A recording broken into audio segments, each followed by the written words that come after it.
Good morning to you all. Now we are just starting for the second day of this annual meeting of Alleanza Contro il Cancro. The morning is dedicated to clinic, especially on innovative treatments. This session will be managed by Lisa Di Citra, that is the Scientific Director of the National Center for Hadron Therapy and Professor at the University of Milan, and Giovanni Martinelli, Scientific Director of the Institute of Meldola. Unfortunately, Professor Giovanni Scambia cannot attend the meeting. So I believe that we can start. Just a short update about the number of people or colleagues, friends that are connected. Today started with 800 people, and now we have reached the incredible number of 1,100 colleagues connected with this meeting.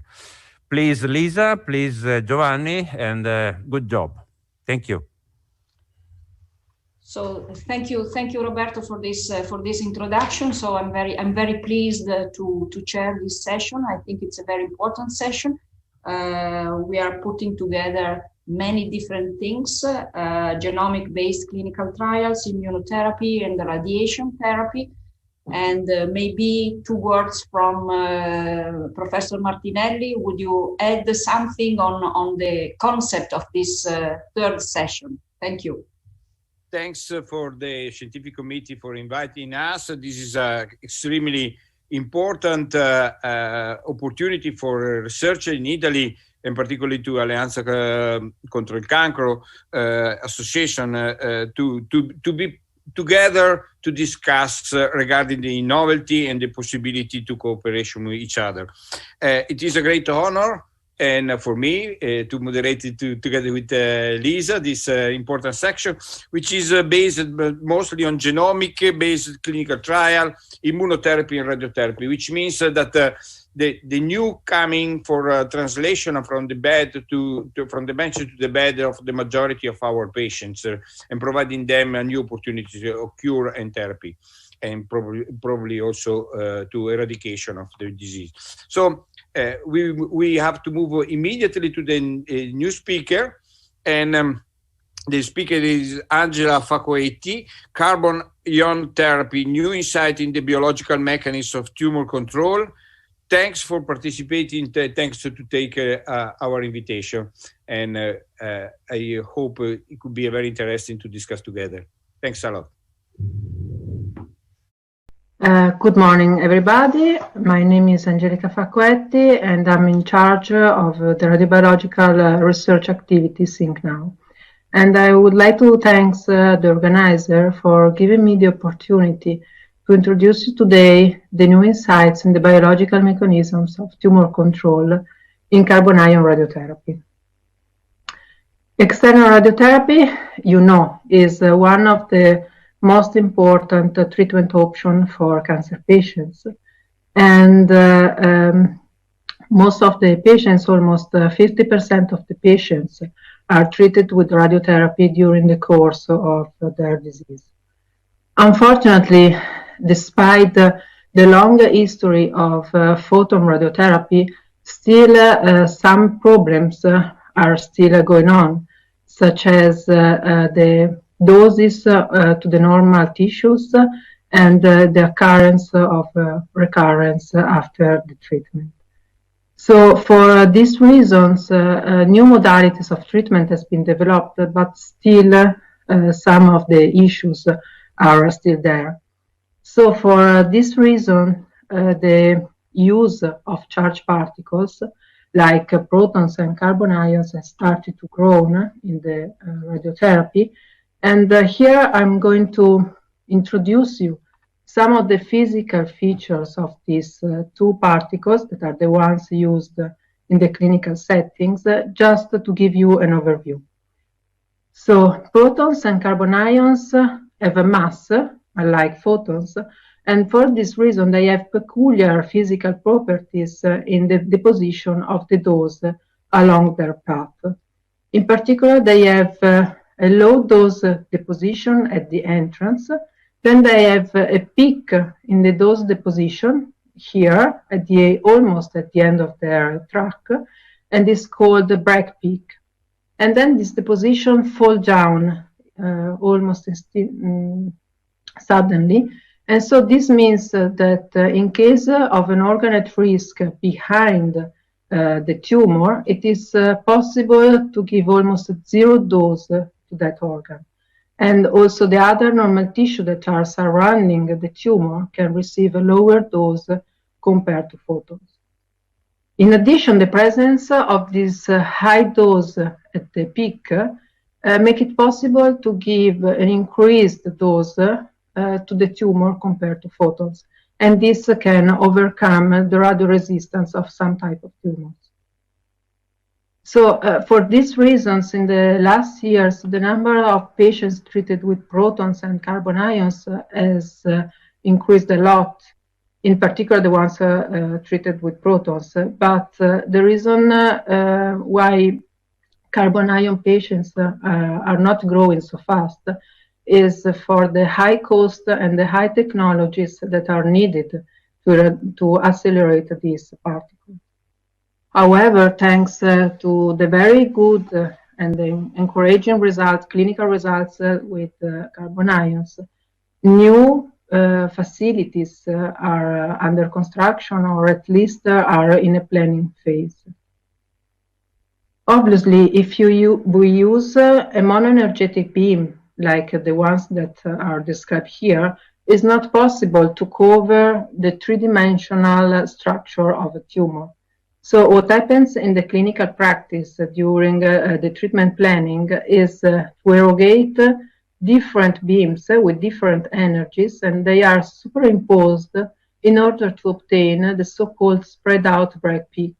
So to cover all the shape of the tumor in a homogeneously way. And this is a practical example of comparison of dose distribution between a photon and the carbon ion treatment for a school-based tumor. This is just an example, and I'm not a radiation therapist, but I think it's quite clear the differences in the distribution of the doses, and most important, the fact that there is a less extensive irradiation of normal tissue, of brain normal tissue, with carbon ion radiotherapy. So far, we have described the physical properties of these two charged particles, and they are almost the same. They are very similar from the physical point of view. But if then we move to consider also the biological effect, the things may change really a lot. So considering the curves, the previous curves with taking into consideration the effects on the biological structure, we can see that the dose at the break peak that is delivered by the carbon beam is much higher compared to the dose that is delivered with the proton beam. And going into the critical practice, into the practice, we can see that these are cell survival curves for pancreatic cancer cell lines. So these are 8 different pancreatic cancer cell lines that were irradiated with photons, the blue dots, and with carbon ions, the red dots. And it is really evident the differences in response to the radiations of carbon ions compared to photons. And the ratio of the doses, of the photon doses to the carbon ion doses, is a parameter, is an important parameter called RBE, relative biological effectiveness, that is able to give a data on the biological power of the radiation that is considered, in this case of the carbon ions.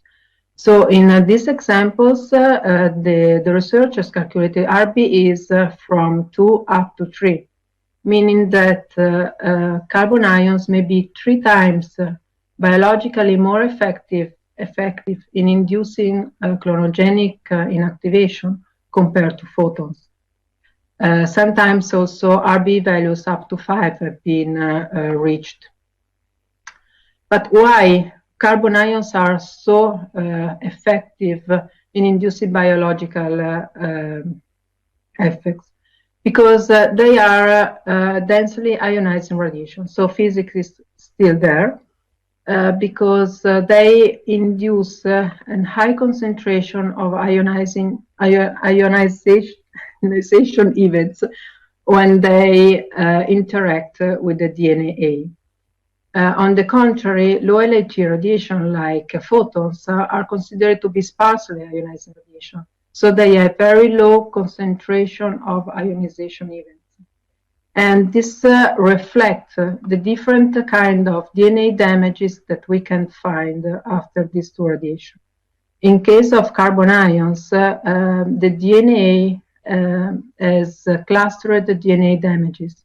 These are very big damages to the DNA molecule, formed by two or more breaks that are close to each other, at least one or two helix turns.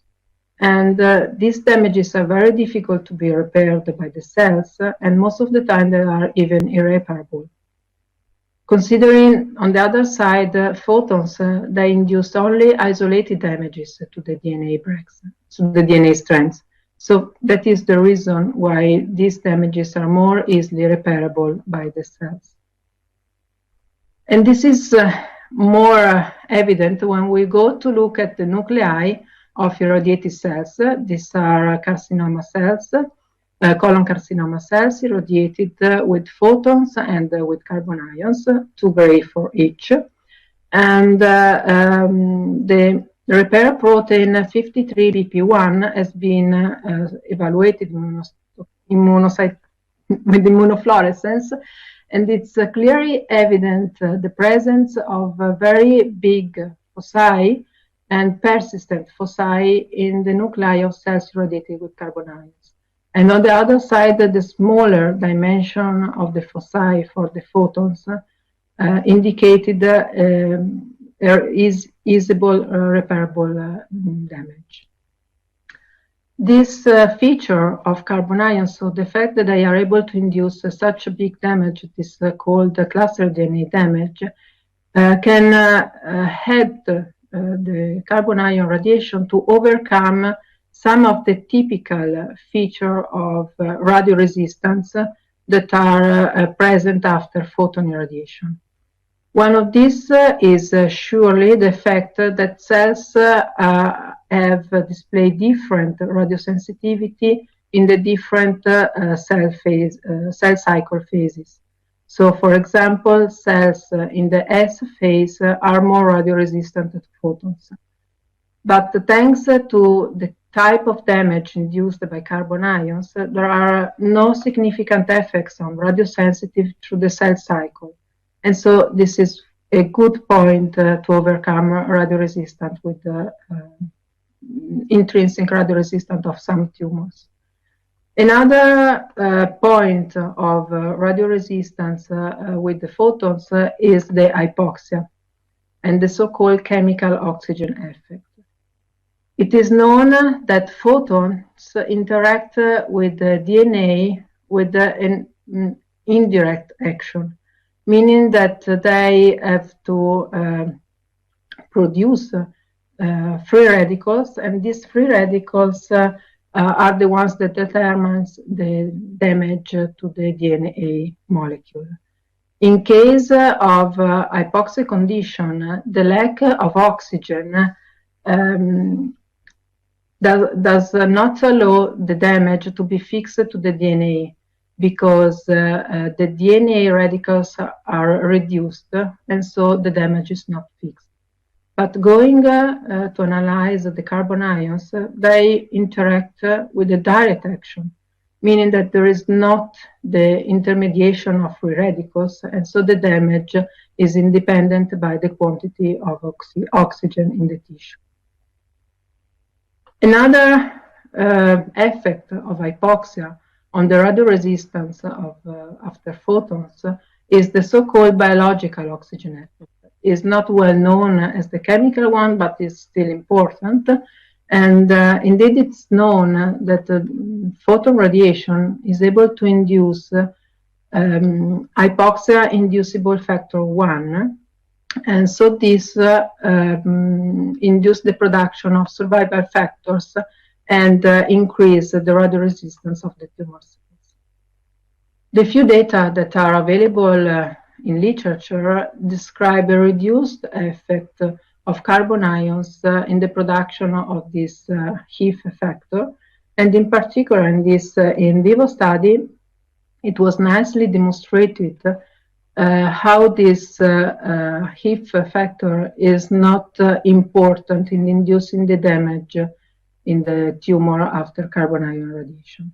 So here the researcher used an in vivo model of tumor irradiated with photons and with carbon ions, and in one condition was used as control, of course, and the other one, the HIF factor 1 alpha, was silenced. And it was nice to see the differences in response of the tumor volume in the two conditions, meaning that the silencing HIF1, the tumor was more radiosensitive. But going to see the data with carbon ion, the first impression is that the tumor volume was reduced with much intensity, and there was no dependence of the HIF1 factors. So in the control situation and in the silenced one, there was not big differences, meaning that this factor is not affecting the response of after carbon ion radiation. And in addition, the authors also sketched down a sort of cartoon trying to find the pathways that are involved after photons and after carbon ions radiation, trying to explain the different mechanisms that are activated in a hypoxia condition, giving the different effects with photons, tumor cell survival, and with carbon ions, an inhibition of the tumor cell survival. This data helped also to try to understand the effects of the different type of radiation on the angiogenesis and on the vascular structure after radiation. And it's very known that after photon radiation, the vessels are increased and the radiation are able to induce angiogenesis in the tumor, photon tumor irradiated. But when we go to see what happens with photons, there are some nice images that were taken in a control condition in a tumor that were irradiated with fractionation regimens with photons and with carbon ions. And then the researcher went to evaluate the microvasculature with magnetic resonance angiography. And it's really nice to see how the control and the carbon ions irradiated the tumors display structure of the microvasculature that were quite similar. And on the other side, the tumor irradiated with photons showed a very different structure of the microvessels, and also the number of the microvessels was increased significantly. So going then to see some of the pathways that are related, that are known to be related to tumor radioresistance after photons, surely the EGFR signaling pathway is one of the most important. And it is known that photon radiation is able to trigger the activation of this pathway, and this activation in turn protect tumor cells activated some other pathways that are related to double-strand breaks repairs protein, molecules, angiogenesis, apoptosis, and invasion, and then eventually also radioresistance. The preliminary data, the few data that are available in literature suggest that carbon ion radiation is more likely to inhibit this pathway and as consequence also the downstream target pathways. And this has been nicely proved by this in vitro experiment, where the authors used cell lines that were wild type for the EGFR, but they were mutated the other two. And they irradiated the cells with carbon ions and with photons. What they observed was a decrease in the radio response, in radio resistance of cell lines after photons, the ones that had the EGFR mutated. On the other side, the cells that were irradiated with carbon ions respond in the same way, independently by the EGFR status. So meaning, proving that the EGFR pathway is not involved in carbon ion radiation response. Another pathway that is related to tumor radioresistant is the NF-κB, and it is known to be activated by different stimuli, including the exposure to photoradiation. And interesting, what is known so far is that carbon ion radiation as well increases the expression of NF-κB in an LAT-dependent manner, meaning that higher is the LAT, higher is the increase of this molecule. And so this can be considered, this is a good point, for example, where to start if we want to inhibit some pathway in combination with carbon ion irradiation, for example. Then moving towards migration and invasion, which are other key parameters of response after photon irradiation, we know that photons are able to increase the ability of tumor cells to migrate and invade other tissues. And this is one of the problems of photons. From the carbon ion point of view, of course, data are not so many as for photons, but the trend is that carbon ions are able to reduce, or at least not to increase, the capability of tumor cells to migrate and to invade other tissues. And when we talk about migration and invasion, of course, the hedgehog pathway has to be taken into account and is interesting to be investigated. And in one paper published last year, the effects of the inhibitor CANT61 was evaluated in medulloblastoma cells irradiated with photons or with carbon ions. And interesting, what they observed is that this inhibitor was able to sensitize these cells to particle radiation, but not to conventional photons irradiation. So the important message that comes from this experiment, but also from other experiments, is that the results of combination treatment strategies with photon radiotherapy cannot be automatically extrapolated to particle therapy.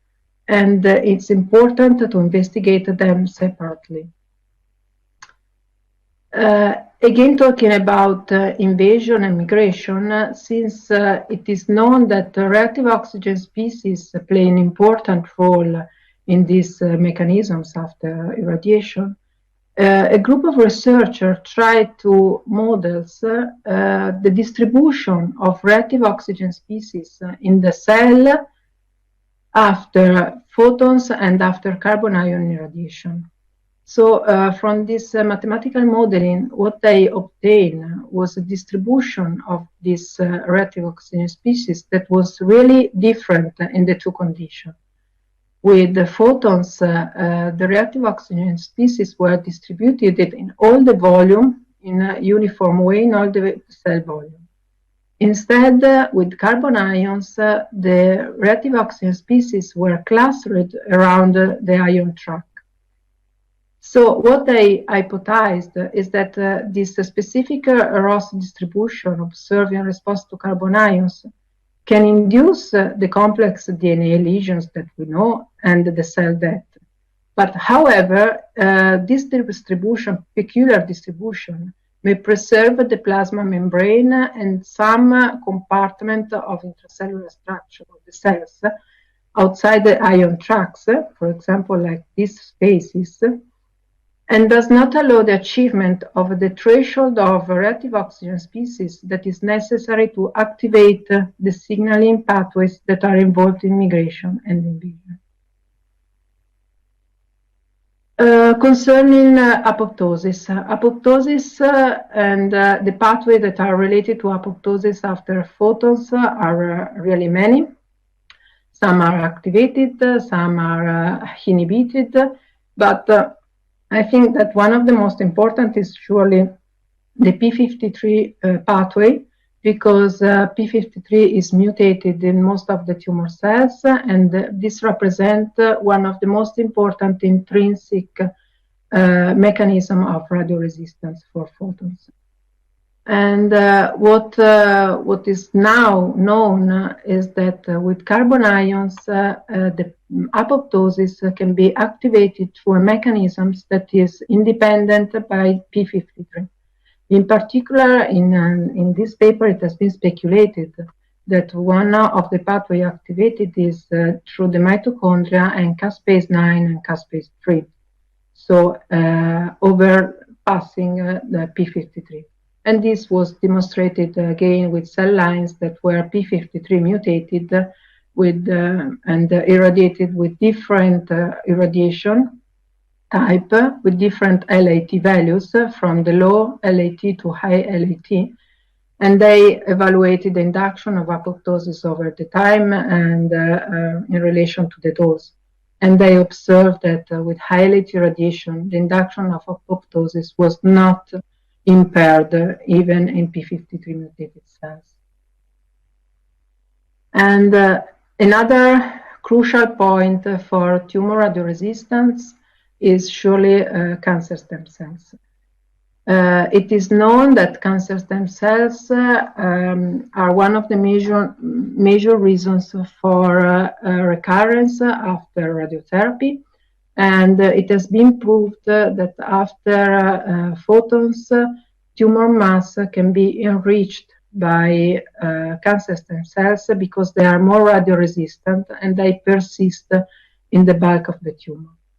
Here are presented some of the mechanisms of cancer stem cells to overcome the effects of photons and to display radioresistance.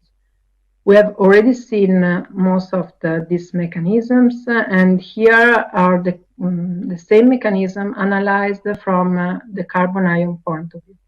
And most of these mechanisms can be overcome thanks to the peculiar radiobiological features of carbon ions. So the data confirm these theories, and at least it has been proved that carbon ions may have a better efficacy in inactivating cancer stem cells.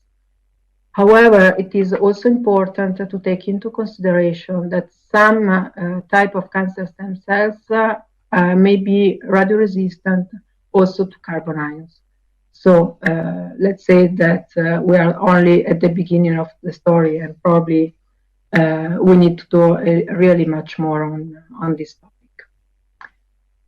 Then, if you need another proof that carbon ion radiation and photon radiation can activate and can modulate very differently the biological response of the cells, here is a nice experiment that has been performed by a group collaborating with us, where they evaluated the expression of microRNA after exposure to charged particles, in particular to carbon ions and photons. I will not go into the details on the biological mechanisms because they are quite chaotic and difficult to be analyzed. But the message that I want to give you is that among the 102 microRNAs that are modulated by photons and the 186 that were affected by carbon ions, Only 6 of them, meaning the 2% of them, were shared by the 2 radiation sources in the 2 cell lines that were analyzed. So this is, again, an important message to distinguish the biological effects of carbon compared to photons. And then finally, I will conclude with a very nice question mark on a very fascinating issue, that is the immunogenic properties of carbon ions. You know that one of the most vivid field in radiotherapy is now the possibility to use radiotherapy together with immunotherapy. And one of the idea is that carbon ions may be more immunogenic than photons, and so may give a more advantage in the use together with immunotherapy. Unfortunately, the data in vitro, in vivo, ex vivo, and especially in the clinical practice are not many, and they are just giving a trend on the fact that several factors can suggest that carbon ions are able to induce an increased immunogenic response from the tumor by the tumor cells. In particular, it has been proved that the high mobility group box1 is increased after carbon ion irradiation, and also it's increased the release of immunostimulating cytokines. And not less important is also the fact that the cell death pathways that are activated by carbon ions are different from the ones that are activated by photons, and we have seen it. And some of them are more immunogenic than the one activated by carbon ions. Not less important is also the fact that thanks to the dose distribution of carbon ion, much of the normal tissues are spared by the radiation, and this is true also for the immunocells, so that the lymphopenia that is typical, that is seen in photon treatments, is reduced with carbon ion treatment, meaning that the immunocells can be more active in inducing an immune response. Unfortunately, these are really few data, experimental data, but the direction, I think, is the good one, is must be checked. So this is just my conclusion, and I hope that from this talk, the most important message that was from this talk was that carbon ion radiation and photon radiation are radiobiologically very, very different, and they induce very different response at the cell, tissue, and organisms level. And so they must be taken into account when we consider it into the clinic, and that carbon ion radiotherapy has surely less history, clinical history compared to photons. But there are many types of tumors that can take an advantage of the radiobiological properties of this particle. So thanks a lot for your attention. Thanks for the presentation, which is now open for eventually question and possibility to interaction. I find extremely exciting the presentation with a very comprehensive opportunity of therapeutic approaches that can be organized by this technology, and I'm sure that there is exciting auditors on this very interesting features. If there are no immediately questions, I don't know, Licitra, if you check the question. If we get to the question from the audience, we can eventually move on to the next section, which will be introduced by Lisa. Is there any burning question? I checked in the list in the chat, but we cannot find any question. I do have a question for Angelica. So I think that you put very nicely together the chemical effect as well as the biological effect. I'm a medical oncologist, so we are all aware of many alterations that might be present in cancer cells that might be offering the opportunity of targeting some of these cells. So as far as I've seen, unfortunately, we still have for carbonion only preclinical data, unfortunately.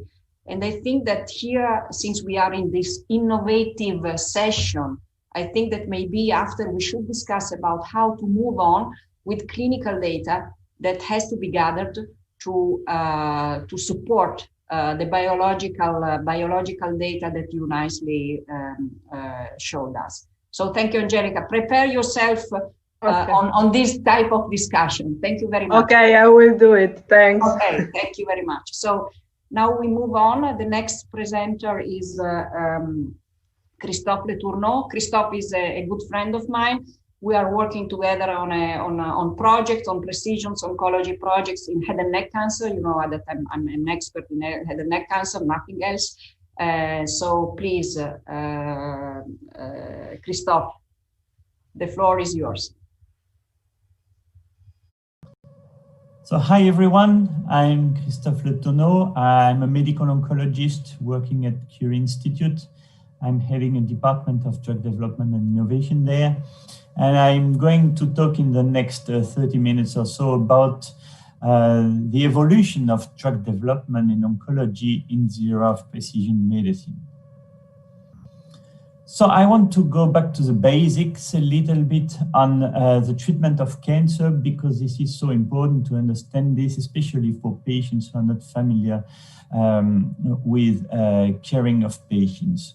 So there are really two very different situations in oncology where patients have only a primary cancer in place, and the situation on the right where patients have distant metastasis. In the first situation, the main treatments are local treatments, including surgery and radiotherapy. And only these treatments actually can cure patients with some exceptions, however. In that situation, when we use drugs, we use them for a limited time, and they improve the efficacy of local treatments, but by themselves, they are not able to cure patients. In contrast to this situation, when patients have distant metastasis, then drugs become the primary treatment.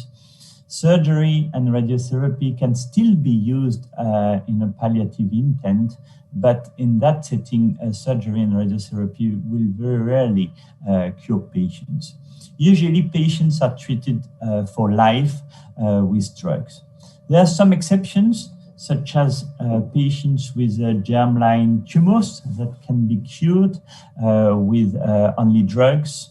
And everybody knows Lance Armstrong, who had a testicular cancer with brain metastasis and who was cured with chemotherapy. So usually we consider this situation as a chronic disease, and what we try is to control the disease for as long as we can. So what is the ancestral paradigm of drug development in oncology? So at the time of chemotherapy, usually drugs were evaluated in all comers in a specific disease type. So this was based on a preclinical evaluation of chemotherapeutic agents that might have some efficacy in one tumor type, but not in another. And this was the case for actually all cancer types, where we used to discover drugs that would act on one cancer type but not another. And this was the way chemotherapeutic agents were developed. I didn't put here any chemotherapeutic agent for renal cancer, where we know chemotherapy doesn't work very much. And in fact, we used exactly the same paradigm also for the development of targeted therapy, and this for a very long time. And actually also for immunotherapy for most of the drugs we have today in the clinic. So usually drugs were evaluated in phase 1 clinical trials, and then phase 2, and then phase 3. During the phase 1, that was usually not randomized, the primary objective was to evaluate the safety in order to establish a recommended phase 2 dose. Obviously, we would get also information about PK and PD, and also preliminary efficacy in some tumor types that would lead to setting up phase 2 clinical trials in specific cancer types in a specific setting, so first line, second line recurrent setting, or anything. And here, during the phase 2 clinical trial, the main objective is to evaluate preliminary efficacy, still looking obviously at the safety of the scale of the drug that is being used. Phase 2 can be randomized or not randomized, especially for new drugs developed as single agent, and randomized for combination drugs where it's important to have a control with the drug being used alone as opposed to the new combination. And then the pivotal phase 3 trial aimed at going to market access, and these phase 3 are randomized against standard of care, and the primary objective is the efficacy using usually gold standard endpoints such as overall survival or quality of life. More recently, the phase 2 clinical trials tend to disappear to speed up drug development, and only to perform phase 1 with the establishment of the recommended phase 2 dose, but also to look at expansion cohorts that are similar to small phase 2, I would say, in order to more quickly go into a phase 3 and to speed up drug development. So now a better understanding of the cancer biology has led to the discovery of some molecular targets that might lead disease progression, metastasis, etc. And here, new drugs called targeted therapies were designed in order to modulate a specific pathway in the tumor cell or in its microenvironment. And here, this was not like a discovery program looking at the efficacy of any compound in the nature on tumor cells, but really to build a compound that would block a specific pathway or a specific molecular alteration that was identified and thought to be crucial for disease progression. But still, drug development continued at the beginning to follow the usual ancestral paradigm, so namely per cancer type, with a molecular target discovered in one cancer type, such as HER2 in breast cancer, and to follow the same way. And some molecular targets were identified in different tumor types, and drugs developed the same way here using the ancestral paradigm. One example here is in lung cancer, patients with an ALK translocation, which is present in 3% of patients where that molecular translocation can be targeted as an example here with tyrosine kinase inhibitor crizotinib. And as you can see on the left, in the phase 1 clinical trial, the efficacy of crizotinib in that patient population was very high, with a response rate over 50%. That led to the FDA approval of crizotinib in the US, but not in Europe, where the EMA mandated a randomized clinical trial that happened actually. And on the right, you can see the results where you see that in ALK translocated lung cancer patients, crizotinib did much better than chemotherapy. And one question you might ask here is whether that randomized trial was really necessary, looking at the results obtained in the phase 1 with such a high response rate. So then it happened that some molecular alterations, and actually most of them, they can occur in different cancer types. And you might want actually to evaluate a targeted therapy, not only in a specific cancer type, but in several cancer types, knowing that some molecular alterations are shared by different cancer types. And this can be done through what we call basket trials, where a specific drug is being given based on the molecular alteration, but in patients with different disease types. So they allow these basket trials to evaluate a drug concomitantly in several cancer types. Most often, these basket trials actually are designed as a parallel phase 2 trials, so with a sample size calculation in every cohort. Also, it might be challenging first if the incidence of the molecular alteration is low, and then you have to screen many patients to treat only one.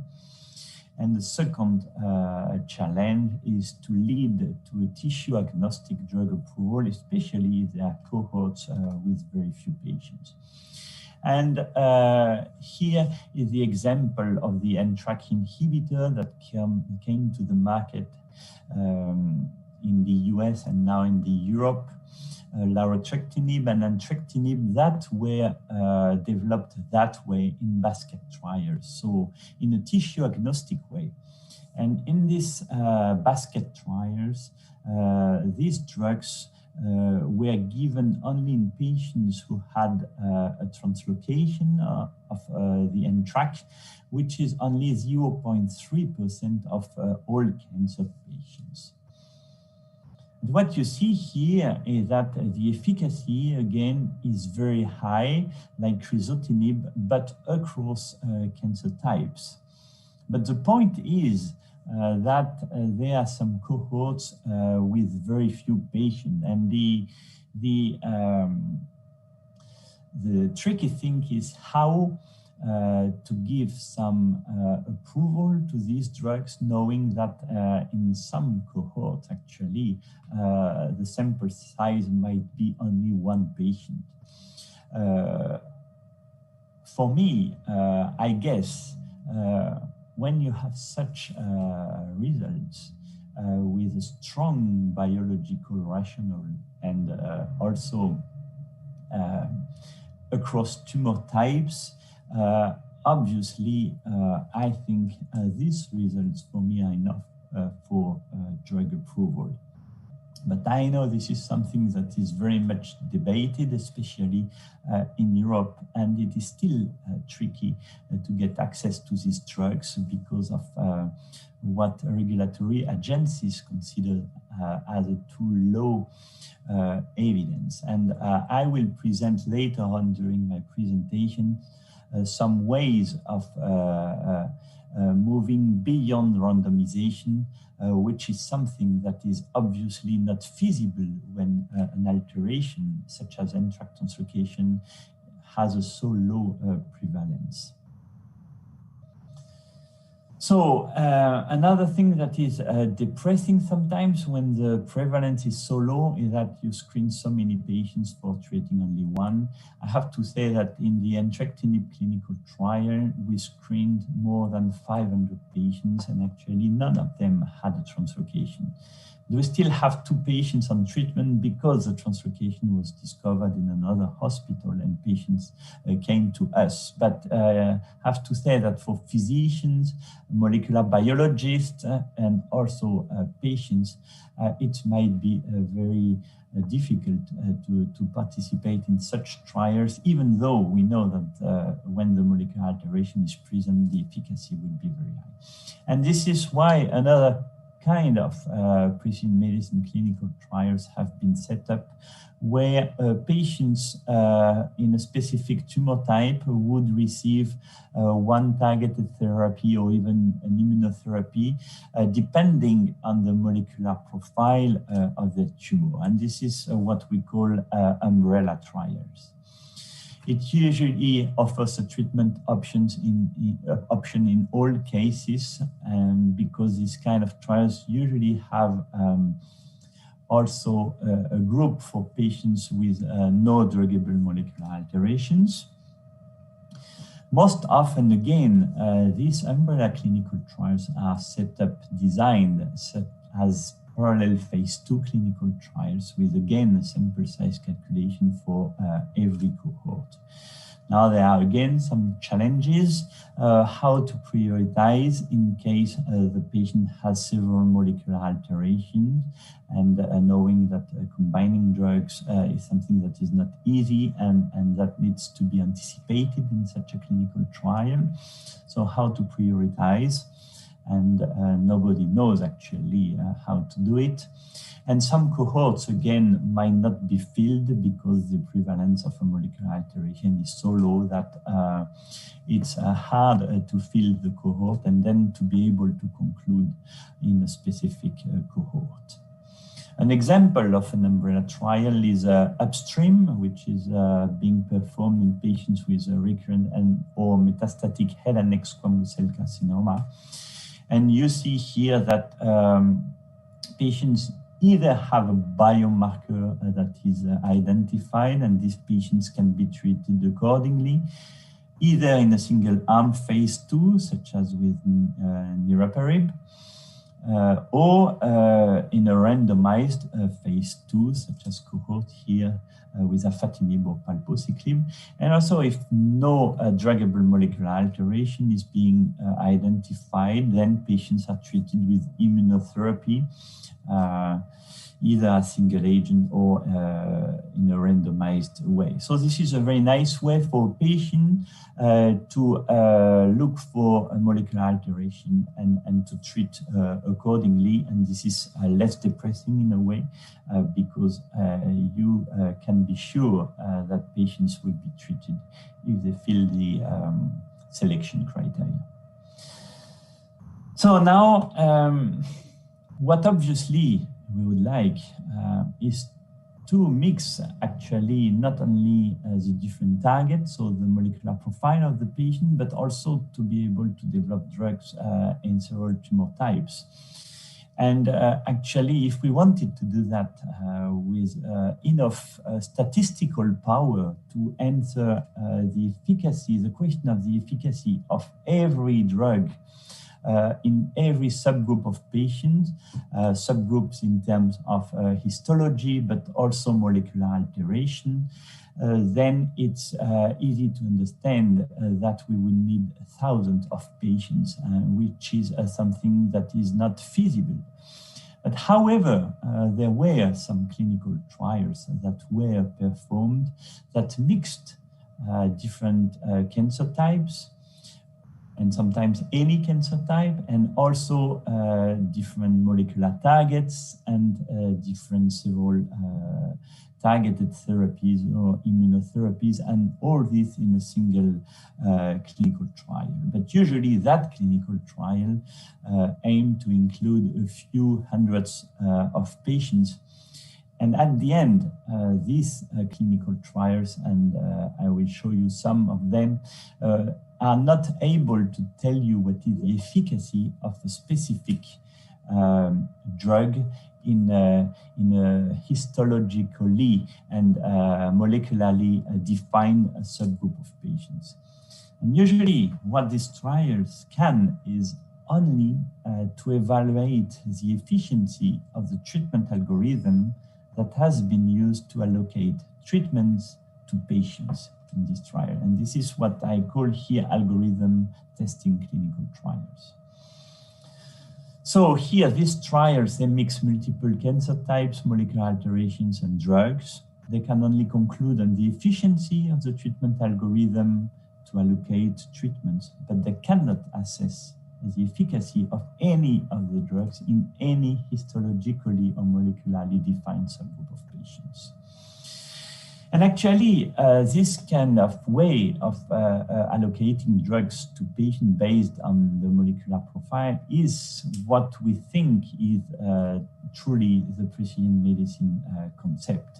In a way, it's for every single patient to look at the molecular landscape, and based on that to define what treatment should be given, usually in terms of targeted therapy, but also immunotherapy now. So the first study that has been performed has been a non-randomized trial. It was the pilot study of Van Hoof and colleagues, published in the JCO in 2010. And in that study, all patients underwent a biopsy of a metastatic site. Patients with any kind of cancer that had failed standard of care, and based on the result of the molecular profile of the patient, then patients would be treated accordingly with matched therapy. The therapy could be either targeted therapy, but also chemotherapy or hormone therapy, or also drugs given outside the field of oncology, such as metformin in that specific trial. And in order to assess the efficacy of the approach, they looked at the efficacy of matched therapy, PFS on period B, divided by the efficacy of the last drug that patients received before entering the clinical trial. And what they show is that they had 27% of patients with a PFS ratio exceeding 1.3, so meaning that the PFS on match therapy was at least 30% longer than the PFS on last treatment received. An example here, the last patient on the graph had a PFS of 2 months on the last treatment, and a PFS of 16 months on match therapy. So now there are challenges when using the PFS ratio as an efficacy endpoint. The first one is that there is an assumption that tumor growth is linear over time. So meaning the PFS 1 of 2 months and PFS 2 of 2 months, it's equal and mean the same thing. So linear, it's here the red line. And it's true that people will tell you that tumor growth is not linear, but exponential, because every cancer cell divides and it's exponential. Or some others will tell you it's logarithmic, because only the surrounding cells divide and not the cells inside the tumor. But at the end, if we think that it takes like 20 to 30 years for cancer to become macroscopic, then on a very small period of time in the recurrent or the metastatic setting, where we treat patients with drugs several months, sometimes several years, but usually it's several months, then the assumption that tumor growth is linear over this period of time is probably fair. The second issue is the assessment of PFS1. So on the last treatment received, it is important to have a fair calculation that the timing of the efficacy assessment is the same on period A and period B. If CT scans are performed every 6 weeks on the first on period A, and every 2 months on period B, and let's imagine none of the drugs work. So at the end, you have 100% of patients with a PFS ratio exceeding 1.3, which obviously doesn't mean nothing.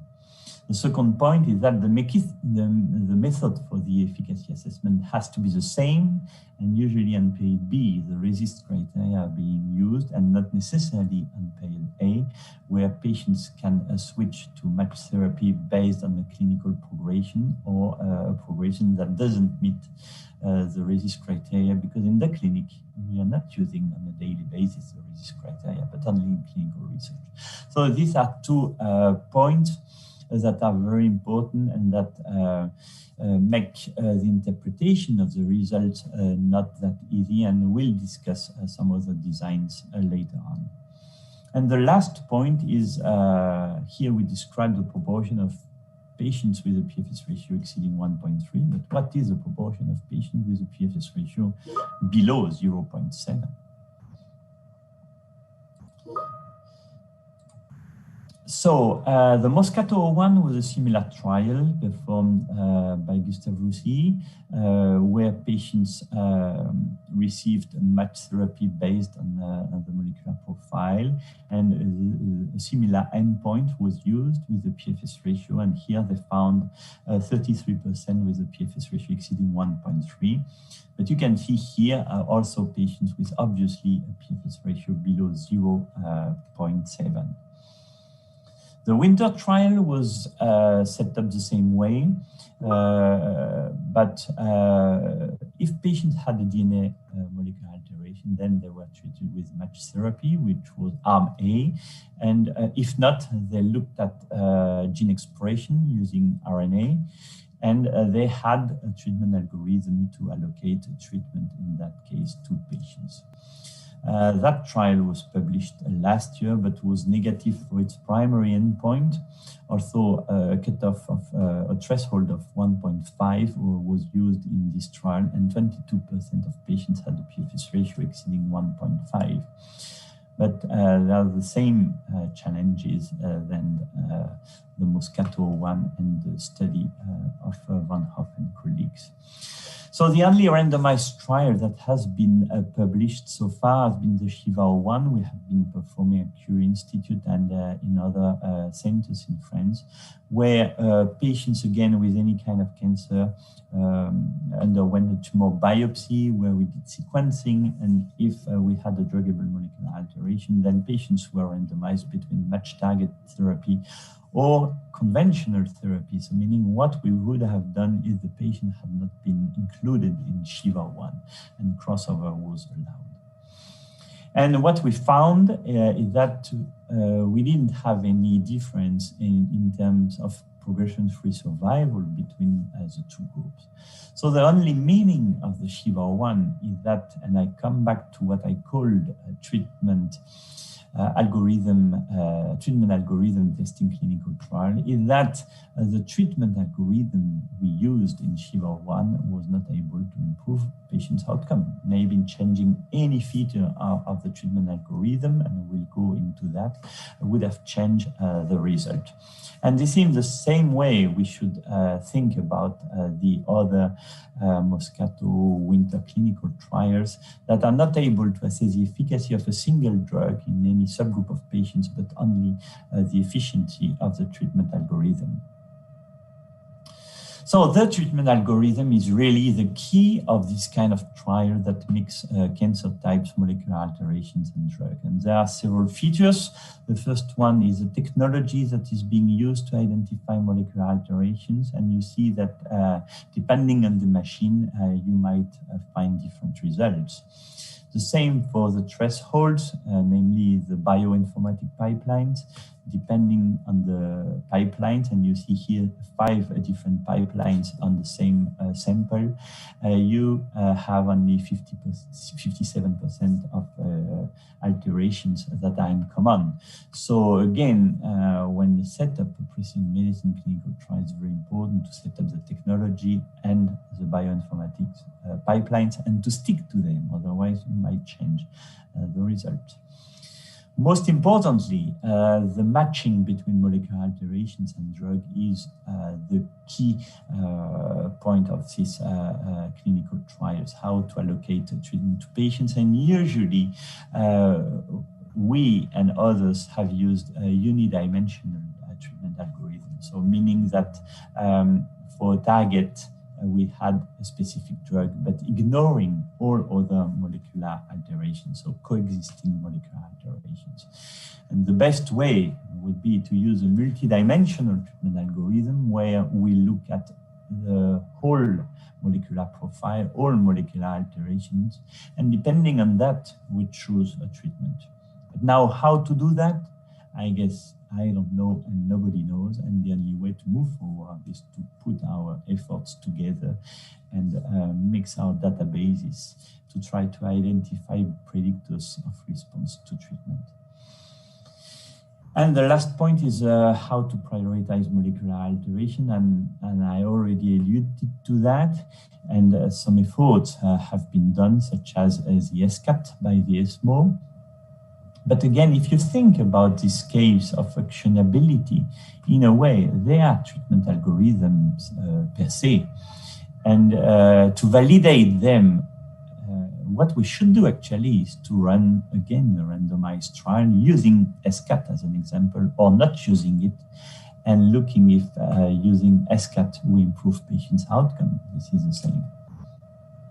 So what are the perspectives? So first, we need to improve the treatment algorithms to move to multidimensional treatment algorithms, and how to do that is tricky. So maybe to go to bidimensional, three-dimensional, etc. Or to use functional assays, which is something that is being developed by some biotechs. And here is a retrospective analysis of SHIVA-01 with Novellus DX that in a blinded way used the results of SHIVA-01 in patients who were treated with match therapy, and they predicted whether the treatment would work or not, and then did the analysis again. And we had here also the sample size was so small, and obviously this needs to be validated. They could identify responders to treatment and non-responders. So functional assays is probably very important. Reintegrate pathology. I mean, we have been thinking that precision medicine could in a way get rid of pathology, which obviously is not the case. And what we have decided in a European project that has just started last week is to evaluate drug combination in patients with squamous cell carcinoma of different origins, with the assumption that all squamous cell carcinoma of different locations in the body share common molecular alterations. So here we decided to include patients with head and neck, lung, cervix, penis, anal, and vulva squamous cell carcinoma, and to give a combination of pembrolizumab and vorinostat on the basis that an epidrug might enhance the activity of immunotherapy that is still a little bit active in this disease types, and we obviously have a lot of translational research associated. Molecular tumor boards are also very important, and it has become like not standard, but in many institutions there are now molecular tumor boards which are very important. And the aim of this molecular tumor board is to perform a comprehensive molecular analysis to guide patients to specific treatments, especially within clinical trials. This spares tissue and time instead of only looking at NTRK fusion in Star Trek 2 and then at red fusion in the blue trial, etc. So then we do everything and then guide the patient to the most relevant clinical trial. So this is what we have been doing at Curie Institute since 2014 now, where we see what kind of analysis we should perform in these patients. We do now broad DNA sequencing with more than 600 genes, looking also at the tumor mutational burden and MSI. and RNA-seq. We decide on which samples we should do that, or whether we should biopsy again if feasible, and then we centralized everything in the pathology department, in the genomic platforms and bioinformatics to give some guidelines. Now, taking each patient as his own control is, I think, a very nice way to overcome the challenge of very small patient populations. But there are challenges I just mentioned for the assessment of PFS1, etc. So what we have decided in Shiva-02 that is running right now is to include patients at the time they recur, to perform a comprehensive molecular profiling, and during that time we treat them with conventional therapy, and we can assess here PFS1 with CT scans performed every 2 months, and with the response being evaluated according to RECIST. And if we find a molecular alteration, then patients are treated with match target therapy, and again with exactly the same timing and method for the assessment of the efficacy, with a CT scan every 2 months, and using RECIST. So Shiva-02 is ongoing, and have to say it's tricky because patients need to be eligible for 2 lines of therapy at the time we include them, which is complicated. The second way is to use real-world data, and there have been so many efforts using real-world data, but what is so difficult is to get a high-quality databases with curated data. And most importantly is to have a response on every treatment received by patients. And actually, we have not been able so far to use a software that can just recapitulate the natural history of cancer patients treated in institutions, even if they have an electronic health record. And the only way to do this nicely actually is to collect standardized data, clinical and molecular data, like in a clinical trial. So you need to have people filling CRFs like in the clinical trial, but this is so expensive, and this is why only a collaboration with pharma can help in that setting. And one example is the Wayfinder clinical registry that we are setting up right now with Roche, and that exactly will do this, and I started recruitment in Portugal right now, but hopefully with thousands of patients with very high quality data and with outcomes, then we'll be able to ask scientific questions. And I really think real-world data is a nice way to overcome the question of small sample population. You can imagine using real-world data to run a randomized trial, taking in a randomized way patients with a certain molecular alteration and treated with a specific inhibitor, and also patients with the same molecular alteration not treated, and adjusting on clinical characteristics.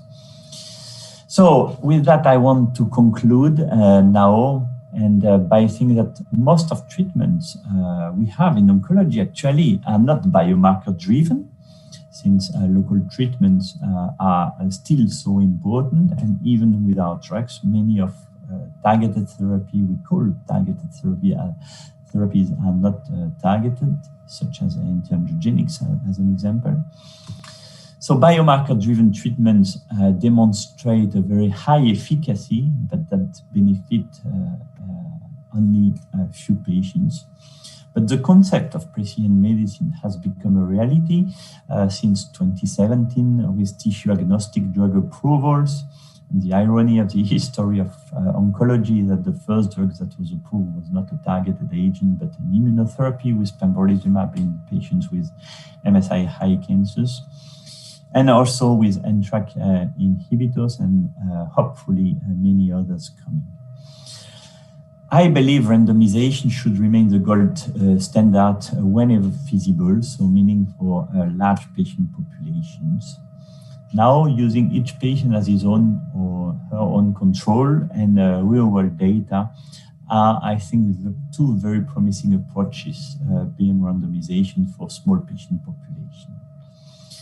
And now I finish with that. I think for patients with recurrent or metastatic disease, a comprehensive molecular profiling should be proposed, provided that we have access to match therapies, even because they're reimbursed or because we have access to clinical trials with match therapies in these patients. There is no way we should perform a comprehensive molecular profiling if we cannot give drugs thereafter. This would be the last thing to do for our patients. So with that, I would like to thank you for your attention. Thank you for the invitation again, and to thank all my team at Cure Institute. Thank you very much. Dear Professor Letourneau, thanks very much for this very exciting overview of your presentation, which has been very exciting. We get just 5 minutes for a burning question. And if there are no questions from the audience, I will start immediately to ask to you, as the more extensive analysis of DNA, like whole genome analysis or whole exome analysis, be improved, and how they can be more information be introduced in the selection of the patient to the drug. There is, in my opinion, an unbalance between the information we can catch and the drug we can use. Probably we are more limited in the drug option according to the treatment and the information that we can obtain. What's your opinion? Oh yeah, and I fully agree with you. Now we have a national plan where we do whole genome sequencing. And, you know, in fact, at the end, it doesn't make a big difference in comparison to a small panel. So a small panel like with, we have 500 genes at Cure Institute, but I mean, we don't need a whole genome. I think it is important to be able to assess TMB and MSI, and for that we need a large panel, but a whole genome or even a whole exome sequencing, I don't think today for theranostic purpose, it adds anything. So I completely agree with you. And the second question, a brief question, is a lot of cancer has been related to a fusion transcript. The presence of some fusion transcript was extremely important in leukemia, but also in solid tumor or rare cancer like sarcoma, Ewing sarcoma or other. What we can do better to catch the majority of driving fusion transcript in solid tumor? What is your strategy in this moment? So our strategy is not only to do DNA sequencing, but also RNA-seq in our patients. We know that it's very rare to find any fusion that we will be able to target with a drug. But when it is the case, usually it works very well. So that's why we are doing it in our patients when they are fit for participating in a clinical trial with match therapy. So I would recommend to perform RNA-seq in our patients when possible. Thanks a lot. Thanks a lot. Any question from the audience? You check if any. Yes, may I? So I do have a first question by Silvia Franceschi. Would it not be better to try targeted treatment earlier as first line? Yeah. Obviously, we would like to study drugs as early as possible during the disease course. Now, there might be an ethical problem with that. So deciding to treat patients first line with drugs that we are not sure that they have a high efficacy, whereas we have approved drugs that improve survival is tricky. Now, I think in patients who have not very rapid disease progression, then it might be interesting still to propose new drugs as early as possible. But we cannot do that in all patients, I think. What's your opinion on synthetic lethality approaches?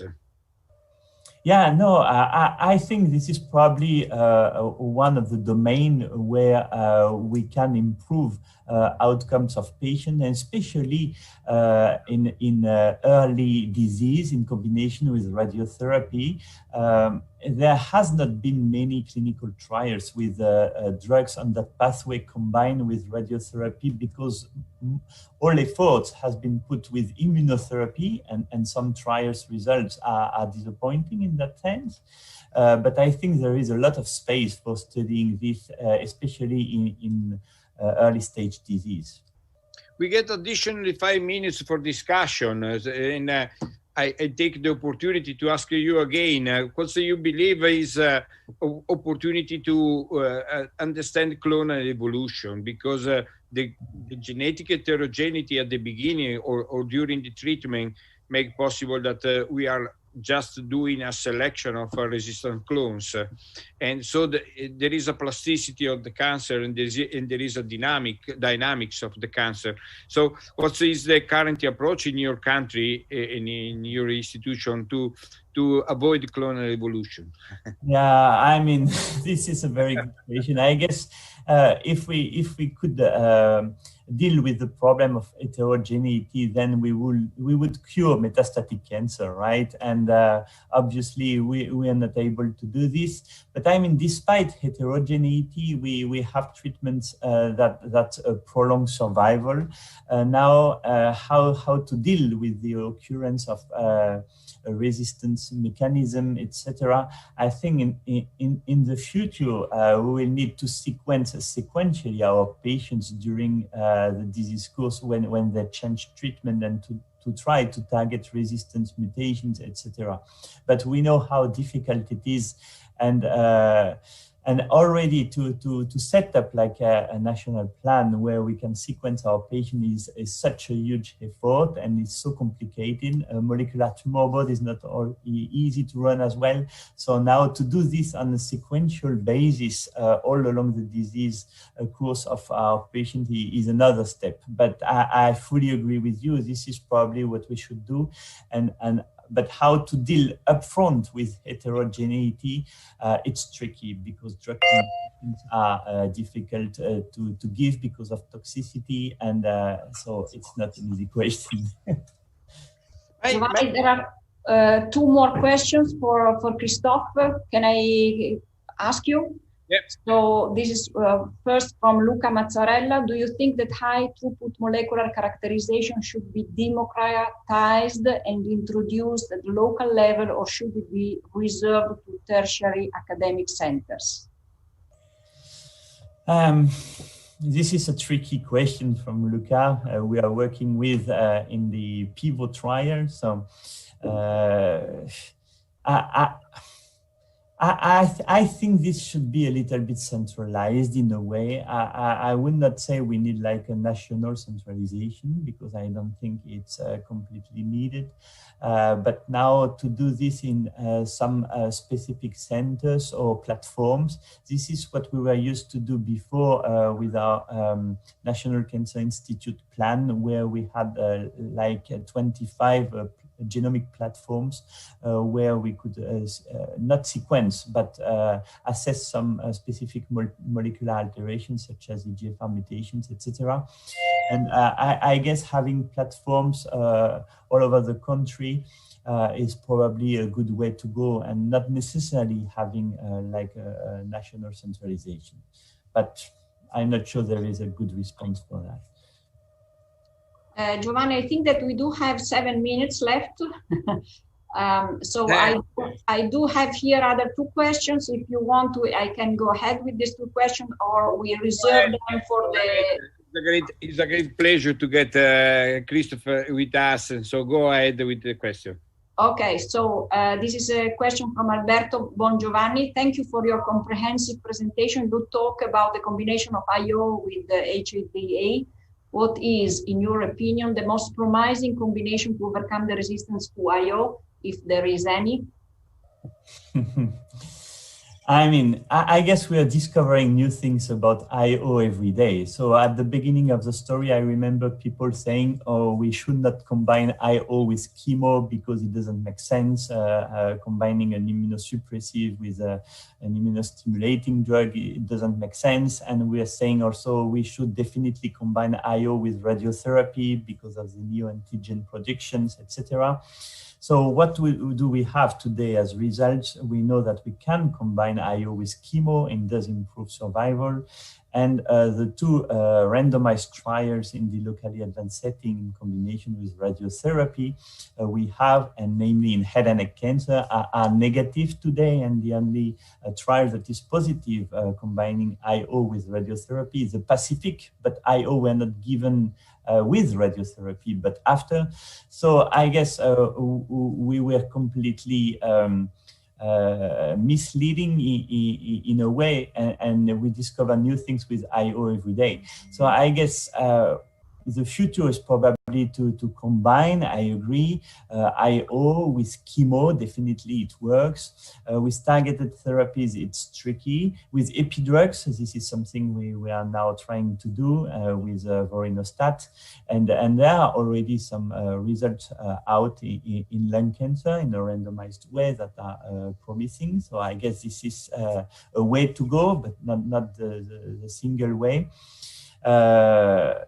Now with radiotherapy, I would probably follow the Pacific way, so giving IO as maintenance in a way, but definitely we need to improve the efficacy of IO, because at the end, IO only work in a minority of patients, and we definitely need to improve that response rate to IO. A short question for you. Is French reimbursing the test, the genomic test? Is the health public system in French reimbursing your panel of mutation, or is still on research only? So the national plan, it is reimbursed. Now it's whole genome and RNA-seq, but it's only on frozen tissue. So it selects definitely patients who can be eligible for this, because frozen tissue is not available in all centers by far. So it's not the solution. So frozen tissue is definitely not the solution. Now on FFPE, we can do it in our centers, and we do it at Curie Institute, but I mean, we are not reimbursed for that. So it's a balance between having some fundings from pharma, because we participate in biomarker-driven trials, and we ask for a little bit of money for screening, and we try to pay for our sequencing, but it's difficult, I have to say. Thanks a lot. There is another question from the floor, Paola Olivi. What is your opinion about the use of liquid biopsy in this context? Yeah, so liquid biopsy, this is something we are doing sometimes if we don't have any tissue available for our sequencing. So now we cannot do everything on circulating tumor DNA. And we know today the importance of the microenvironment, and this is obviously something that we cannot assess with liquid biopsies. So I guess we know that we can use liquid biopsies for assessing the prognostic value of any treatment, and also the predictive value for specific treatments, such as looking at the EGFR mutation in the blood. Now to move forward with that, I guess there is a need to improve our technologies because it is not that simple. And it's only part of the disease, right? It's only DNA, but not all the microenvironment, which is a limit to this. Thanks, Christopher, and thanks, Angelica. We have to move on in perfect time with the next session, which stay with us, please, because we get the 6 marvelous, exciting presentation, which has been selected for oral presentation, which are I integrate also with Lisa. Very difficult to be defined because they were so exciting and so beautiful presentation to decide which is the more important to be presented. I am very proud as an organizer of this section to select this from a very marvelous number of very good presentation. It was difficult to make choice. At the end of the day, we have to choose something. We try to select the new opportunity. There are also marvelous posters section, which will be also presented later on. But I would like to thank all the participants presenting very exciting paper. It is an honor for me and for Lisa to introduce Silvia Bortolussi, which is presenting boron neutron capture therapy, a selective form for andronotherapy as a therapeutic option for disseminated tumors. Thanks, Silvia, and you, NCT, to participate to this important congress of network Alleanza Contro il Cancro. Thanks, Silvia, and have a nice speech. Thank you very much. I am Silvia Bortolussi from Pavia, and I represent here my university, the National Institute for Nuclear Physics, and the International Society for Neutron Capture Therapy. Thank you for giving me the opportunity to present this type of therapy in this occasion that I think very important also for us to spread a little bit this type of cancer treatment.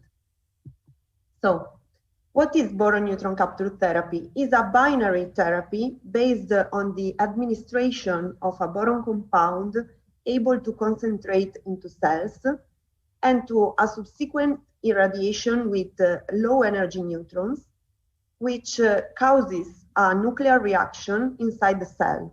This nuclear reaction is a neutron capture in boron, which gives rise to two high LET and short-range charged particles. This means that two charged particles can release all their energy inside the cells where they have been generated. So they don't produce any damage in the surrounding cells that may be healthy. So the principle of this therapy is the ability to concentrate boron only inside tumor, or at least to obtain a good ratio of concentration between tumor and normal tissue, to irradiate then all the tissues involved, and this will generate a lethal damage only to the tumor cells while sparing the normal tissues. So this is maybe the only form of radiotherapy whose selectivity is not based on the irradiation beam, but it is rather dependent on the selectivity of a boron carrier to reach the target cells. So this is maybe the only radiotherapy option to treat metastatic spreads or tumor which are infiltrated into normal tissues, maybe very close to radiosensitive targets that cannot receive high radiation dose. So how it is possible to generate an accurate tumor to normal tissue boron concentration ratio?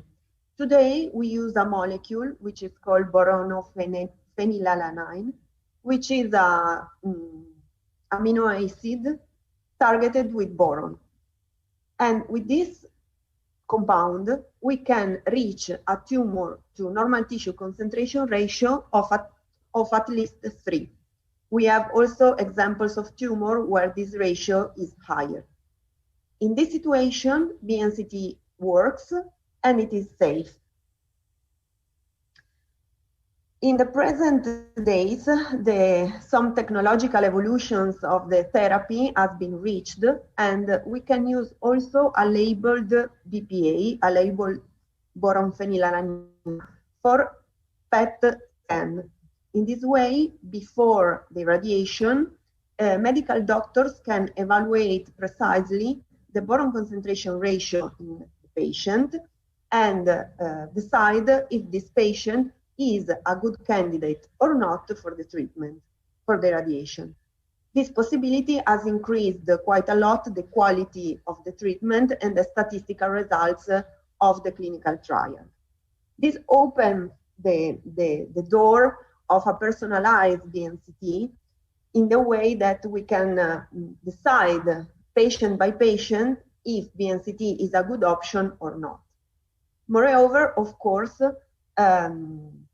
the most important area of research to improve BNCT is to set up new boron carriers which can be personalized for patient using, for example, antibodies, and which may improve the selectivity of the therapy on a patient base. Neutron sources are one of the most important elements of the BNCT treatment because we need beams with high intensity to allow short irradiation times. Up to date, we use the nuclear research reactors. For example, this one is in Argentina, and it is an installation that is being used for BNCT of nodular melanoma. However, this is of course not a good option to spread BNCT as a in-hospital therapy. So the next good technological news that we have is that now we can produce intense neutron beams with accelerators, linear accelerators, quite compact, that can generate neutrons using proper targets. So the scheme of the facility is an accelerator system with a target which produces a neutron beam via protons interaction with beryllium or lithium, a beam shaping assembly which moderates and collimates the beam, and finally the patient. One of the examples of clinical trial with the reactors is here in Europe, the VTT reactors in Finland, where more than 300 BNCT treatment have been carried out. In particular, they have treated so far 250 patients with primary and recurrent brain tumor, head and neck cancer, melanoma of extremities, and collecting patients from a large number of foreign countries. And another very famous clinical trial has been carried out at Curry reactor in Kyoto, where more than 500 patients have been treated so far with a large number of different pathologies. And some clinical data have been published that show how, for example, in malignant brain tumor, for example, glioblastoma multiforme, the possibility to couple BNCT with X-ray therapy improved the clinical result, where the mean survival time was increased to 23.5 months compared to the control of more or less 10 months. Of course, the possibility to have accelerators gives us the opportunity to spread BNCT also in hospitals, because the machine is more compact and easy to operate. And the most important example of this is in Japan, where, for example, a big hospital facility in Kyoto, in Osaka, and in the Fukushima prefecture have been built, especially for BNCT treatment, thanks to the collaboration of the Sumitomo Heavy Industry Company, where already clinical trials are ongoing. One of the first results of this trial has been published by Professor Miyatake in a congress in the United States, where the 1 year overall survival compared to historical control show us that the result is very good and encourages more studies in this respect. To show the relevance of BNCT, especially in Japan, these maps represent the facilities that are already working for patients in Japan, and other facilities which are under construction or under commissioning. Of course, in the world, more examples of BNCT facilities are being constructed and proposed. There is a sort of new era of BNCT and new companies providing the whole facility. For example, in Finland, in Korea, in Argentina, in Italy, and as you have seen in Japan, maybe also in the United States. In Italy, I'm very proud to tell that INFN has studied and can provide an overall solution for BNCT, providing the accelerator system, the target, the beam shaping assembly, where we have studied also new materials to be more effective in the neutron beam, and also the treatment planning system for the patients. The solution is ready to be installed in an hospital environment. So, coming to my conclusion, why BNCT is important? Is important because its more important characteristic is the selectivity of the damage. So it can be used to treat spread or infiltrated tumors. The radiation field of neutrons can be large enough to encompass all the possible micrometastases or isolated cells that may not be visible at an imaging method. It is less sensitive to positioning and organ motion than, for example, carbon therapy, because the selectivity is played by boron, is biological, is not physical. And most importantly, can be administered in 1, maximum 2 fractions. So there is no need of large fractionation. Research is very active in this topic, both in physics, in biology, in chemistry, in pharmacology especially, as can be testified by the large participation of researchers in the ISNCT biannual Congress. Of course, development of new boron drugs is very important in this field. So the idea is to use BNCT to push the limits of the tumor that can be treated. We have general radiotherapy, we have particle therapy, and then we have a number of tumors that still cannot be treated effectively with other types of particle radiotherapy, especially metastases, recurrent tumors, and tumors that are too close to very sensitive organs or tissues. So I have finished my presentation, and I thank you very much for this opportunity again.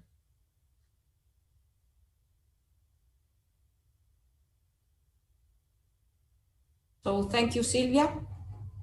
Exciting presentation, and which is open for question. I suppose there are several questions coming from the audience. If not, I will start immediately. Do you think that this is one of the more important features in the future, in the next future, and how we can integrate with radiomics?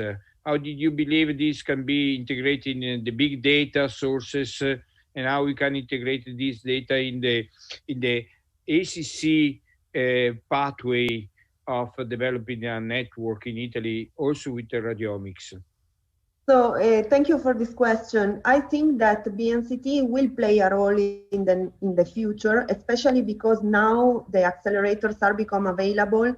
So there are an increasing interest in adding BNCT to the possibilities, for example, of an hospital or health center, because it can be considered as let's say a complementary therapy for those patients who cannot receive any other treatment. Also, it is very interesting the possibility to couple BNCT to other therapy. For example, in my group, we are studying the effects of mixing BNCT and carbon ion or proton therapy to explore the synergy of the two treatments. I think that BNCT must, let's say, must improve its presence and its methods to couple with what you are doing in the other types of radiotherapy. Maybe this is, for example, radiomics. We are still trying to, let's say, uniformate methods to what is up to date in other forms of radiotherapy. So I think that this will be the new challenge for us. Silvia, may I have a question for you. So you were referring about new drugs, new carriers, and about new antibodies that might carry, I guess, boron that should tackle the tumor cell. Do you have an idea of which will be the target for tumor cells for this carrier? You mean the, okay. I'm not a biologist nor a medical doctor, so it's difficult to be technical in this for me. But I can say something more general, and then maybe we can speak and I can make some contacts to be more precise. But the difficulty of this task is that the quantity of boron that we need inside the cells is huge, because we are talking about ppm, parts per million. So we need micrograms of boron per grams of cell. So the difficult part is to conceive a carrier and a mechanism of recognition of the cell that is very effective in bringing all the structure inside the cell. So the mechanism of recognition not only must be very precise, as it can be, for example, a mechanism based on antibodies, but also the molecule or the nanoparticle must be able to enter the cell. So it depends on different topics, not only on the capacity of the molecular recognition, but also to the possibility to enrich the cells with a huge quantity of boron atoms. So up to date, yeah, there are some trials, and what happens sometimes is that in vitro everything works very well, but then in vivo things are very different. So there are some trials that are very interesting, and let's see what happens in the next future. Silvia, thanks a lot for your nice presentation. Stay with us for the final discussion, and we move on to the next presentation, please, Lisa. Microphone, Lisa. Sorry. So it's my pleasure to introduce Antonio Camera with his presentation of GD2 specific chimeric antigen receptor CAR T cells incorporating CD248 costimulatory domains for treatment of GD2 sarcomas. So it's a sarcoma preclinical work. Good morning to everyone, and thank you for the kind introduction, and thanks for selected my abstract for this oral presentation. Today I will talk you about a project that we are developing in the unit of cell and gene therapy for pediatric tumors at Ospedale Pediatrico Bambino Gesù in Rome, which is focused on the development of a chimeric antigen receptor T-cell therapy for treatment of GD2 positive sarcomas.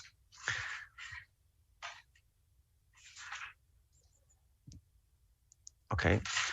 Just a few words about sarcomas, which are a group of tumors that can affect mesenchymal tissue, which basically means that they can affect bone, muscles, cartilage, adipose tissues, and vessels. And sarcomas can be broadly classified in bone tissue sarcoma, including osteosarcoma and Ewing sarcoma, and soft tissue sarcoma, including angiosarcoma, liposarcoma, chondrosarcoma, and of course, rhabdomyosarcoma. For our work, we decided to focus our attention on osteosarcoma and rhabdomyosarcoma so far. So just a few words about rhabdomyosarcoma, which is the most common form of soft tissue sarcoma. In fact, it all accounts for 50% of all soft tissue sarcoma, and can be classified. There is a classification in subgroups because it is a very heterogeneous disease, and in particular, each subgroup is each subgroup differing from each other for clinical, genetic, and histologic features. The most common subgroups of rhabdomyosarcoma is embryonal rhabdomyosarcoma, characterized by an early onset in children younger than 10 years of age, a great genetic heterogeneity, and a good prognosis, even if after the onset of metastasis, the survival rate of patients dramatically decrease. On the other hand, we have the osteosarcoma, which is the most common tumor of bone in children and young adults, can be classified in primary and secondary. And the primary form can be further classified in central and peripheral according to the region of the bone that is affected. However, the prognosis for both primary and secondary forms, it's bad, especially in presence of metastasis. So it's clear that there is a critical clinical need, and in particular, this has led to the development of alternative therapeutic strategies.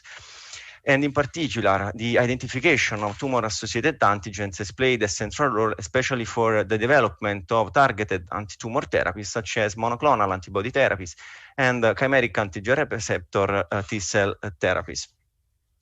An example of tumor-associated antigen is the GD2, the cell-ganglioside GD2, which is highly expressed in different types of tumor, including osteosarcoma and soft tissue sarcoma, while its expression in normal tissues is restricted to skin melanocytes and peripheral pain fiber, making it a good candidate for a chimeric antigen receptor T-cell therapy.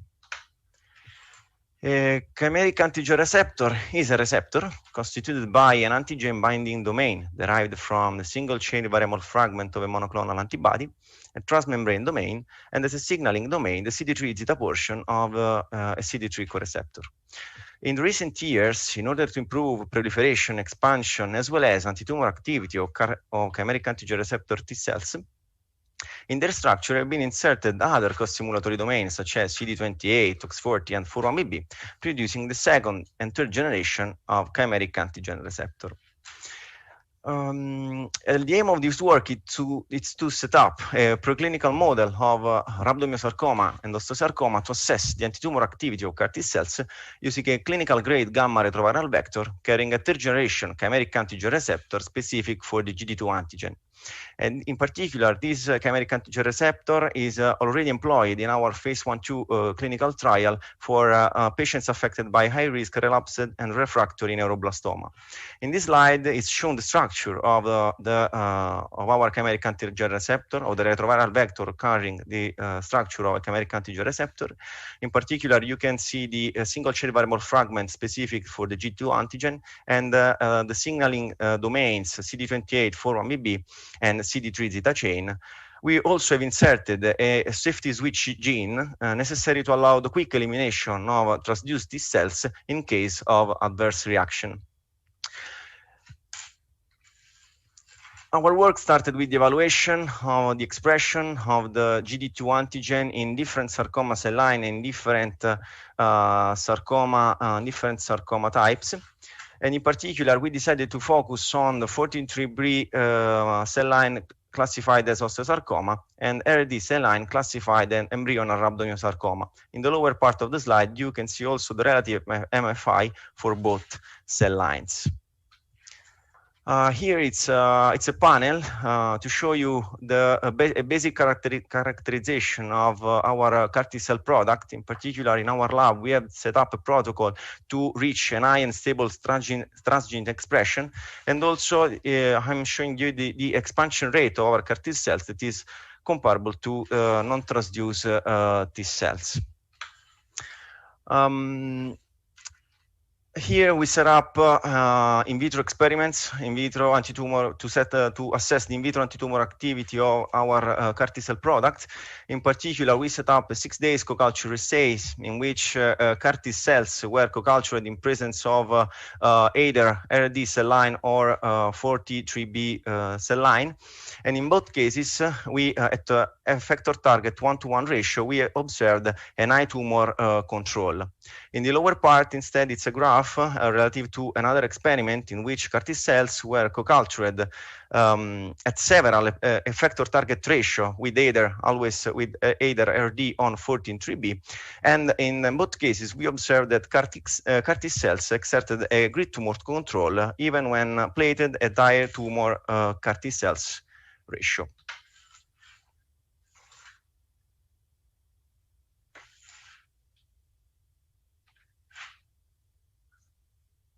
Okay, so we decided to switch to the in vivo setting.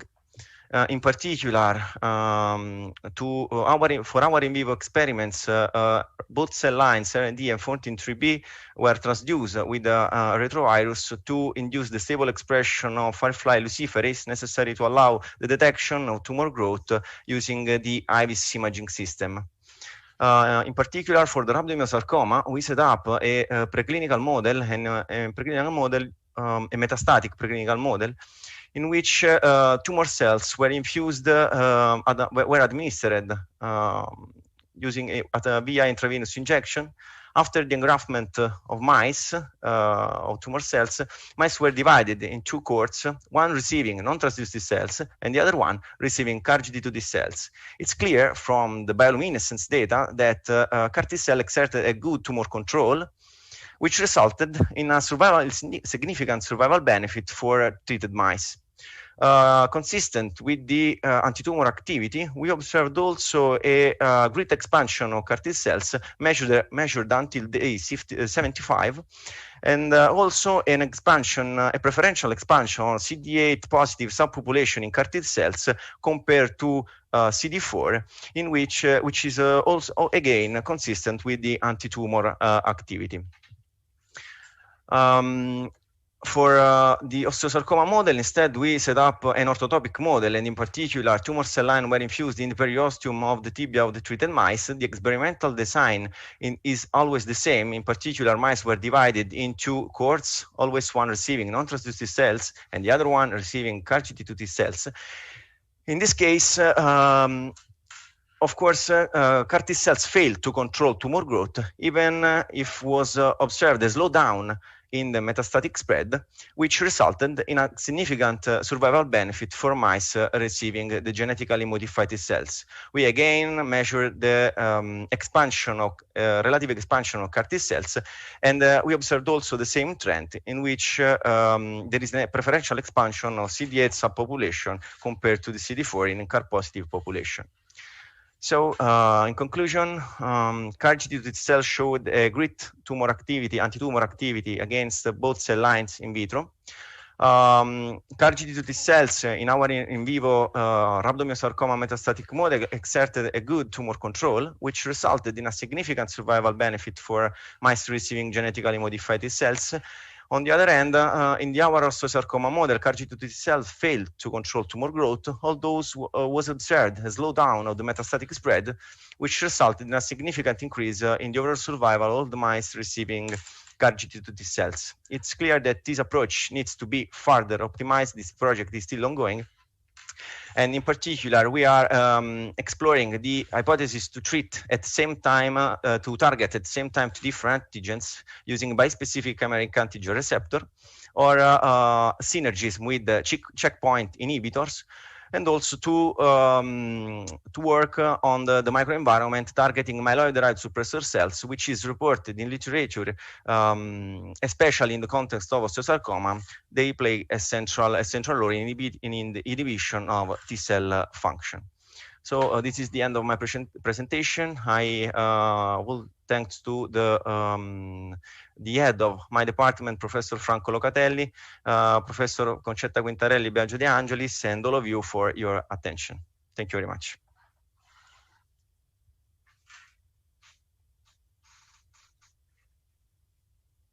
Thank you, Antonio.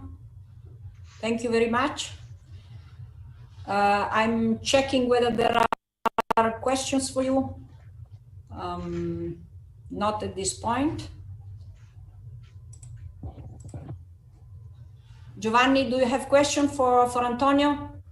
No, sorry, Antonio. We are a bit late. We move to the discussion. Okay. Your group has presented a very interesting abstract, and you are the representative, one of the representatives of the entire school. So, Antonio, we move to the discussion of the CAR T cell of the great group of Rome, OPBG. So I move on to the next section immediately, and we discuss later on. Sorry, Antonio. And the next speaker will be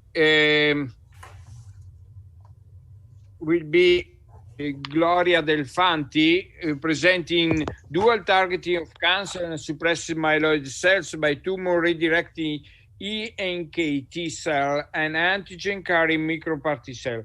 This is a very exciting presentation. Thanks for submitting your abstract from your institute and from your team. It's a great pleasure and an honor for this ACC meeting to get your contribution. Thanks a lot for presentation.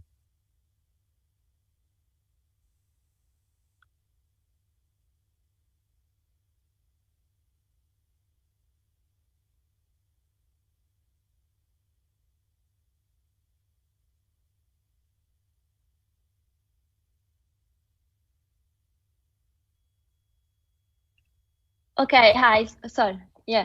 Can you see my screen and my presentation? Yes. Okay, so sorry.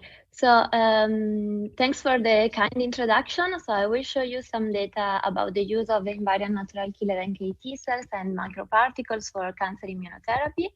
So a brief introduction: invariant natural killer NKT cells are a unique subpopulation of T lymphocytes that express a conserved invariant TCR, which recognize specifically lipid antigen that are expressed by the monomorphic MHC class I-like molecule CD1D.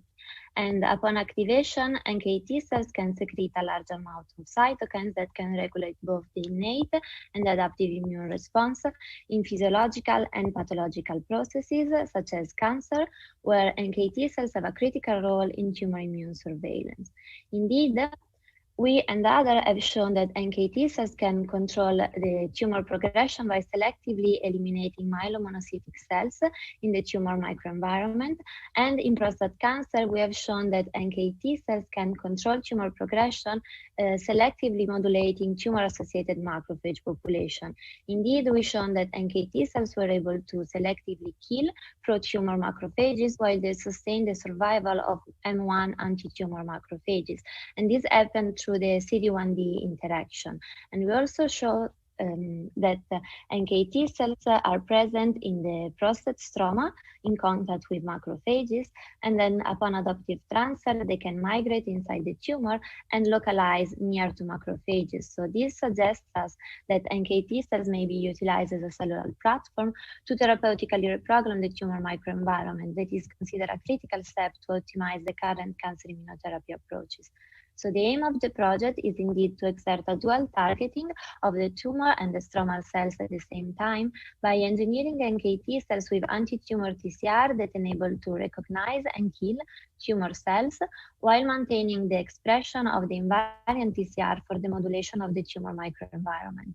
And I just want to highlight that due to their CD1D restriction, their tissue localization, and their anti-tumor activities, NKT cells represent an appealing alternative to conventional T cells for cancer immunotherapy. So we set up a protocol in order to enrich and expand NKT cells from the mouse spleen, activate them in vitro, and then to be transduced with a retroviral vector encoding for tumor-associated antigen-specific TCR, so to obtain bispecific cells that can be then transferred in tumor-bearing mice. So invariant NKT cells can be efficiently transduced with different TCRs specific for different antigens, but for reason of time, I will show you the data that we have with OT1 TCR engineered NKT cells that specifically recognize the surrogate tumor antigen of albumin. So when we transduce NKT cells with the OT1 TCR, we can look at the TCR expression on the surface, and we can identify 3 different populations. So cells that only express the invariant TCR, cells that express both the invariant and the OT1 TCR, and cells that only express the exogenous OT1 TCR. And by co-culture experiment with different targets, we can see that invariant NKT cells specifically recognize the lipid antigen alpha-gal SER presented by the CD1D molecule. Single positive OT1 TCR NKT cells can recognize the OVA antigen, while the cells that express both the invariant and the OT1 TCR were able to specifically recognize both the CD1D and also the MHC restricted antigens. So these indicate that these cells are indeed bispecific. And we also observed that OT1 TCR engineered NKT cells are able to specifically kill OVA-expressing tumor cells in vitro. And we then move in vivo in tumor-bearing B16 OVA tumor-bearing mice. And this is what happened if we transfer OT1 T cells that can target the tumor cells, or when we transfer wild-type NKT cells that can target the tumor microenvironment. And if we perform a co-transfer of OT1 T cells that can target the tumor cells and NKT cells that target the tumor microenvironment, we further delay the tumor progression. But we observe exactly the same results with our OT1 TCR engineered NKT cells, but in this case, transferring one single effector cells. So we also have evidence that the transferred NKT cells can infiltrate inside the tumors. This is a staining on the NKT cells population in a black 6 tumor-bearing mice inside the tumor. And among these NKT cells, we can find the endogenous NKT cells and the DS-red adoptively transferred NKT cells that are not present in the control mice. So we then investigated if these transferred cells can also modulate the tumor microenvironment, and we analyzed the expression of myeloid and lymphoid marker on the CD45 population. And with an high-dimensional analysis that enable us to generate this map in which cells are distributed according to the differential expression in all the analyzed marker, we can identify different clusters with a cluster analysis, some myeloid cluster and some T cell cluster that were modulated among the treatment.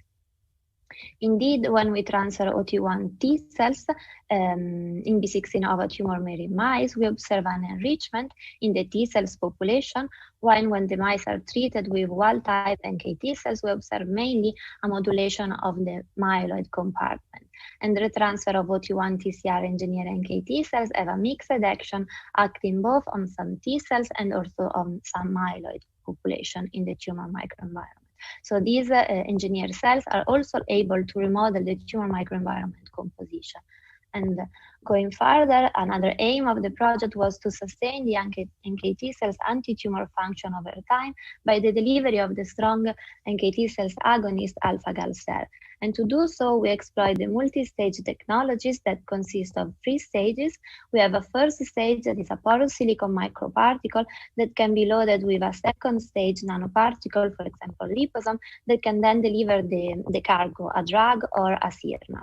So the porous silicon microparticles were designed in order to be delivered intravascularly, and compared to other microparticles, they have an higher accumulation, a preferential accumulation inside the tumor, where also in response to the high level of high oxygen species, the silicon starts to degrade and to release the second stage nanoparticle. Or also both the first stage particles and the nanoparticles can be phagocytosed by phagocytic cells in the tumor microenvironment, and so the cargo is then released. So to stimulate NKT cells, we combine alpha-gal cell with the DOPC in order to generate alpha-gal cell liposome that can then be loaded on the porous silicon particles to generate alpha-gal cell MSV. And we first compare the capability of this free alpha-gal cell formulation to activate NKT cells in tumor-bearing mice. And as you can see here, alpha-gal cell MSV were highly able to activate intratumor NKT cells compared to the other liposome or soluble alpha-gal cell formulation, while the activation is the NKT cells activation is comparable in the other organs. So this suggests us that we can really exploit alpha-gal cell MSV to activate intratumor NKT. And so we combined this adoptive transfer with the MSV, and as you can see here, the MSV treatment can further enhance the anti-tumor activity of wild-type NKT cells, delaying the tumor progression. And when we treat the mice with OT1 TCR engineered NKT cells, and then we add also the alpha-gal cell MSV, we further delay the tumor progression. So moreover, we also try to perform multiple transfer of the alpha-gal cell MSV into tumor-bearing mice. And here you can see that we can this enable to increase the mice survival by simply stimulating the endogenous NKT cells. And then we observe the same results also with multiple transfer of OT1 TCR engineered NKT cells. And again, if we combine these two strategies, we further enhance the anti-tumor activity, prolonging the survival of these mice. And this for us was a quite good result, since the B16 model is a very aggressive and hardly curable tumor. So to conclude and sum up, I show you that NKT cells can be engineered with tumor-specific, tumor antigen-specific TCR, and these cells in vitro are dual functional, recognize both the CD1D and MHC restricted antigen. They kill antigen expressing cells, and in vivo they are able to delay the tumor progression. Moreover, the transferred TCR engineered NKT cells can infiltrate the tumor and modulate the tumor microenvironment composition, and the enhanced delivery of alpha-gal cell by microparticles can activate NKT cells at the tumor site, further delay the tumor progression, and enhance the mice survival. And so these provide a proof of concept of the efficacy of the use of functionally enhanced NKT cells for cancer immunotherapy. And I want to thank my lab, the Experimental Immunology Unit at San Raffaele, my mentors, Paolo Della Bona and Giulia Casorati, the organizing committee that selects my poster and so give me the possibility to share my data with you today, and all of you for your attention. Thank you. Dear Gloria, thanks a lot, Gloria Delfanti. Thanks a lot for your exceptional presentation, which is open for discussion. If there are questions from the audience, if not, I would like to start with asking to you how we can integrate your research from a translational point of view in the mostly of the cancer we are curing. What's the cancer that you believe will be the more suitable for your exceptional approaches? So I think that we can exploit NKT cells especially for solid tumors, because NKT cells have this characteristic that they are tissue resident cells. So compared to T cells, they have an highly migration inside the tumors. And indeed, there are in a clinical trial there are the use of NKT cells with CAR for neuroblastoma patients, so for children with neuroblastoma. And so I think that we can, and I think that we can also exploit NKT cells in the case, for example, of liver metastases, because we know that NKT cells can go inside the liver, and so this can be another really interesting and feasible approach, I think. Thanks. Waiting for other question that Lisa is checking, suppose. Yes, I do have one. Okay. Which is has disappeared for some reason. Okay. Sorry. May I ask to resend it, because I approved it and something happened. It's disappearing I approved it and it disappeared. Sorry. New question. Okay. Did you test a co-treatment with checkpoint inhibitors? from No. Sebastian Jaillon. Not yet, but that will be really the second step. We want to try to combine the OT1 TCR engineering NKT cells with maybe PD-1 blockade, and also the MSD with the PD-1 blockade, and see what happens. So thank you.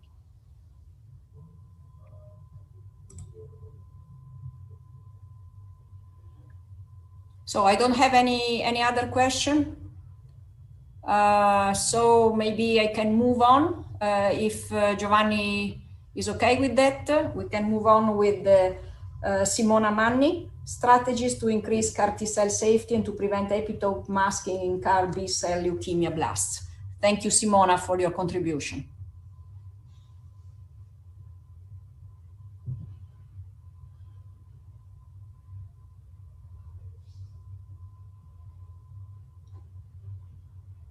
Good morning, I'm Simona Manni, and today I have the pleasure to introduce you the work of PBG related to strategies to increase CAR T-cell safety and to prevent epitope masking in CAR B-cell leukemia blasts.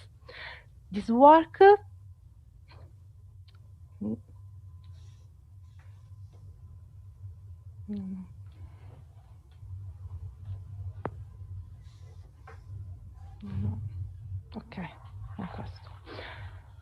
This work was born following a clinical case reported by Ruella et al., in which patients treated with CAR-T relapsed with CAR-positive and CD19 negative blasts. In fact, we must remember that CAR-T are generated for peripheral blood of leukemia patients, and blast contamination can be transduced, triggering an escape mechanism from CAR-T elimination. Why? Because B-cell will express on its surface both the CD19 antigen and the CAR direct against the CD19, causing an antigen masking effect and leading to a leukemic clone expansion resistant to CAR-T. For this reason, we have forced the system using peripheral blood from patients at diagnosis with a significant amount of blast genetically modified with our retroviral vector from CAR CD19 expression. We observed that the percentage of blasts doesn't affect the transduction levels, but instead the expansion levels of the CAR product. Moreover, we have evaluated in these drug products the presence of contaminating B cells by the use of quantitative PCR on immunoglobulin detected at diagnosis of the patients. As shown in the slide, it was very clear the kinetics of B cells disappearing during in vitro expansion, reaching an undetectable level at day 30. At this point, to evaluate the mechanism regulating the CD19 masking by CAR on B-cell leukemia, we investigated if CAR design can modulate the cheese masking. So we conducted a comparison on the standard CAR used by Ruella in the previously mentioned publication and the CAR produced in OPBG characterized by a long hinge since the presence of CD34 for CAR detection and a shorter linker in single chain, all in a retroviral platform. We established an in vitro cellular model to study the impact of CAR design on CD19 masking. In particular, we hypothesized that leukemic cells transduced with the standard CAR had a complete masking of CD19, while the cell transduced with the PBG CAR had an incomplete masking of CD19 when both of molecules are expressed in cheese, making them still sensitive to CAR-T. In fact, in co-culture assays, untransduced leukemic cells are sensitive to standard and OPBG CAR T cells. Cell transduced with CAR or PBG continue to be sensitive to both CAR, while leukemic cells transduced with standard CARs with long linker and short range are instead insensitive to the CAR T elimination. At this point, we investigated which portion was responsible for the incomplete masking. So we cloned a CAR with a shorter linker in absence of CD34. As you can see in this case, Raji cells are very well controlled by CAR T. On the contrary, if we leave CD34 in CAR construct, but in presence of a long linker, we reestablish the same situation observed in standard CAR T, alias the incapacity to be recognized by CAR T.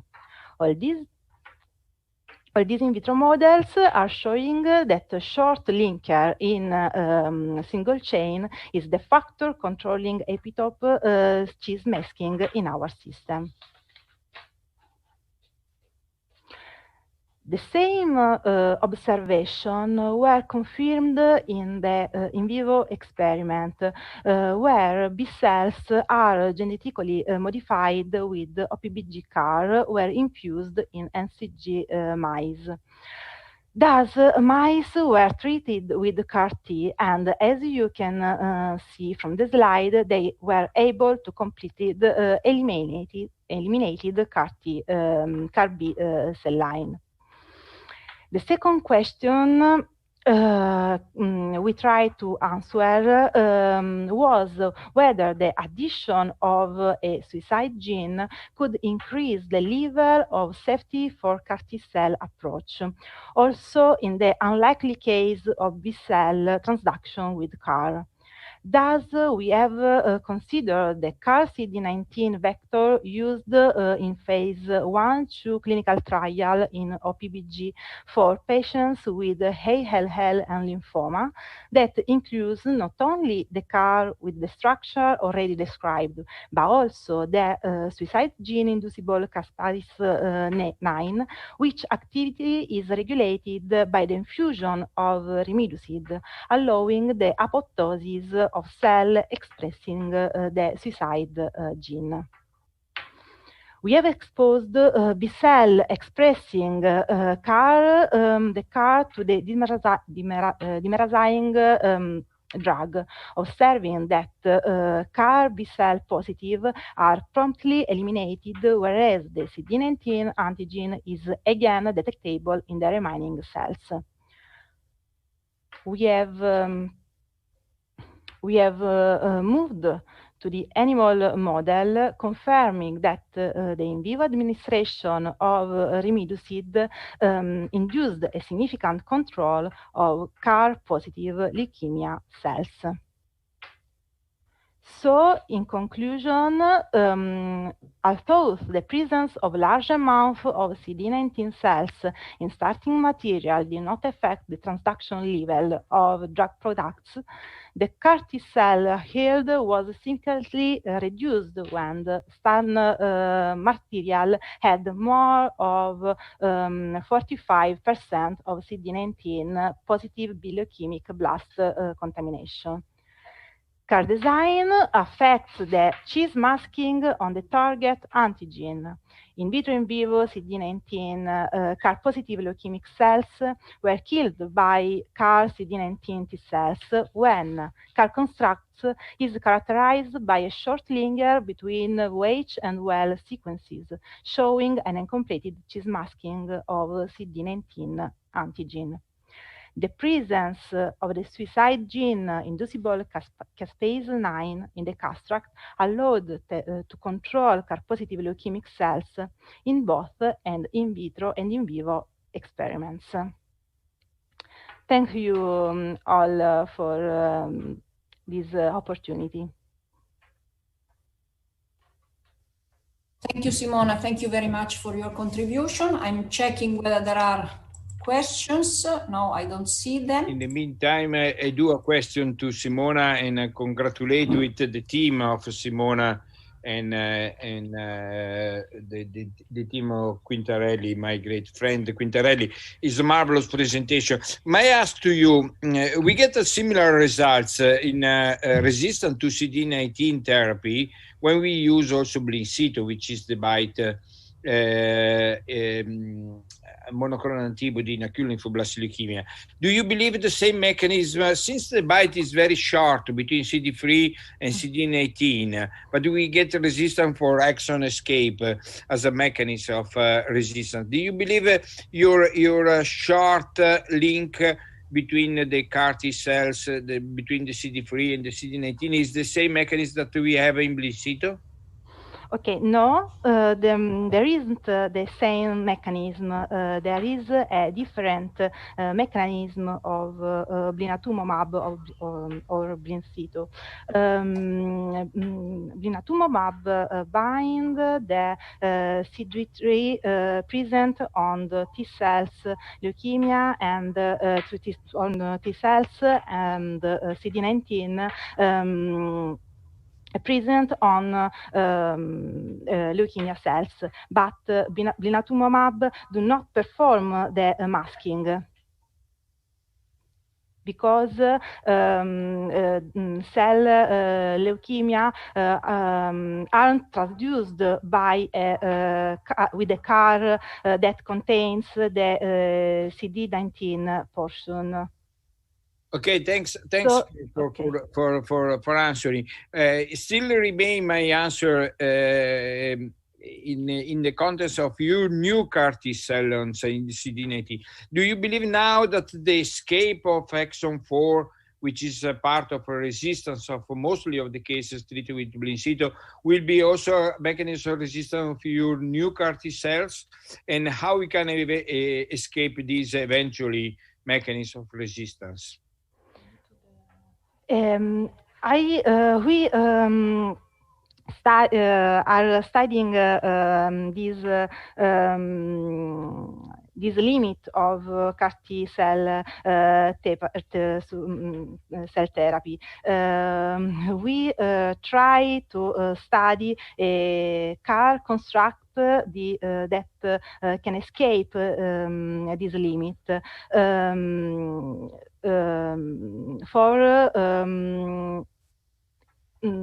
for each target antigen.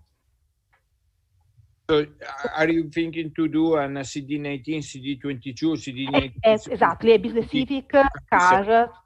A dual targeting. A dual targeting. Yeah. May I ask to you another question? Could be suitable for NK CAR T cell, your vector, and you believe that this can be also applied to different tumors, different from leukemia and lymphoma? For instance, you believe that can be do, for instance, in... Yes, NK are a great platform to use CAR T cell approach. And thanks a lot. If there are no questions, but we can eventually do that during the discussion. Stay with us, and my compliments again for your very nice presentation. We will move on to the discussion now, correct?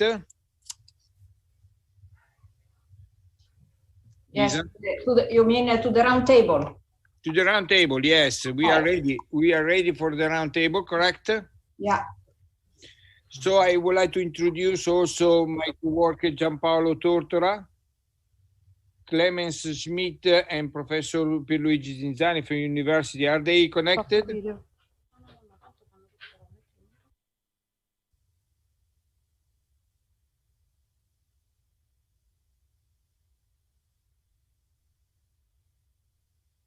Perfetto. Ok, voi ci avvisate quando cominciamo. Ok, grazie. Io ho qualche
Okay, thanks a lot for coming to the innovative treatment session roundtable, and we are proud and we thanks for Professor Corrado Tarella from IEOIRCS to be part with us, Gianpaolo Tortora from Policlinico Gemelli in Rome, Professor Clemens Smith and Professor Pierluigi Zinzani, which are connected with us. Thanks for coming from the ACC meeting on novel strategy. We discussed at the beginning the radiotherapy, the new radiotherapy approaches for cancer treatment and for lymphoid treatment.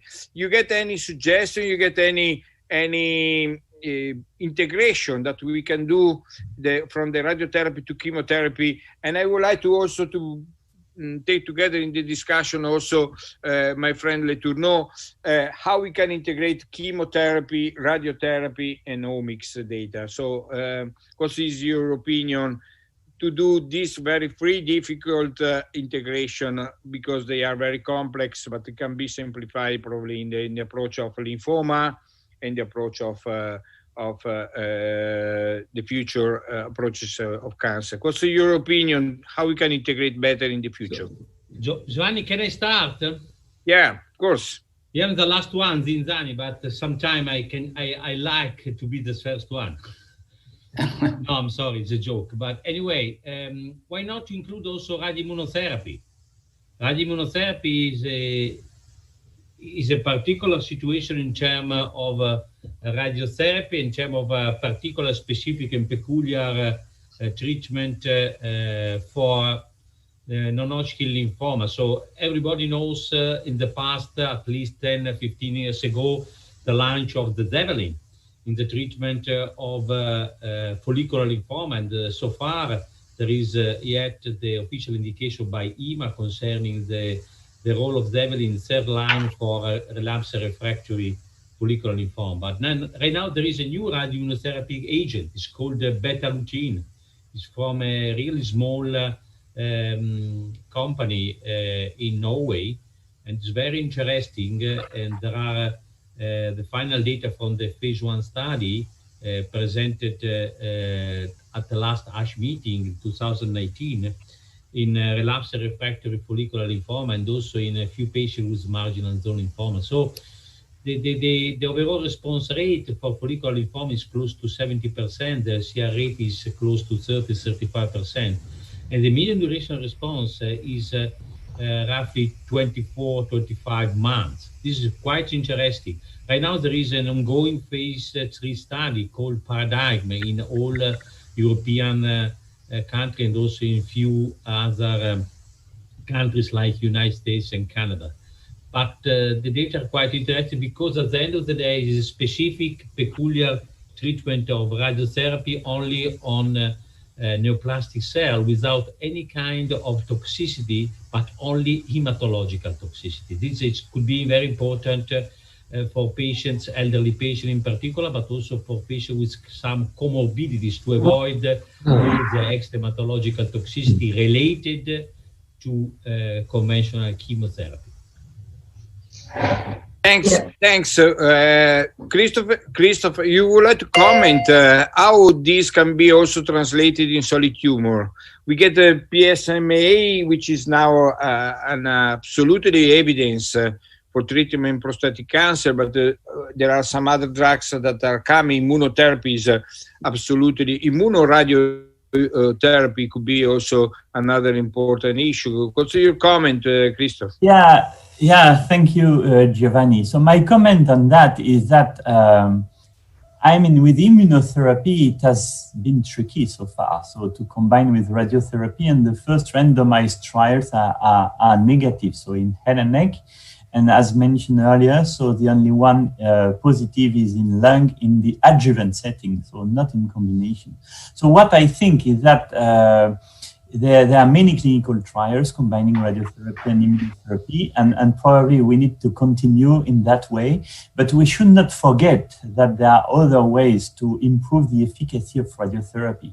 And I guess we have drugs that target DDR and DNA repair. And I think there are too few clinical trials evaluating the combination of radiotherapy with PARP inhibitors, ATM, ATR inhibitors. Also, we have these drugs on the market. And I think we are quite far from omics and radiotherapy right now, but there are avenues to try to improve the efficacy of exclusive radiotherapy in cancer. And I think this is so important because patients can be cured with radiotherapy. So if you can increase the rate of patients cured with radiation-based therapies, we should do it. So I would say at the end, we should continue looking at immunotherapy combined with radiotherapy, and there are many clinical trials. But I will not forget to move forward also with new drugs such as DNA repair drugs, or even another drug that showed a very interesting result, which is a YAP inhibitor, so an inhibitor of the apoptosis protein in combination with radiotherapy, with a positive randomized phase 2 trial and a phase 3 that will start in head and neck cancer. So there are other ways to combine drugs to radiotherapy. I think we should. I totally agree with you that the YAP therapeutic approach inhibitors will be an additional, together with venetoclax, so BCL2 inhibitor, an additional drugs to be integrated in the treatment. I have a question for Corrado Tarella.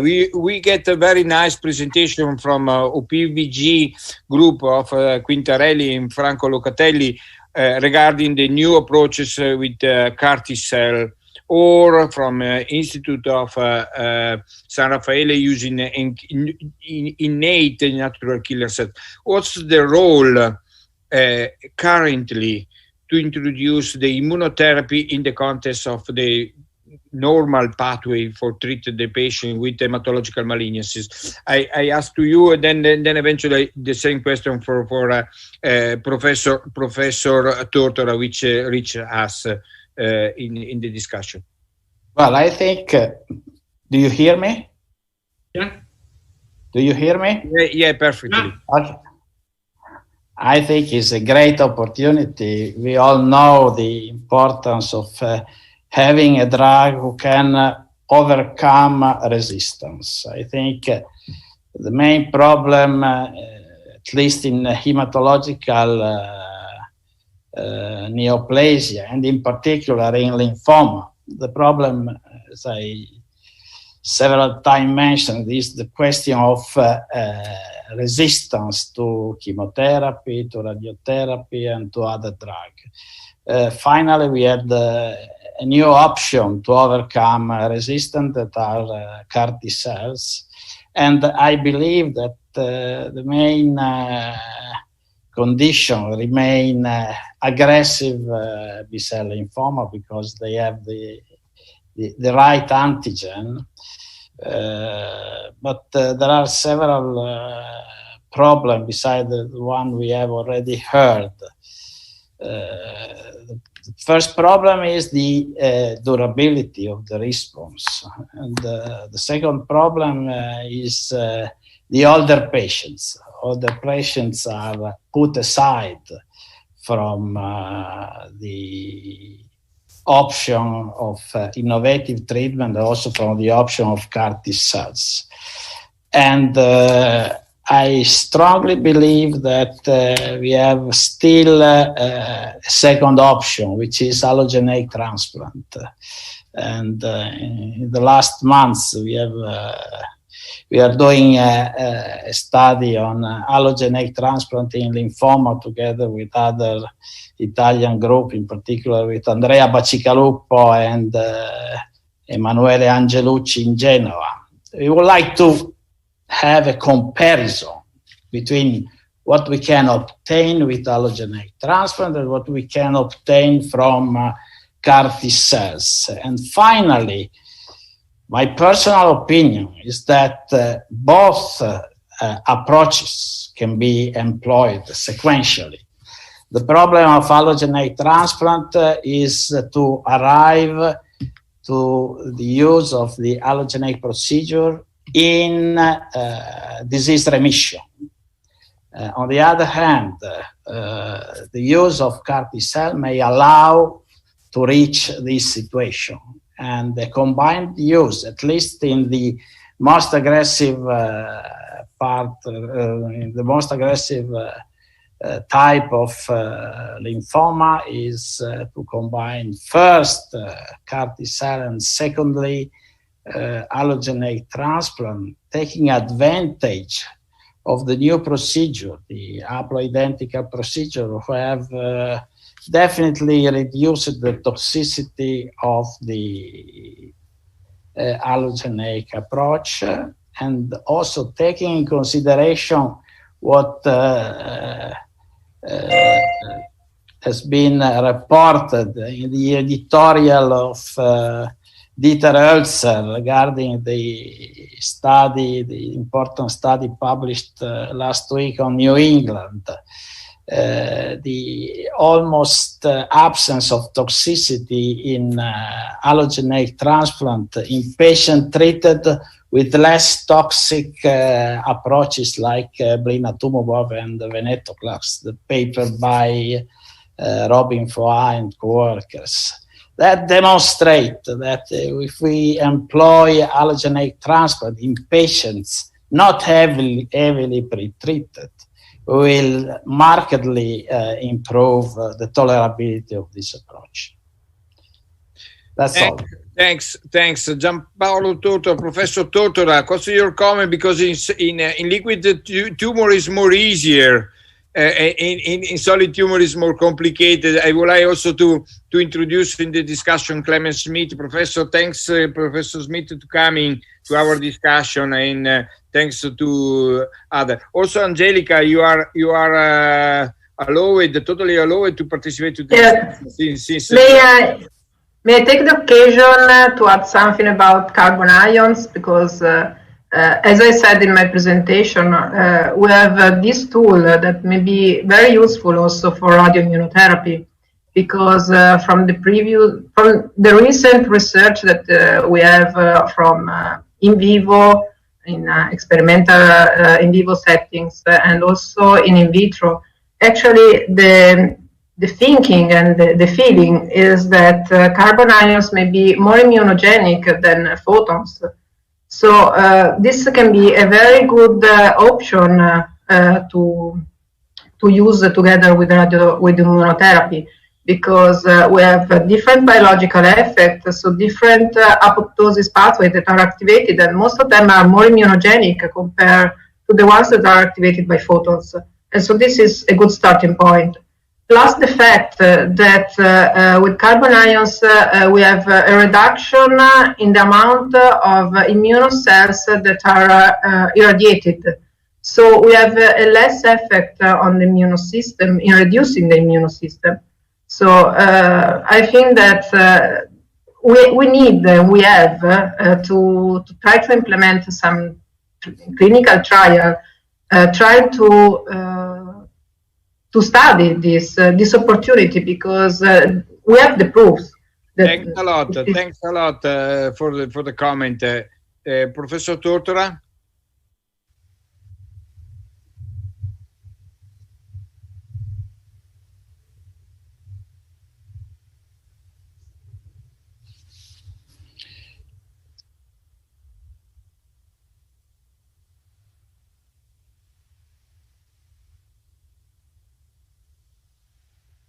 Yeah, Professor Clemens Smith, do you want to comment the opportunity of radio immunotherapy? Sorry, Giovanni, probably my phone, my mic was. I'm sorry. No, don't worry. You are online. Please comment. Yeah, sorry. As you said at the beginning, for solid tumors, it's a quite different story compared to liquid tumors. The CAR T must find the tumor, enter the tumor cell, survive in the microenvironment, which is increasingly showing to be a major problem. We have a toxicity, which appears to be much worse in solid tumors compared to liquid tumors. But I mean, I'm quite confident, and also mutation, of course, of the antigen. I'm quite confident that new technologies may help. If I can just mention a few things that are at least appealing for us. The dual CAR design, which is able to recognize multiple antigens at once, the possibility of local administration of CAR-T, local administration also for some immune regulating agents is becoming increasingly appealing in solid tumors. There is a large array of different ways and different type of agents that seem to play a role when you inject them locally for dendritic cell activation and so on. Another interesting thing for us is the possibility to use CAR-T cells engineered with different payloads. Like you have interleukin 12, interleukin 18 antibodies, and the combination with immune therapy. There is a large number of trials of combination of CAR-T and checkpoint blockade inhibitors. Most of them are phase 1, but there is already experience. In my own opinion, what seems to be a very, very promising frontier is the CAR-NK, the use of CAR-NK. NK offer many advantages. They don't have to be matched to a specific patient. One batch derived NK cells can be potentially used to treat many patients. You don't have the restrictions of the antigen that you have with CAR-T. And there are now some few experiences, especially in tumors. I can mention one of the most terrible type of tumors, solid tumors like pancreatic cancer, have been experienced of phase 1 studies with unexpected results with the CAR-NK. So I think that for solid tumor, there are other parts, other avenues that just started that can be probably more promising than the original CAR-T themselves. Thanks a lot. Thanks a lot. Yeah, so I think I would like to pose the question that I was posing to Angelica first. So here we are speaking about classical radiation together with immunotherapy. I think that Angelica and Silvia Bortolussi, they were really pushing a little bit the technologies and the type of radiation. And they both were suggesting that there might be a different biological behavior based after BNCT or after carbon ion. And I guess that everyone was asking how should we move research, clinical research in this setting. So first, carbon ion and BNCT are available not everywhere. We have seen that there is like a clustering in Japan for some reasons. And here I'm really tempted to comment that we are not so fond of taking data coming from other countries and how do we manage this and so this is the question for both and for Angelica especially. How do you see, should we move with clinical research coupled with the personalized treatment, as you suggest, that this could be possible with carbon ion in the clinic? Thank you very much for your answer. Yeah, Lisa, I think it's a really good point because you said that there are many centers that are focalized in Asia, but now we have also many centers in Europe. So at least we have 12 centers using carbon ions. So times are quite good to start to cooperate and also to try to exchange data and to start with clinical trials from the different countries. Because as I said in the presentation, carbon ions are surely a good option for radio-resistant tumors and for recurrences. And it is needed to use the clinical trial with different centers for the reason that we have few centers, so we have few patients that can be treated. So far, about 40,000 patients have been treated with carbon ions. but not very important clinical trials have been conducted. So the idea is to start to analyze some of the hot topic of the carbon ions. I said about immunotherapy, this is one, and now we are going to start a clinical trial aiming to use carbon ions with immunotherapy. But I think that the other points that need to be discussed and be studied are, for example, the concomitant use of chemotherapeutics, because carbon ions are more effective, biologically speaking, and probably is not so needed the use of chemotherapeutics for local control. But there are many tumors that have, of course, an history towards metastasis. So for that tumors, the use of chemotherapies is fundamental, but we still don't know the synergic or not effects of carbon ions with other drugs. So as I said during the presentation, we are talking about a totally different radiation type compared to photons. So we cannot use the data collected from the photon. We can use the experience and try to find a way, or at least to start the way. But we have to do a precise clinical trial on this direction. So chemotherapeutics, immunotherapy, of course, but also the fractionations of the treatments. Because again, we are still using for most of the tumor the experience of the photons, but just trying to, let's say, to adjust the dose considering the RBE. But again, we are talking about very different radiation. It's like using a different drug in oncology. We are using a different radiation in radiotherapy. So hypofractionation is going to be the direction for carbon ions due to all the biological factors that I mentioned this morning. But again, we still need very let's say, effective studies, clinical trials, trying to prove this, because for the moment we have very good feeling, we have good results in the radioresistant tumors that have been treated so far, but we need to take a direction trying to use this important tool in the best way, because the idea is that we are not using it at the moment in the best way as possible.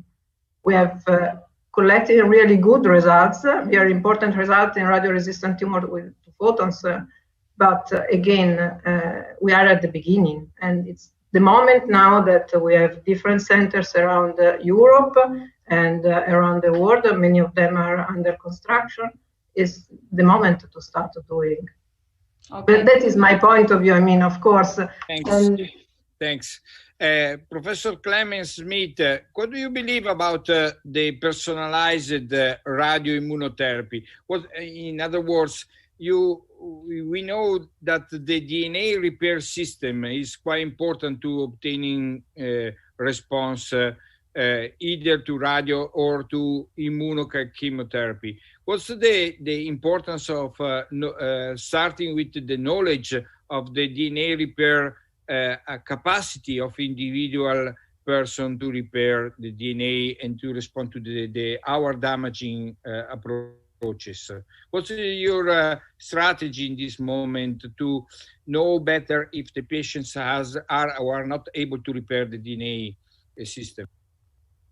I think there's very few data to prevent a misunderstanding. I'm not a radio-oncologist, and as a hematologist, I see increasingly less room for radiotherapy.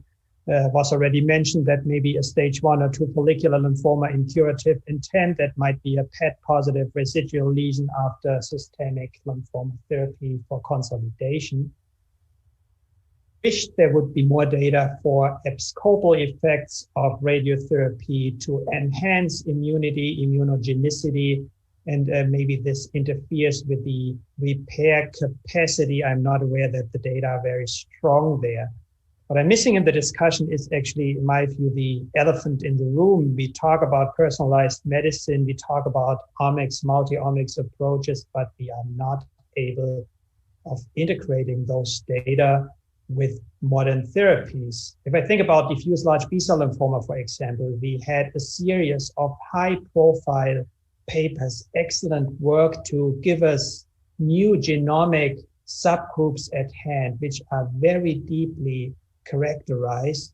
And there are now papers out there, equally highly published, high-level published, suggesting certain targeted therapeutics to match certain genomic subclasses.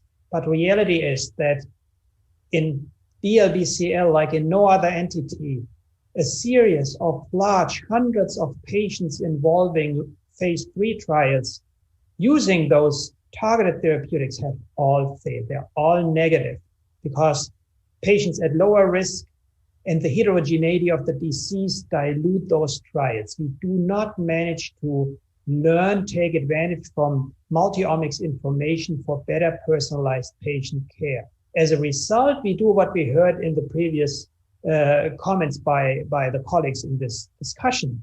We use CAR T cells, we use immune oncological agents targeting receptors being ubiquitously expressed on the surface of the disease. And it sounds a little bit, we think that a CAR T cell against CD19 or double specificity CARs, they will do the job independent of the biology of the disease. I heavily doubt this. We see half of the patients failing, and it's not that failing means no persistence of CAR Ts or antigen CD19 loss. There is more beyond the failure. And this is, again, in the blueprint, the molecular blueprint of the disease, but that's poorly understood and poorly converted into personalized treatment decisions. So my point is we need to much better integrate the individual omics, molecular pathogenesis of the disease and its enormous heterogeneity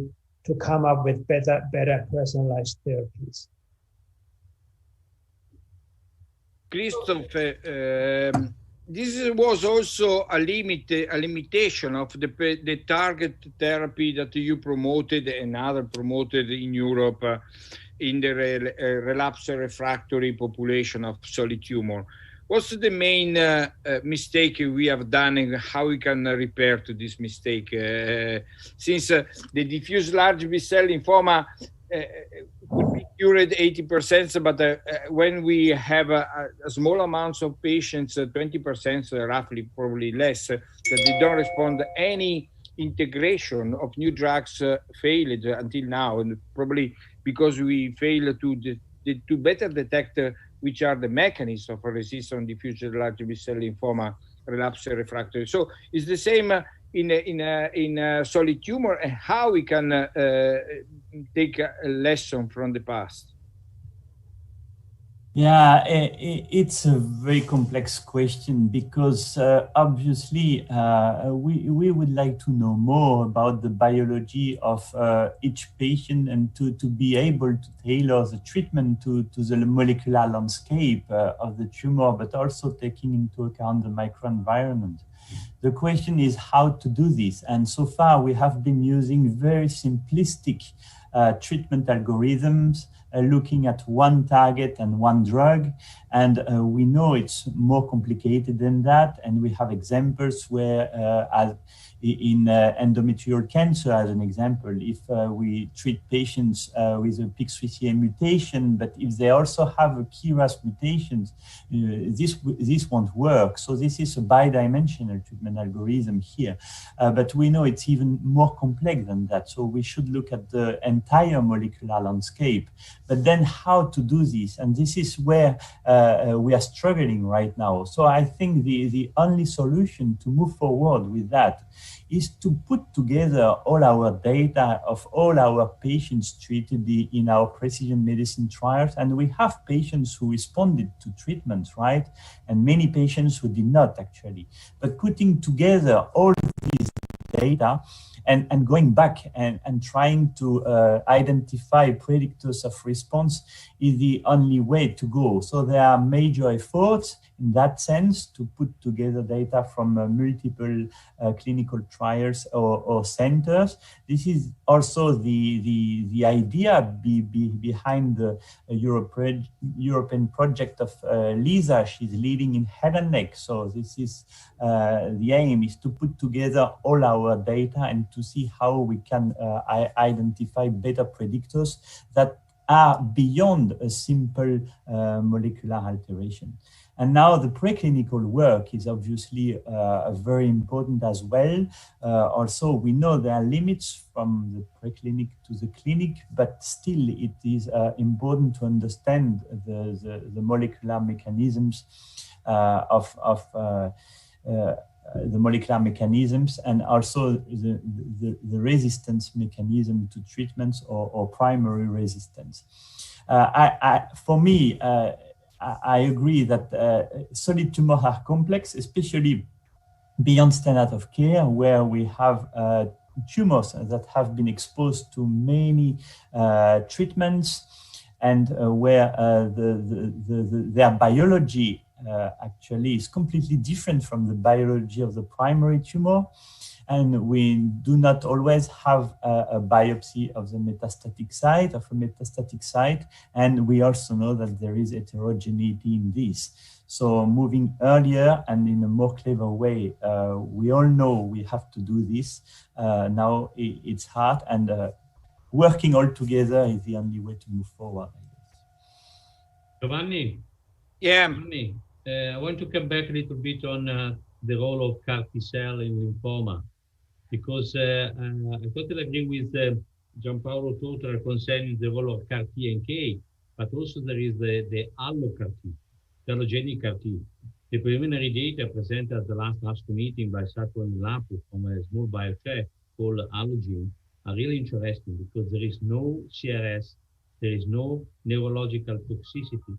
And when you compare with the classical CAR T, you can avoid, or in this case, to wait at least 3-4 weeks for the lymphocyte. This is fundamental for the patient because in this period, there is an high risk of the progression of the disease. It's so difficult to control the disease. And if you try to control in terms of bridge treatment, the risk is to have a neutropenia and or infection when you have to do the infusion of the lymphocyte. So allogeneic CAR T could be one of the most important frontier for the future for relapsed refractory diffuse B-cell lymphoma, but also for other tumors that could be used for CAR T.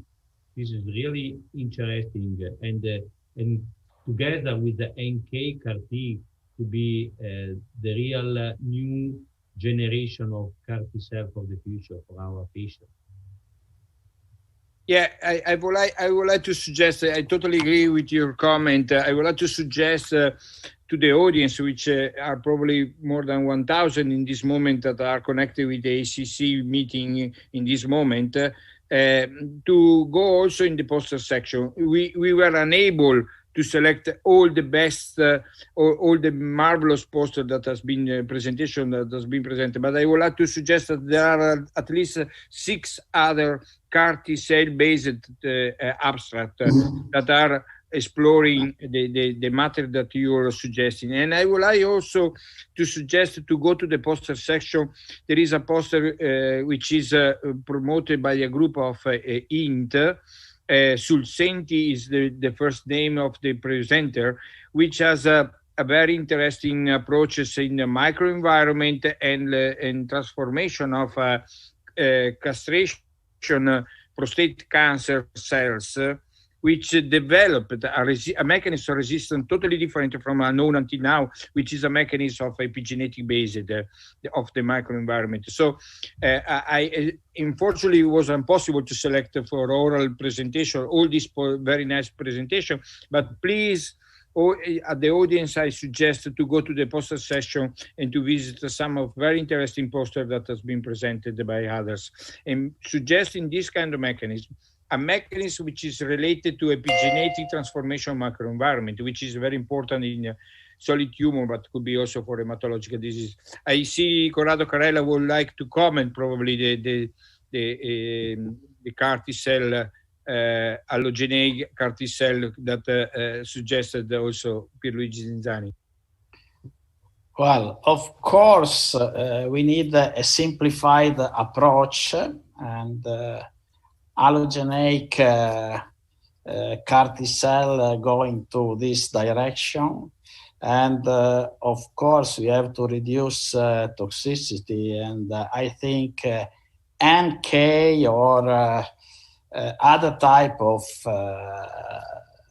lymphocytic cells can be employed. In particular, I want to mention the recent study by Sandro Rambaldi and Andrea Biondi with cytokine-induced killer cells, which is an alternative to the standard CAR T cells, again going to the direction of reducing the toxicity. So if we have to talk about the priority of researching the CAR T cell is to try to develop a simplified approach, and simplified approach means allogeneic CAR T cells and a less toxic approach with NK or with cytokine-induced killer cells.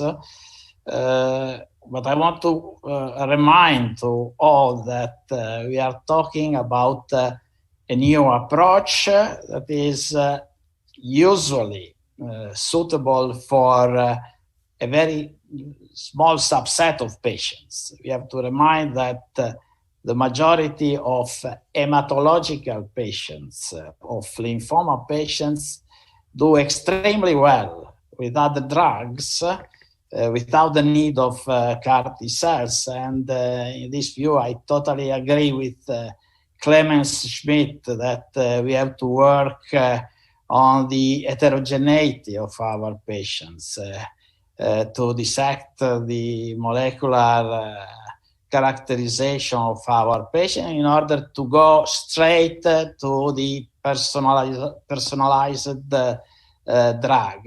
And this is as important like the study on CAR T cells.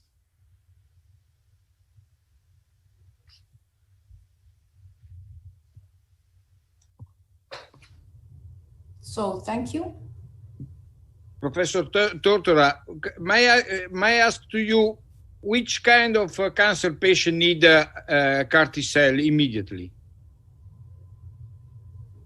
Well, if you go based on the response to treatment seen with immune therapy, you may imagine that melanoma or lung cancer, they may be probably head and neck, this type of tumors. But if I have to go based on the fact that we got 0 responses with immune therapy, except for the microsatellite unstable patients, I would think about pancreatic cancer, which is the most intriguing solid tumor related to the fact that you have a little or no infiltration of lymphocytes, no activation of dendritic cells, and an incredible microenvironment which makes the almost impossible the attack of the tumor. And this is the reason why some of the studies are pointing in that direction. Although it has been the land of failure, pancreatic cancer. So under the point of view of a company, I can understand it's really very, very dangerous and challenging. But under a scientific point of view, this would be the greatest challenge. And that's why the CAR-NK are moving in that direction. And also, as I was mentioning before, using the local injection. For instance, we're starting now with local injection of the T9 regulation and dendritic cells, regulatory TR9 agonists and antagonists, and dendritic cells activators, along with the thermoablation, local thermoablation, and we are exploring radiotherapy approaches combined with that to increase the neoantigenic presentation. So, in 2 words, I personally would go in tumors which do not respond. Might be more provocative. Do you believe that immunotherapy, including CAR T-cell, has to be used as neotherapy, neoadjuvant therapy, or you put the immunotherapy at the last part of the treatment? No, you are not provocative. It's exactly what we're thinking to do. To use in a neoadjuvant setting, for instance, in pancreatic cancer, wherever you cannot use the surgery up front, and to create an environment which can respond, and eventually later on you do the surgery or other approaches. So that's exactly one of the settings we're thinking about. May I ask a more general question? I would say a strategic question or a general one to Christophe. So he was telling us 2 things. One, precision oncology and the agnostic approval of drugs. On the other side, he was suggesting a pathology-driven, a histotype pathology-driven approach. So based on which is, to me, it's a little bit white and black or gray, I would say. So I'm very pleased that you are coming back to the pathology, to the histotype, because I'm not so fond of this agnostic approval, because every disease has a known and own natural history.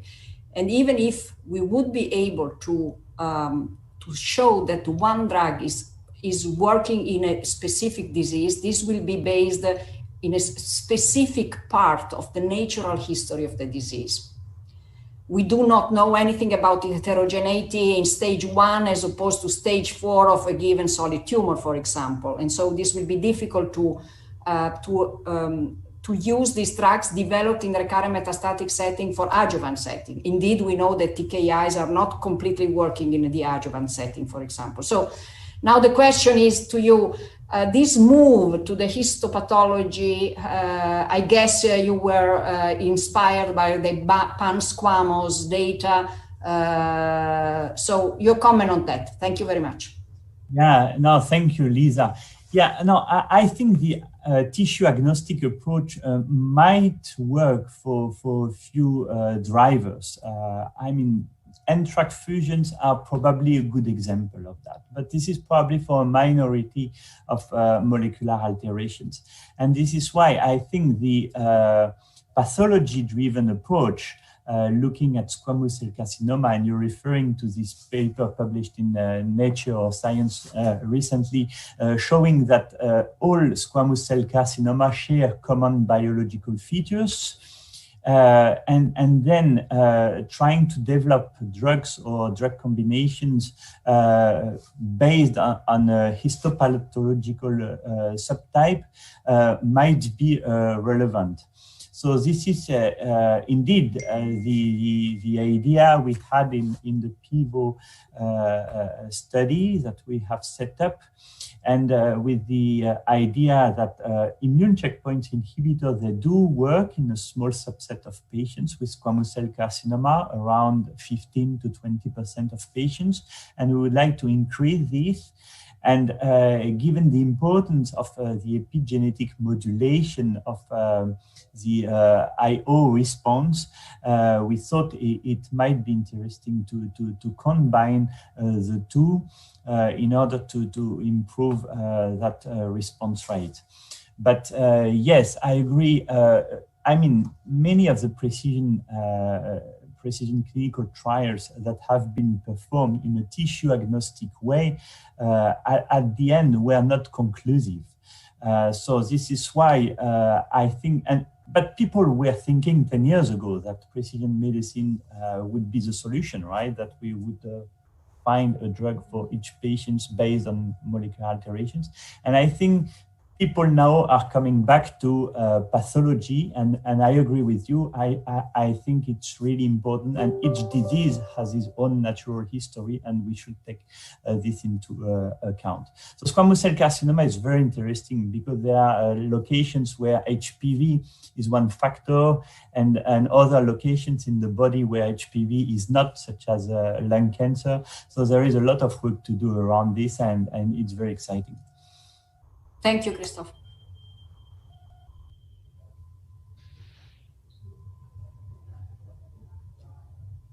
Other comments? So maybe, did we lost Sorry.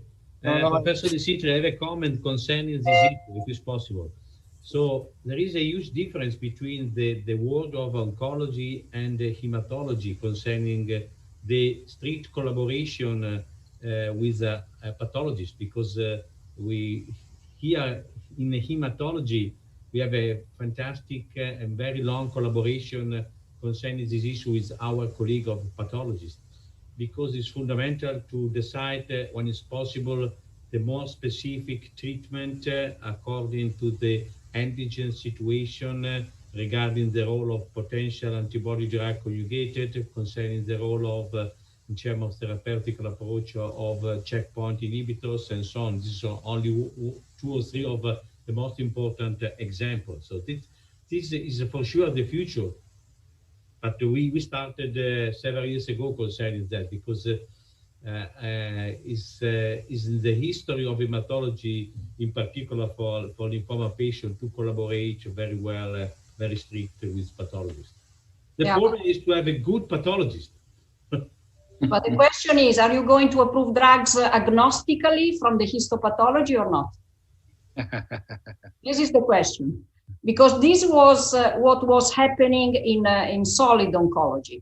So we do have drugs that has been approved agnostically. So if you have a BRAF mutation, then you can get BRAF inhibitor, for example. No, it's a different situation. I know. It's in oncology, the situation is a little bit different in hematology. So I'm supporting your comment saying we would like to go back to pathology, to histotype, because there are many more secrets there than taking an alteration for everybody that fits everyone. So this was my comment on that. Thank you.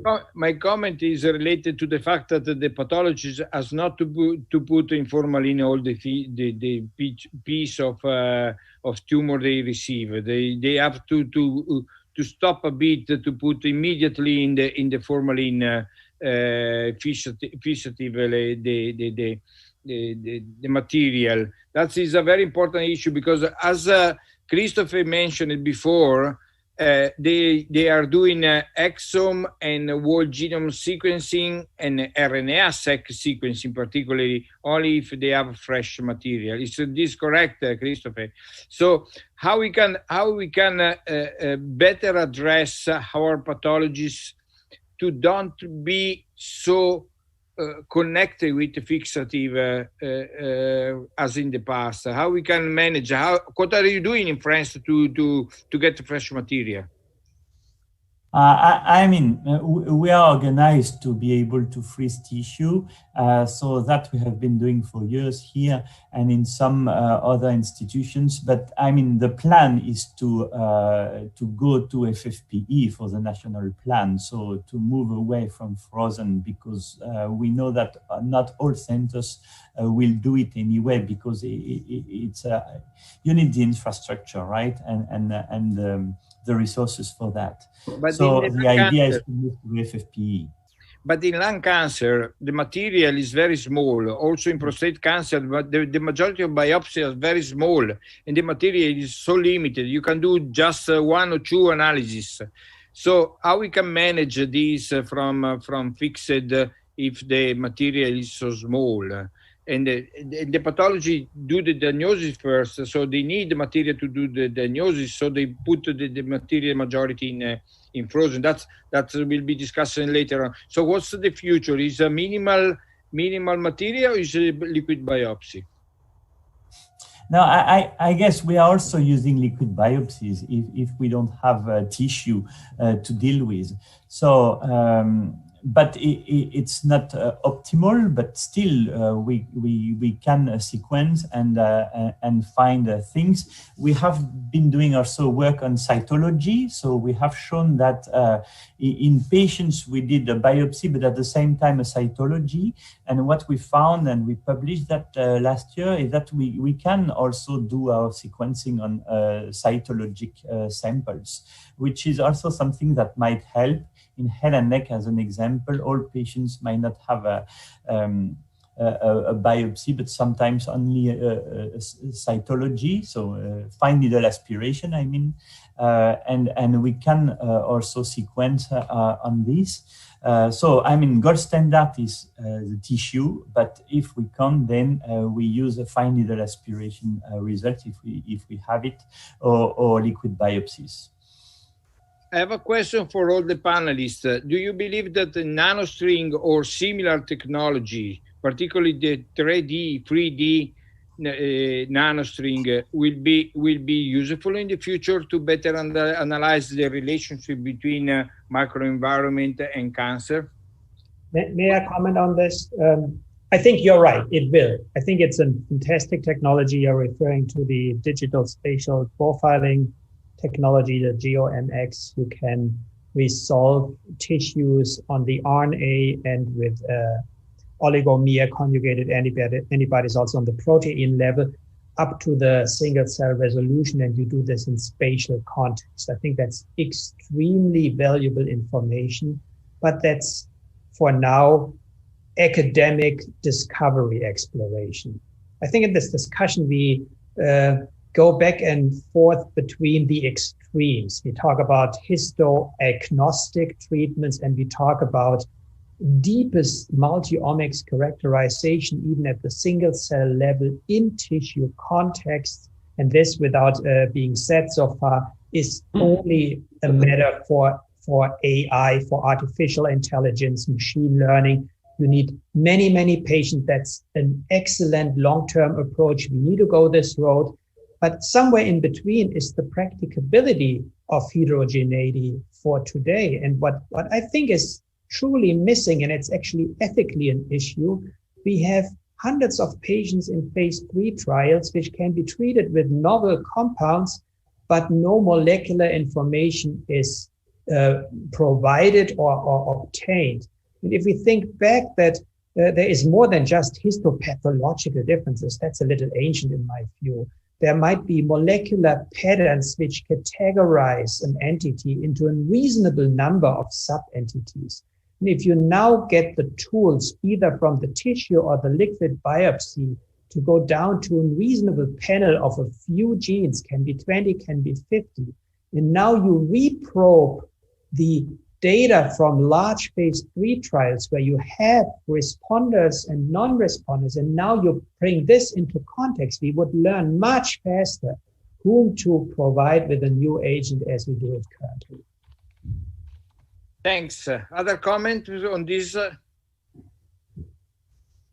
May I also ask, what's the role of radiomics? You believe that the radiomics might stratify better the patient to treatment? There was some poster that we not selected, we were unable to select, but there was a very marvelous Gemelli presentation from the Institute of Gemelli that was related to the possibility to get features and the radiomics attribution of risk of evolution or risk of not responding to the treatment.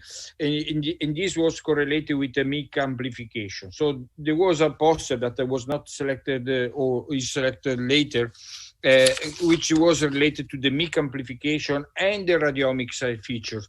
What do you believe about the radiomics? What is the role in the immediate translation for the patient treatment? Can I answer? It's for you. Yeah, okay. We are doing a lot of work on radiomics. Actually, it's one of the major projects that we have here. It is within a framework of a project called Generator.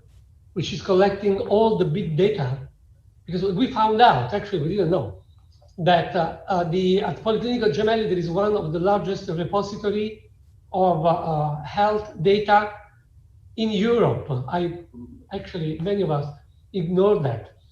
So we have started recruiting many bioinformaticians and engineers, and this generator project started. And machine learning and artificial intelligence are some of the pillars of the project. And radiomics is an integral part of this. Actually, the project is led by Professor Vincenzo Valentini, the radiotherapy oncology, and is coordinating the entire genomics generator project. But at least we're making a large investment in radiomics. So I must say we believe on it. Well, maybe it's overestimation, but we believe a lot on it.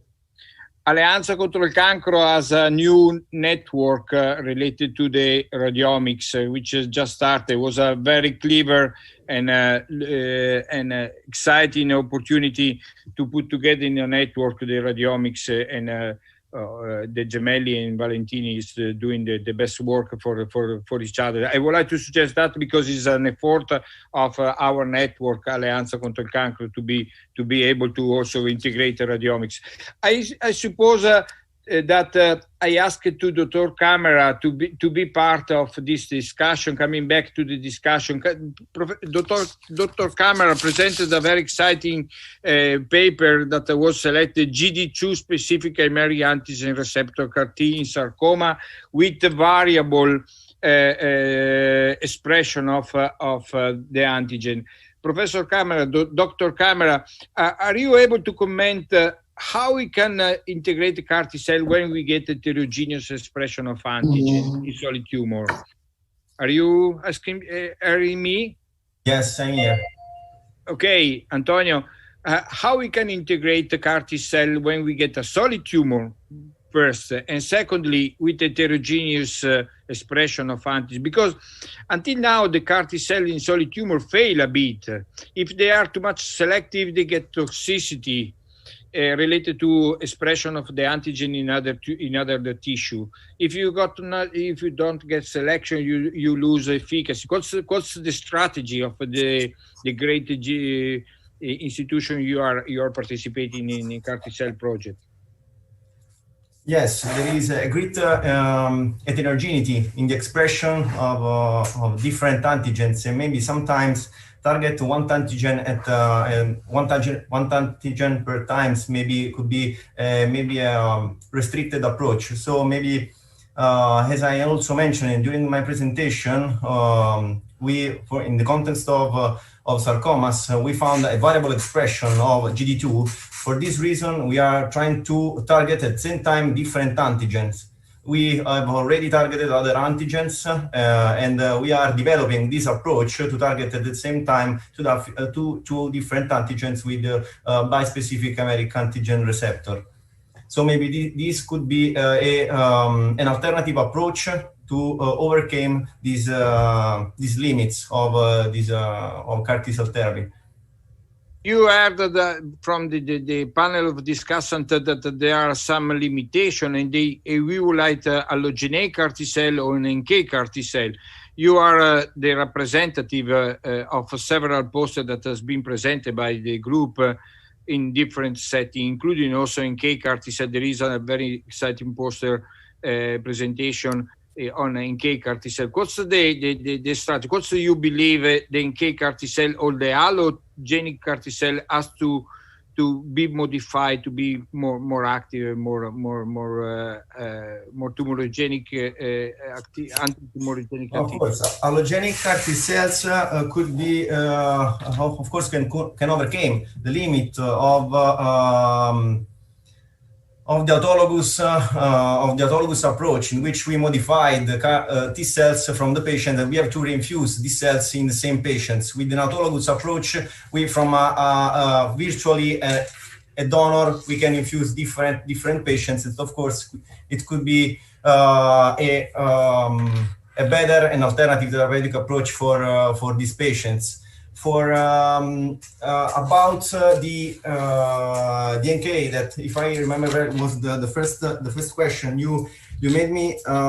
We have to solve the problem of the expansion of NK cells in vivo, and we have also to optimize the process of transduction that is still ongoing. So maybe a limit of NK cell therapy, also in the context of CAR T cell therapy, CAR NK cell therapy, the expansion, it's maybe the true issue of at this time. What's the role of microenvironment you believe that can be targeted? The role of microenvironment specifically in the context of osteosarcoma, it's known in literature that the microenvironment is playing a central role because it's particularly hard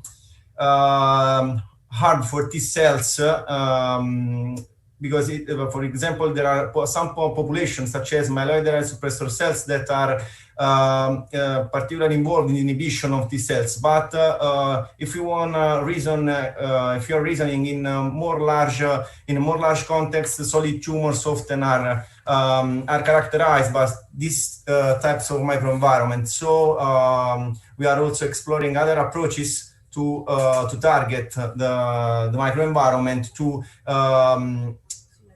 synergize exactly with the role of CAR T cells. It's very interesting to understand who is suggesting to you in this moment. in the backstage. Okay. Any comment from the panel?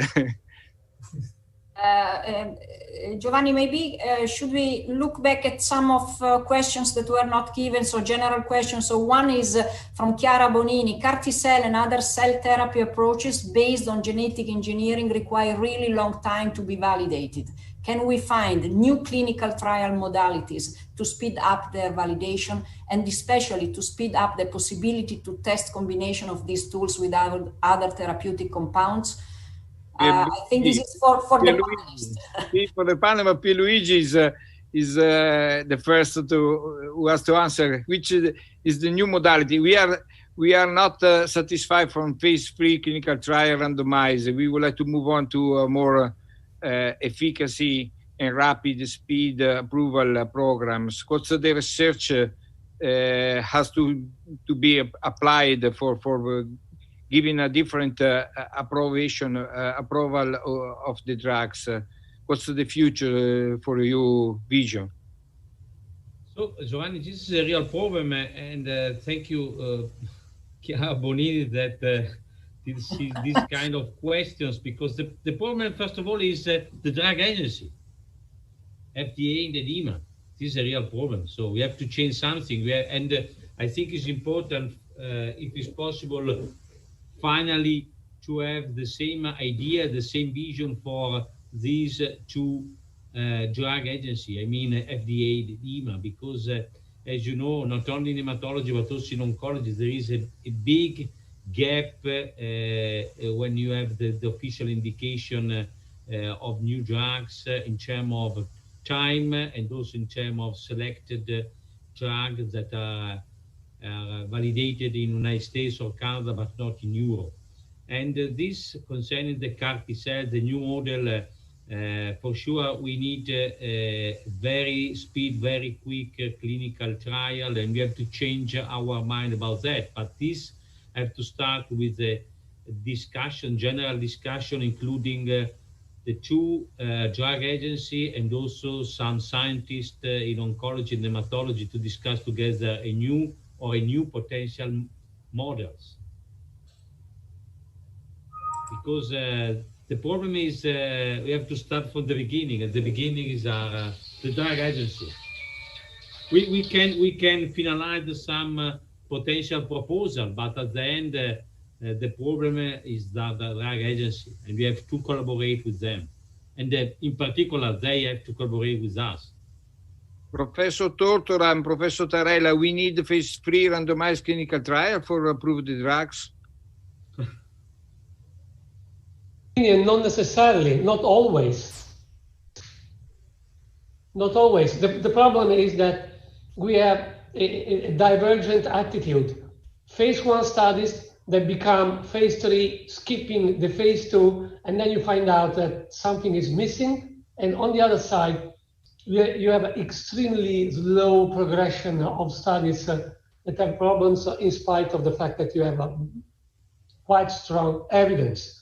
In azidenib, the anti-EDH2 drugs was approved after the phase 1 only, based on the safety data. Since it's a rare cancer in leukemia, it's a rare disease, the lesion in leukemia was approved after the phase 1 by the FDA, not yet from the EMA. The problem, Giovanni, there is a big gap between FDA and EMA, because normally the most part of the cases, FDA will accept phase 2 study. On the contrary, in the most part of the cases, EMA want a phase 3 study. That could be really difficult in terms of time and in terms of number of patients.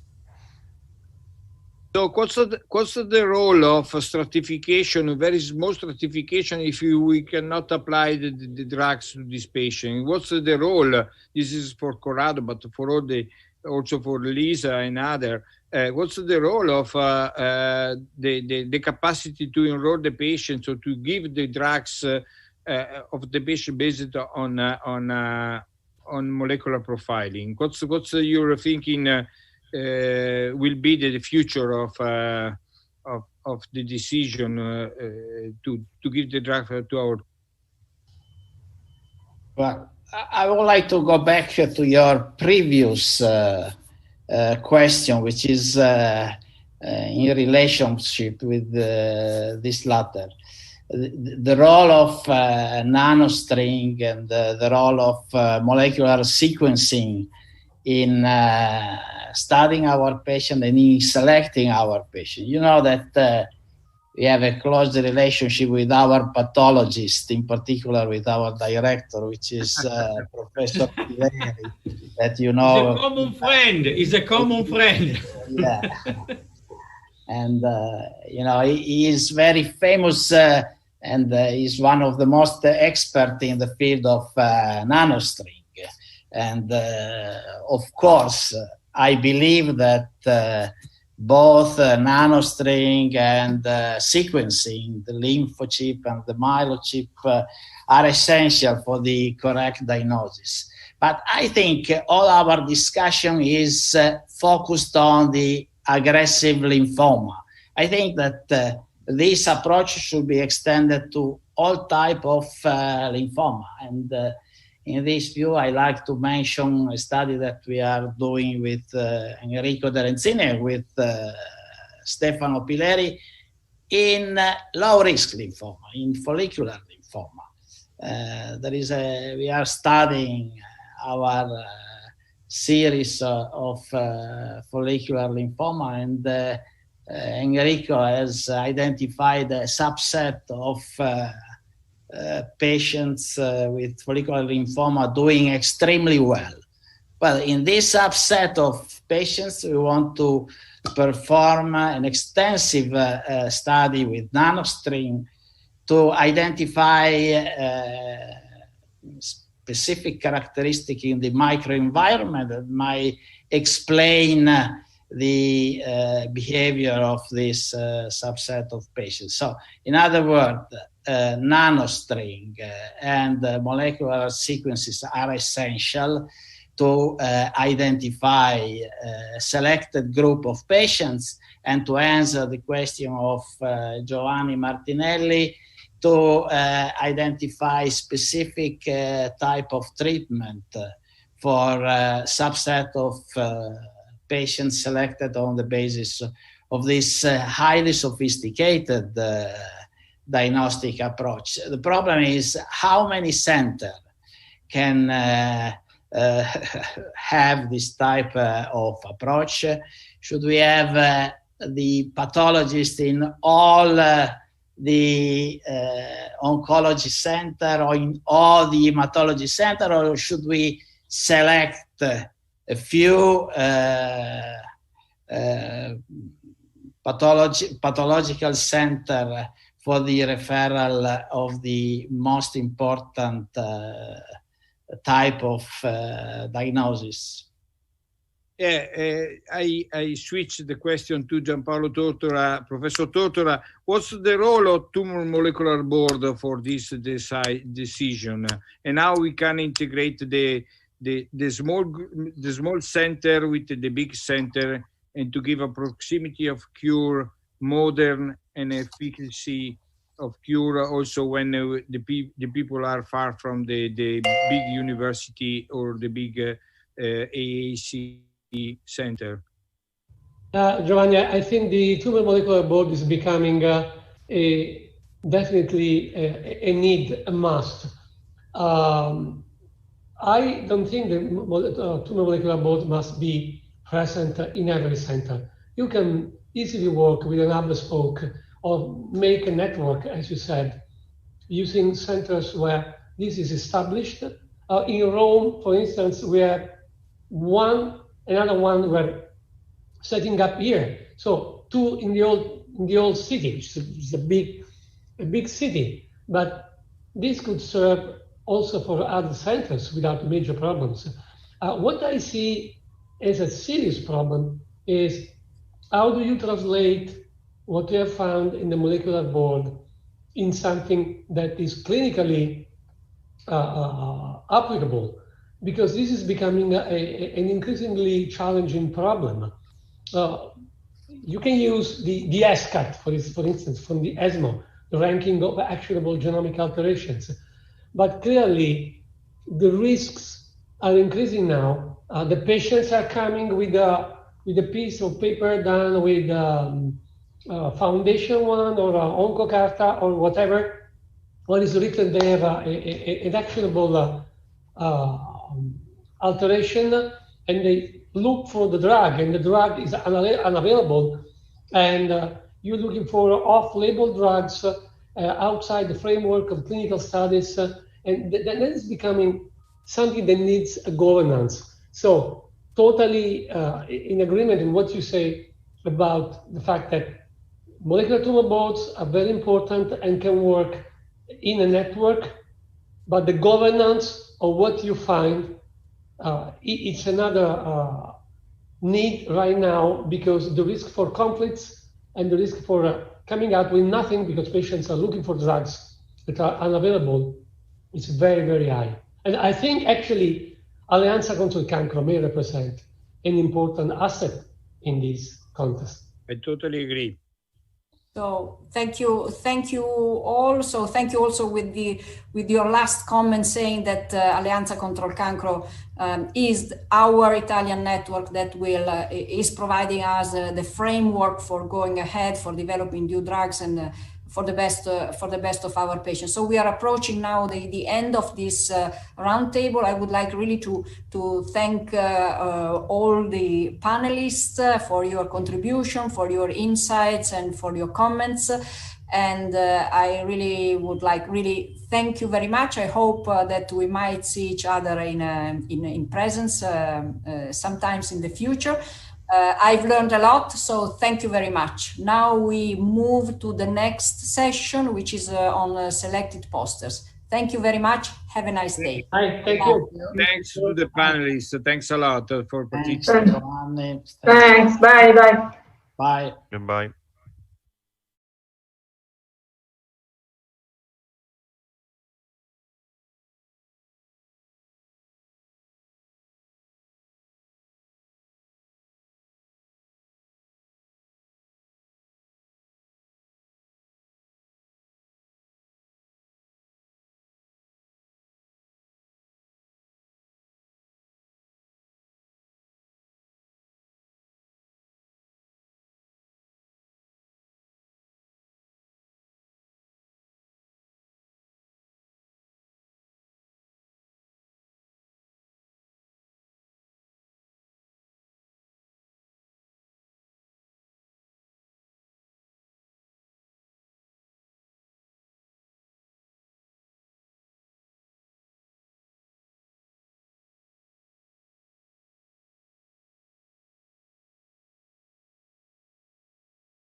Okay.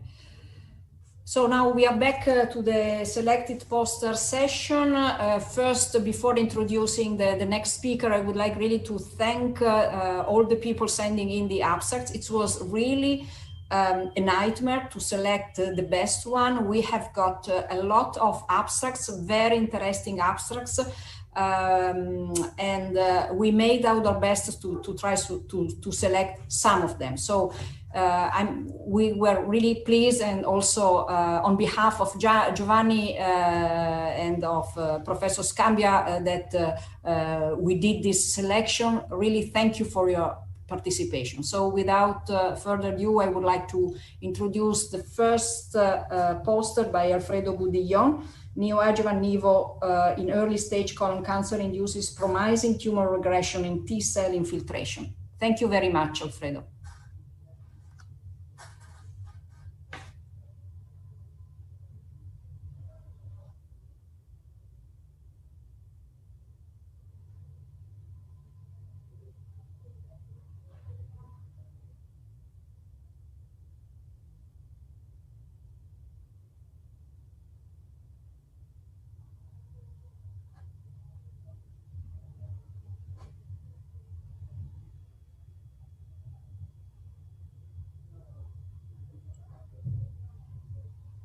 Sono.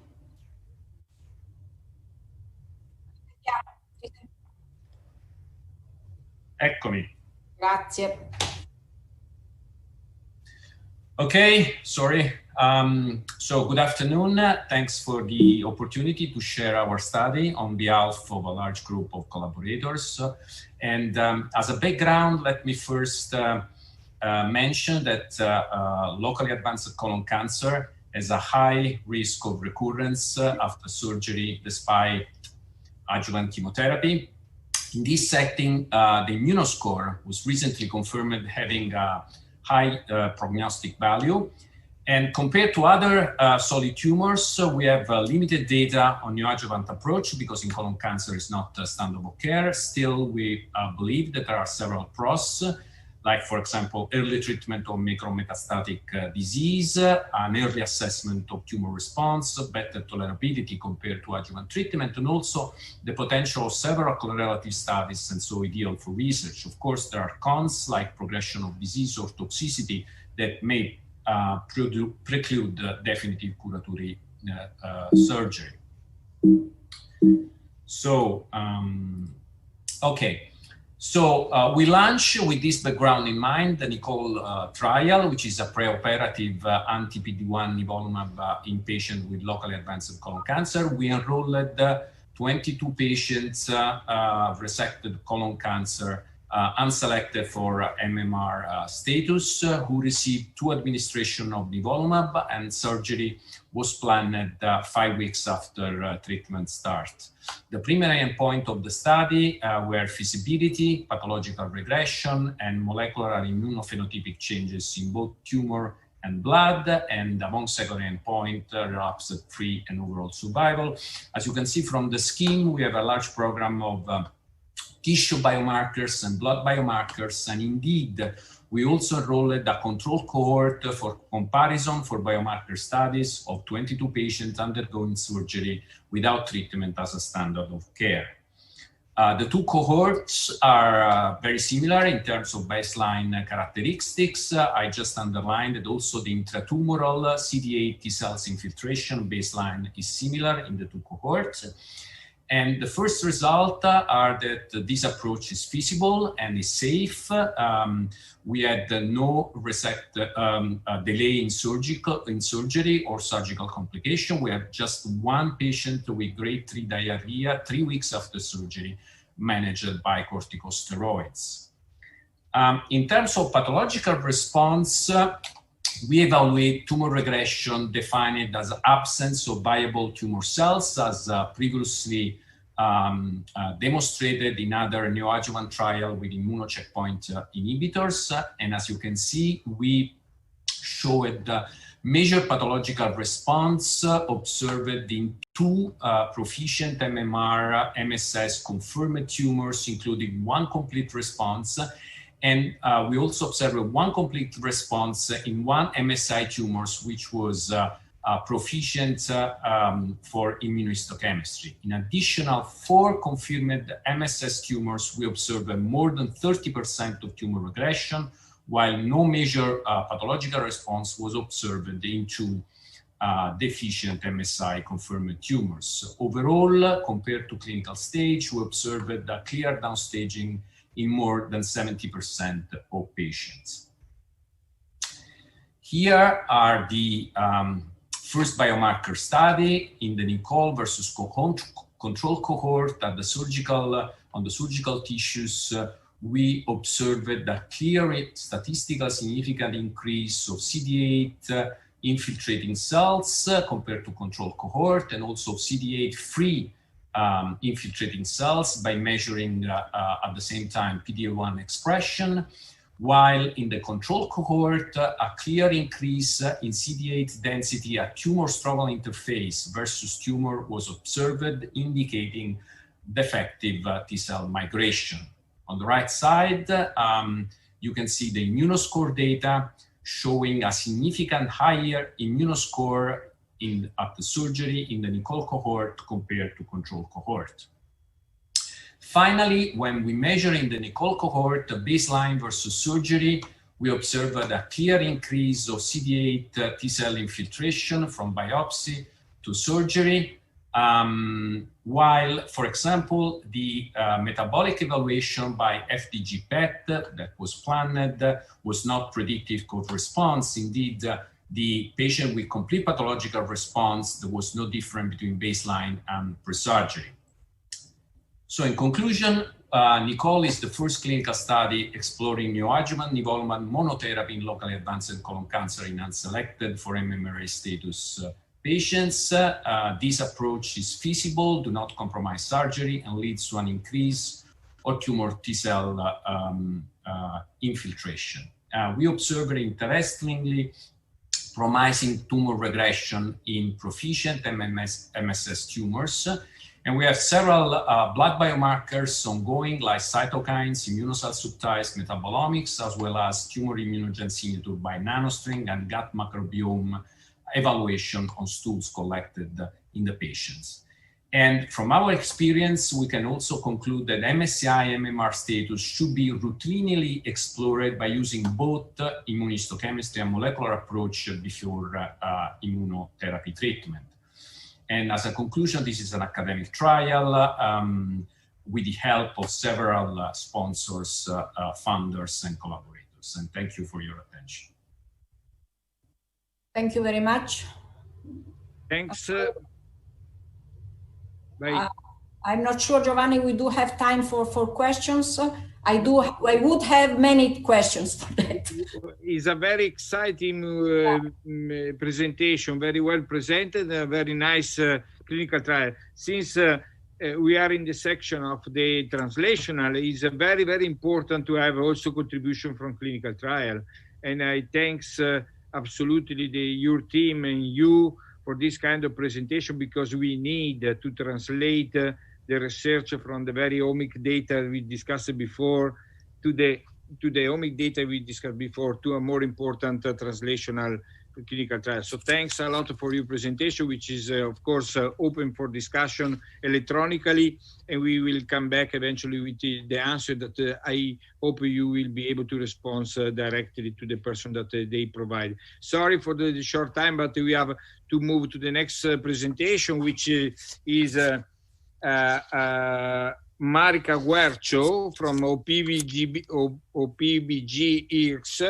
CAR-T cell therapy for the treatment of germ cell tumor with heterogeneous tumor antigen expression.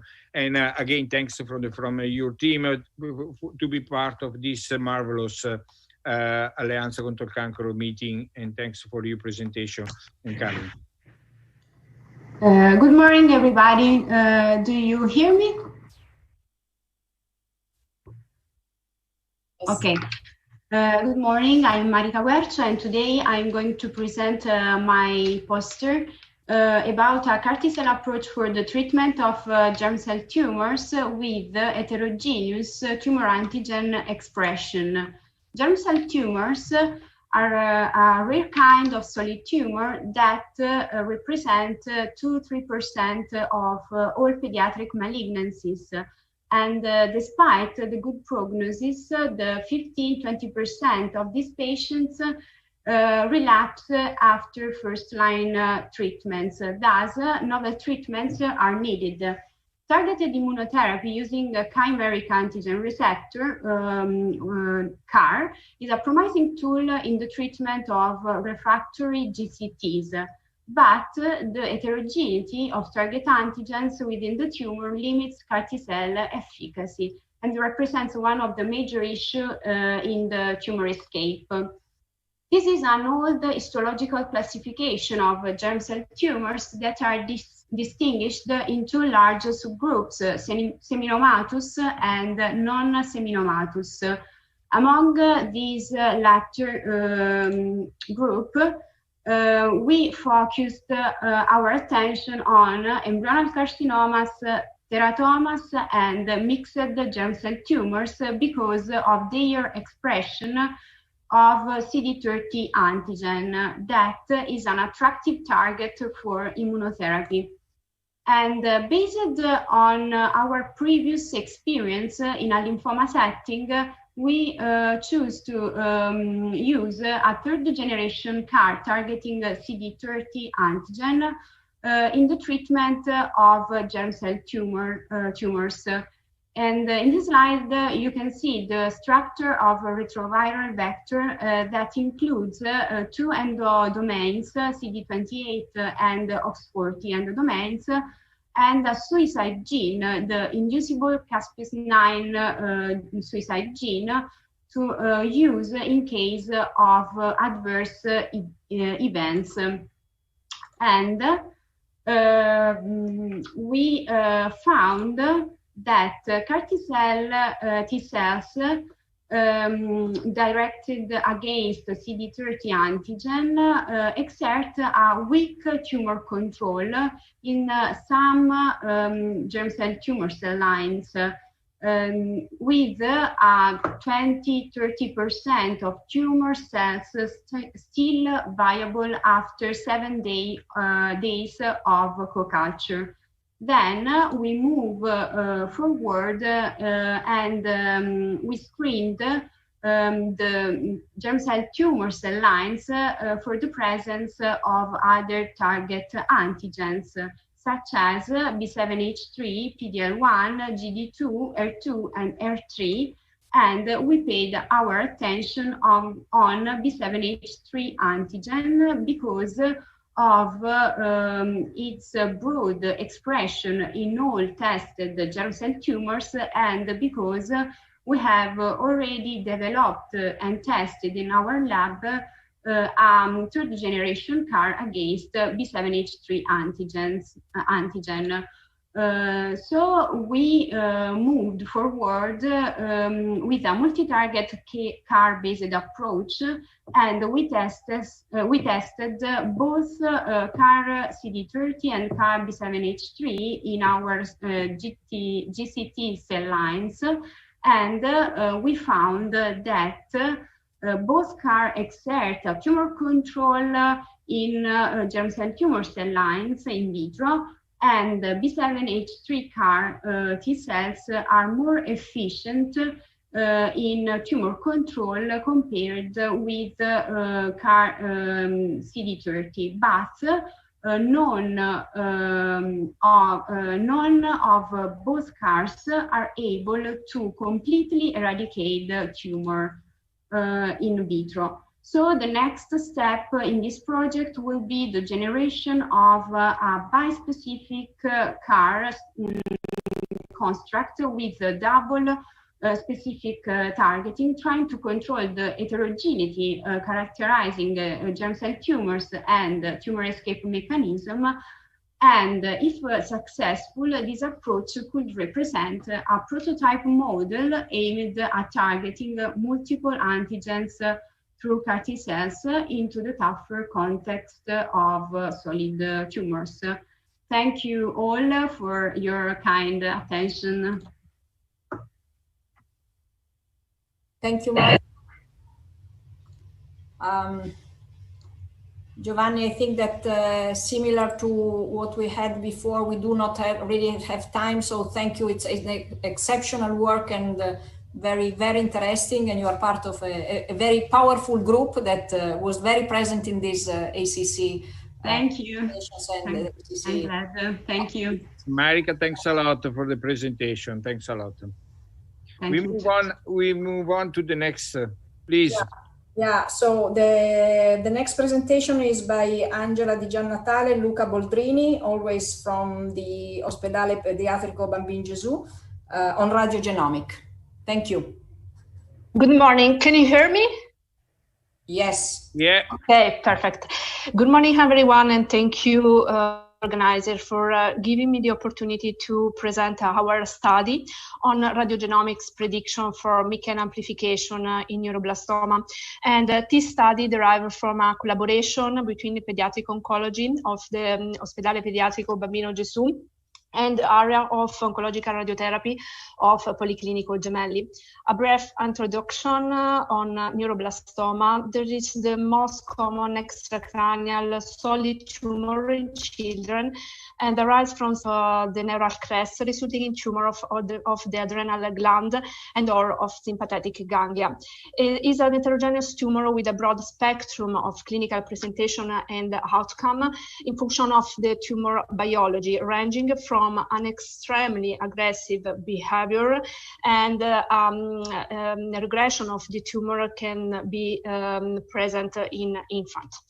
And the treatment of neuroblastoma is based on prognostic factors such as the stage according to the energy classification system, the age, the histology, and the molecular and cytopathogenetics factors.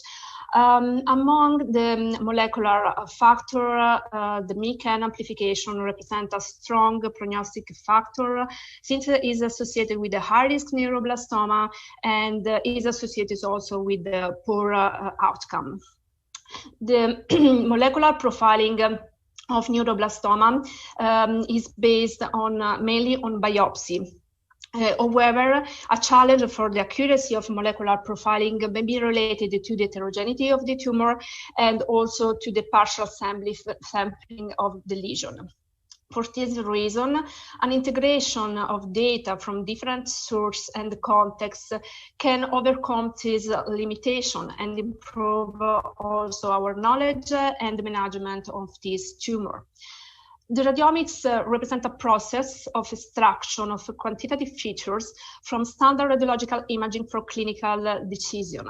And the three main approaches for features extraction are represented by the texture, the histogram, and the morphometric analysis. And the dedicated software are needed for this kind of analysis. And compared to the tumor biopsy, radiomics offer the advantages to be not invasive, to be repeated prospectively and also retrospectively, our analysis, and can analyze entire tumor volume, overcoming the heterogeneity, and also can use available diagnostic examines. The aim of our study was to develop radiogenomic models by correlating scan quantitative image features with MYC amplification status and overall survival in neuroblastoma patients. 81 neuroblastoma patients were retrospectively included at the Ospedale Pediatrico Bambino Gesù. 3 patients were excluded due to the lack of information for MYC status, and finally 78 patients were eligible for this study. 24 patients presented MYC amplification and 43 did not present amplification of MYC. A total of 232 radiomic features were firstly extracted and divided in 3 features classes: statistical, morphological, and texture. And after, through Boruta selection procedure, 8 features were selected. And by Pearson correlation analysis, finally, statistical significant features were firstly retained. The mean of voxel intensity histogram and the zone size not uniformity. Here on the left is reported a predictive model used for the classification of MICAN amplification, which is based on a logistic regression model by using the two significant features that have been selected. And the prediction cutoff threshold was stated at 0.3, and this demonstrated a good prediction of MICAN amplification. And how we can see here on the right, no statistical significant difference have been observed comparing the radiomic predicted and the actual overall survival data. So in conclusion, CT scan-based radiomics appear to be able to predict MICAN amplification and overall survival in patients affected by neuroblastoma. And radiomics may successfully integrate the traditional invasive MICAN status testing and provide survival prediction for patients presenting MICAN amplification. Further prospective multicenter validation study, of course, is needed because our study is use only a cohort from a single institution and are necessary to confirm the generalizability of the observed results and also to externally validate the proposed model. And thank you very much for your attention. Thanks a lot, Angela. I previously mentioned your presentation during the discussion, since it was very impressive for me and very exciting to get your data from your team in this ACC meeting, which was the first reporting of radiomics application, which is absolutely interesting in the future. I don't know if Lisa will make any comment. We get just 1 minute for one short question. Probably we can do that. Yeah, so I'm very fond of radiomic. I think it may solve some of the practical problems that we do have, for example, with heterogeneity. Of course, we need much more data. Validation is crucial, and we still, I think, have to overcome the problem of the non-standardization in which we acquire images. But this is in our hands, so this is in the clinical part, and this I think will be solved. So thank you very much for your contribution and for your work in this field. Thank you. Thank you very much. Thanks, Angela. We move on to the next presentation, which is Giuseppe Fanetti from CRO, comorbidity and cetuximab concomitantly to radiation for platinum, fit head and neck squamous cell carcinoma patient. Thanks for coming, and particularly to present this important issue in a very difficult setting. Thanks a lot for coming. Well, good morning to everyone. I would like, first of all, to thank the Scientific Committee of Alliance Against Cancer for the opportunity to show our data. Sorry?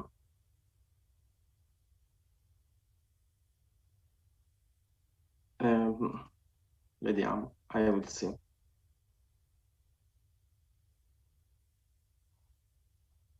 Okay, can you see it?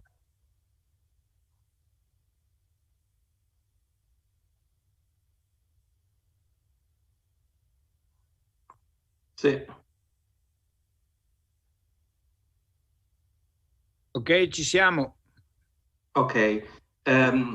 Those are the preliminary results of a multi-center retrospective study that involved Crodi of Aviano, Policlinico Gemelli of Rome, European Institute of Oncology of Milan, and the Policlinico University of Modena.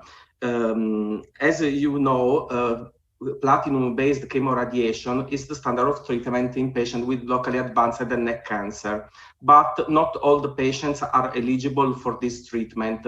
the alternative treatment in patients that cannot receive cisplatin is represented by cetuximab. That is a monoclonal antibody directed against the EGFR receptor, and the evidence of the use of this drug in the treatment of the neck cancer started from 2006 on the evidence of a study of Bonner that demonstrate that the addition of cetuximab to radiation improve local control and survival. So we would like to analyze if the comorbidities in patients unfit for cisplatin can have an impact on tolerance, toxicity, and survival for patients unfit for platinum-based chemoradiation. And so we make this retrospective study involving the centers that I've said before. So we have the preliminary results on 52 patients whose characteristics are shown in table 1. As you can see, most of patients, 88% were males. Median age was 73 years. And the median follow-up in which we followed those patients was 16 months. We decided to categorize those patients into groups of patients on the basis of their Charlson Comorbidity Index to evaluate the burden of their comorbidities. So we had a group A with a low Charlson Comorbidity Index and a group B with high Charlson Comorbidity Index. And we analyzed the difference between these two subgroups, and the only one difference that we found was the age. That median age was higher in patients of group B, and this is easy to understand since we used an age-adjusted Charlson Comorbidity Index. Then we compared tolerance between the two subgroups in terms of the duration of cetuximab radiation and on the basis of the number of cycles of cetuximab administered. We didn't find any difference in terms of duration of treatment or number of cycles between the two groups. Also, we analyzed acute toxicity in terms of acute mucositis and acute dermatitis in the two subgroups, and we didn't find any statistically significant difference in the two subgroups. Finally, we evaluated survivals and compared the survival with the Kaplan-Meier methods in the two subgroups in terms of progression-free survival, overall survival, and cancer-specific survival. We didn't find any differences between the two subgroups. And as you can see in figure 1, overall 2 years overall survival in the two subgroups was comparable. So these preliminary results suggest that the addition of cetuximab to radiation in patients with locally advanced head and neck cancer is tolerated also in patients with higher Charlson Comorbidity Index and older patients. And on these grounds, clinicians should not be discouraged in prescribing cetuximab in patients with the locally advanced head and neck cancer, also in presence of higher burden of comorbidities. Thank you for your attention. Thanks for the presentation of this very exciting clinical trial. Even the data are retrospective; they are very exciting. We choose your presentation also to potentiate, to make our effort to support the clinical trials in cancer, and particularly the activity of the network of ALLEANZA CONTRO il CANCRO. Thanks for your presentation. Thank you. We don't have too much time, but it was clear your presentation, and we move on to the next presentation, which will be presented by Licia. Thanks for coming. Yes, so thank you very much. So we do have a missing presentation by Dr. Ligabue. She could not attend the meeting for personal reasons. So we move to the last of this poster selection session by Francesca Paolini and Aldo Venuti, an old idea reinvigorated plant-derived HPV chimeric vaccines for cancer treatment. I hope they,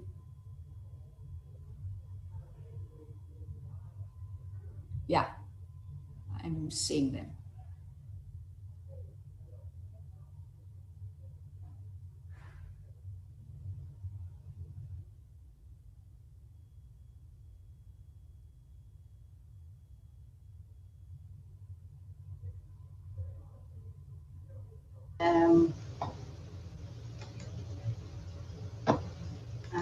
Ok.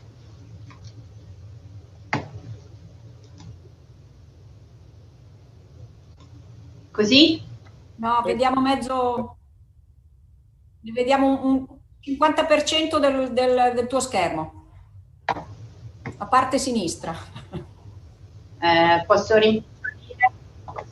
No, perché tu l'hai messo su metà schermo.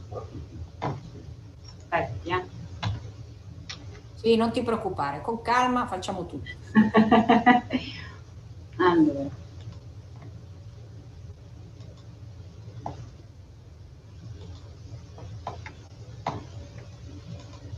Ecco, adesso ti si vede intera.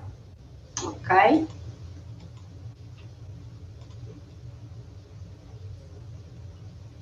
Adesso dovresti metti in modalità presentazione. Ok.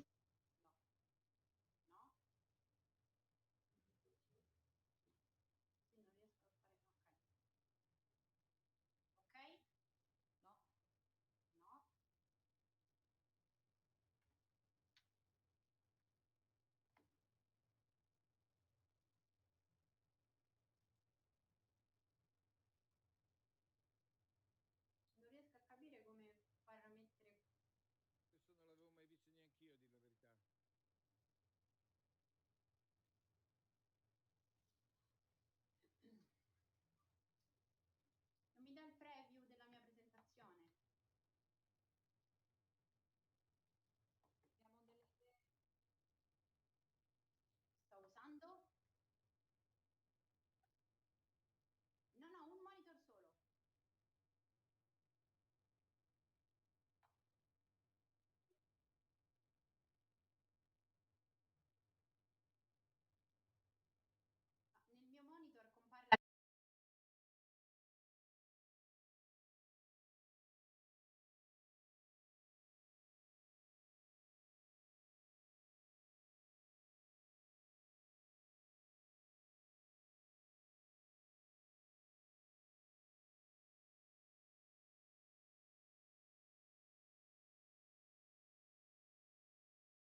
Allora, while we are waiting for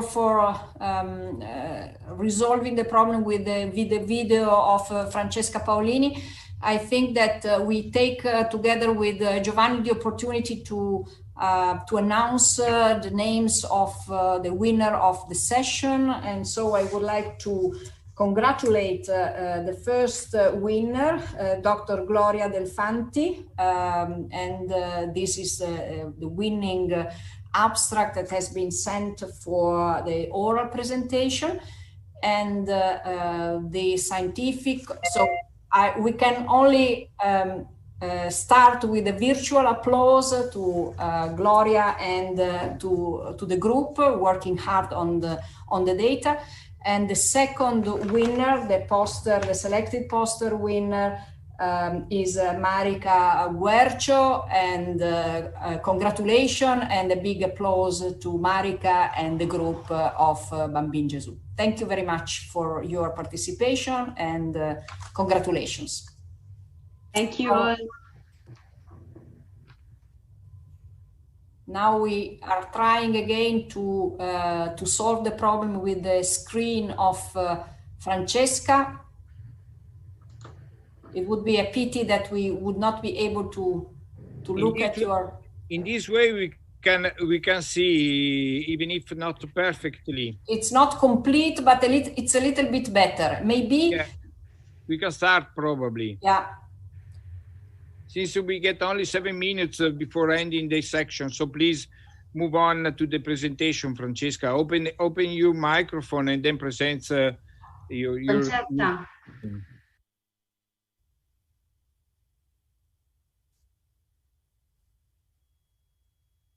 Francesca? Yes, I'm here. Okay. Sorry, but I doesn't view my presentation in the PC. Okay. You start your presentation, please. Yeah. My presentation is to start with the whole ideas from the genetic immunization. Francesca, sorry. Please provide your screen vision. At least if it is not perfect, we can follow you if you communicate. That's what we can see. Okay. Okay. Go on the title. Yeah. No. Oh, keep it small. You have to say. You have to say out. Like this. Okay. Thanks. Okay. This is my title of my presentation. Okay, I start with the whole ideas that as genetic immunization or as a prophylactic and chimeric papillomavirus-like particle or chimeric DNA vaccine against HPV cervical cancers. They are the whole idea, the basis of our green whole idea. In the past, we have demonstrated we demonstrate that a plant extract from Nicotiana pentamiana containing a 7 protein can protect the vaccinated mice to tumor challenge.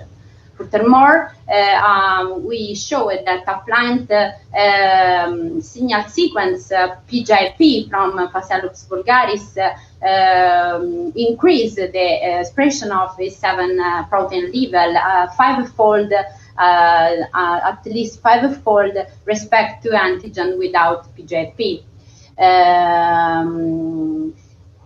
We interesting also with the plant genetic vaccine, in particular is anti-7 DNA vaccines, and in this field we demonstrate that a plant sequence from saporin improved our anti-tumor activity of our 7 genetics DNA vaccines in 2 different animal models.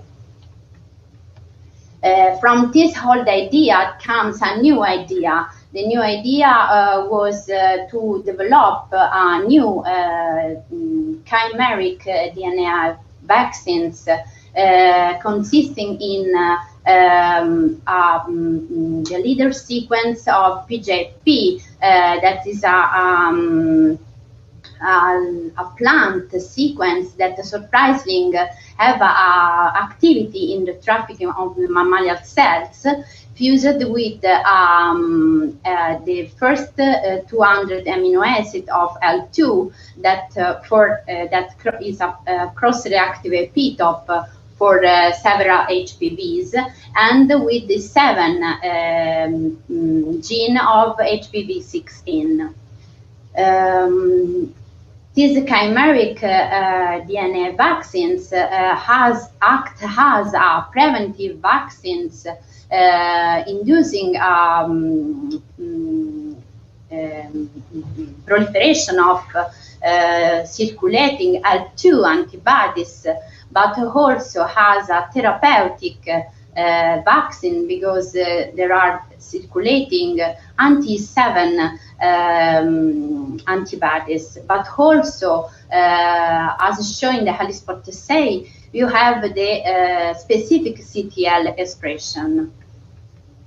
This activity was demonstrated also in vivo in 2 different animal models, and this we showed that this chimeric vaccine have act of tumor regression. Also in this model is a subcutaneous model for TC1, and also in this model is an orthotopic oral model, is a realistic model from head and neck cancers. In conclusion, we have demonstrated for the first time that a plant signal sequence has a biologic activity in mammalian cell, increase the immunogenicity of an antigen of interest.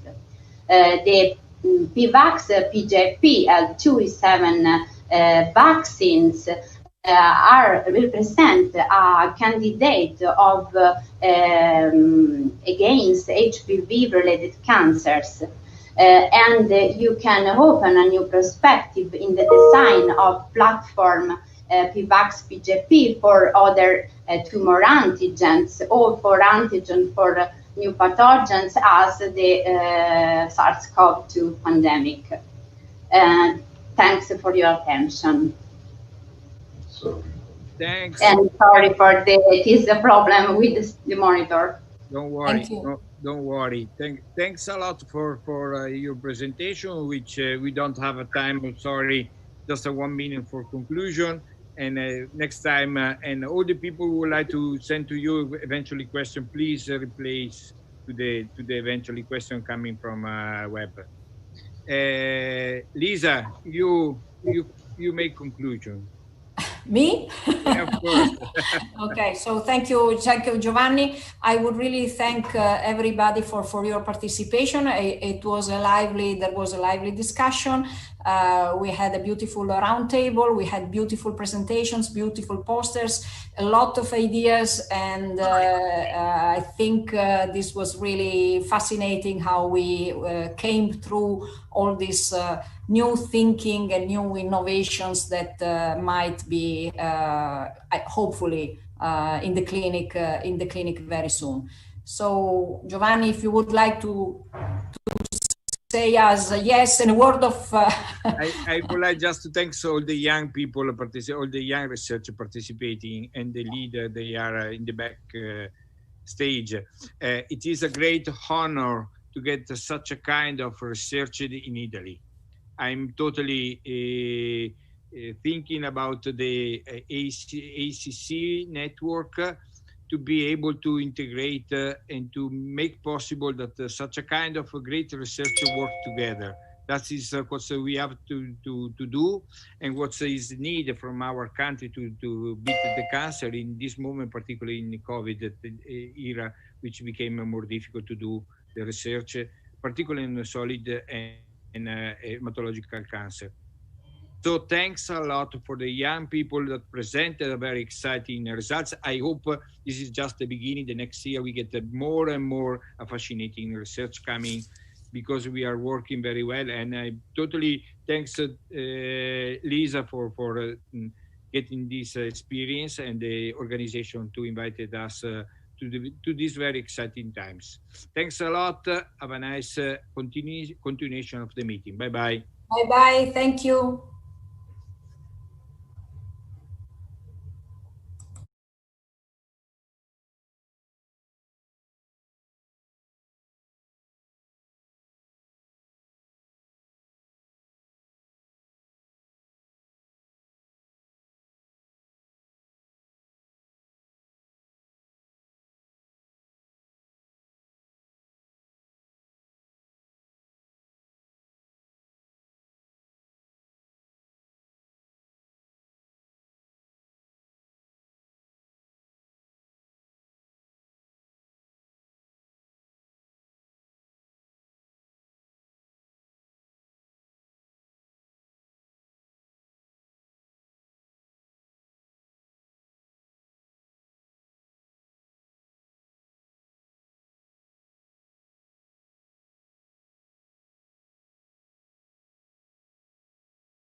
Good afternoon.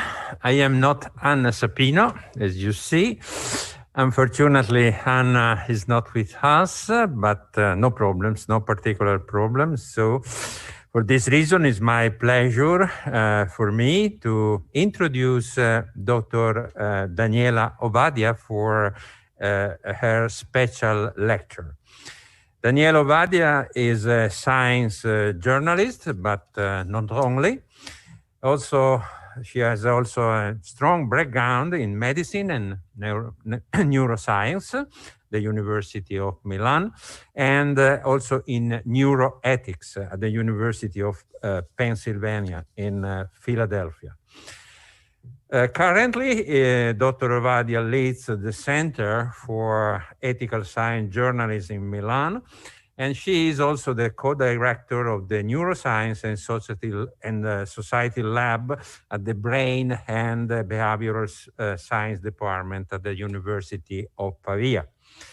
But Dr. Ovadia is with us in the role of scientific director of Agenzia Zoe. Agenzia Zoe is an agency to promote excellence in science journalism and science communication. is at the forefront in supporting research and public debate with all the social actors involved in the production and dissemination of scientific knowledge, especially related to medicine and health, both to the professional and to wider public. This is the reason for this lecture that title is Cancer Communicating the Cancer Research to the Public. Really not a topic today and not only for cancer. Please, Dr. Ovadia.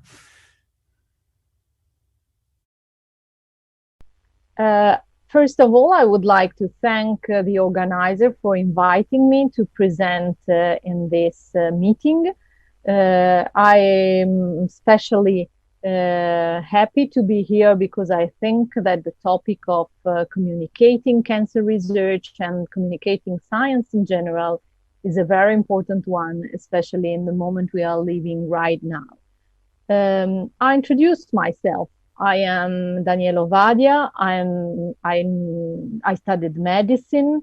I am a science journalist and science communicator. I mean, most of my career was spent as a science journalist and science communicator. I'm a teacher of ethics of research at the University of Pavia, and I'm also a researcher in social sciences.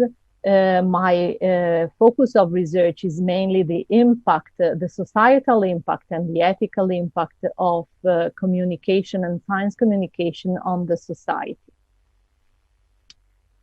Let's try to understand what we mean by science communication and especially what are the stakeholders of science communication. I think this is a premise we should give to the audience because cancer communication and the communication of cancer research is just a small piece of a larger picture, which is the science communication. First of all, of course, scientists are interested in science communication.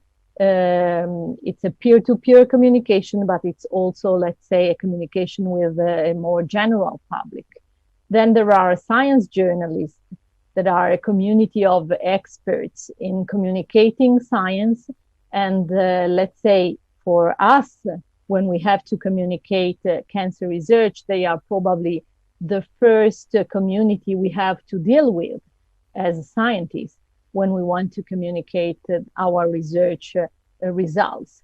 Then we have general journalists that covers almost everything, and it's a quite different kind of profession. They are used to deal with many topics, and they are not necessarily experts in our own field. And then, of course, there is the huge environment of press offices. We cannot consider press offices like we cannot consider that press offices are all the same. It depends on what they have to communicate. Of course, we have press offices in companies.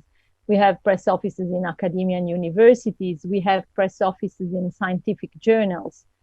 Then we have the educators and teachers in science that are also part of the science communication environment. We have the funding agencies, the public one, that have to put the money from our taxes on research, and they have to communicate their own results. We have government and institutions that are also interested in communicating science, and we saw how hard it is for them to communicate science during the last pandemic. Then we have charities and foundations that have their own agenda. They want to communicate their own research. They also communicate research because they want to collect money to support the scientific environment and especially scientific research. Then we have the citizens that can communicate science among them, or also be involved in let's say, innovative ways to communicate science and also experiment in science research. We know that citizen science is a developing tool that will involve more and more citizens in the communication of science. And then there are new actors, and the new actors are the social media. Why social media are considered new actors? Because most of all, because they are, let's say, the tool that allows all the stakeholders to communicate what they want without any, let's say, any intermediation, any fact checker. Anyone can communicate on social media, any kind of news, any kind of information. We can do it as researchers, we can do it as journalists, but we can also do it as lay public, as citizens, as advocates. And the availability of social media changed quite abruptly the landscape of science communication in recent years. You are all familiar with the idea of fake news, but actually fake news are just a small problem that actually it's, I would say, a symptom of something that is going wrong in science, especially in science communication.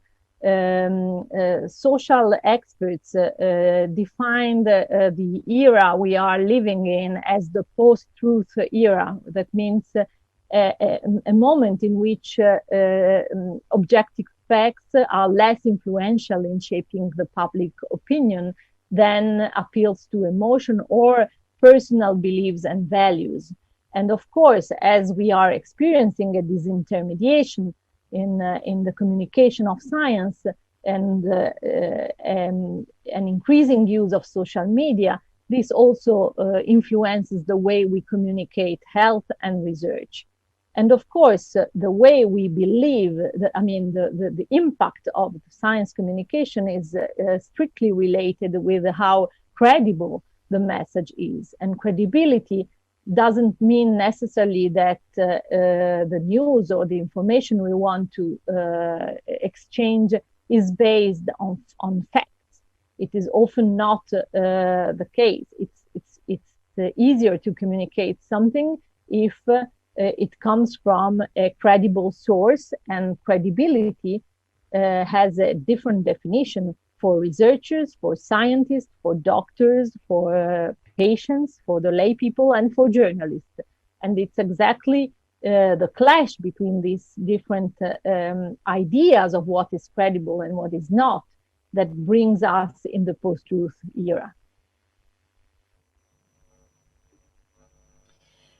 We are also facing an interesting moment for science communication, especially in the recent months. We all experience what it means to be an expert, let's say a researcher, a doctor, an expert in health in the middle of a pandemic and in the middle of a very uncertain time for science. That's why I decided to just focus a little bit on the role of experts and why the expert crisis is actually a huge and important issue also for the communication of cancer research. We are facing a lack of trustability for experts in general, and especially for scientists. The well-known historian of science, Naomi Oreskes from Harvard University, just published weeks ago a book. The title of the book is "Why Trust Science?" with a question mark. Why should we trust science if we see that often science is not as objective as we would like? And in this book, she comes back to her previous researches on how science can be manipulated by, let's say, interest and different stakeholders, and especially what is the role of experts in communicating science. And she highlighted a few issues that we are facing. The first issue is when an expert is directly involved in politics.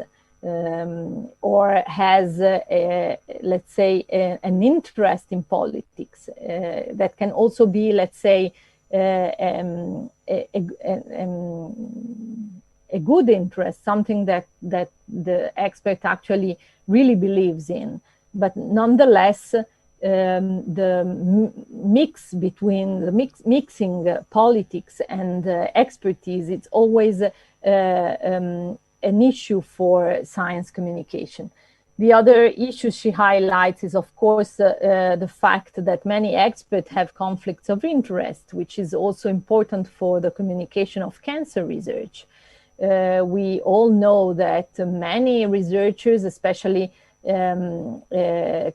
clinicians and researchers involved in studying new drugs, have conflict of interest, which is, let's say, a natural event for a researcher, especially for an oncologist, but it's also an issue for the communication of his or her own results to the general public.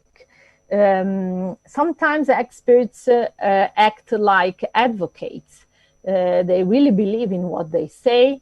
They have a commitment for a cause that can also be the cause of cancer research. But a commitment to a cause makes them less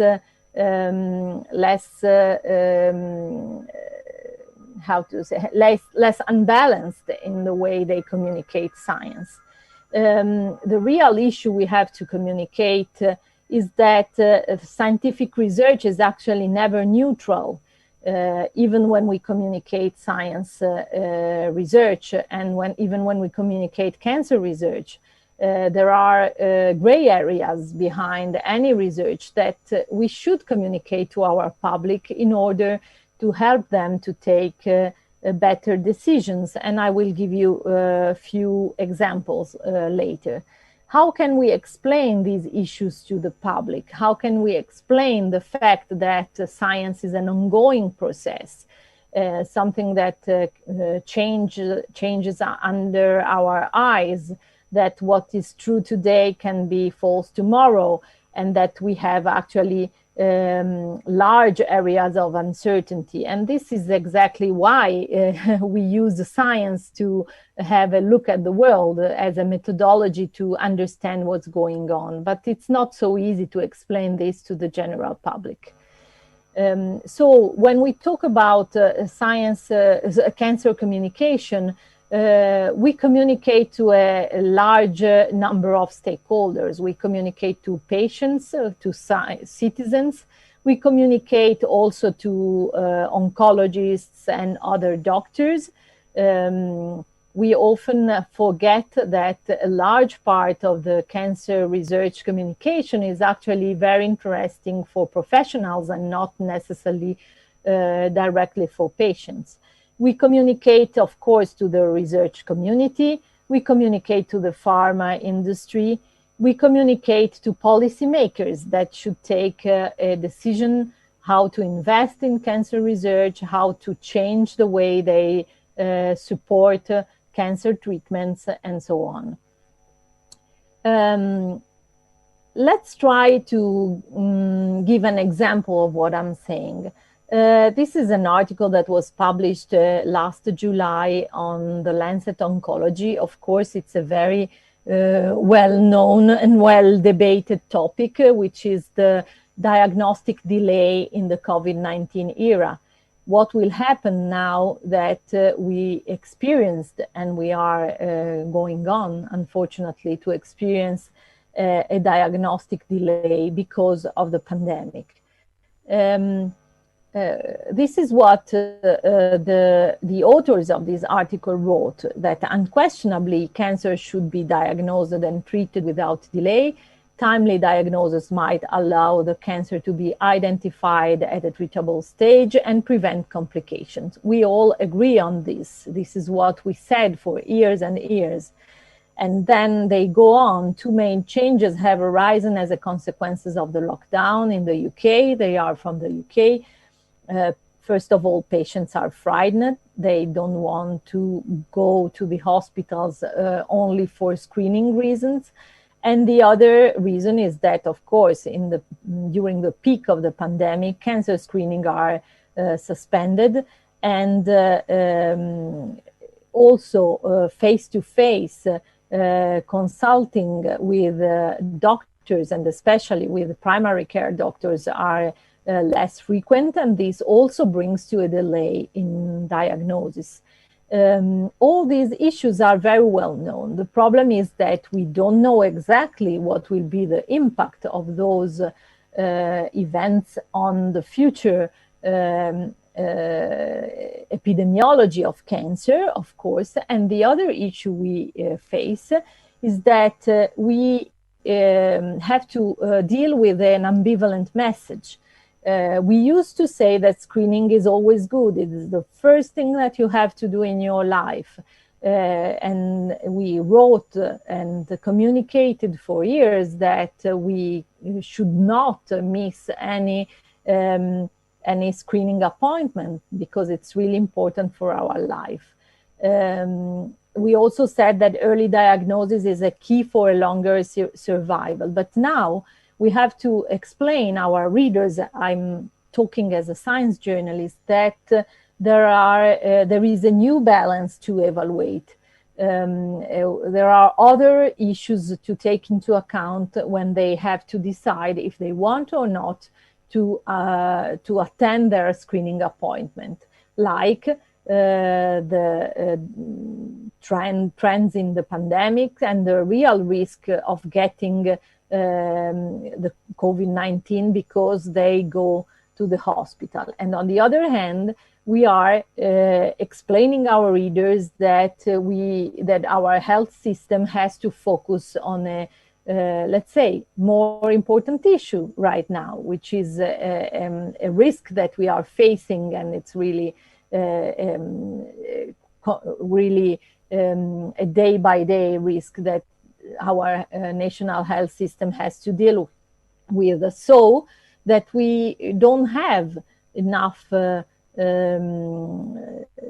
say, enough resources to allow a regular cancer screening. But we also have to say them that this will probably bring to an increase in the number of deaths that we will because of cancer that we will see in the next months and years.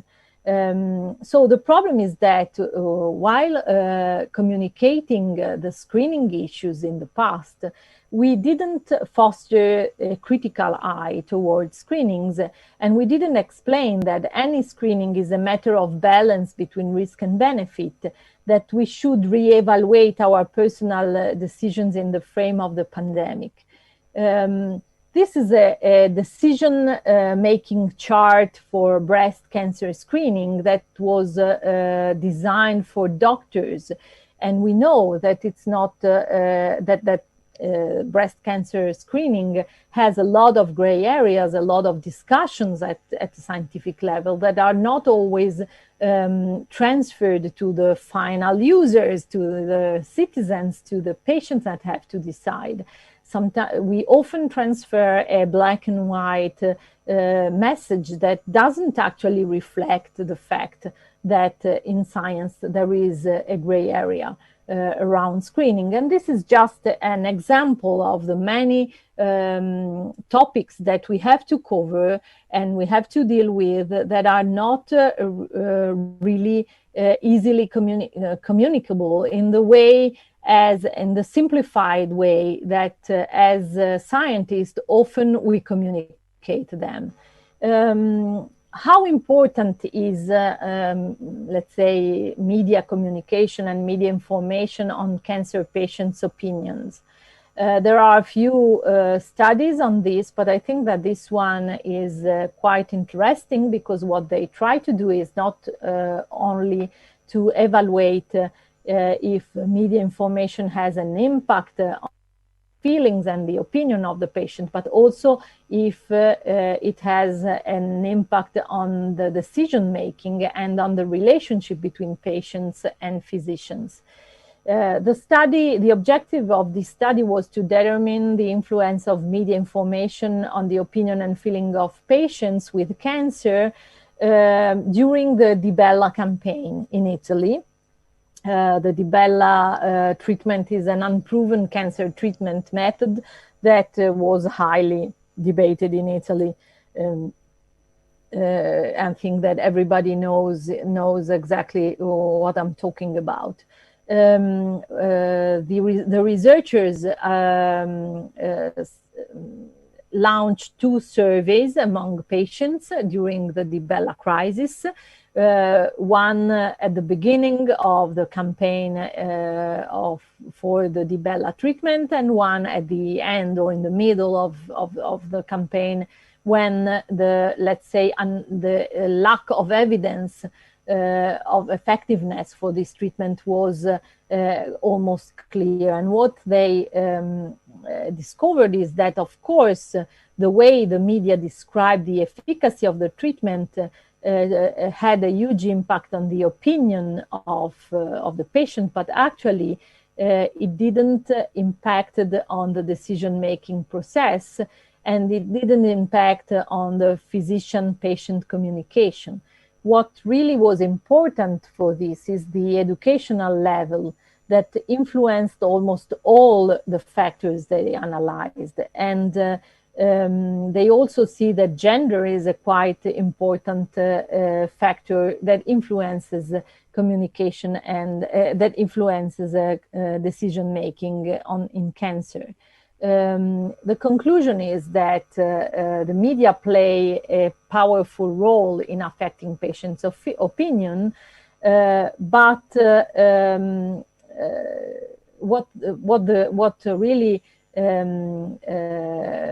what is really important to highlight, in my view, is how scientists actually comment or analyze or use this kind of finding. This is the conclusion of the abstract. The power of media should be directed toward improving the spread of scientific knowledge to encourage behavioral changes, particularly among individuals with lower levels of education. So actually, the conclusion of the researcher is that media are an educational tool, and this is a very common misunderstanding. Media are not primarily an educational tool. The role of media is not to educate the public, is to inform the public. Media are a tool of democracy more than a tool of education. Of course, if you inform correctly, you educate. And this is, of course, welcome consequences of good science communication. Nonetheless, it is not the aim of media to educate the public. So when I read this kind of research that is well done from a methodological point of view, but is done by researchers that are oncologists and are not actually experts in science communication, I often see that the use the final suggestion they offer from the results they get is the wrong one, because they misunderstand the role of the media in the environment of science communication. So I think that this is a quite important message to give you. I think that it's important also to discuss the science of persuasion, which is also another important topic for science communication. This is a very recent article. It's an interview actually that was published on JAMA. It's an interview to Dominique Bossard, and former science journalist and now an expert at the National Academies of Science, Engineering and Medicine in the United States.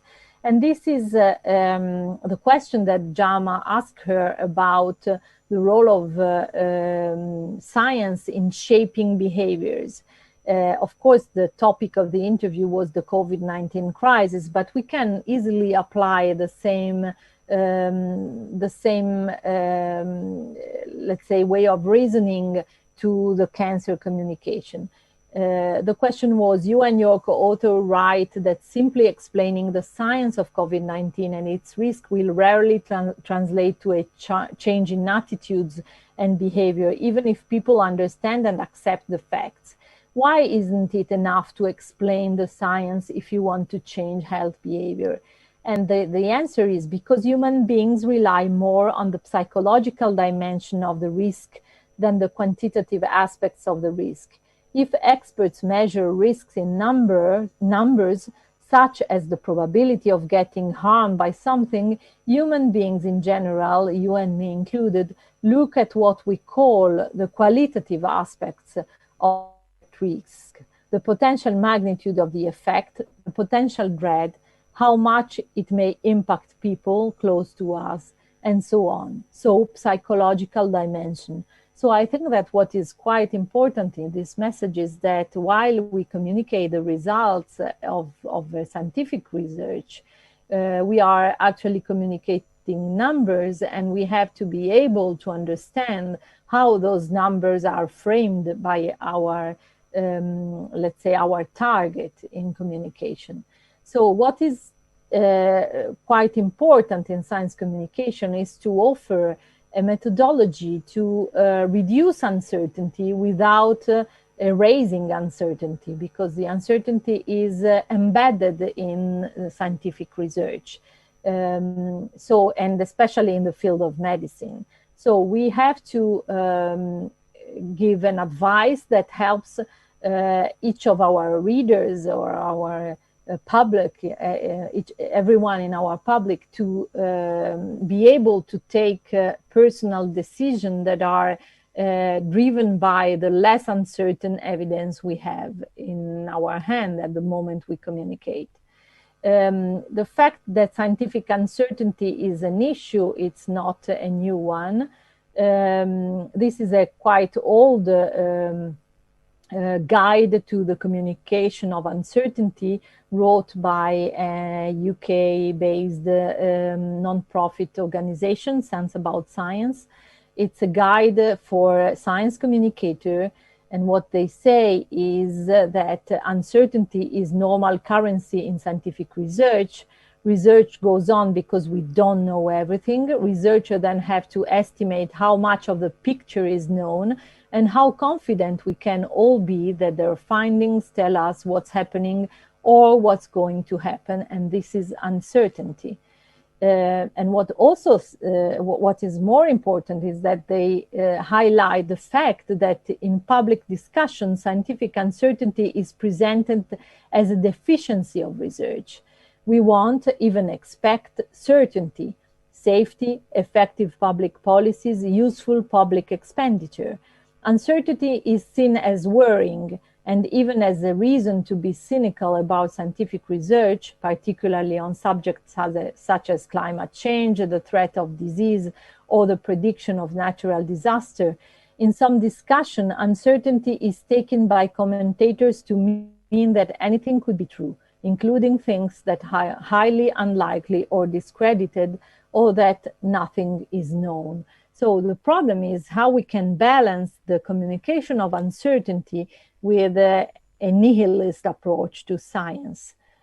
And of course, what they explain in their guide is that we have to explain that scientists are uncertain, and scientists should be able to say to the public, I don't know, which is a quite important message. And we saw here in Italy what happens when experts are never able to say, I don't know, and they always have an answer, even if it's the wrong one. We have to be able to explain what uncertainty is for scientists and for research. We have to explain that sometimes we need more certainty, but sometimes we don't. We can take a decision also in an uncertain environment.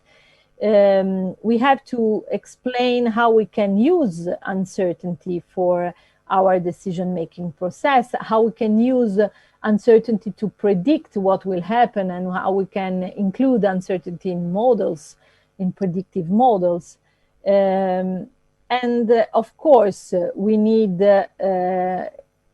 science communication on uncertainty and how uncertainty can be explained in the different frame and topics. So for us in cancer research. The other problem we have is that we use a lot of numbers when we communicate research. And this is a quote from David Spiegelhalter. He is a former professor of risk communication at University of Cambridge, and he wrote that in clinical medicine, doctors cannot predict exactly what will happen to anyone, and so may use a phrase such as, of 100 people like you, 96 will survive the operation. Sometimes there is such limited evidence, say because a patient's condition is completely novel, that no number can be attached with any confidence. So we should use number only when they are justified. This is the, let's say, the message from David Spiegelhalter. We always try to reduce uncertainty when we communicate science, but is it reducing uncertainty is often not possible and not necessary. And this should not be a barrier in using scientific knowledge. So we should not question, do we know everything on something, but do we know enough to inform our public? Or can we make, how can we make the best decision using what we know? How can scientific research help us? This is another important topic. Actually, we know that scientific research is not a peer-to-peer activity anymore. We know that under the umbrella of the so-called responsible research and innovation, we have to deal with a diverse environment for research. We have, as researcher, we have to deal with the community, with the ethical issues, with the society, with the transparency of research, with industry and business, of course, with the civil society organization, advocates. So we cannot think about our research as something that is limited to the scientific community. That's why we communicate science, actually, but we face some very important issues in the classical science communicator that is driven mostly by press offices. This is an article that was published almost 20 years ago, 18 years ago, actually, on JAMA, on the media coverage of scientific meetings. It's quite interesting to see what the researcher looked for is what happened to the researchers that were communicated during scientific meetings where the researchers published after, where they're published in a low impact journal or in a high impact journal. And they went to look for abstract and news from scientific meetings that were published on media, so on, that were communicated to the lay public. And what they saw is that it's quite common to see that researchers that are communicated at congresses and meetings do not appear on peer-reviewed journals. So this is let's say an alarm on the level of on the quality of the research that was presented.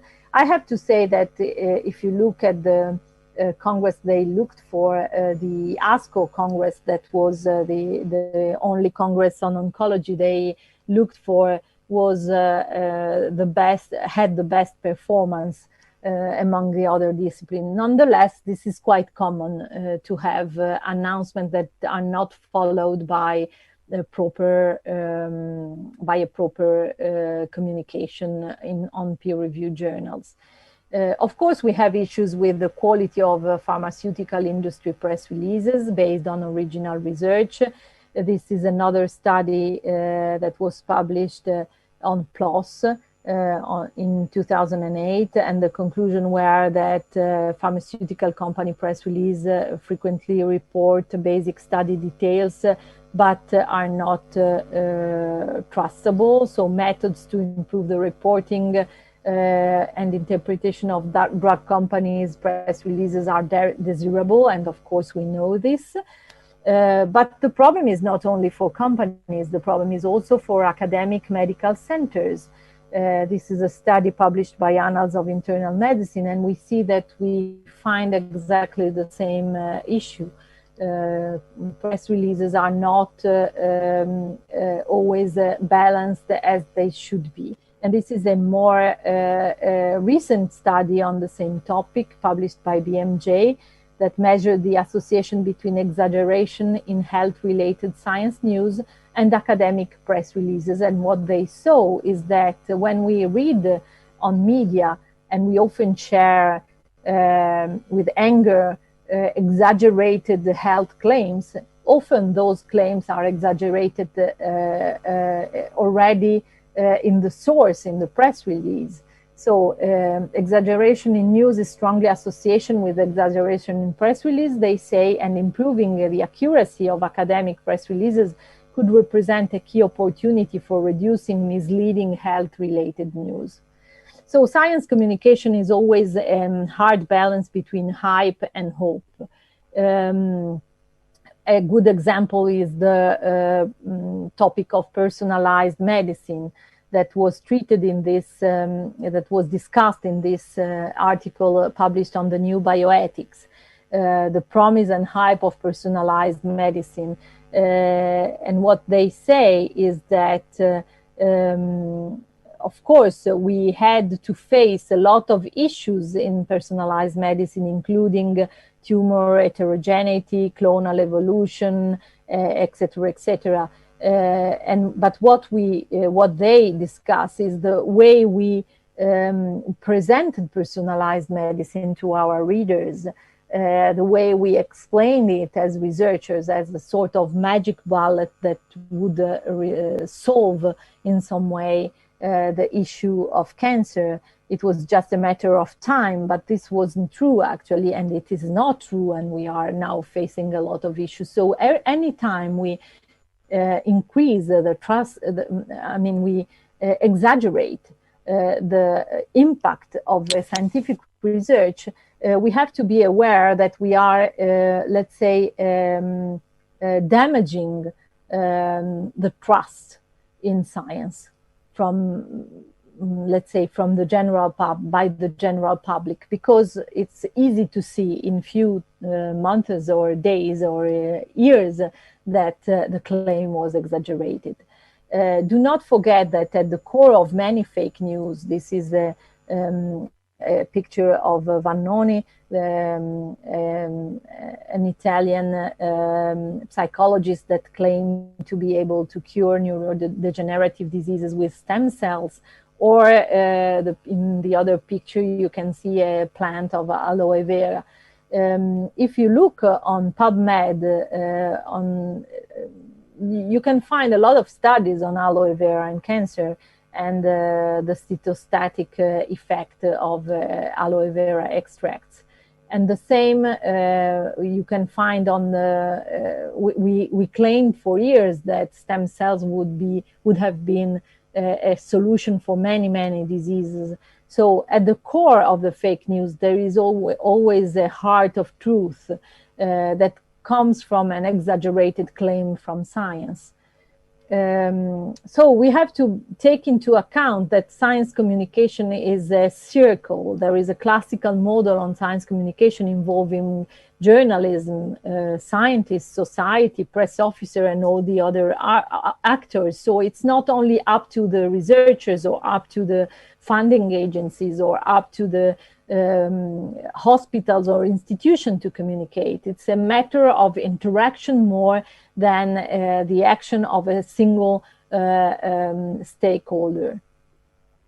There are also differences in, we always think about science communication as science journalism, but actually we have now many different ways to communicate science. We have educational tools like labs for children, we have museums, we have science festivals. We also have, of course, the PR environment. So do not forget that science communication is not only what goes out on media, on newspapers, is how the science is communicated as a whole. What we are sure now as experts in science communication and researchers in science communication is that the so-called deficit model, the fact that it's just a matter of explaining facts, and we get a correct interpretation of science by the general public, is a false assumption. It's a false premise. Science literacy is not immediately translated into public support for science, and it's not immediately translating into public support for research. So what do we need for an effective science communication? We need a better dialogue with the public. We need public participation across all the social settings and media platforms. And we need a mutual trust among the stakeholders, which is not easy to get, especially in the moment we are living. So we have to increase the awareness of the role of science communication, both within the researchers, in the medical environment, certainly, and also among the general public, and especially among our policymakers. Science communication is a science. It has to be based on evidence and on data and on studies that use tools that are different from the hard sciences, but nonetheless, it should be evidence-based as much as possible. So I hope that this very let's say, this very fast overview of what we do as experts in science communication to try to improve the level of the general level of science communication toward the public will help you in your future communication with the public, but also to change the attitude that often researchers and scientists have toward science communicators that are seen more like, let's say, in an old article published by Nature on science journalism, they defined, researchers defined the journalists as cheerleaders of science, while the journalists define themselves as watchdog of science. So the role, we should find a balance between a cheerleader and a watchdog when we communicate science, but certainly a researcher can be a cheerleader of science, while a science communicator should be more neutral even towards science. So thank you very much, and I hope we will have the opportunity to meet in person in next year.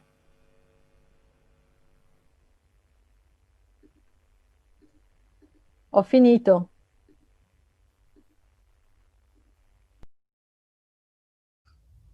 Thank you very much, Daniela. Thank you for inviting me. Thanks. Really very detailed, full of infos. Thanks a lot, Daniela. So now we have a few minutes for questions. And I just remind everybody that whoever would like to ask question to Daniela, you have a link, you have to type your question, and I'll transfer the question to Daniela. So right now, we don't have any questions. So Daniela, maybe I start with one question. Mm-hmm. And so I lost the audio connection when you started mentioning the COVID-19 emergency. So if my question, which is related to that topic, somehow doesn't take into consideration what you already said, I apologize. And okay, so very simple. I mean, my impression is that the communication of scientific information, at least here in Italy, during the COVID emergencies was rather problematic. I mean, too many scientists expressing opinions, too often contradictory opinions, seriously contradictory opinions. And I mean, I don't want to be too aggressive, but my impression is that sometimes journalists and politicians, I mean, picked the info that were more, I mean, close to their agendas or their desires. I have an impression that, you know, the communication of science must be a little bit rethought, at least in our country. Maybe we have a more general problem of science in society, I mean, which has been unraveled by this unfortunate situation. So, Daniela, what is your opinion about it? I think we are facing a very peculiar time for science communication, actually, and I totally agree. I would say that it's not only an Italian problem. We saw almost the same, I mean, experts in science communication saw more or less the same phenomenon all over the world. The main issue is that it is, let's say, a slight difference. There is a very short distance between explaining the uncertainties of science and explaining opinions. So you have to be trained very well to express your view of the level of uncertainty without offering, let's say, without expressing too many opinions. Because uncertainty can be part of science, but opinions are not in some way. There is a very well-known historian of science and science communication, a researcher in Harvard, Naomi Oreskes. She just published in the United States a book called Why Trust Science. She's an expert in, let's say, political manipulation of scientific evidence. And she describes very well what happens when science becomes a matter of political discussion and the important role that experts, scientists can play in, let's say, in increasing the level of uncertainty instead of helping to understand, especially when they are involved with policy making.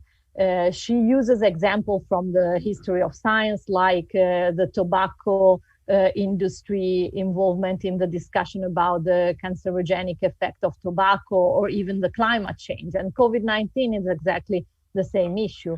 We are facing exactly the same issue. We have different interests. We have policymakers picking, doing cherry picking of evidence. We also have, unfortunately, a lot of scientists using, let's say, the crisis as a way to show themselves to, or maybe they also have their own personal agenda in politics, I don't know.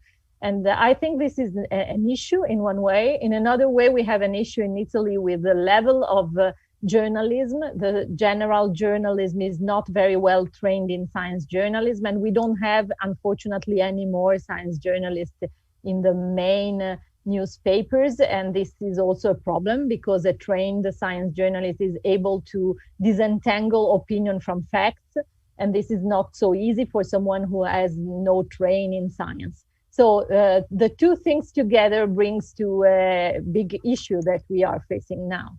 Thank you very much, Daniela. I mean, as a matter of fact, your answer is pretty sharp, and I like it a lot.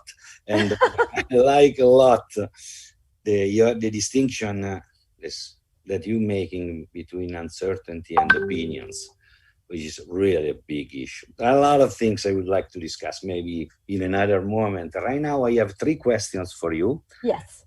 From the audience, and I would like to ask you short answers because we are running out of time. So I put the first 2 together because they look to me like 2 faces of the same coin. So the first is from Anna Mondino. Hi, Anna. And the question is, should science communication become part of a scientist training, or should that be left to dedicated professionals? So here we are on the side of the scientist. The second is on the side of the journalist. In too many cases, media, I take media for journalists, invite experts on specific topics that are not real experts. Do you think the media should check the CV and the expertise of the invited speakers? So who is worse, the scientist or the journalist? I can't share my screen, but there is a very nice joke that Ed Young, a very well-known science journalist, did on the battle among good journalists and bad journalists, good scientists and bad scientists, which is actually a fight among 4 categories. So first of all, about science communication training. I think that certainly you have to be trained as a scientist in science communication. This is not exactly the same kind of, I am a trainer for doctoral students in my university.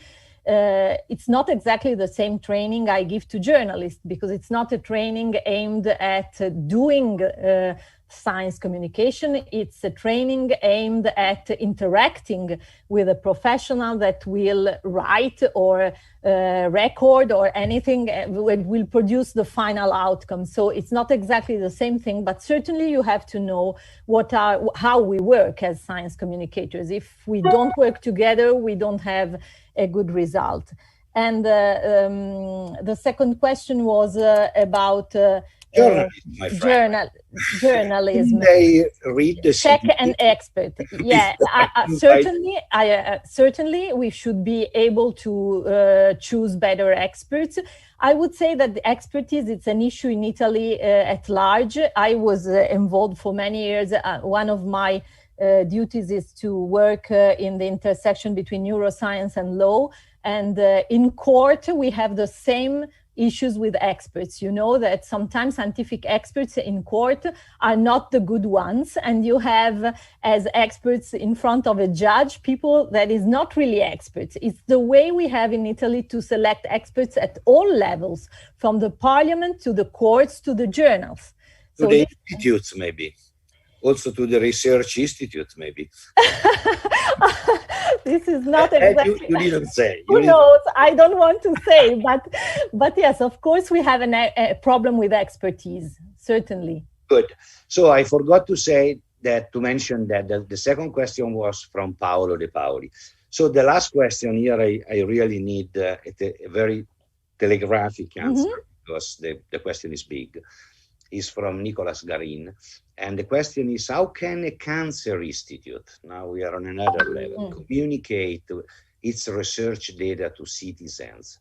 Does it necessarily have to go through the impact factor, the total number of publications cited?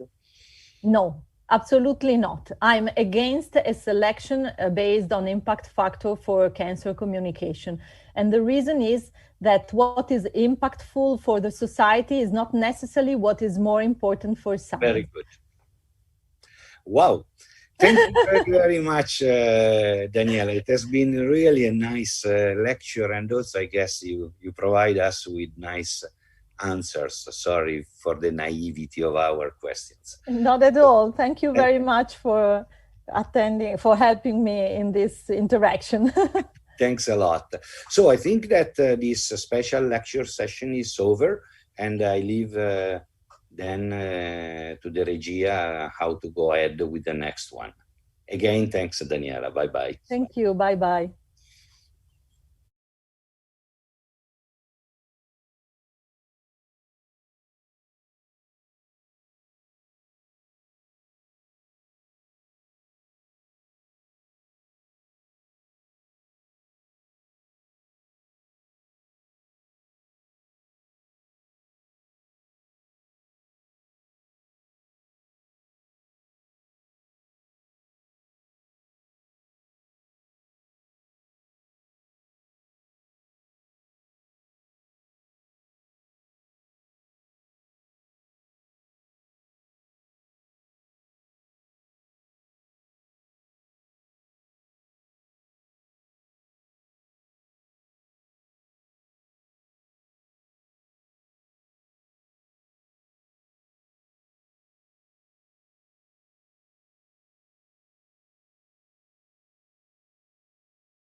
Buongiorno a tutti, con la professoressa Bravettoni ho il piacere di presentare il professor Salvo Testa che terrà questa special lecture, Patient Involvement Empowerment, e credo che il professor Salvo Testa sia, diciamo, nell'ambito dell'associazionismo un promotore di un'iniziativa veramente innovativa. Lui infatti è un BRCA positivo e ha meritoriamente ritenuto di dare voce alle persone e alle famiglie portatrici di mutazioni.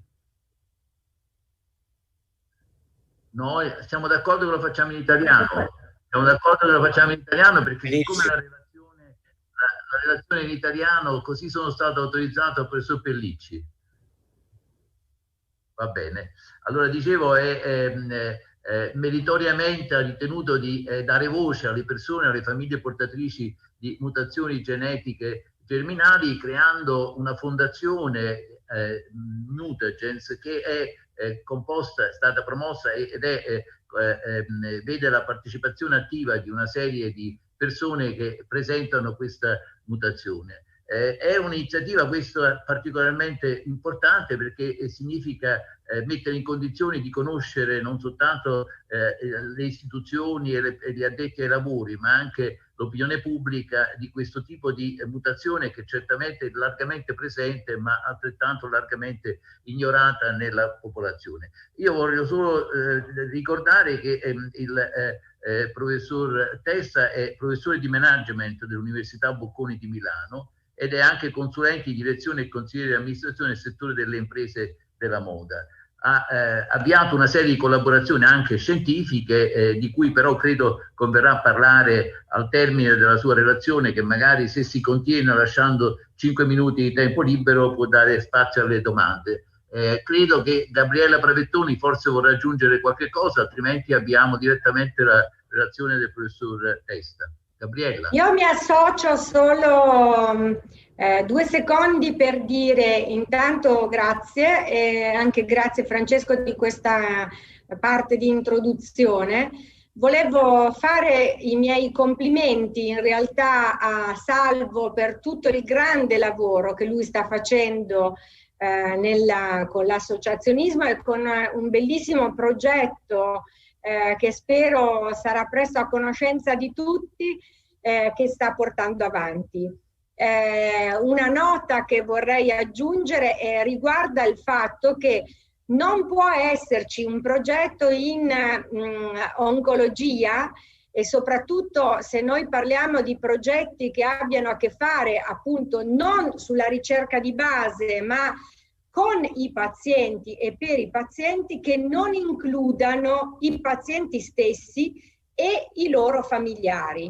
Quindi in particolare nel sostegno, nel supporto, quindi non solo usati ai fini della ricerca, che va benissimo ed è importante per tutti noi, ma anche nel loro supporto, perché il disagio psicologico è fortissimo non solo nei pazienti ma anche nei loro familiari. E quindi io voglio vedere, Salvo, questo è un invito che spero non lascerai cadere, voglio vedere a fianco dei genetisti, dei ricercatori di base, di tutti gli oncologi e tutte le persone che operano in oncologia, che ci sia sempre un forte riconoscimento per la psico-oncologia, perché solo così noi potremo fare davvero il bene dei nostri pazienti. Professor Testa, vada avanti.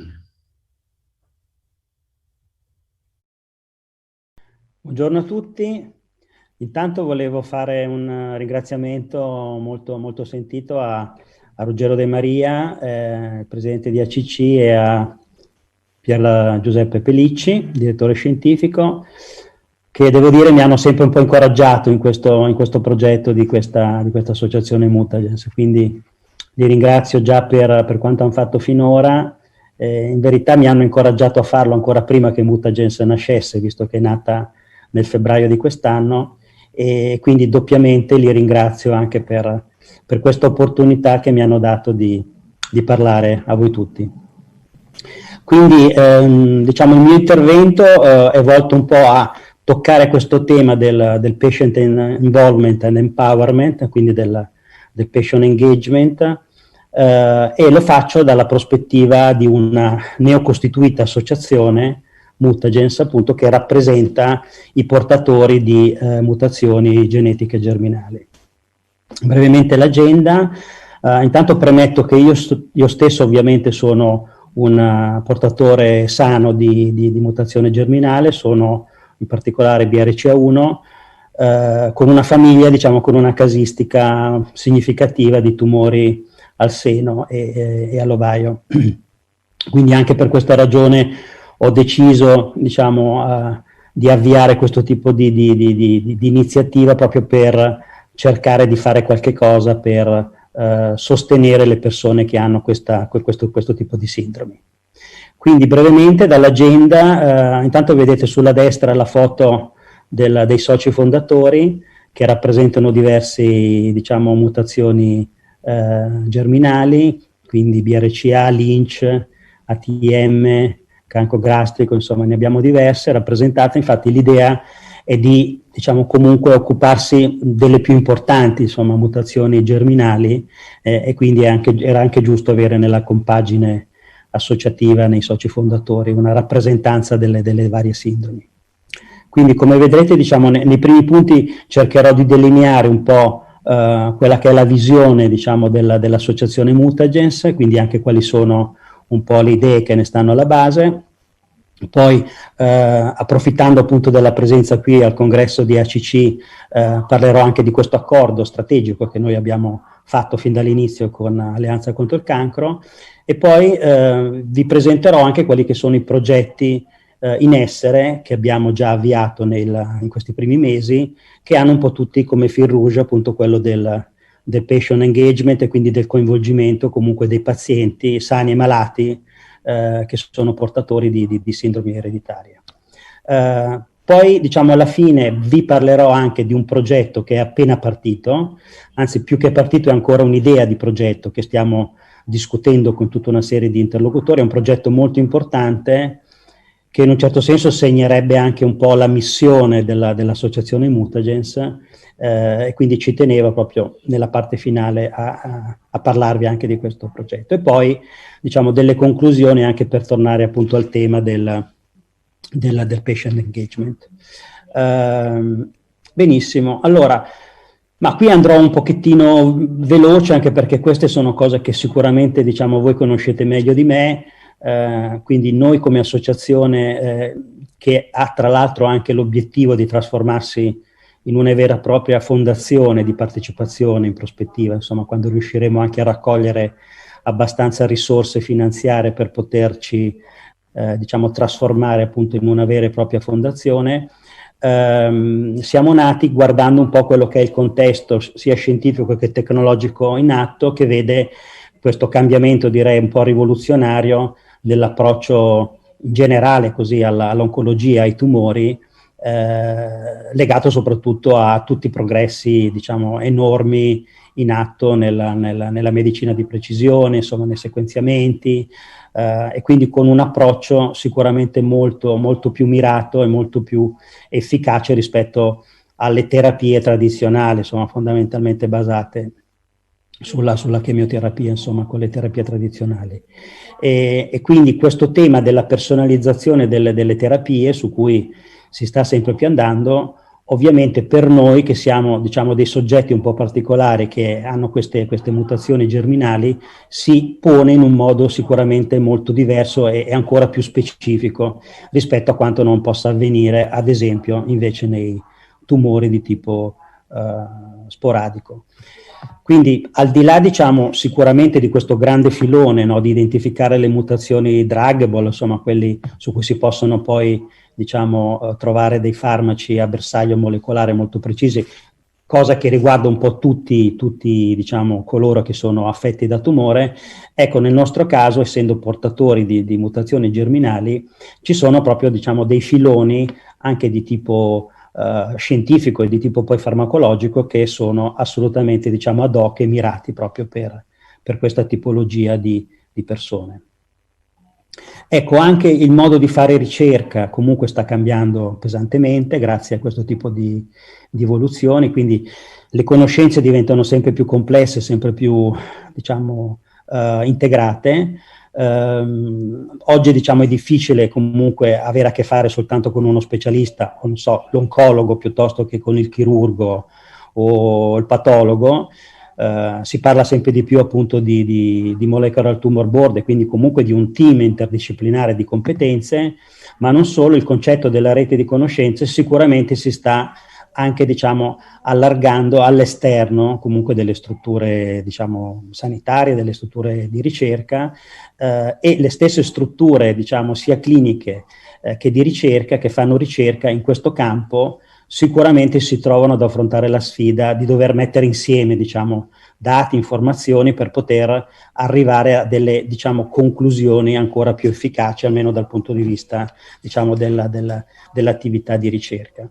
E quindi il progresso, diciamo, in questo campo sicuramente sempre di più dipenderà anche dalla capacità di far lavorare bene queste reti e quindi di aggregare i diversi attori, diciamo, che sono coinvolti in questa rete di conoscenze. Ecco, in questa rete di conoscenze sicuramente, ovviamente dal nostro punto di vista di persone che hanno le mutazioni germinali, noi vediamo un ruolo crescente dei pazienti. Ecco, tutti parlano di patient engagement, tutti parlano dell'importanza dei pazienti, che comunque sempre di più sono coinvolti anche nei processi decisionali, insomma, a livello sia istituzionale, politico, che poi anche nelle stesse attività di ricerca. Ecco, noi vogliamo fare, diciamo, come associazione Mutagens, proprio perché rappresentiamo questa categoria particolare, vogliamo fare proprio della centralità del paziente, ma anche del coinvolgimento attivo del paziente nella ricerca, e perché no anche, diciamo, nella selezione delle cure, insomma, quindi dei percorsi anche terapeutici di prevenzione o diagnostici, un po' l'elemento centrale del nostro agire. Ci sono esperienze molto interessanti, diciamo, con riguardo appunto a questo coinvolgimento dei pazienti. Direi soprattutto sono esperienze americane a cui chiaramente noi guardiamo con grande interesse, come così spunto, come stimolo. Qui ne ho segnalate alcune, però le conoscete sicuramente, ma a conferma che effettivamente, diciamo, i pazienti, se organizzati e con un minimo bagaglio di competenze, possono diventare un interlocutore importante per le strutture di ricerca e per le strutture cliniche. Ecco, poi, diciamo, un altro aspetto molto interessante in termini proprio di tempistica è che siamo in un momento in cui probabilmente si sono aperti anche degli spazi, diciamo, legati a questo campo. In particolare qui mi riferisco appunto all'ambito specifico delle sindromi ereditarie.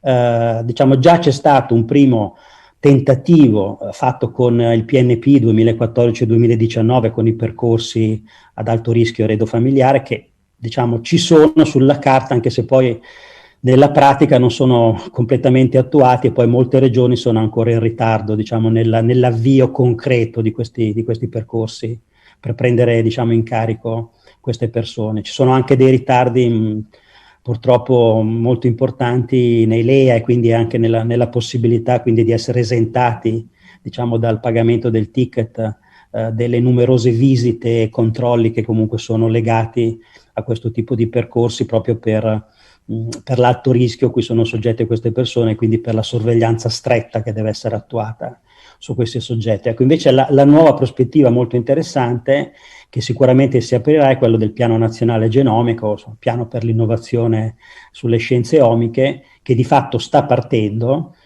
è addirittura d'arrivo, e in questo piano, diciamo, tutti sappiamo che effettivamente vengono poi declinati quegli obiettivi, quelle finalità, quindi trasferire le conoscenze genomiche proprio nella pratica anche clinica delle strutture diciamo ospedaliere, quindi portarle, diciamo, dai laboratori di ricerca, queste cose, o dai laboratori di genetica proprio alle strutture cliniche.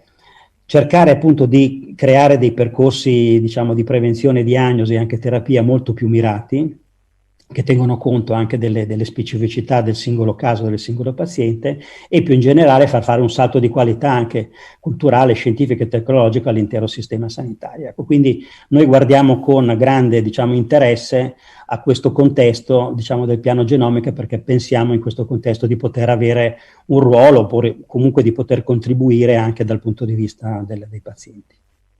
Quindi chi sono, diciamo, i soggetti di cui noi ci occupiamo? No? Beh, di fatto sono un po' quelli che sono rappresentati anche nella struttura associativa, insomma, nei soci fondatori e negli aderenti che abbiamo già cominciato a raccogliere. Sono tutte le persone, le famiglie, perché le due cose vanno insieme, portatrici di mutazioni germinali che sono associate ai tumori ereditari. Quindi è vero che è un segmento piccolo, quindi stimiamo, diciamo, ci sono delle stime, poi vedremo qualche numero che comunque parlano di 500-600 mila persone stimate complessivamente, però è anche vero che comunque queste persone, che sono circa quindi l'1% della popolazione italiana, hanno invece una maggiore incidenza molto forte, almeno 10 volte di più, circa il 10% su tutti i tumori, quindi questo conferma dell'elevato rischio, diciamo, che è connesso a questo tipo di persone.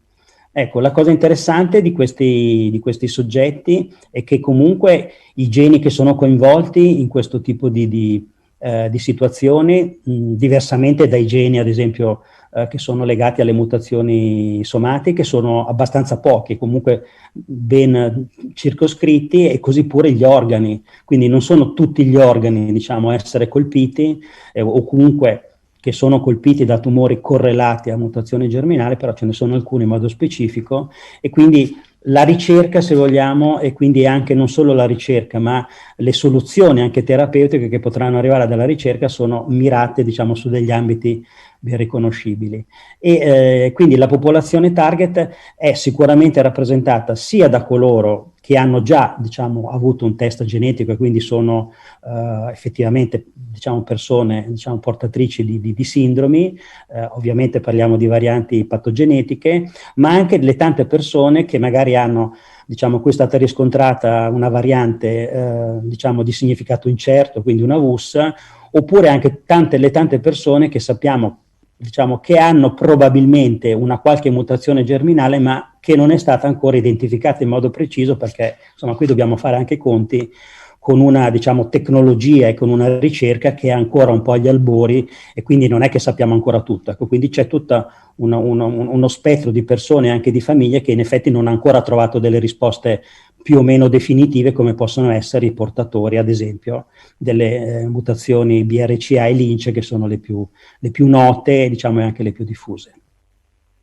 Quindi fondamentalmente parliamo, in termini anche di numeri, di geni a, diciamo, maggiore prevalenza sulla popolazione, ok, che sono appunto BRCA o sindrome del cancro al seno e all'ovaio, in cui si stima appunto con un'incidenza di una persona su 400, circa 150.000 soggetti in Italia, di entrambi i sessi ovviamente, e poi i 4-5 geni della sindrome di Lynch, quindi responsabile del tumore soprattutto colorettale, ma non solo, ecco, anche qui uomini e donne, che è più, diciamo, diffusa, quindi con un'incidenza di 1,250 sulla popolazione italiana, quindi parliamo di circa 240.000 soggetti stimati, anche se per strane ragioni, fondamentalmente di tipo anche mediatico, diciamo, si parla molto meno della sindrome di Lynch rispetto alla sindrome del BRCA o del cancro al seno alla mammella.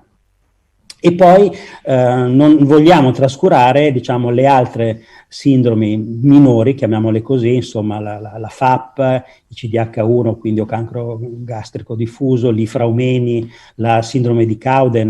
Tra l'altro abbiamo diversi, diciamo, membri della nostra associazione che sono portatori di queste sindromi, anche perché sappiamo benissimo che tra l'altro queste sindromi, essendo anche meno diffuse, hanno lo svantaggio di essere anche meno conosciute anche dagli stessi, diciamo, medici e dalle stesse strutture che li hanno in carico, e quindi questi soggetti, almeno finora, diciamo, ricevono anche un'attenzione, una cura minore rispetto alle due principali, ma semplicemente per una questione, diciamo, di livello e grado di conoscenza, diciamo, raggiunto in questo momento su questi altri sindromi. Quindi diciamo, noi vogliamo rappresentarle tutti, anche perché in un certo senso hanno qualcosa in comune tutte queste sindromi ereditarie.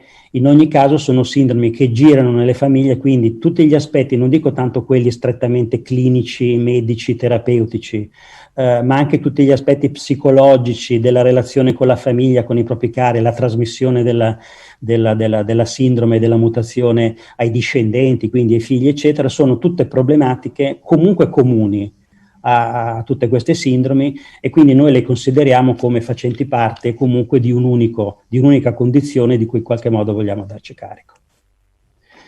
Brevemente, anche perché poi i numeri li conoscete sicuramente molto meglio di me, visto che io non sono né medico né uno specialista, anzi sono, diciamo, un apprendista in questo campo. Qui abbiamo appunto i geni principali coinvolti, che appunto sono BRCA e Lynch, qualche numero sul livello di rischio, quindi parliamo di livelli di rischio estremamente alti, quindi 50, 45, 50, 65%, diciamo, per singolo organo, quindi ad esempio per quanto riguarda il seno, l'ovaio, piuttosto che anche per il colon retto, vedete 46-61% nel caso di sindrome di Lynch, e ovviamente queste percentuali di rischio nell'arco della vita, evidentemente così consistenti, in alcuni casi giustificano anche l'adozione di protocolli di prevenzione chirurgica, profilattica, quindi anche che portano anche alla necessità di privarsi degli organi in questione, diciamo, ancora prima di rischiare di essere colpiti da questo tumore. Quindi questo chiaramente poi è un problema che si ripercuote parecchio, diciamo, su certe situazioni personali. Insomma, pensate ad una giovane donna che magari deve ancora, diciamo, affrontare il tema della sua genitorialità e che sa, diciamo, che prima o poi sarà costretta comunque a privarsi magari dell'ovaio o dell'utero, e quindi ha la necessità anche di anticipare certe tempistiche. Ecco, qui si creano delle problematiche in queste situazioni che poi vanno al di là appunto degli aspetti clinici e diciamo terapeutici in senso stretto. Poi qualche numero. Come dicevo prima, diciamo, qui i numeri sono comunque abbastanza importanti, sia come popolazione, quindi quei 500-600 mila soggetti stimati, è una nostra stima sulla base, diciamo, delle indicazioni che arrivano dalla letteratura internazionale, però abbiamo anche un'elevata incidenza sui tumori, quindi sul numero di tumori. Questi sono i dati, vedete, diciamo, aggiornati proprio al 2020 dei tumori. Noi abbiamo su alcuni tumori, in particolare, vedete, diciamo, seno, ovaio, non a caso, e anche colon retto, che sono i tumori più correlati alle due sindromi principali, quindi BRCA e Lynch, un'incidenza che è abbastanza importante e che addirittura possiamo arrivare a stimare complessivamente, quindi se prendiamo tutti i tumori, del 10%, e quindi di quasi 40.000 tumori all'anno, insomma, possono essere stimati, diciamo, di tipo ereditario rispetto ad un totale di tumori annui di circa 370.000 casi. Quindi anche quantitativamente, diciamo, questa popolazione, ripeto, piccola nei numeri, ecco, però diciamo un po' meno piccola poi nelle conseguenze sul piano delle patologie, diciamo, della loro condizione di rischio. Quindi qual è, così entriamo nel merito della diciamo, visione di mutagenesis, ma di fatto noi vorremmo cercare di trasformare questa situazione che, ripeto, anche da un punto di vista familiare, psicologico, insomma, comportamentale della vita, è una condizione abbastanza grave e seria, ovviamente con diversi, diciamo, graduazioni, insomma, a seconda dei soggetti e anche dell'età, ecco, trasformarle in un'opportunità facendo in modo che queste persone intanto acquistino una consapevolezza maggiore di questa condizione di rischio e quindi in questo modo diventino dei soggetti attivi anche della propria, diciamo, cura o della propria prevenzione, ecco, ancora di più. Ecco, tra l'altro, diciamo, mi piace parlare più di prevenzione che di cura. Certo, dobbiamo pensare alla cura nel breve termine, però sicuramente anche in questo campo, diciamo, la soluzione poi finale o più importante che noi potremo trovare è di lavorare maggiormente sulla prevenzione, quindi cercando il più possibile di evitare poi questi tumori o, diciamo, nella peggiore delle ipotesi, di almeno diagnosticarli con un largo anticipo in modo tale che li possiamo affrontare anche con maggiore successo. Quindi questa consapevolezza, diciamo un po' per curarsi, ma questa consapevolezza per convincerla in qualche modo a collaborare, a partecipare attivamente alle attività di ricerca, insomma alle attività che possono contribuire a migliorare la condizione, diciamo, di queste persone. In che modo? Ma attraverso il miglioramento poi della conoscenza, quindi della ricerca, delle attività di ricerca e di sperimentazione, che ovviamente in questo ambito specifico hanno bisogno proprio del coinvolgimento delle persone che hanno queste caratteristiche.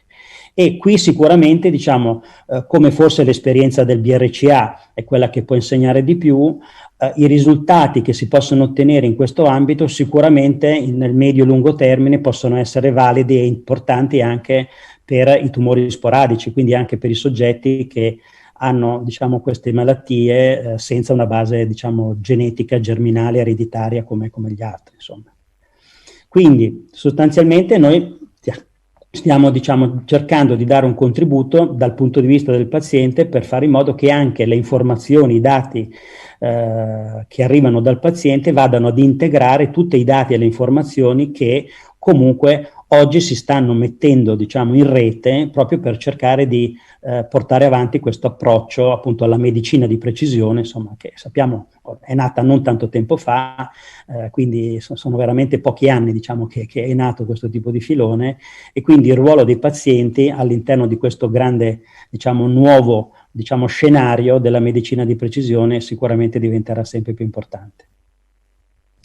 E quindi quali sono, diciamo, le attività e quindi anche le diverse missioni, diciamo, di Mutagens?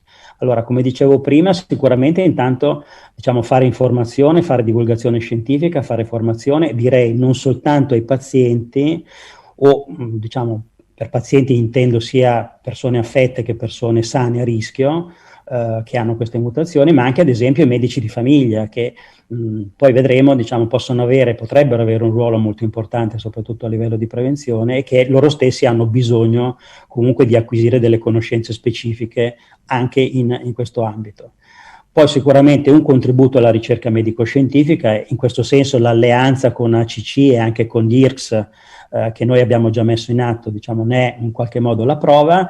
Ovviamente la raccolta di fondi, di risorse per sostenere anche direttamente la ricerca, quindi non soltanto partecipandovi attivamente ma anche contribuendo sul piano finanziario, e poi quell'attività di advocacy e di lobbying anche con le istituzioni a vario livello, insomma a livello nazionale, quindi a livello di Ministero della Salute o a livello regionale, con le strutture, diciamo, sanitarie, le società scientifiche, insomma un po' tutti gli attori dell'ecosistema salute, per cercare di far avanzare non soltanto la ricerca e i nuovi percorsi o protocolli clinici, ma anche tutte quelle normative e quegli atti anche di tipo amministrativo che possono contribuire, diciamo, a gestire meglio queste situazioni. Quindi con ACC, quindi Alleanza contro il Cancro, noi ci siamo subito ritrovati abbastanza, diciamo, d'accordo, anche perché poi abbiamo condiviso un focus molto forte appunto sulle sindromi eredofamiliari. Io quando ho cominciato a pensare a questa associazione non sapevo dell'esistenza dello studio GERSOM e del progetto appunto di Genomics che appunto sta partendo, diciamo che sarà di fatto un primo segmento importante, diciamo, dopo una sperimentazione sul polmone di medicina di precisione applicata appunto al seno, all'ovaio, al colon, non a caso però con una, diciamo, con una corte che è stata arricchita, diciamo, volutamente con un numero elevato di portatori potenziali di sindromi ereditarie, e quindi da questo punto di vista abbiamo ritrovato anche in questa alleanza contro il cancro un partner diciamo che ha lo stesso nostro scopo da un altro punto di vista, e quindi complementare proprio per questo focus finalmente che abbiamo visto sui soggetti che hanno le sindromi ereditarie. Quindi con una visione comune, ovviamente, diciamo, il lavoro che sta facendo Alleanza contro il Cancro, quindi sul progetto Genomics e Gersom, è un lavoro molto specifico, insomma, nell'ambito dell'applicazione della genomica e quindi del sequenziamento e quindi poi dell'identificazione, diciamo, delle mutazioni actionable per identificare i farmaci e quindi nuove soluzioni terapeutiche, noi ovviamente possiamo portare a questo tipo di progetto intanto il coinvolgimento dei soggetti che quindi potranno anche partecipare all'attività dello studio clinico, insomma i soggetti che hanno le mutazioni, e poi anche diffondendo, diciamo, questo tipo di progetto e questo tipo di iniziativa nella, chiamiamola, comunità delle persone e delle famiglie che hanno, diciamo, questo tipo di sindromi, o diciamo perché sono già state identificate in modo preciso oppure che probabilmente, diciamo, sono portatori di queste sindromi.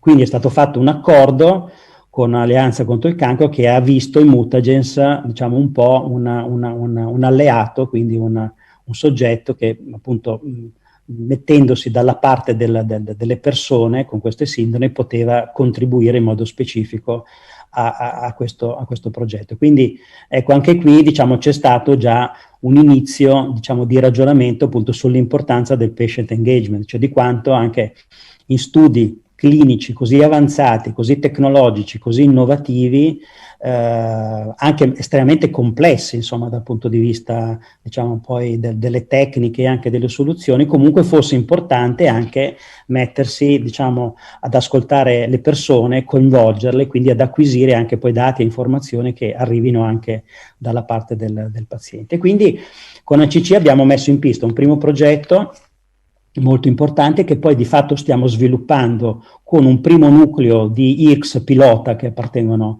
alla rete di ACC, che sono lo IEO di Milano, l'Humanitas, il San Raffaele sempre di Milano e il Gemelli di Roma. Ecco, vedete, abbiamo fatto un piccolo progetto, siamo proprio appena partiti, abbiamo fatto due primi incontri, è un progetto di ricerca ovviamente con una ventina di clinici già coinvolti di queste 4 strutture, delle divisioni genetica, oncologia seno, ginecologica e apparato gastrointestinale, quindi non a caso, diciamo, sono le competenze, diciamo, più legate alle 2 sindromi principali, BRCA e Lynch, e anche allo studio clinico Gerson, che di fatto per ora è focalizzato diciamo, su queste 2 sindromi prevalentemente e comunque su questi 3 organi, appunto seno, ovaio e colon, quindi apparato gastrointestinale.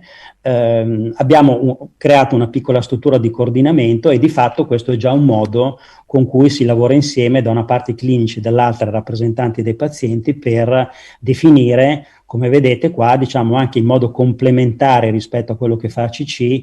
Ecco, ACC ovviamente con lo studio Gerson si occupa proprio degli omics in senso stretto, ecco invece noi con Mutagens e con gli IRCS vorremmo, diciamo, più orientarci ad occuparci di temi che sono più legati appunto al patient engagement, quindi come integrare informazioni e dati lato paziente, no, a tutta la parte invece più, se vogliamo, un po' più tecnologica e di omics, diciamo, che viene curata appunto da ACC. E quindi anche dal punto di vista degli studi e quindi dei soggetti studiati, ACC lavorerà, diciamo, più con studi prospettici, e quindi comunque saranno soggetti che hanno, diciamo, avuto una diagnosi di tumore recente. Ecco, invece noi vorremmo lavorare, poi come vedremo, anche sulla popolazione che ha già incontrato il tumore, quindi su pazienti che sono già in cura e in carico ai 4 IRCS con cui stiamo lavorando. Tant'è vero che qui vi do alcuni dati, vedete, già mettendo insieme i pazienti con le mutazioni germinali dei 4 IRCS identificati, abbiamo già raccolto un patrimonio dati potenzialmente comune di oltre 4.600 soggetti, vedete, distribuiti per, diciamo, le 2 sindromi principali, che anche qui sono confermate essere appunto BRCA e Lynch, ma poi dopo ce ne sono altre, appunto FAP, altri, diciamo, tumori intestinali giovanili, pancreas, melanoma, insomma. Però vedete che già mettendo insieme un po' di numeri di pazienti in essere e potendo pensare di fare delle ricerche su questi pazienti, vengono già fuori dei numeri molto significativi che finora in qualche modo ciascuno di questi IRCS ha gestito invece, diciamo, in modo singolo, no?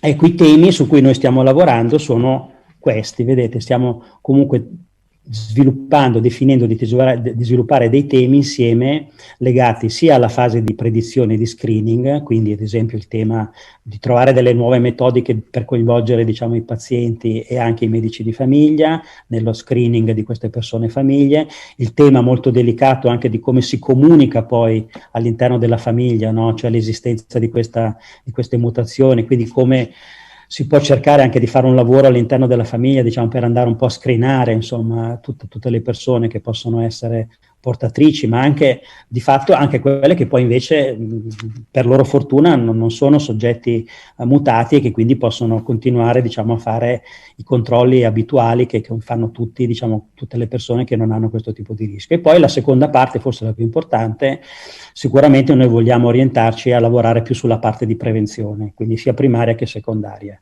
Quindi anche diagnosi precoce, quindi nuove tecniche, insomma, perché comunque, diciamo, tutto questo filone della medicina di precisione, dell'oncogenetica, porta anche ad identificare nuovi marker, piuttosto che nuovi, diciamo, strumenti anche per poter fare diagnosi precoce. La stessa farmacoprevenzione comunque, diciamo, è un tema assolutamente interessante, e poi anche, diciamo, la comparazione delle diverse metodiche di prevenzione che possono essere personalizzate anche, diciamo, da soggetto a soggetto in funzione anche delle caratteristiche di ciascuno. Ecco, e quindi stiamo anche definendo in questi gruppi, vedete, diversi sottogruppi di lavoro, perché poi qui ci sono anche delle specializzazioni. Si è molto parlato finora, ad esempio, di BRCA femminile, noi vogliamo anche aprire un fronte invece di BRCA maschile. La prostata si sta rivelando effettivamente, diciamo, un organo in cui l'incidenza, soprattutto di soggetti BRCA, insomma, su queste forme di tumore anche aggressive, insomma, è molto importante. E poi sulla stessa prostata sembra che alcuni farmaci che sono stati, diciamo, innovativi, no? Come i PARP, che sono stati messi a punto per altri organi, possono essere adatti, diciamo, anche a quest'organo qua.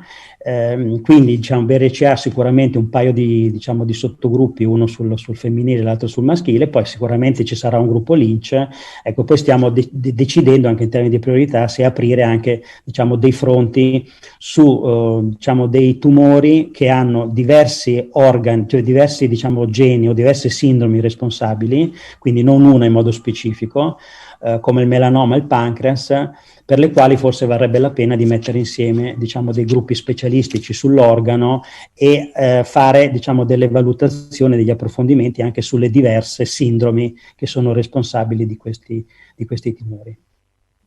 Poi un secondo progetto molto interessante riguarda invece il tema della pianificazione della genitorialità. Voi sapete che soprattutto molte le donne, ma non solo, che hanno queste mutazioni germinali, devono comunque un po' anticipare il loro orologio biologico, quindi mettersi, diciamo, a fare figli ancora prima, diciamo, di poter pensare a dover fare degli interventi profilattici, se vogliamo, nella migliore delle ipotesi, o comunque cercare comunque di prevenire il tumore o al limite, diciamo, comunque di doversi gestire la malattia, no? Ecco, quindi noi abbiamo scoperto, diciamo, che il tema è sempre più sentito, soprattutto perché le coppie sono sempre più giovani quelle che sanno di avere questo tipo di problema, c'è anche più consapevolezza, più conoscenza. Purtroppo abbiamo scoperto che ci sono anche delle limitazioni normative che oggi rendono anche difficile per molte coppie, soprattutto nel sistema pubblico, approcciarsi a certe metodiche, in particolare la diagnosi preimpianto degli embrioni, quindi per poter ad esempio verificare l'esistenza o meno della mutazione germinale negli embrioni, e per questa ragione abbiamo messo in piedi un team molto interessante fatto sia di clinici che di legali, perché vorremmo arrivare, diciamo, a proporre o un position paper o anche un PDTA che affronti questo tema della procreazione assistita, combinata eventualmente con, appunto, la diagnosi preimpianto, proprio per le coppie che hanno delle sindromi ereditarie, quindi siano esse, diciamo, sane o malate. Diciamo, la criticità poi maggiore, perché lo sappiamo che è un tema, diciamo, più normativo, oggi è proprio quello delle persone sane. Diciamo che sulle persone malate in qualche modo il sistema sanitario fa qualche cosa, si dà un po' carico di questi problemi legati alla fertilità, insomma, alla prevenzione anche dell'infertilità. Sui soggetti sani, diciamo, ci sono più resistenze, ci sono anche più difficoltà. Anche qui quindi abbiamo identificato dei temi, stiamo ragionando, sicuramente anche qui procederemo un po' per priorità, comunque abbiamo voluto appunto dare un focus iniziale soprattutto sulla parte, diciamo, delle coppie sane. Ecco, poi venendo alla consapevolezza, andrò un pochettino più veloce qua, anche perché poi vi rimando magari al sito. Noi abbiamo avviato anche un lavoro di informazione e di divulgazione scientifica sul nostro sito, anche collaborando con strutture, diciamo, professionali preparate di comunicazione scientifica, per dare delle informative. Quindi esiste proprio una sezione apposta nel sito che si chiama Informati, in cui noi parliamo delle sindromi, parliamo di come si devono gestire queste sindromi, parliamo dei protocolli, parliamo dei test genetici, quindi diciamo un primo lavoro di informazione proprio per coinvolgere le persone e dare loro, diciamo, un primo bagaglio anche, diciamo, strumentale essenziale, diciamo, sulla loro situazione. E poi esperienze, quindi portiamo esperienze, abbiamo una rubrica che si chiama Gente Mutata, in cui ci sono le storie, e poi ci saranno sempre più storie e testimonianze di persone vere che hanno, diciamo, incontrato diciamo, o la malattia oppure persone che sono come me sane, anche se sono a rischio, e quindi l'esperienza anche della famiglia, diciamo, in cui si vive con queste caratteristiche.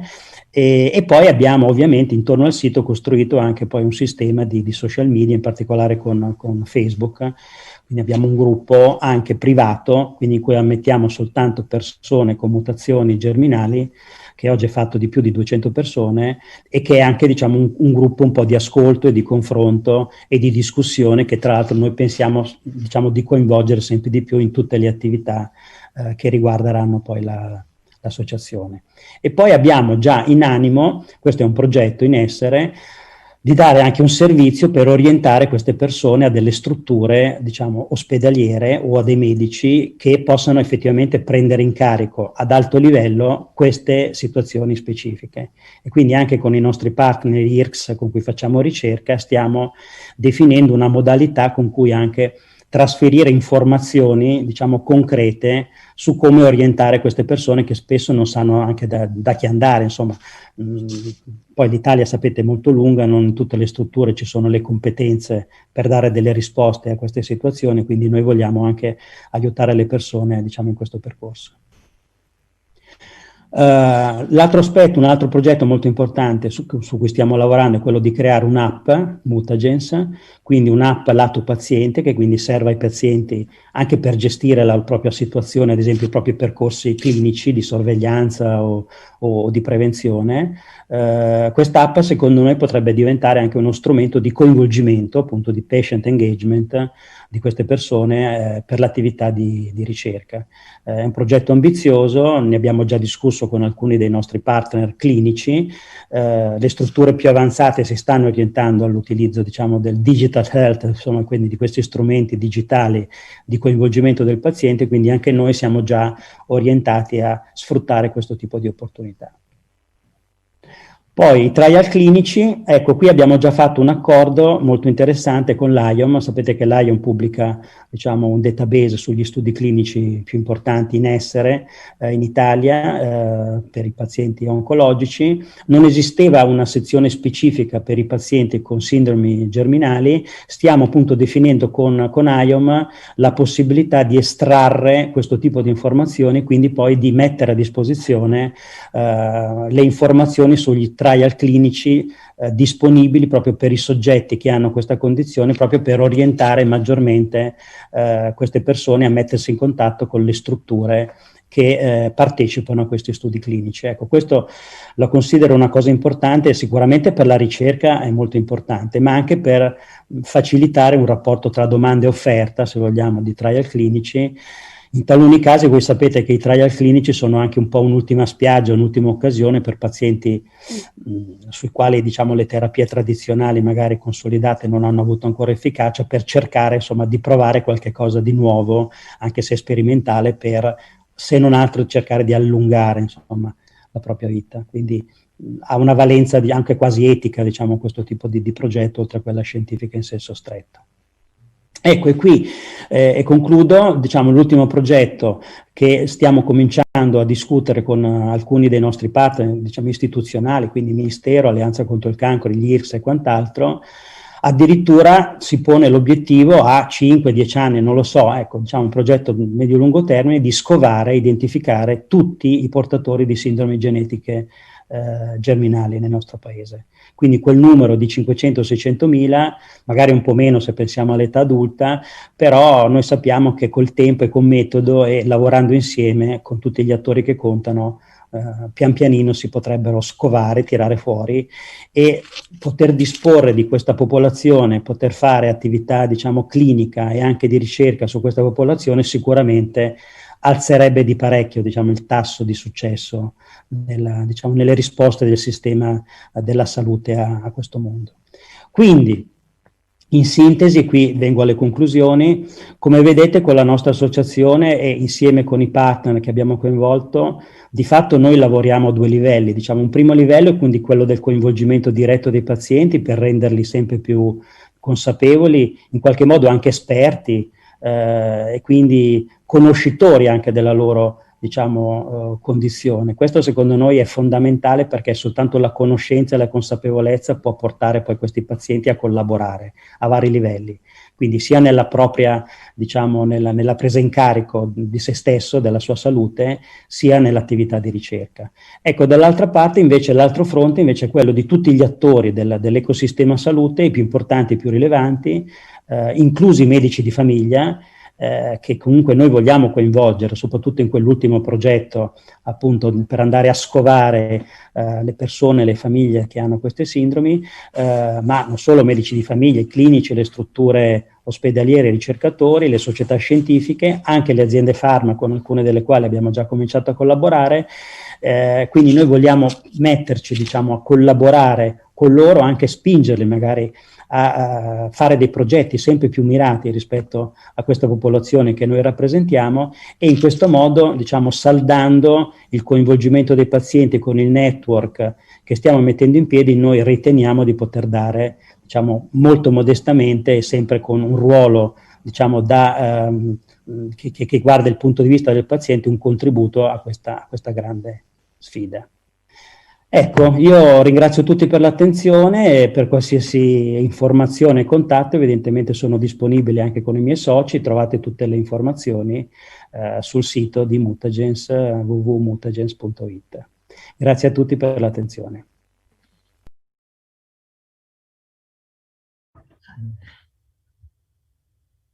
Grazie mille Salvo per questa esaustiva, brillante presentazione.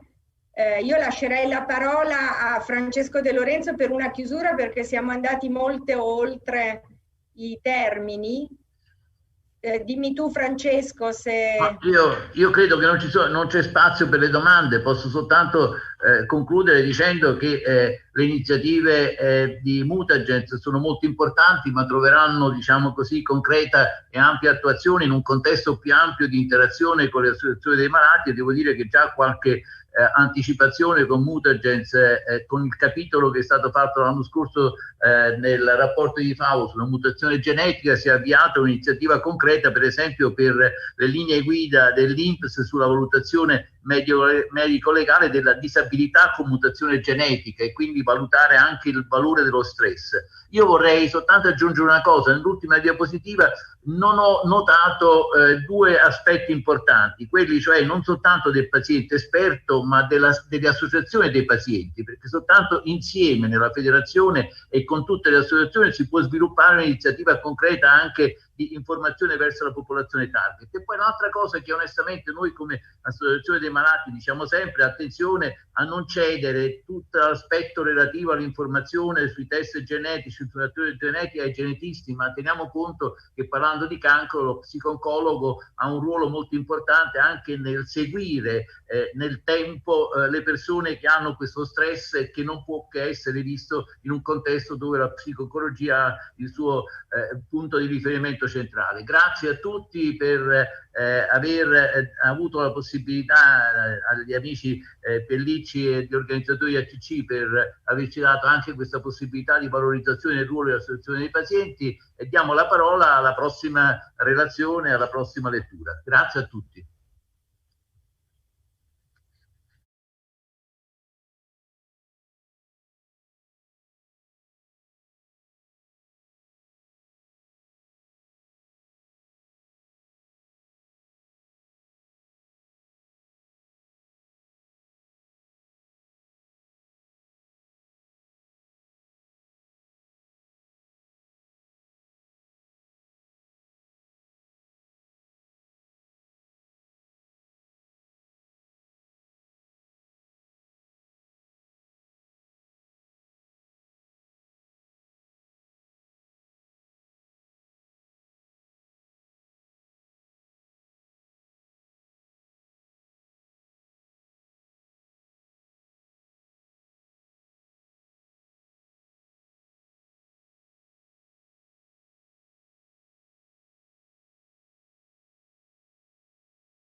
Good afternoon, everybody. I am Gennaro Ciliberto from Istituto Regina Elena in Rome, and I'm going to co-chair this session together with Fabrizio Tagliavini and Pier Giuseppe Pellicci.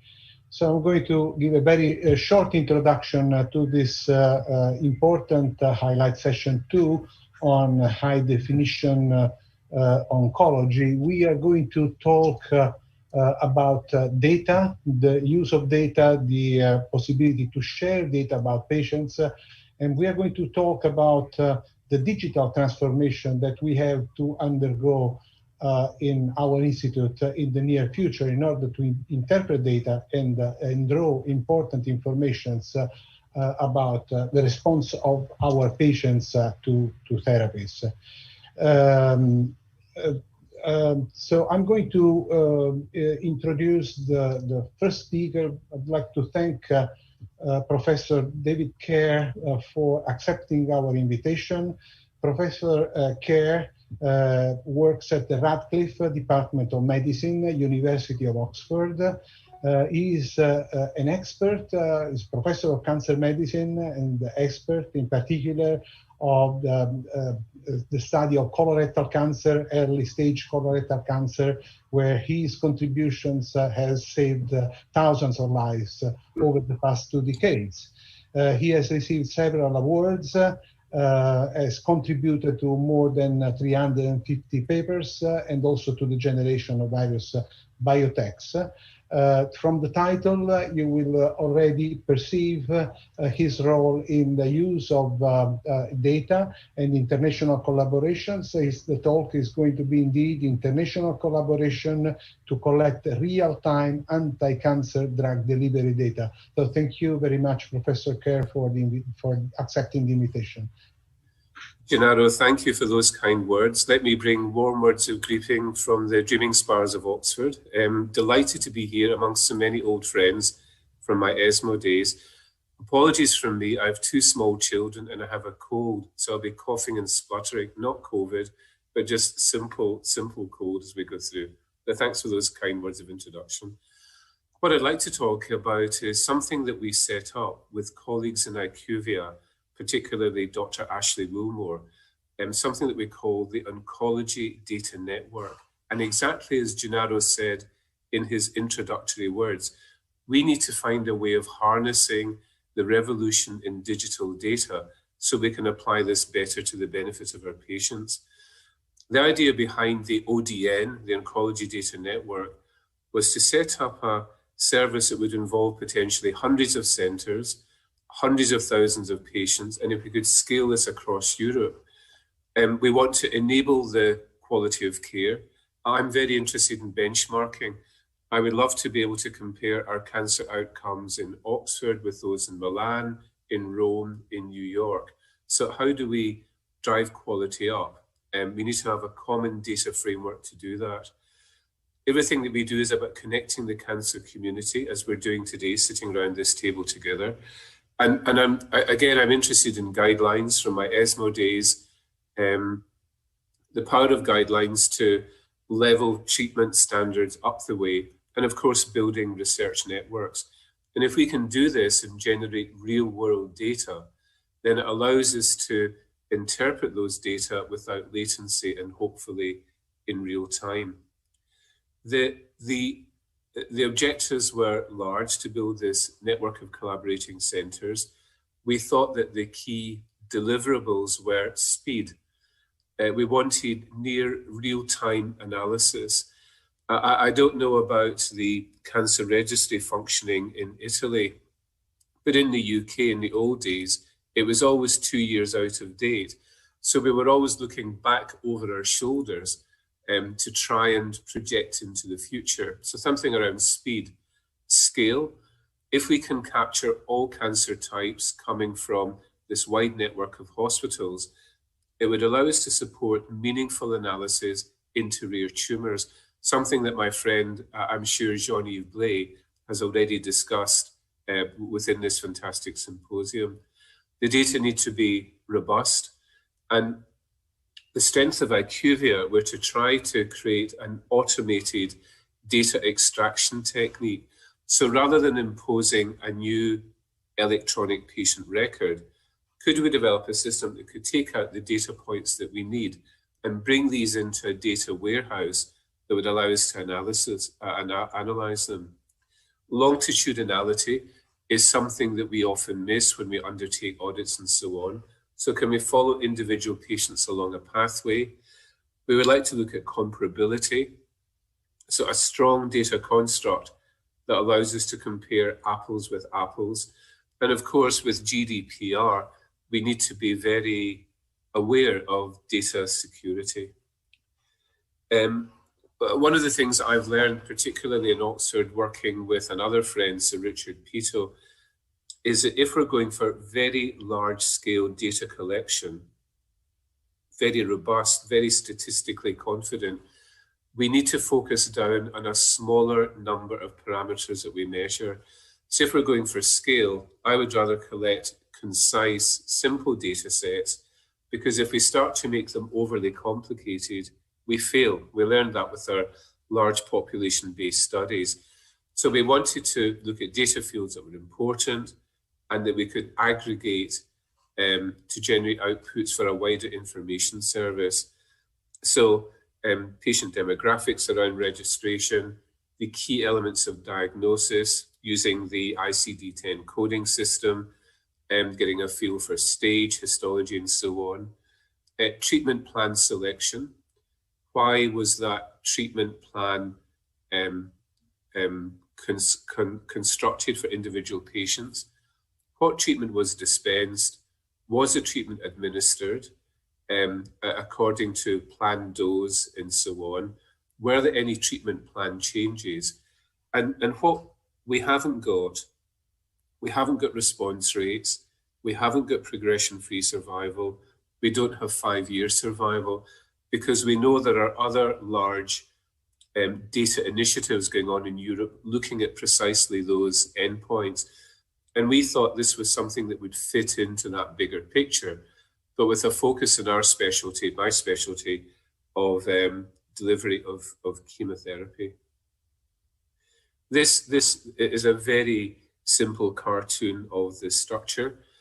So those hospitals and cancer centres who wanted to join the network would, using this automated data grabbing technique, would take out the data elements, bring that to a trusted third party, more of that in a moment, and bring de-identified data into a European data warehouse that would allow us to aggregate data. So only an ODN member can explore its own patient data. So if I were clinical director of a hospital, it would give me an oversight of the patterns of treatment that were being delivered within my unit. But if we want to scale and aggregate at a regional, national, or international level, we brought the data into a very secure European data warehouse. We worked with the French authorities in this in terms of GDPR, and they said that the level of data protection that was installed around this data warehouse was the highest that they had seen. So we were very confident that we would meet with GDPR characteristics. We can present the data to network members, I think, in a way that makes it easy to analyze and illustrate. This is just a cross-section from a single centre looking at patterns of delivery of breast cancer treatment, adjuvant, neoadjuvant, different lines of treatment, the regime names, the drug types shown on the y-axis, so that we can present the data in summary very nicely. We can link the regimen usage data to biomarker work, again staying with breast cancer. We're seeing here we can link it to HER2, estrogen receptor, progesterone receptor status, so we can mix and match different data fields that allows us to build up this digital picture of activity within individual centres, and of course with aggregation, to build up a vision, a picture of what's happening across a nation or across a country. Talking about the challenges that we faced in doing this, remember our vision when we started was to build a pan-European network of centres contributing data in this way. Individual hospital data owned by the hospital, aggregated data made publicly available. So if any of us had hypotheses we wanted to test, then those data would be made available to the wider cancer community. Problem was a distinct absence of structured data capture within individual centres. And I think each of us sitting around the table today would recognise our own deficiencies and failings in that setting. Why is absence of structure important? Because unless we can collect data within their individual centres in a clear and structured way, it makes comparability very difficult. It increases complexity in terms of cost and time and reducing the quality of real-world analysis. And in terms of timeliness, I think latency is a problem that we all suffer from. How would I define latency? We've said that this is the most underappreciated characteristic of real-world data. Latency would be defined as a delay, years, months, weeks, days, hours, minutes, between a clinical event and our ability to access analysis of that event. And this could be important in a fast-moving world in which we're bringing new drugs into the clinic regularly. If there are unusual patterns of toxicity or if dangers are appearing, then I would like to know these within weeks, not within years, so that we can modify, adapt delivery of treatment on behalf of the patients that we serve. Latency limits our ability to deal with this virtuous cycle. There are clinical events. We hope to capture these within our electronic patient record. We hope to be able to transmit these to individuals who can analyze and understand. Then they come back to the clinician for review and interpretation and further sharing with the wider world. This would be the ideal setting.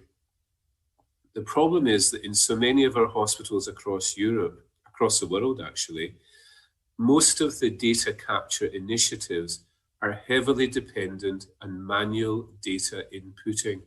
So we know that depending on an army of often poorly paid office workers, data entry people who are not well supervised, training can be very patchy.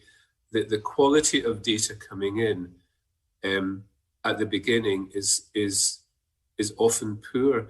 And no matter how clever we are in terms of our analytical tools, if we have garbage in terms of data, there will be garbage out in terms of our analytical capacity. So by having a sort of more structured, digitized method of capturing these data, that should allow us to improve this rather broken cycle as it is just now. One of the big things that fascinated me as a medical oncologist was the number of regimens which are prescribed within major cancer centres. At the beginning of this exercise, I was asked, as were several other of my senior colleagues, how many chemotherapy regimes we think would be on the electronic patient prescribing system within our hospital. And most of us guessed at perhaps around 200.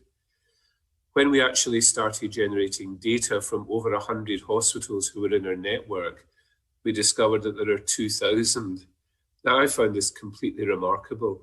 And of course, part of this is making small changes, adapting for elderly people, making small changes on dose intensity, of us taking a regime which we published in the New England Journal of Medicine or the Lancet or Annals, and then adapting this for our special populations.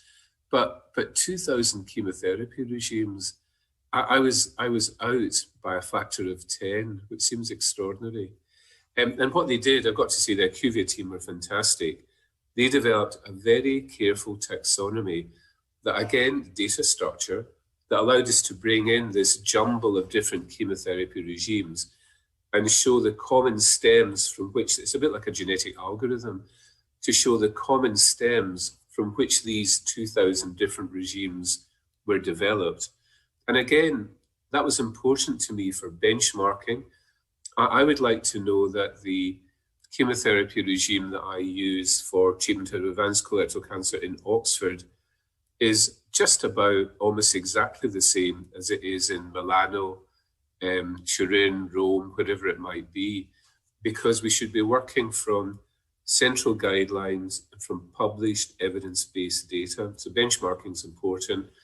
And the single most important thing that we have under control as cancer doctors are the drugs, the doses, and the schedules at which we deliver them. And if these are being sort of widely abused, then that may have a negative impact on the quality of outcomes. These are the sorts of ways that they constructed the taxonomies to describe the different regimes that we use. Very, very thoughtful, very clever. And it allowed us to collapse the 2,000 regimes down to about 800 or so using this genetic stem system, this clever algorithm.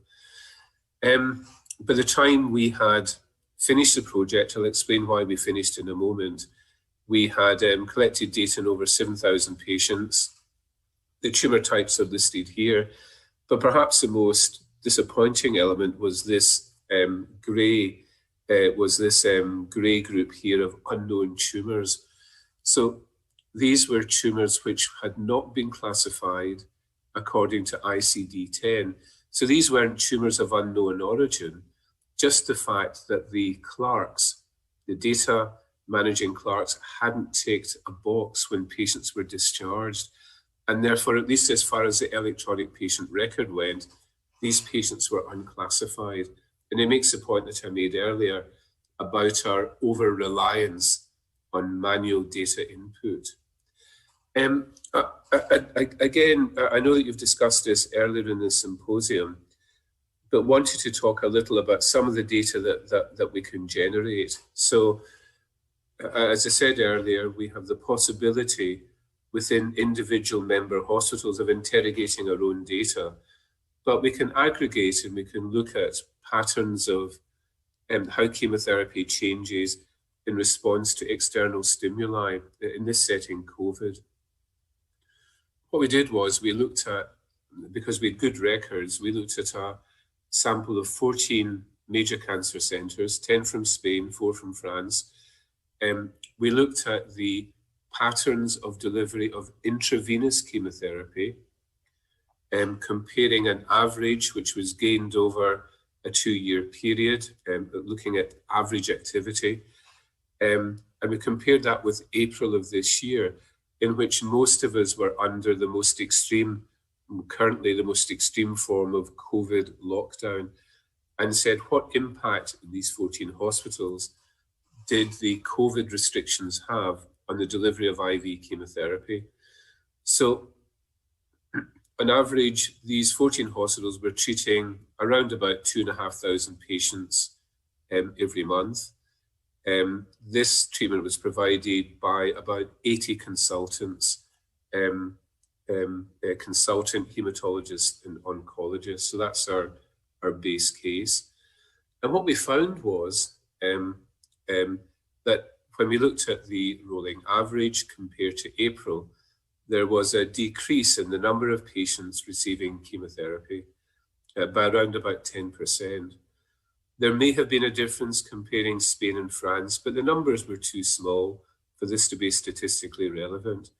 It is true that the Spanish hospitals were clustered predominantly around Madrid, and at that time Madrid was a red zone in terms of COVID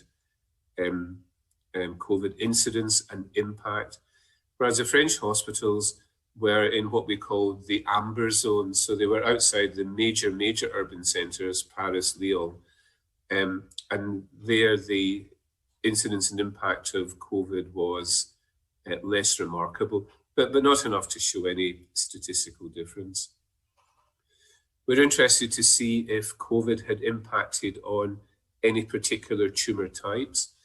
And what we found was, interestingly, that most of the omissions of chemotherapy, reductions in delivery, were seen in the hematological tumours.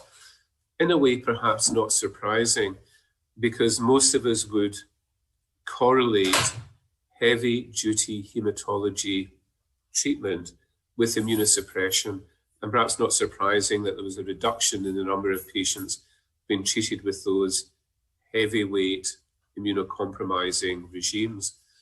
What interested me was that some chemotherapy increased. If we looked at breast cancer, female genital cancer, there was an increase in the number of patients receiving chemotherapy.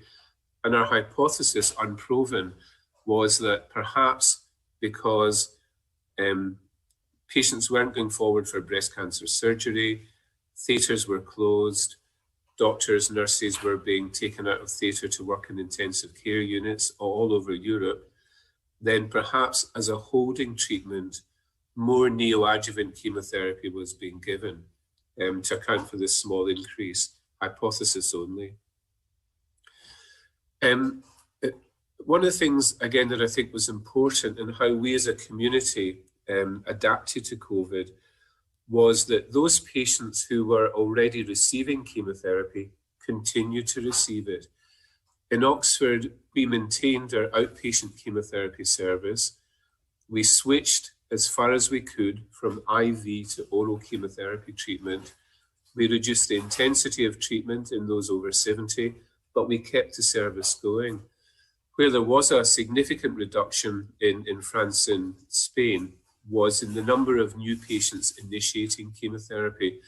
This may be because patients were frightened to come to hospital because they saw it as a focus of infection, because nurses and doctors were taken from the front line to look after COVID patients. Therefore, there was not sufficient capacity to initiate any new treatment. Again, ideas only, but an interesting observation with only speculation as to what may have caused it.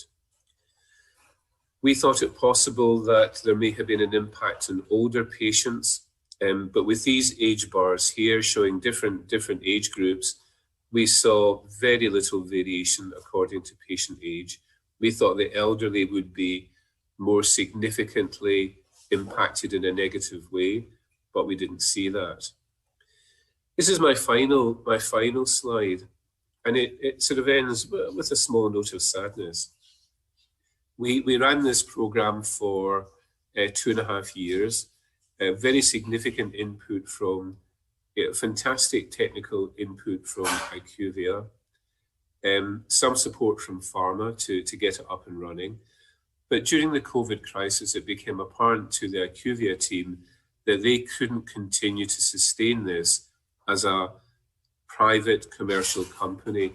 And therefore, if we want to maintain momentum behind this, I think we would need to find a place for this program, and perhaps within one of the Commission's forward-looking cancer plans around big data. But certainly IQVIA felt that in terms of any commercial applications, they couldn't take this further forward. So that's the program has stopped. What lessons did we learn? What were the hard challenges? The time taken to get a contract with hospital management, it seemed almost endlessly long. And I think this was predominantly due to privacy sensitivities. Because of GDPR, people were very nervous about data moving out of hospitals, even into an incredibly secure location. And I don't think it was any negative doubts about how we would use the data, but just paralysis caused by the introduction of GDPR. The diversity of IT systems within different hospitals was a huge challenge. It was much, much wider than we thought, in that within the 100 hospitals in the network, There were more than 50 technical vendors providing EPR systems. Some of them were homegrown and homemade. Therefore, we had to adapt the data extraction tool almost for every single hospital that we worked with. We didn't manage to capture oral therapies just because they moved through the system in a different way. And it was difficult. It was very variable as to whether patients got their oral therapies from the hospital or from retail channels. And we just couldn't follow them very, very carefully. GDPR, I'm repeating myself, was hugely complicated, as were the national interpretations of it. And again, as I stressed earlier on, I think a worry for us all was the fragility of current data collection systems and the fact that structured data are just not there. And if we are to move together forward in Europe, I can say this, I hope, despite Brexit, and I hope that we can continue to make an intellectual contribution with our European friends and partners, then we must take the learning from this sort of methodology and system and build that into a future look if we want to develop large data exercises further within Europe. Thank you very much indeed for listening. Apologies for the small technical problems at the beginning, but delighted to be here amongst friends. Grazie. Thank you very much, David. It was a beautiful presentation and actually exactly the kind of thing and topic we wanted to listen from you. So that's really fantastic. And obviously, I guess that several people who are connected are very envious about the level of sophistication in data extraction that you have reached with this program. And also thank you for staying in time. Actually, we have recovered some time, from which we had a terrible delay. So we can open to questions. There is already one question which has arrived from actually one colleague from my institute, Patrizio Giacomini. Dr. Kerr, I am impressed. What you call concise set of variables in the ODN dataset is indeed rather comprehensive.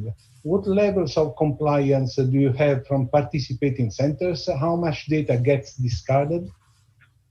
No, thank you. A very important question. And we had about 95% compliance. Where we fell down, what we would love to have done is to collect radiological data, imaging, response rates, the things that we use in common currency to evaluate the efficacy of our treatment. And that was a step too far. We did quite a bit of work with ECHO, looking at alternative endpoints, and therefore things like disruption of chemotherapy, termination of chemotherapy. What were the reasons for doing that? Was it disease progression? Was it disease success? So we tried to build some simple questions in. But as I said at the beginning, although we love to measure progression-free overall survival, that was out with the scope of this project. But it may allow the project to be fitted in to a bigger overarching project with our friends and colleagues in the cancer registries. But compliance with our simple data set was good, very good. Okay, so at this point I can ask a question myself. You will hear, if you stay later in the session, you will hear IQVIA's talk, and ACC together with other European centers are in discussion with IQVIA for trying to set up a European initiative in this direction. What you said that towards the end of your talk is something that is very important, is the fact that you were able to set up ODN regardless of the extreme heterogeneity in the electronic medical records in terms of the systems being adopted by different institutions. This is some relief, actually, to me, appears, because it means that you obviously you need to work around a lot of issues, but definitely you do not have to completely revolutionize the current system that each institution has put in place. No, indeed, Gennaro. So I've got to say the technical and analytical team in IQVIA are world class. That's not an expression I would ever use loosely unless I meant it, but they did a remarkable job. but even they were surprised by the degree of heterogeneity that we saw. Almost, not quite, but almost every hospital had its completely own operating system, but they worked very hard to overcome it. And they did it in every case that they did, they managed to do it. But what it did was it slowed down our rate of ascent. But by the end of our project, we had about 100 hospitals contributing data. We had hoped by the time that we closed the program, instead of it being 100, it would be 500. And therefore, the delays taken, every hospital was its own battleground, as it were, that slowed us down rather than meeting our target of 500. And again, for reasons that I don't understand, but IQVIA's, in terms of them working through the commercial aspects of it, they're a company, they found that rather difficult, but technically they're superb, absolutely superb. Okay, good. I actually, at this moment, I don't see other questions coming for you. The questions from my colleagues. So if not, maybe. Oh yes. Can very, very quickly. Hi, David. Great talk. Thanks a lot.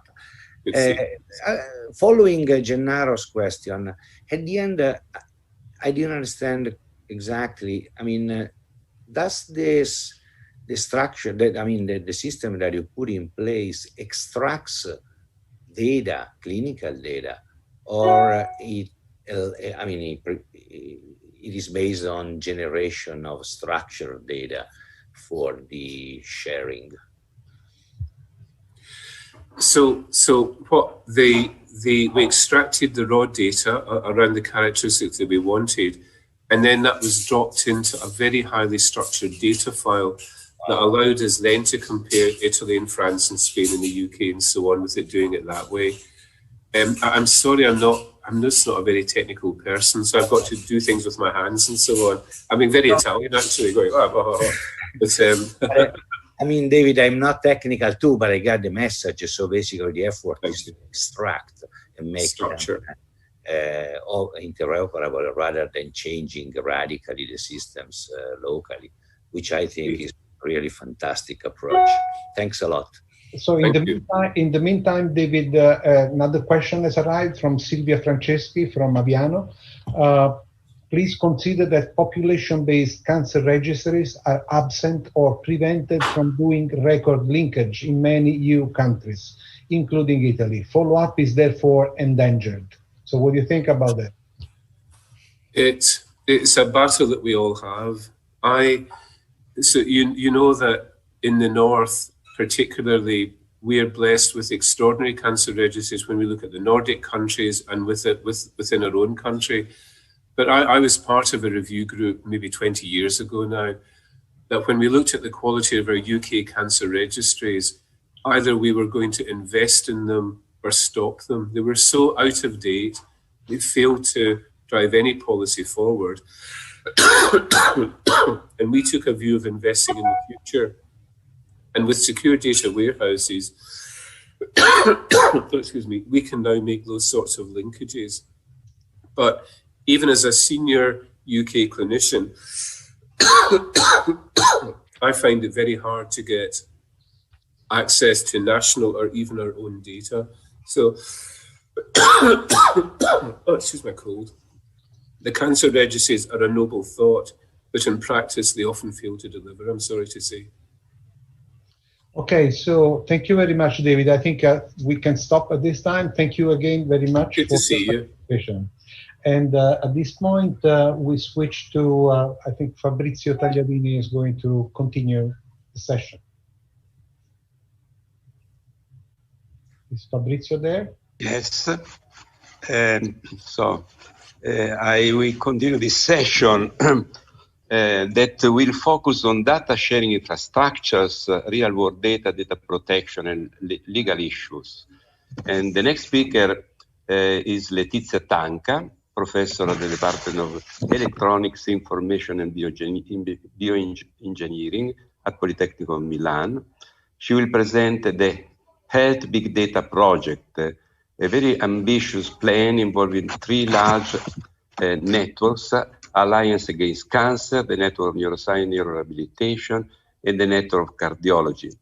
The project is funded by the Ministry of Economic and Finance over 10 years and aims to create a common platform for collection, exchange, and analysis of clinical and scientific data within the research hospital of the Ministry of Health. So please, Letizia.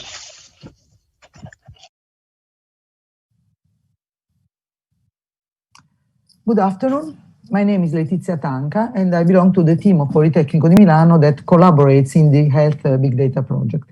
This project has the aim to share information across the Italian clinical and research institutes that are also called IRCCS, with the final aim of obtaining a global view of the problems of each single patient, but also it may be mainly for the purpose of gaining further knowledge by means of sophisticated data analysis on much richer and varied data sets. In particular, I belong to the Dipartimento di Elettronica, Informazione e Bioingegneria, that is Electronics, Information and Bioengineering, and I am in the computer science area.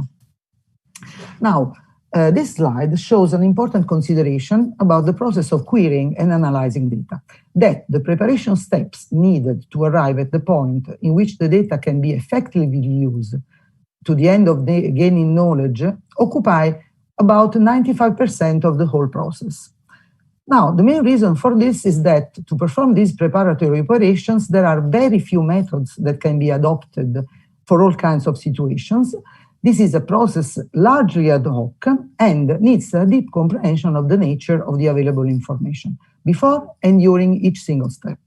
In particular, in this phase, we will need to concentrate on methods and infrastructures for making the blue part, that is the central part, this one that you are seeing here, extraction and cleaning, annotation and integration work. So, in order to, since the data we have to integrate to be able to compare and merge them and gain additional knowledge are exceedingly diverse and possibly contradictory, the correct integration of all these kinds of data that you see in the slide, and possibly more types, not mentioning it because I'm not an expert, of course, needs methodologies and infrastructures that have to be appropriately decided and designed. For example, it is possible to automatically integrate, is it possible to automatically integrate knowledge coming from the clinical record with data from biosensors? Is it reasonable? Is it interesting for you? And how can we do it? This is the main topic I will briefly discuss today. First of all, in order to put the information together, we need to decide which kind of infrastructure will be needed to support it. Thus, the physical architecture of the final system has to be decided and designed. So we have to explore pros and cons of basic architectural choices, and that can be combined within a final solution that accommodates all the needs, and a major one of which is satisfying all the security and privacy requirements that are very, very important. We know in your realm, let's say in the medical area. And of course, the final objective is that later on, the involved institutions will be able to apply all the desired analysis techniques to extract information and knowledge that they need.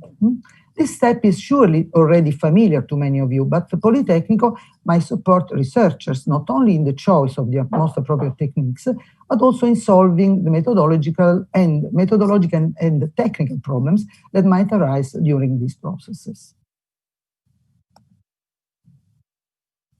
So what is needed? Those are the steps that we are tackling in this moment. And we know very well that these, let's say there are already an infinity of already existing resources. So we know that the medical community and also lots of people from computer science have devised the resources that can be very useful. For instance, SNOMED, for instance, UMLS, but we also know that these resources are very rich, and so we have to understand how to put them to work because they are also very complex, and how to use them in an appropriate way. So we have to collect all this knowledge from your community to carry out the last 3 points shown in the slides. That means integration architecture, network infrastructure, and finally, the data analysis framework. So first of all, let's see the problem of integration. So what is an integration infrastructure? This is a slide of an integration infrastructure, and this figure captures the general integration framework. So applications and people query an integration system, which is a middleware that is in charge of performing all the transformations that are needed to reconcile different sources of information. That means understanding whether, for instance, the two words appendicectomy and operation of appendicitis mean exactly the same thing, or, for instance, they are in a different relationships, like, for instance, operation on appendicitis is just a general case, a more general case of with respect to appendicectomy, okay? So a data layer, after this, let's say, to help this middleware that has to understand all these things, a data layer takes care of querying the involved data sources in order to find the information that is required by the middleware. Then it queries the data sources, then it receives the information from the sources, then it translates this information into the internal data structures and language of the integration system, and then the middleware will semantically integrate the things, because the steps taken care of by the data layer are mostly syntactic, because they are mainly translating, but the middleware has to, quote unquote, understand the meaning of all these concepts and put them together in the appropriate way. Of course, the heterogeneity of the data systems, of the data already existing, is a problem. So you can see that the topmost and leftmost part of this data are typically structured data, and just below that there is something that is infinitely unstructured, and there are the images, and then there are the representations of the genome. All these structures have to be put together if we want to compare data that come from all these possible information sources. And so this is a very difficult task. We will never work wonders, of course, but we will try to design a progressive, let's say, path that allows us to make the best sense of all these things that are very different, but should be put together to be compared and analyzed together.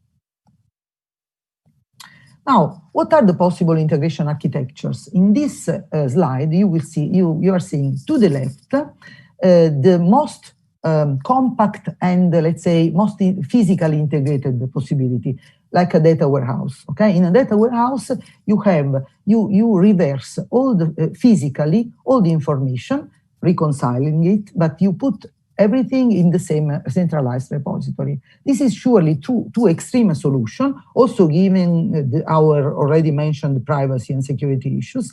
But to the right, we have the extreme solution in the other direction. That means everything remains virtual. Everything remains at the proprietary institutions, and only the integration system provides a virtual infrastructure that allows to query these institutes, only putting together a data schema that is virtual and provides the answers to the queries and to the applications based on that virtual schema.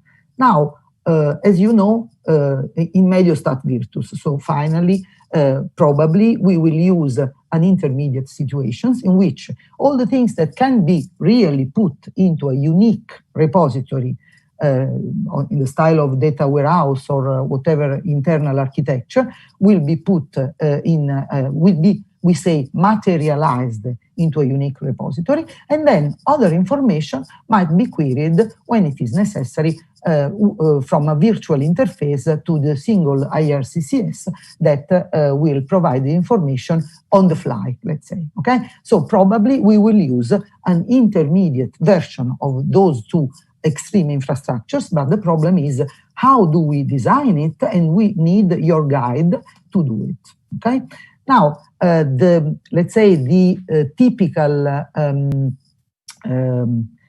solution, the typical solution that represents the architecture that I showed you before is what is called a data lake integration infrastructure, a solution where the integration is mostly done on the fly, putting together a priori only information that is most frequently accessed together, if any, and leaving the rest to be integrated on demand. So now we have to understand what are the possible infrastructures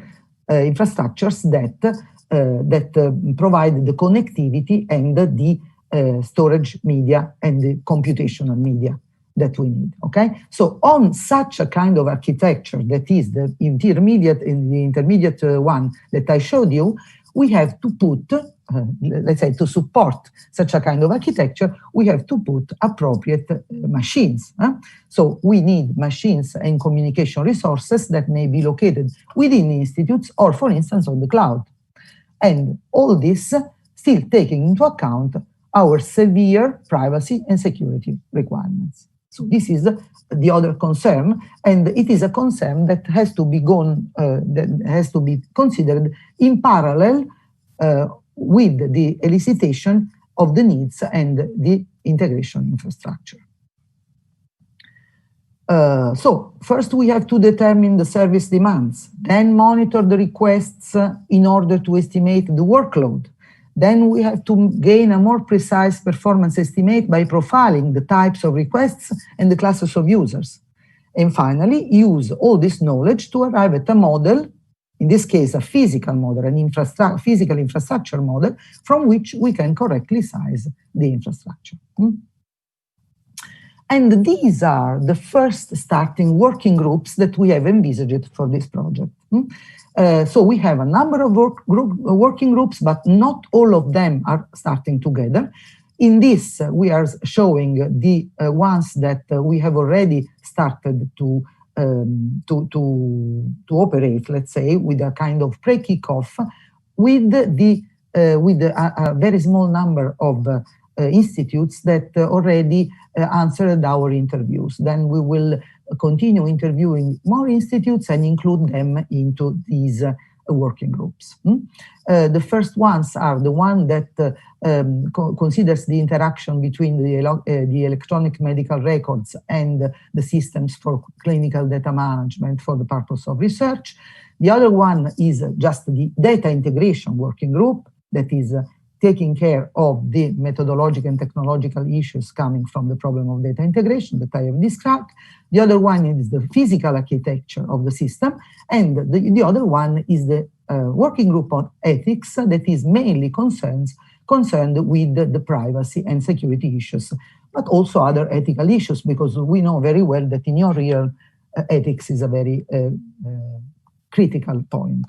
And then these are the ones then will start soon as we elicit the main requirements in terms of natural language processing. So all the needs for extracting knowledge from text data, the omics data and also the image data, for instance, but also the omics data and how to extract data from genomics, transcriptomics, proteomics, etc., etc. And last but not least, the point C that we were saying before, data analysis. That means what are the needs of data analysis to which our infrastructure has to answer. So the first conclusions and open questions that we had for the institutions and we started discussing with them are, for instance, what are, according to your needs, the critical points of possible alternatives with respect to the position of the data, the final structure of the integrated data, the physical infrastructure, what are criticalities for you? What are the different types of data that have to be shared? Clinical data, of course. But for what? For instance, the clinical data of the same patient, or how do we put together data coming from different people? Is it necessary? Do we have to understand the various names of the medicines in order to compare them, even if they are different in different in different contexts, and even in different languages. There is also a big problem of languages, of course. Also, how we want to integrate the data that the various institutes want to share. First of all, what are the data that they are willing to share? And then in which way, what are the ones that we need to share? So what are the needs, the sharing needs, and what are the sharing wills on the part of the systems, of the various IRCCS?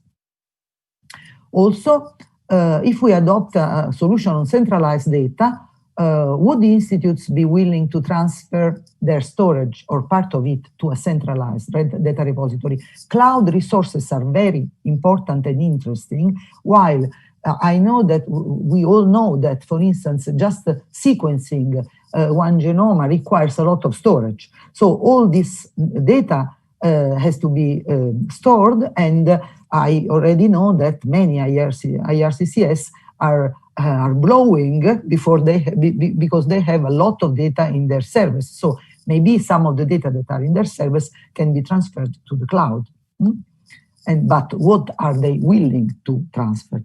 And finally, do you envisage a centralized infrastructure only as a storage means, or also an infrastructure where computations can be operated? Okay, so these are the first questions that I would put, and we already started to discuss with some of the institutes, and when we enlarge the working groups, we will also discuss them with them. So for the moment, these are the open questions. There are a lot of them. We have a lot of ideas for the possible solutions, but let's say that this is a process that is it is a long process, because the project has a 10 years duration. So our idea is to start reasoning and then going on by refining our solution. So we don't have an immediate idea of solution, and it is not correct to have an immediate idea. We have to work it out together with you all the time. Are there any questions? Thank you very much, Letizia, for this the opportunity to know much more about this project. So there is a question. The question is the following: is by Davide Baldazzi, talking about data integration. What do you think about the bioschemas project promoted by the Elixir Consortium? I think that the ontology defined by the project, despite being more focused on web page indexing and meta search, can be applied to a certain extent to the project you discussed. Thank you for the information, because I don't know much about that project. So I think we will have a look at that ontology, and maybe that's maybe it is work that is already done. So we will be very happy about that. Unfortunately, I don't know about this project. So or maybe it has a name that I know it by another name. So I'm really sorry about that, and I will study it as soon as possible. Surely, ontologies are very precious in this area. So the couple of ontologies that I mentioned, I know that they are not the only ones, and this is a research that we are starting to do. Thank you. I don't see addition. Yeah, Gennaro. I have actually more than a question, is a comment. Is about the model. You described a distributed approach versus a centralized approach. Then at the end you prefer an intermediate model, which also implies somehow sharing the data, putting the data into a common pot. I think this question is very important and needs to be solved as soon as possible with all IRCCS involved, through the engagement of DPOs, who are the representatives of the general directors, of our general directors. So if we don't, this is the first issue to be solved immediately. So if I can answer this is funny, this is nice. Can I tell you something? I was a student of your father. So sorry for speaking private matters, but I said, is he Carlo Cilimberto's son? And then I looked in the internet, and it is so. So I mean, I was studying Analisi Uno in Naples, and I have studied mathematics in Naples. So I was a student of your father. This is in parentheses. And it is funny because you actually made the right comment. So we are on the same line in a way.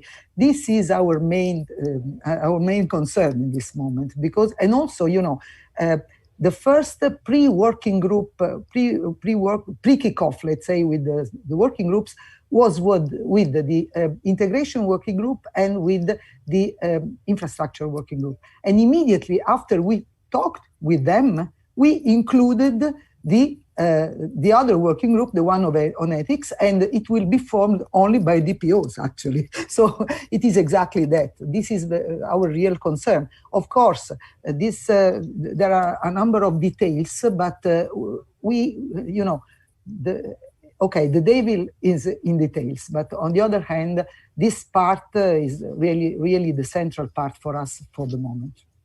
Okay. Thank you. Thanks. A double thank you. Double thank you also to you, because I think your father made a great job. We have a final question. So, yes. Do you think that a possible solution regarding data sharing could be level-based, considering TCGA as a model? Again, the idea would be just, these are the things that you have to suggest us. I mean, all the things that are already there should be used. And surely level-based is a good solution because of privacy reasons, because of detail reasons too, levels of detail, because of concerns that maybe are not privacy and not even of the detail level, but private, let's say, concerns that are regarding the single CCS. Because what I see is that there is a lot of worry by the people with whom we talk. So I think that using techniques and models that have already been proposed would be also relaxing for the people that have to do it, because they know that they come from the same environment, let's say. So surely these are the things that we have to discuss together. There is a final question, I'm sorry. Yeah, it's okay. By Matteo Pollocca. And the question is, how do we envision the integration of several diverse proprietary medical records? Do you imagine a participation of the stakeholders, private companies that develop the LIMS software interfaces? Many years outsource this kind of service.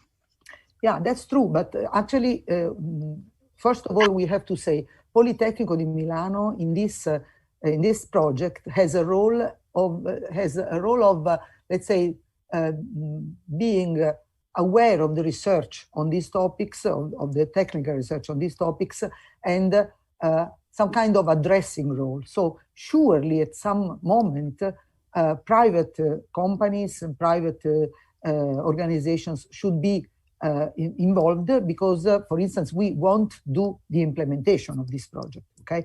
So surely, again, we will use whatever intelligent has been done already, and we will try to put it at best use. So no, I think there was a first part of the question that I answered, probably the second part and not the first one. Can you repeat the first part of the question, just to be sure, Fabrizio? I don't hear you. You are silenced, I think. No, we really had to move, so because okay. We are a little late. So okay, no more. So yeah. If it is satisfactory, it's okay for me. Okay. Sorry. The next presentation is given by Piers Mahon, Senior Principal and European Leader Oncology Evidence Network at IQVIA. And the talk is entitled DigiCore, and international real-world collaboration for translational and outcome research in precision oncology. Dr. Mahon? It's good to be here today to introduce the Digital Institute for Cancer Outcomes Research, or DigiCor, to you. My name's Dr. Piers Mann. Today, what I'm going to try and explain to you in our 15 minutes is what types of research challenge we want to tackle in DigiCor. The second thing is to explain what types of real-world evidence we're going to do in the DigiCor. And the third is to invite you and your cancer centers to join if you're interested.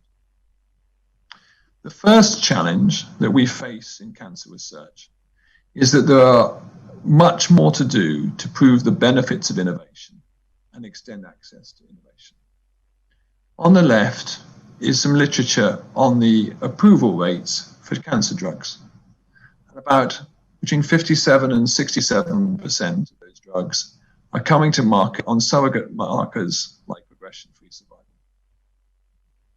As I'm sure you're aware, that does not correlate very well with overall survival, because only about 15% of those drugs actually go on to prove their survival benefit within 5 years of launch.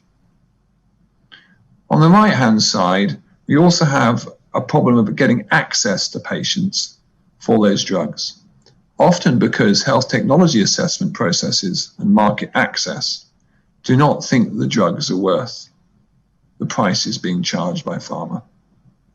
And you can see here, for instance, that while we have relatively good access in places like the US and Germany, in other parts of Europe, for instance, Poland or Spain, there's not at all good access.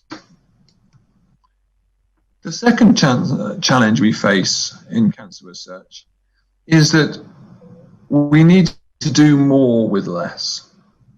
This is quite a complicated chart, but it's worthwhile just bringing it alive.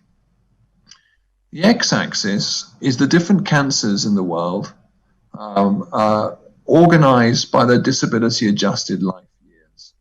So lung kills a lot of people quite early. It's got a large width to its bar. The y-axis is the relative spend on industry-funded trials in those cancers over the last 5 years. And you can see that there's huge variation in the amount that humanity is spending globally on different drugs, with diseases like myeloma getting a disproportionate share of trial spend relative to diseases like bowel cancer on the right-hand side here. And if we're to try and make equality of innovation happen, we actually need to get the cancers that are not getting very many trials to have about 4 times as many patients enrolled into trials and to drive that 4 times as much innovation. So the second challenge is, given we live in a land of finite budgets, we've got to do more with less. The third one is one that's very close to my heart, which is to do with rarity. So as we start doing more somatic mutation research, we're going to find smaller and smaller patient groups. Those will need bigger and bigger research networks for us to study. To just bring this alive, on the left-hand side, I got some data from the Boston tumor normal pairs, and it's just the ranked percentage of non-silent open reading frame mutations that we've got, with our old friend P53 on the left-hand side at about 32% of patients have a mutation. But what's most interesting is just how many genes there are with less than 1% of patients mutated. Most of patients and most mutations occur in less than 1% of patients. Now, that may not sound like much, and you may just, especially if you are basic research, you may say, well, that's just the nature of life. But when we start thinking about translational research or clinical trials, it becomes a really big issue. So if you're running a clinical trial, and even if it's you need 100 patients that you can recruit, then effectively you have to start thinking about the size of the country that you need to search to find those patients.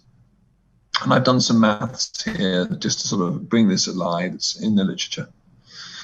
So if you wanted to look at something like lung cancer, and you wanted to look at a common mutation, say one that was in 20% of patients, you could find those patients in a year in a city the size of about Brussels.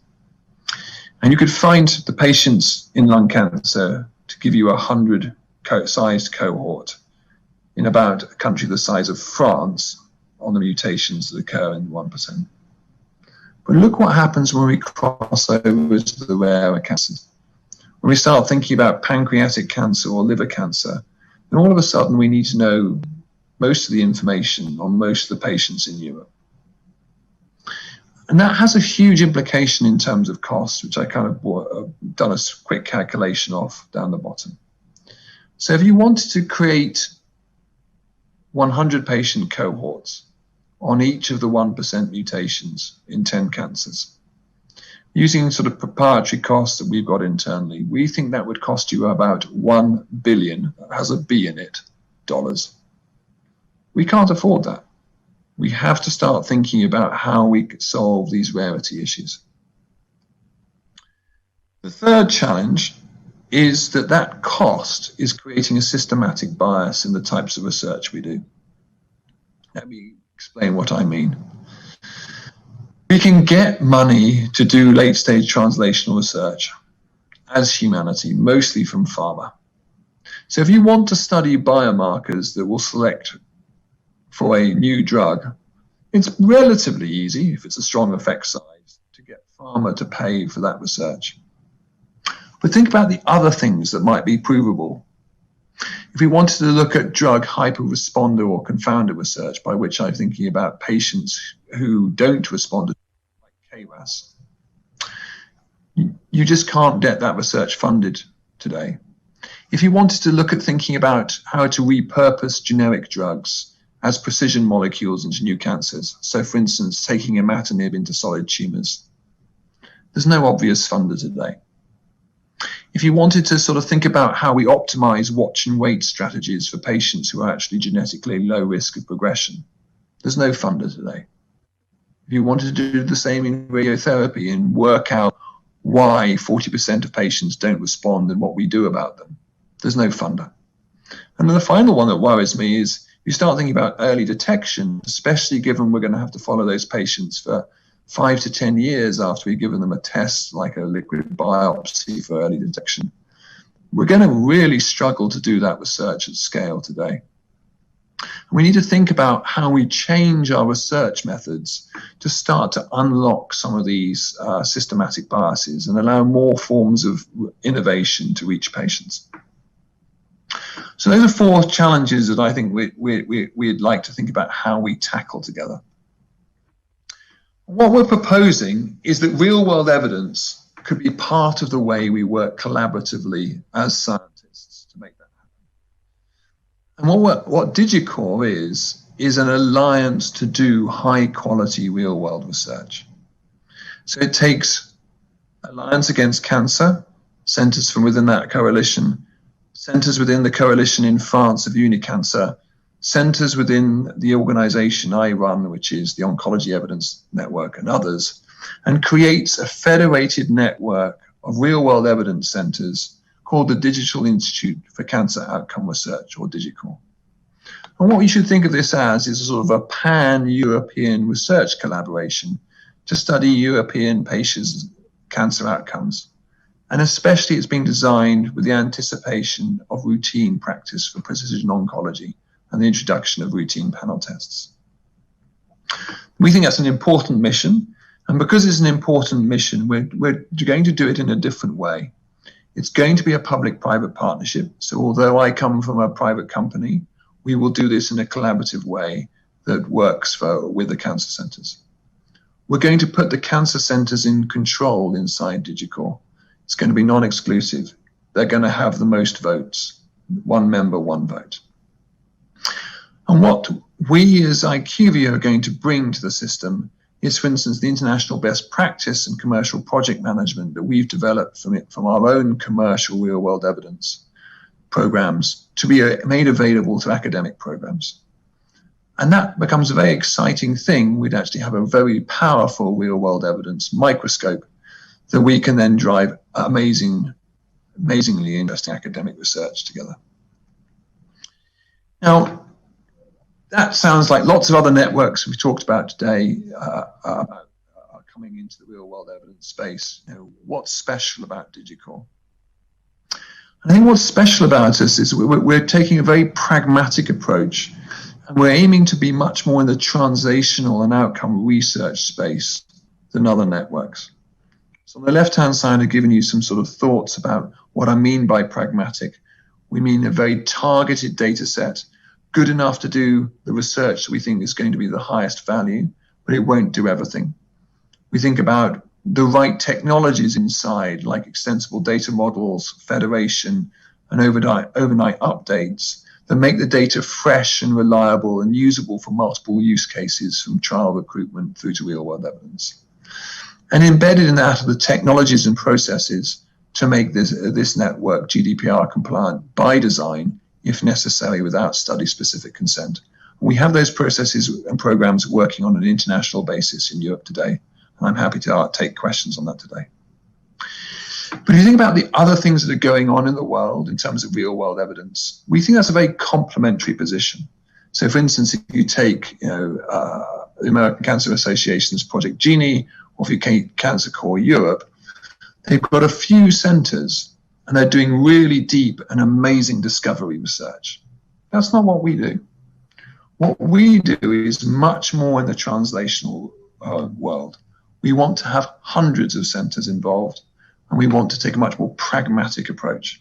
And we think that's highly complementary, because it means the great ideas that elite centers have, we can help them scale, we can help them test, we can help them find, validate those in new data sets. So that's how we think we're going to be special and why we're going to be different. A bigger, better network. And what that gives us is a learning health ecosystem focused on precision oncology. So on the left-hand side, what we have is a sort of a continuous learning loop for the real-world validation of cancer biomarkers. So in step one, we have high-quality, timely clinical phenotyping. We track every patient's treatment across all treatment modalities, surgery, radiotherapy, drugs. And we link that information locally to outcomes pragmatically chosen, like death and treatment and progression. And that allows us then to analyze that on a recurring basis to improve the annotation on what works, what doesn't, and what the right treatment choices are.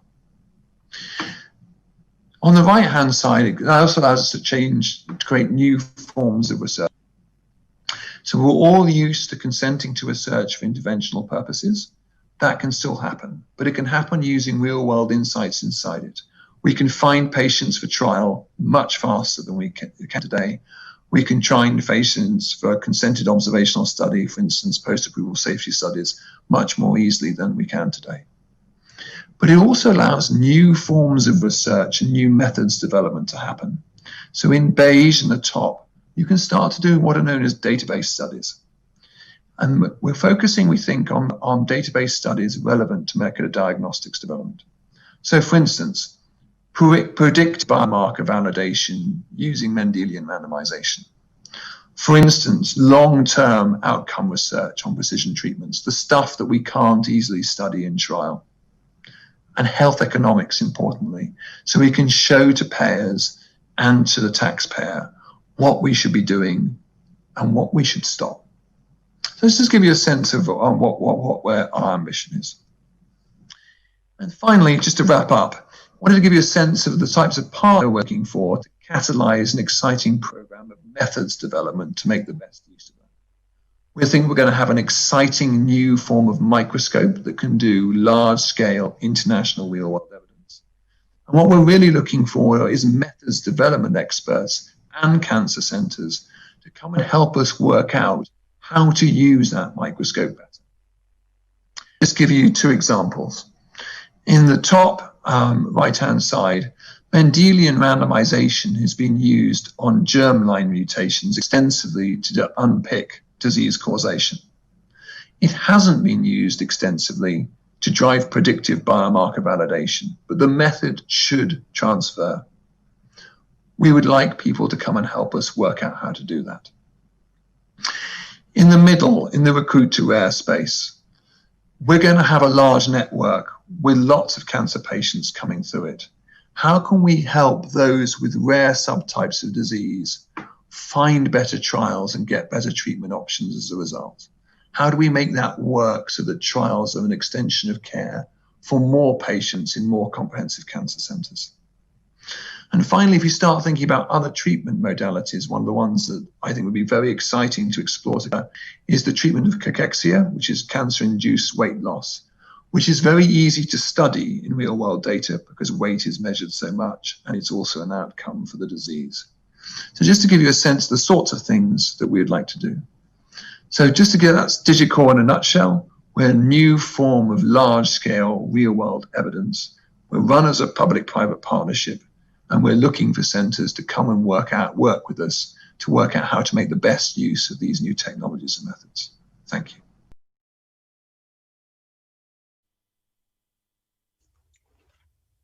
you. Thank you very much. Yes. So I don't see question.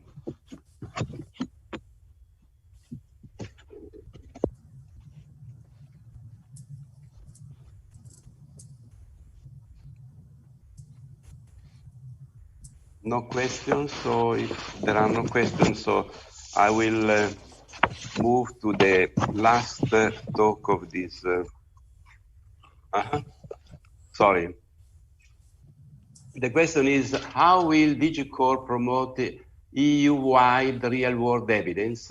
For instance, multi-center trial to address specific questions, like a given drug CX-resistant marker, or the model is to just collect data from any real-world SOC treatment, even though unstructured and/or dishomogeneous? Let me try and answer that one. So we have a large network, international network today that's doing real-world evidence. We want to scale it up. And that data, many of the technologies that David Kerr was talking about in the Oncology Data Network are available inside DigiCore. So of all the things that you wanted to do that you heard David talking about earlier today, we will make those technologies available to be able to be used inside DigiCore. So effectively, we're expecting the data to be fresh, really up to date, held in local on-site data repositories, and then to use federated analytics to allow it to be accessed. What academics choose to develop off that platform is open for debate. So there's many possible use cases. I wasn't joking in the pre-recording. You tell us what you want to build, we'll help you build it. Thank you. So there is another question by Silvia Franceschi. Can you elaborate a little on Mendelian randomization in biomarkers?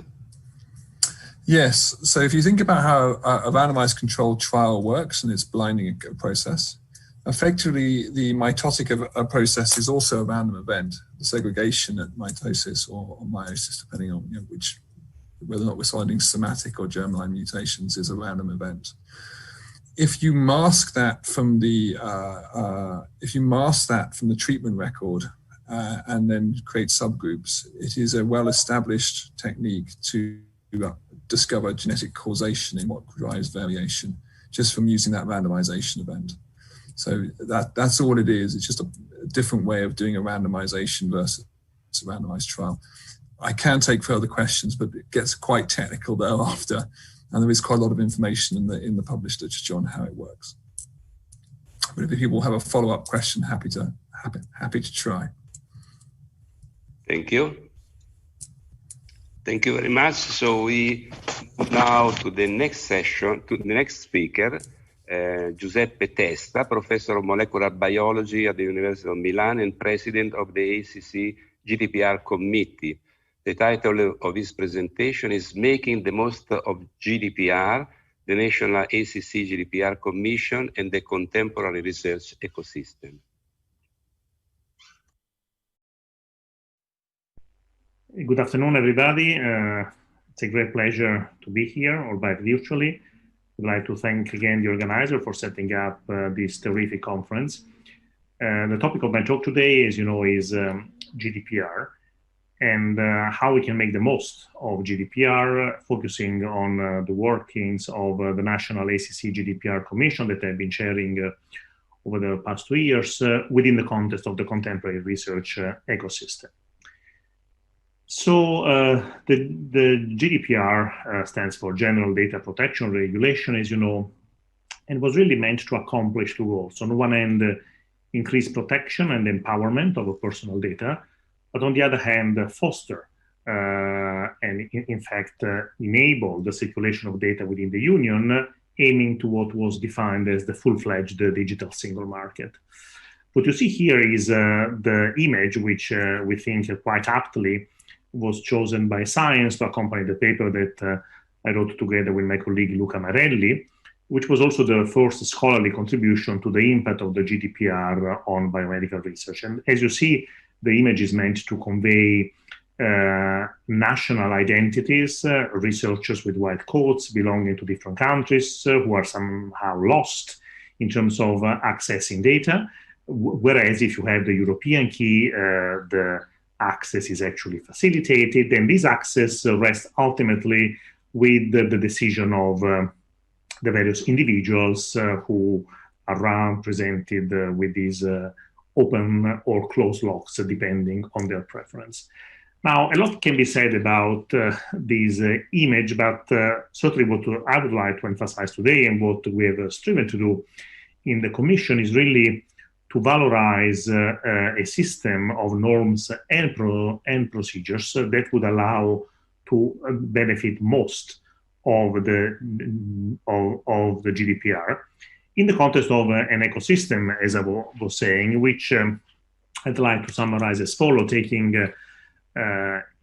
start from what Michel Foucault wrote in The Birth of the Clinic, and this was a view of the so-called classifying medicine of the 19th century and how it had come of age, in which paradoxically Foucault wrote, in relation to that which is suffering from, the patient is seen as an external fact, the medical reading must take him into account only to put him in parentheses. Now, it's clear to all of us that what precision medicine, precision oncology, the very topic of this session, wants to do is to precisely break open those brackets and to make the patient and her and his lifetime indeed accessible to high-resolution data analysis, to experimentation in the form, for example, of a number of in vitro and in vivo models, and to basically go from brackets to a dish. Now, this is a fundamental challenge, a scientific challenge, but also very much an ethical and political challenge, and is really foundational to the pursuit of the high-definition medicine, according to is a very nice definition by Rick Topol and Ali Torkamani from a couple of years ago, in which I've highlighted in yellow some of the key ambitions of this new style of thought. Now, what does it take to pursue this vision? And in the article together with Luca Marelli, we thought actually that the GDPR was attempting to pursue a new regime of governance. And it's important to reflect on what governance is, in that it marks, and it has been the topic of sustained scholarly work over the past decades, it marks a transition from government-based decisions, which are framed on the basis of quite rigid laws and norms, to a decentralization of normativity. This is one of the original definitions of governance, capturing the retreat of state powers and governing bodies vis-à-vis the advance of a plurality of heterogeneous stakeholders, which really reshapes the decision-making. This is something that, together with Helga Novotny, we analyzed in depth in our book, The Naked Genes. And of course, it's an approach, governance, that relies on soft rule instruments, increasingly standards, codes of conduct, guidelines, in place of these more rigid forms of legislative intervention. So the fourth aspect of the GDPR that we noted as extremely relevant was that in its inception, but also in its implementation, it marked a transition to a governance of data, to a governance regime of data. And which, of course, entails a shifting of responsibility from national or EU authorities to the data controllers, defined as the natural persons, the company, the associations that are factually in control of personal data processing, through a principle of accountability, in order to reach what was declared as data protection by design and by default. Now, this important principle states that the approach to be taken should be not only risk-based, but eminently context-specific, so that the data protection measures are actually designed and implemented, and they can very well vary depending on that context, but they are implemented throughout the entirety of the processing activities, so by design and by default. Now, following this scholarly contribution, it was quickly realized that in order to implement the GDPR, one, of course, needed to define a number of those soft law instruments that I was referring above. And here, of course, comes the opportunity that we have to really harness this regulatory tool to advance biomedical research in an ethically and societally robust and responsible manner. And so it was with this spirit that the Executive Committee of ACC, as you know, together with the Ministry of Health, established an ACC GDPR committee or commission that I've had the honor and the pleasure of chairing in the last 2 years, tasked with the goal of establishing a standardized framework of governance for the processing and sharing of personal data, resulting in homogeneous and binding guidelines for the implementation of both national and European legislation on data protection across all Italian research hospitals, all the IRCs. The scientific secretary of the commission is Luca Varelli, who has worked with me a lot on these topics, and I take the opportunity to thank again all the members of the commission who have been instrumental in what I will be telling you today in terms of the conclusions that we arrived at and the roadmap for translating these guidelines into practice. I'm really grateful to a commission that has represented really the very best of Italian thinking and practices in biomedicine, law, philosophy, ethics, and policy.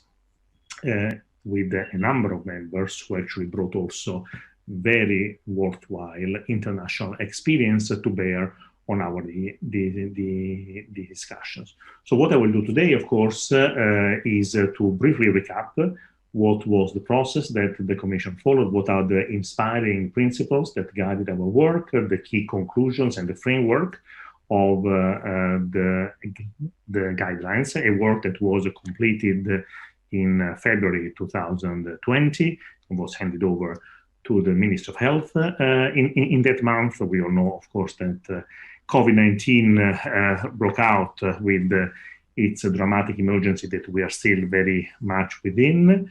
And of course, it's also an emergency that underscores the critical relevance of robust data sharing for health.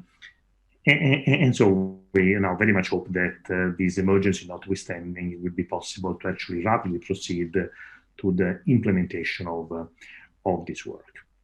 So the principles that we followed are, first of all, the need to capture fully this emancipatory spirit of the GDPR as a major opportunity for biomedical process. This came hand in hand with the recognition that the contemporary biomedical data is inherently open and to a large extent epistemically undefined, which of course has a number of implications for how we navigate the ethics aspects of engaging participants in a process that is so open-ended. The recognition that there are a number of new modes of productions of biomedical knowledge, but also of new actors and we are especially referring here to the digital platforms which are becoming increasingly protagonists of biomedical research, and of course taking stock of the key transition that has unfolded in the past decades in the relationship between medical doctor and patient, between physician and patient, between scientists and citizens more broadly. So we, of course, initially started by taking stock of the normative framework. First of all, the GDPR itself, which, of course, allows member states to actually introduce additional norms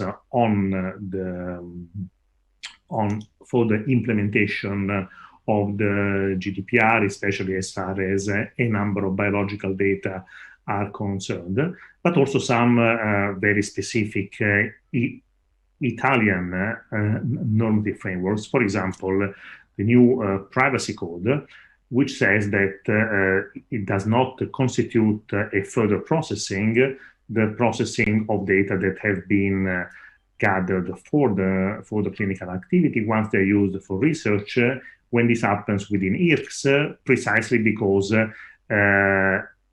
given the very nature of the IRCs, the healthcare is actually instrumental to the very pursuit of their research mission. And of course, the overarching norm that the consent is actually not needed when the processing is taking place, of course, on the basis of the existing laws. So what we adopted in these guidelines was, first of all, on the basis of these founding principles, we, first of all, overcame the centrality of consent that had until recently blocked much of the thinking and deliberation on the topic, the idea that you should either consent or anonymize approach. And we shifted, as I primed you at the beginning, to an approach based on the governance of data. In other words, shy away from the quite fictitious scenario of individual consent that can trace all the whereabouts of biomedical research in such an open-ended contemporary landscape, but instead ensure responsibility, ethical reliability, and robustness in terms of societal responsibility on the basis of a trust ensured by governance. And so we distinguish between informed consent for research, which remains, of course, a stronghold, to consent as a legal basis for the treatment, together with the rethinking of the very mechanisms of ethics approval, the definition of criteria for compatibility, so when is it actually compatible to reutilize data, and these all converged in the establishment of new regulatory function at the level of IRCs and especially at the centralized level of a data governance board. And I will briefly go through these aspects, starting from consent. So consent as an ethical basis for participating in research is not the same as consent as the standard in data protection. And this actually, becomes quite clear. This is an opinion concerning the regulation on clinical trials, in which it was clearly specified that the informed consent foreseen under the clinical trial regulation must not be confused with the notion of consent as a legal ground for processing of personal data under the GDPR. So when we talk about consent, it's very important that we actually distinguish what consent is for in which context. And so here, in terms of the legal basis of data processing, as I anticipated a few slides ago, it is clear that in the Italian normative framework, the individual IRCs that handles and processes for scientific research data that are gathered for in the process of its provision of healthcare that does actually not need the consent as the legal basis for the treatment of personal data. But of course, we actually went further, and we actually advanced a model in which also within IRCs of the same IRCs network or even across networks, these actually would also hold. And this is actually seems to be coherent also with recent stances by the privacy authority, especially when there is a co-sharing of the authority on data processing. And of course, it remains an open question whether for this aspect one will also require a new law. In terms instead of informed consent for participating in research, this of course remains as a foundation for making the research ethical, accountable, both at the individual and at the collective level. And so this, of course, still needs and will need to be required and given in written form when each citizen, each patient enters IRCs. And we have construed it to actually be a rather broad consent. So, for example, broad in a way that would very sort of easily match the kind of wide project design of the working groups of ACC, but of course could also go well beyond it. This is actually also the moment, very importantly, when the person has the opportunity of declaring her or his preferences in terms of receiving incidental findings. And this, of course, must be accompanied by a rather substantial engagement with providing information and transparency to the participants through a number of tools. So this, of course, means that when it comes to one of the key issues raised by the GDPR and provided as an opportunity, in fact, which is when can one reutilize data for goals that are not contained within those for which the original consent was provided. Obviously, the direction that we took was to ensure that these situations are evaluated by the ethics committee or the regulatory structure of the institute on the basis of substantial criteria rather than on the basis of pure formalism. This brings me then to the second point, and again on the issue of how to actually reutilize data, which again is a foundational aspect of contemporary biomedicine. And here, the key innovation that the Commission brought was the distinction between research project and research program. Typically, a research project would be a limited research activity, usually funded by a single grant, just to give a rule of thumb idea of its reach. Whereas a research program is a much more complex research activity that could then include a number of projects which can also unfold at different times. Why is this relevant? Why is this the distinction relevant? Because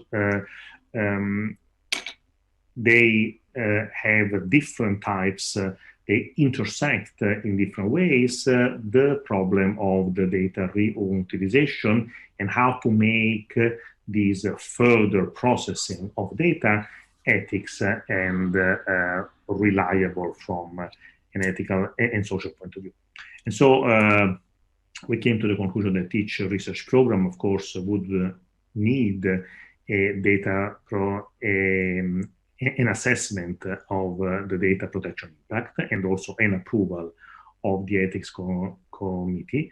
And if there is a so-called secondary research project, for example, a research project that reuses data that were actually gathered following the implementation of these guidelines, if the project is compatible with the project that is already approved by the ethics committee, we can proceed to an expedited review, the so-called presa visione, in order to streamline the whole process. If instead the project is deemed incompatible, of course, it would require a new approval. If instead there is a retrospective research project, this is also another very large team that we have confronted over several months, which basically reutilizes data that were gathered prior to the implementation, to the entry into force of these guidelines. If there appear to be no relevant risk profile for the participants, one, of course, needs to file for approval only to the ethics committee. If there is instead a significant risk profile, one has to engage the privacy authority. Now, this, of course, raises the issue of compatibility, which was one of the key notions introduced by the GDPR, in actually demanding that, recognizing the importance of the further processing of data, given the nature of contemporary research, it demanded, however, that such uses are subject to a so-called test of compatibility. And so we have highlighted, after a very deep confrontation with the scholarly literature and with the practices of all the members of the commission, that these are basically summarizing the key criteria for compatibility, which must be, of course, that the research must be in line with the mission of IRCS, that, of course, the research must be grounded on a very robust rationale and be pursued according to the scientific method, along with a very strong foundation in terms of research integrity. It should not entail significant risk, direct or indirect, either for the individual participants, for their social groups, or for society as a whole, that is either different or greater than the one that was already evaluated about the original, so the primary research program or research project that had already been approved. It of course must be research for which the individual participant has not withdrawn her or his informed consent.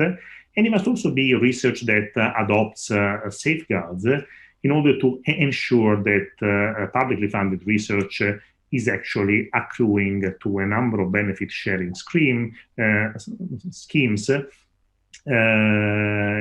especially when these data are being further processed for profitable scientific research, which we think is a very important measure to actually ensure that also these elements of sustainability and responsible research and innovation are duly taken into account throughout the process. So in order to do this, we realized very early on, and we have worked very closely during over the past 2 years, in order to actually make sure that we would have the required regulatory functions in order to actually implement these principles and translate them into practice. And this led us to the crystallization of these regulatory functions, both at the level of IRCS and at the central level with the institution of a data governance board. So these new regulatory functions, which are really necessary in light of the new demands, but also really the new opportunities posed by and offered by the GDPR, are listed here, and they are summarized as you see, namely the need that each IRCS identifies a number of professionals to create, to implement the local functions, which are the presa visione, so the expedited reviews of all the projects that are actually compatible on the basis of the criteria that I listed. Of course, the verification where necessary that these are indeed compatible. A very important function is also the management of the access to the data and the transfer of personal data outside of the institute.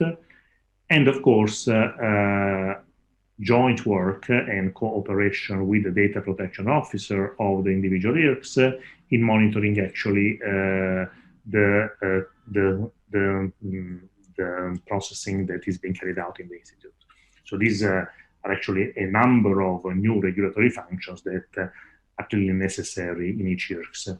And of course, translated at the national level and at the level of the networks of IRCs that lies at the very heart of the mission of ACC, but of the mission of all the networks, and which is fully in line with the contemporary ecosystem, is the idea of a data governance board.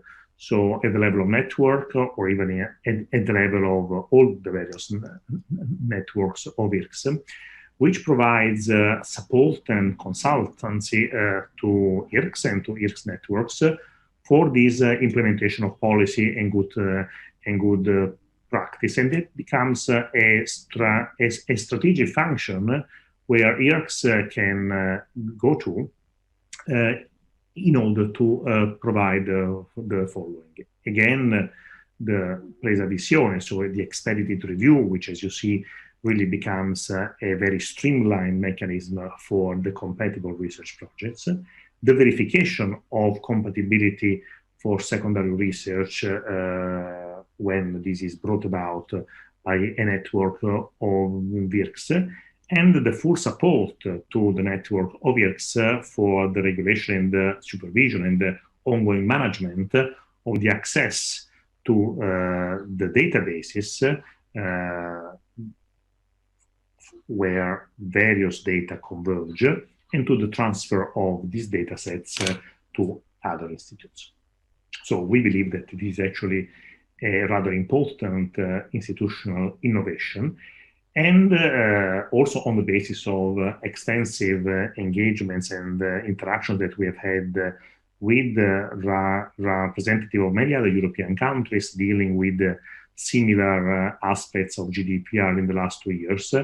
I'm very happy to report that this initiative by ACC and the Ministry of Health and these guidelines with their innovation were welcomed as a rather unique edge in the contemporary European landscape, which brings me to close on a final note, which I think has been recently emphasized when, for example, Ursula von der Leyen spoke about a health union, and Germany itself, currently presiding over the European Union, emphasized the importance of moving towards a centralized health database in Europe.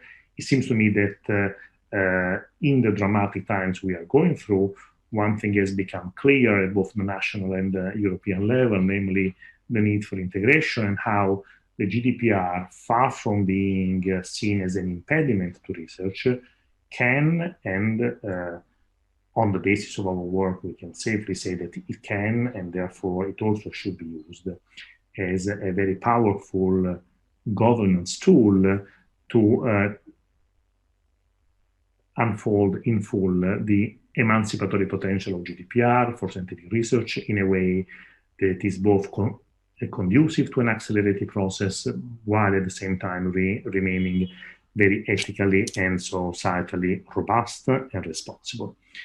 And with this, I close, and I would like to thank especially Luca Marelli, who is the scientific secretary of the Commission ACC GDPR, who has worked extensively with me for over the last years on the topic, and together with me has been part of a group of scholars within the Commission who have really spent a lot of effort in taking stock of the great inspiration and invaluable insights that we received from all the members of the Commission to actually crystallize them in a final text, which again we submitted to the Ministry of Health last February, and I take the opportunity to thank also Giovanni Leonardi from the Ministry of Health.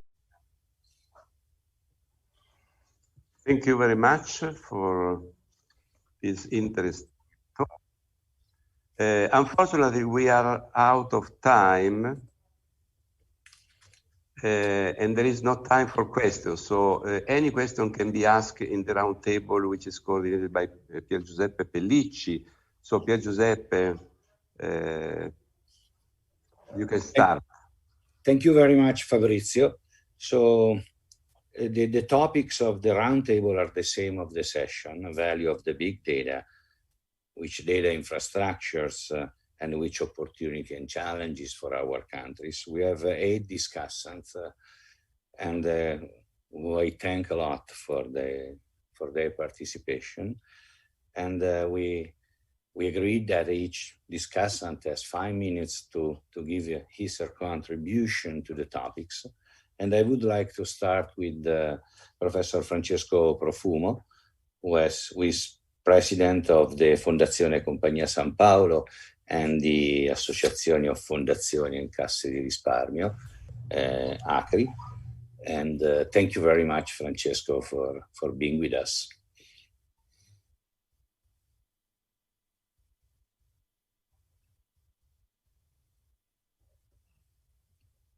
Are there problems with the connection?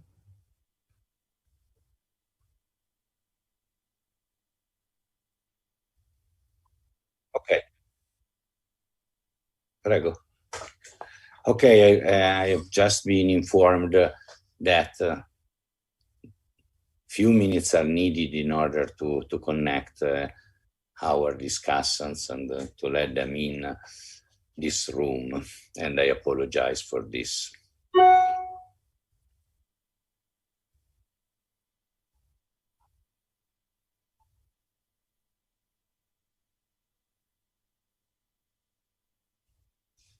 Okay, so we restart. So good afternoon. We start this roundtable, same topics than the session. We have 8 discussants, 5 minutes each, and I thank a lot each of them for being with us in this afternoon.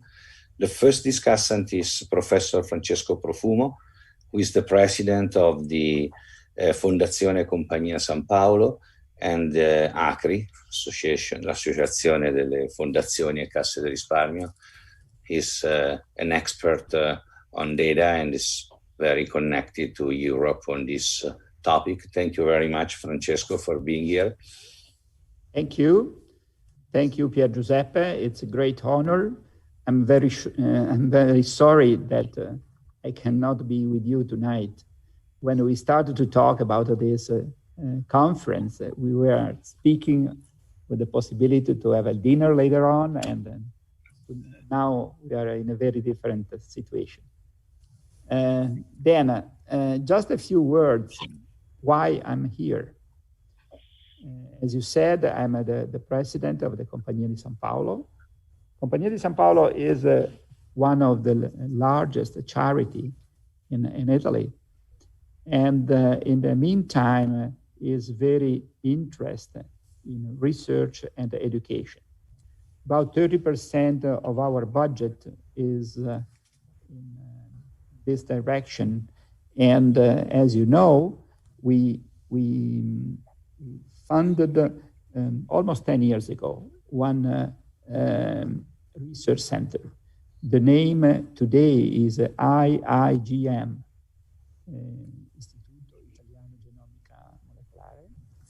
And this research center that is located in Torino, very close to the Candiolo Hospital, is one of the most interesting research center that we have in the country.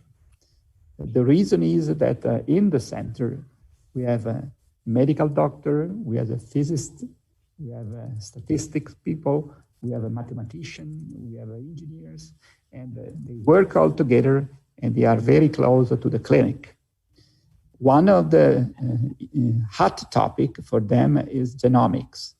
And because we feel that in this field we need this kind of integration, we say that is a hybrid system that has to work. And then for this reason, we have the strong participation of the two universities in Torino, the University of Torino for the medical side and the Politecnico di Torino for the more scientific side. And this integration is in the line that you were discussing today. And we feel that this center is like a system with a strong connection with the health system in the Piedmont region. And it's like a lab for them, and is in the line to really open this big issue related to the personalized medicine to the real health system. And I'm very pleased that you are discussing on this topic during these days.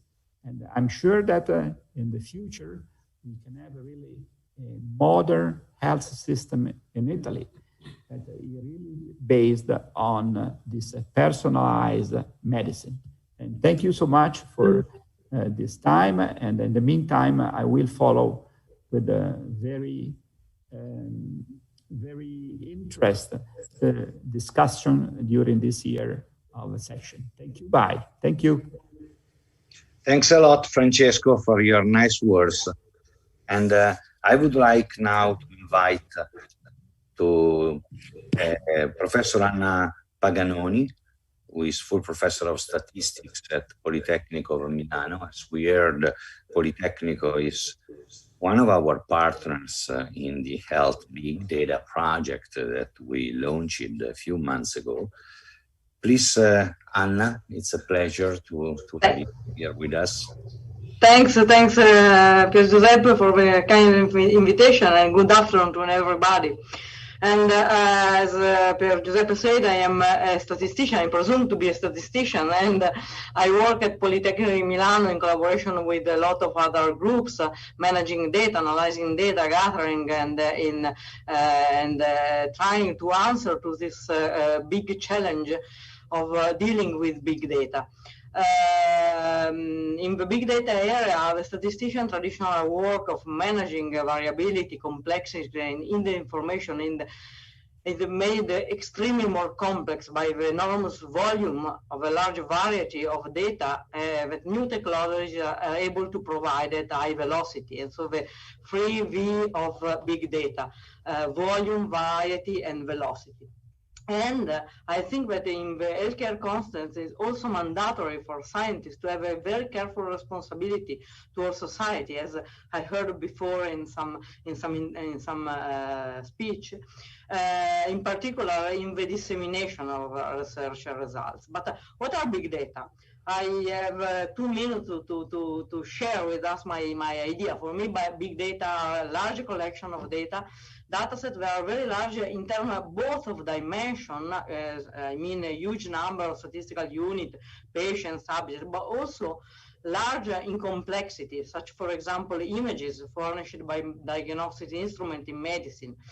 And electronic and computer engineers are developing new technology to gather, store, share, and transfer big data. But a crucial point to keep in mind is data, in general data, but in particular big data, never speak on their own, but only in the information in light of the kind of analysis followed by the statisticians and researchers who examine them. So data don't speak, never speak on their own. And in general, the main object of statistical analysis is the exploration, comprehension, and sometimes control of variability and uncertainty in order to increase knowledge of a phenomenon and the study and to make efficient prediction for a new patient. But when the size of data increases, as in the domain of big data, it's always necessary to make a suitable dimensional reduction. And it's precisely in this perspective, I believe that we can read the contrast, most popular contrast between machine learning and statistical learning. And we can consider dimensional reduction also when we deal with unstructured data, such as images or text. For example, text mining algorithms or natural language process methods are machine learning techniques that have no counterpart in statistical methodology. So, simplify the question, we can say that machine learning algorithms are very efficient in obtaining an effective dimensional reduction, but they are often not easily interpretable and unsuitable for making prediction, since they do not allow for uncertainty prediction and quantification. On the other hand, the mathematical models used in statistical learning become difficult to use with large amount of data. So, I think that only the combined use of machine learning algorithms and artificial intelligence and statistical and mathematical models will greatly help the research and improve the efficiency of the statistical analysis carried out, taking advantage of both the two different approaches. And in this context, I think that the role of Politecnico Milano is of paramount importance. We have a great experience and consolidated skills on both machine learning and statistical learning context. And all the collaboration with hospitals, clinical research centers, and the network of ACC have been, and I hope will be very fruitful, and have allowed us to advance the boundary of research and knowledge for improvement of care processes, and in general, I think, of our society. So, thank you for the invitation, and I hope to have summarized my 2 cents of opinion about big data and statistics. Thank you again. Thank you, Anna, for the contribution. Sure, you did it indeed, and we're very happy to hear that the Polytechnic, we can build value on the experience of Polytechnic on big data. Thanks a lot. So I would like now to have a contribution from Dr. Salvatore Rossi, who is the president of Telecom Italia. Thank you very much for being with us. Thank you, Professor Pellicci. I hope you can hear me. Yes. Okay, good.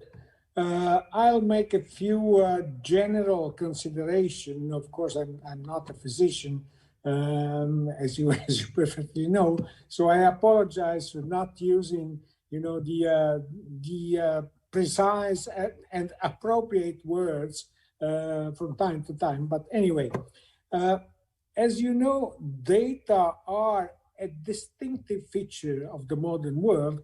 I'll quote a well-known figure, an historian, Yuval Harari. Many of you will know him.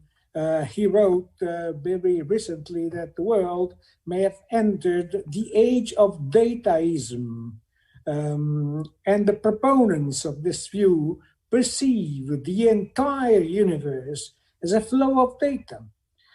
They see organisms as little more than biochemical algorithms and believe that humanity's vocation is to create an all-encompassing data processing system and finally merge into it, and so to disappearing. Now, such a scenario may seem dystopian. On the contrary, it contains seeds of optimism. All over the world, as we know, there's an enormous amount of data available regarding who we are, where we live, our way of life, our behavior, our actual and potential pathologies. These data are stored in millions of data centers, managed by millions of people speaking different languages and following different rules. Data sharing is still scant and difficult. A single data processing system, as the one imagined by the dataistic view, implies a full sharing of all existing data. This is strongly desirable, though it's far from being a reality. So data sharing is essential, in particular in healthcare. Let me remind you just one example. Some pathologies, among which cancer, of course, can be triggered by environmental factors or by some action or event in apparently totally unrelated fields. Now, the functional relationship between the pathology on one side and the triggering or facilitating factor on the other may be unknown and totally invisible. The only way to see it is by searching with deep learning techniques for common elements in different clusters of patients. To this end, we must put together all available information on patients, not only with regard to their medical history, but also to where they live, their job, their family, and so on and so forth. The more rich and diversified the database, the more likely it is to discover the links between pathologies and inducing factors, which then become predictors and may orient therapies. Now, let me cite TIM, that is the company I belong to that you were mentioning before. TIM is developing a framework which is called AutoClient to make inferences about how to approach a client, of course, because we are a company acting on the market and we have millions of clients, based on all the data we possess on the company itself, that is on TIM, on company-client interactions, and on where the client is situated. AutoClient is almost totally machine-based, and the more data it can crunch, the better it works.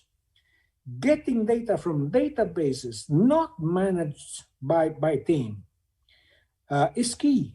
We must learn how to interpret external data, how to make them speak with ours. The taxonomies need to be aligned in order to maximize the complementarity of the databases. Exactly the same ability is required in the medical field. Ideally, you should construct a worldwide data sharing infrastructures which allow a physician sitting, for instance, in Rome to confront in real time, of course, with the aid of a computer, the medical situation of a person she is visiting with thousands of similar cases in many other countries. In order to achieve this, competencies in non-medical domains must also be aligned. Having said that, thank you for the invitation. It's really exciting to be here in a circle, in a world that's totally different from the one to which I'm familiar. Thank you again, and I'll stop here. Thank you. Thank you very much, Dr. Rossi. It was a very insightful comment. Maybe these two words will cross in the near future. We'll see. But thank you very, very much for your contribution. So we go ahead with the next contribution, which is from Dr. Andrea Di Santo, who is the responsible of the healthcare sector of the CDP Equity, the Cassa Deposito e Prestiti. Thank you very much, Andrea, to be with us. It's a pleasure. I can follow on Mr. Rossi words. There is a reason why an institution like ours is attending this Alliance for Cancer, and why specifically this session on big data. It's very straightforward, because we actually think that the big data applied to healthcare in the future will enable healthcare providers to reduce costs, which is a fundamental topic for us. I mean, to improve the quality of healthcare, but possibly at the same time reducing costs. So, having said that, what CDP or CDP could do in this session or in the future? As you all know, we are a financial institution, 83% owned by the Minister of Finance. It's privately run, and we have investments in a series of companies. And we all know. What we recently did, and investment are done in equity through CDP Equity, and we reorganized ourselves in order to accomplish our mission by creating 7 structure verticals, which is an organizational issue, of course. And one of them is healthcare, and this is where I belong to, for what I'm responsible for. But in short, into this framework, we have in the pipeline a company in our group, a company called CDP Venture Capital, which is recently launched a fund of 1 billion. That has a lot of accelerators inside. One of them is about care. All of this to say that what we are seeing is the business in big data, there is a lot of research, and we all are basically research institutions around the table here, all of you, of course, but still is not yet at the commercial or industrialization level where this could, let me say, make business, all right? So we have, in this sense, GDP Venture Capital with these accelerators, and we are here to witness the fact that we are available and ready to invest in the venture capital level, and eventually later when the, let me say, the business, which is nothing negative, but unfortunately this is life, it's about companies, when this becomes bigger. I wouldn't take more time than this to this important session, because as you know, I'm not a physician. I'm not, let me say, expert enough to talk in detail about the big data, other than the fact that, again, we strongly believe about the potential that is, unfortunately, looks like a long time to come from our perspective.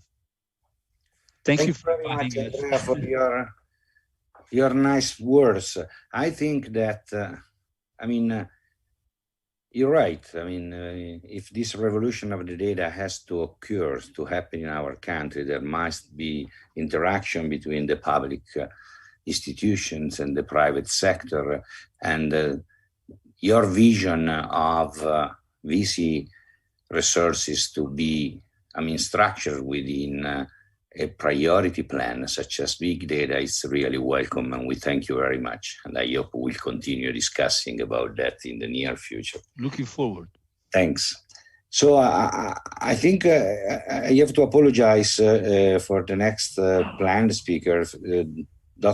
Professor Filippo De Bro has a problem. He has to leave in a few minutes. So he asked me if he could give his contribution first. So I will now ask Filippo to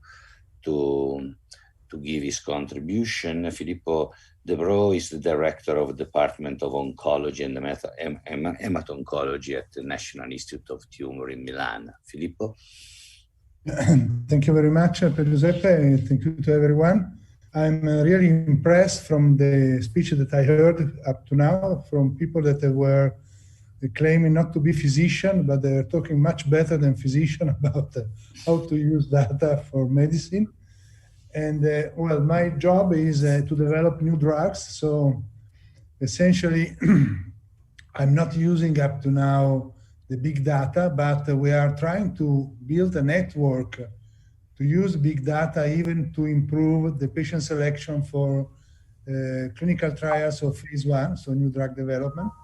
And what is really interesting is that on one side, we are with the personalized medicine looking for the single patient, his own disease, and we are talking that we are treating everyone according to who he is and what is his disease, instead of to watch around on statistical issues like median and epidemiology.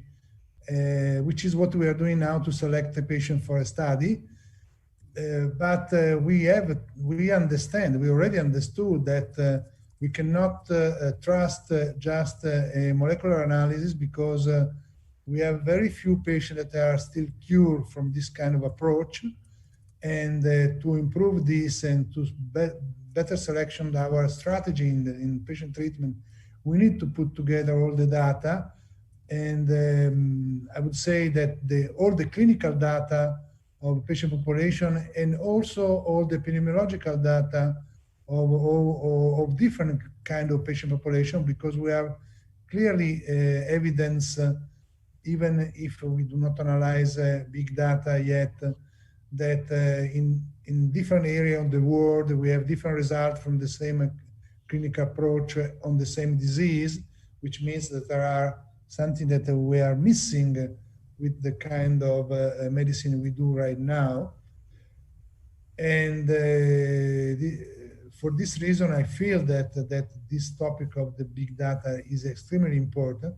On the other side, the fear is that, as was said from Dr. Rossi, the data sharing is still a major problem, because even in a very small field like phase 1 people, we found out that to put together 5, 6 international centers doing the same job, we have completely different computer system, completely different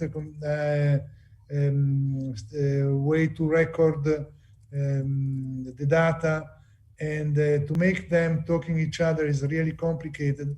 So this is, I think, is a limit that we should try to pass by, because without this improvement, it's going to be very difficult to us to fit the other point. So what we already know on the tumor cell or the microenvironment or whatever is related to the growth of the tumor, because I'm an oncologist and apply this to the tumor, but we can do the same approach for metabolism and any other kind of disease, and what is in the patient population for many different other kind of items like dieting, behaving, aging, climate, weather, all the other conditions that can condition a treatment. So my hope for the future is that all what we are doing now will provide a new approach that will push much more than what we are doing now to put together the efforts, essentially to have the same methodology, at least in data recording, because this is, I think, is the first approach that can be allowed us to use really big data. And then, of course, we will put together all the omics, for example, because we are talking about proteomics, radiomics, genomics, and so on, but we do not combining the information that we get from all these very sophisticated kind of analysis yet.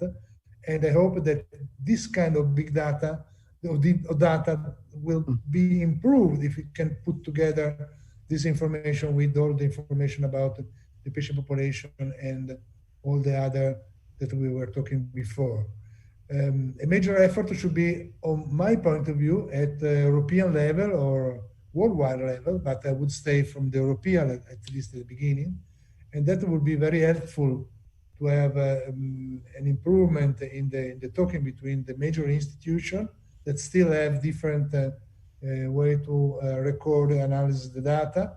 But if we can pass through this bias at the beginning, I'm pretty sure that we will understand much more than what we are understanding now, analyzing the single tumor cell or the microenvironment of a single tumor.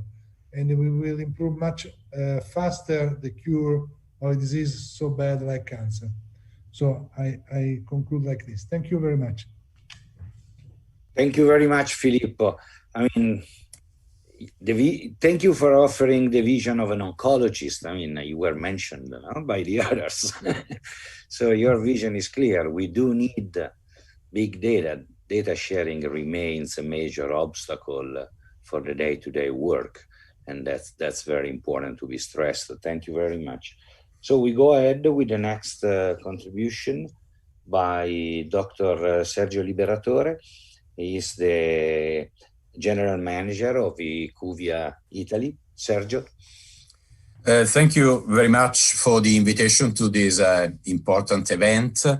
I represent IQVIA. IQVIA is a global company. Essentially, we refer to as the human data science company. That means that we are able to follow and trace the entire patient journey from the very beginning when the patient is included in a clinical trial and further on along the journey until the patient eventually become a real patient and is treated with the drug that we have been collaborated to discover and to study early on. IQVIA has been mentioned already several times during the Congress today, and also I appreciated very much the presentation from Professor Kerr, and also our Dr. Mahon presented the way we tend to collaborate. Our ambition is to collaborate to bring support to the major, oncology sites and major oncology initiatives in Europe and around the world. Just to give you, I wanted to give you some idea of the context where we operate, and just saying that for our company, big data is really bread and butter. I mean, this is our daily activity. The context where we operated is very big and very important. Last year, we calculated that around the world has been launched 50 new drugs, and 24% of the new drugs are oncology, new active substance. Also, oncology makes almost 80% of the late-stage development products. 30% of the late-stage development product, and this late-stage development has increased almost 80% in the last 10 years. So the thing we are talking about is so huge. There are many innovative activities in the clinical trial settings. 30% of the patients included in the US in clinical trials are with or the drugs are reporting patient-reported outcomes. Many new drugs are included, also real-world data in pivotal trials. And recently, one product has been approved with only real-world data in the US. Also, pharmacogenomics are very much in the patient pre-selection and stratification are very much represented. Now we calculated that more than 1,000 trials use a tag as having pharmacogenomic data. And also almost 20% of the trial include a biomarker in their specific tools. The clinical trials are undergoing several challenges. So many protocol amendments. You all know this story. The sites missing targets is more than 50%. The inclusion criteria are too narrow. At the end of the day, only a very small percentage of actual patients have the opportunity to enter a clinical trial. Real-world data is really a solution and an extension. And we like to say that all the clinical activity, including the real-world data, the real-world evidence activity, is an extension of the clinical setting of the patients. So they are not something that must be considered separated. Real-world evidence with all the different kind of studies, the pragmatic trials, the innovative extension, and the virtual trials, and the external comparator use offer a wide range of opportunity to add very significant data to the clinical trial, to the traditional clinical trial setting. Also, I like very much to underline the concept that Professor Kerr mentioned, the latency, which is a fantastic thing if you consider that as soon as you discover a potential side effect, you are able to really, through the analytics, to immediately provide a solution or a change in the protocol in the treatment protocol. I finished by saying that the real-world evidence now has the support of the regulatory agency all across the world. In 2019, we had the EU Parliament that prepared a document on this in favor of real-world evidence. In January of this year, the European agency, the EMA, also it was talking of evolving data driving regulatory. So, and in last year also the FDA published the guidance, and also the Chinese and the Russia and the Japanese, regulatory agency always speak in favor of real-world data, real-world evidence, like a complementary addition to the randomized prospective clinical trials. Thank you for listening. Oh, thank you a lot, Sergio. Must say that I'm impressed by the vision of a company who decided to invest early on something so important and applying that with a vision of an institutional program. Thanks a lot, Dr. Liberatore. So we go ahead with the next contribution, which is from Professor Vincenzo Valentini, who is the Director of Oncological Radiotherapy at Policlinico Gemelli. Vincenzo. Good afternoon to everybody.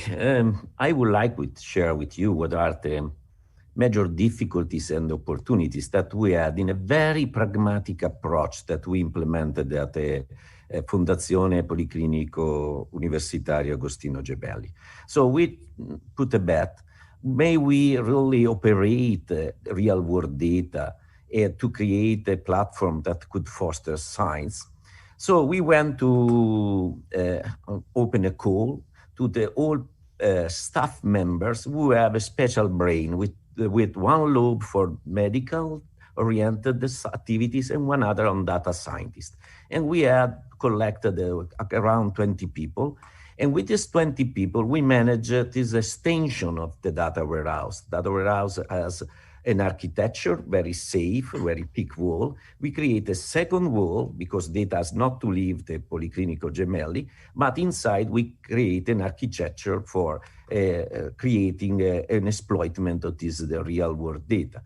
And this architecture, of course, was managed with a partnership of companies, IT companies, of software companies, but they were driven this process by these people who is in staff of our hospital. And we create the first step. So we create what we like to call mini bots. So our robots, our software, we mine at the data warehouse by some AI tools like text mining. We create a second layer of data marts that are organ or tumor of disease-oriented. COVID data mart was the test that we managed in the last spring. And then we create a second layer that is the elaboration by different techniques, namely AI, to create clusters and possible avatars. We have some prototype as well for prognosticators for different kind of outcome.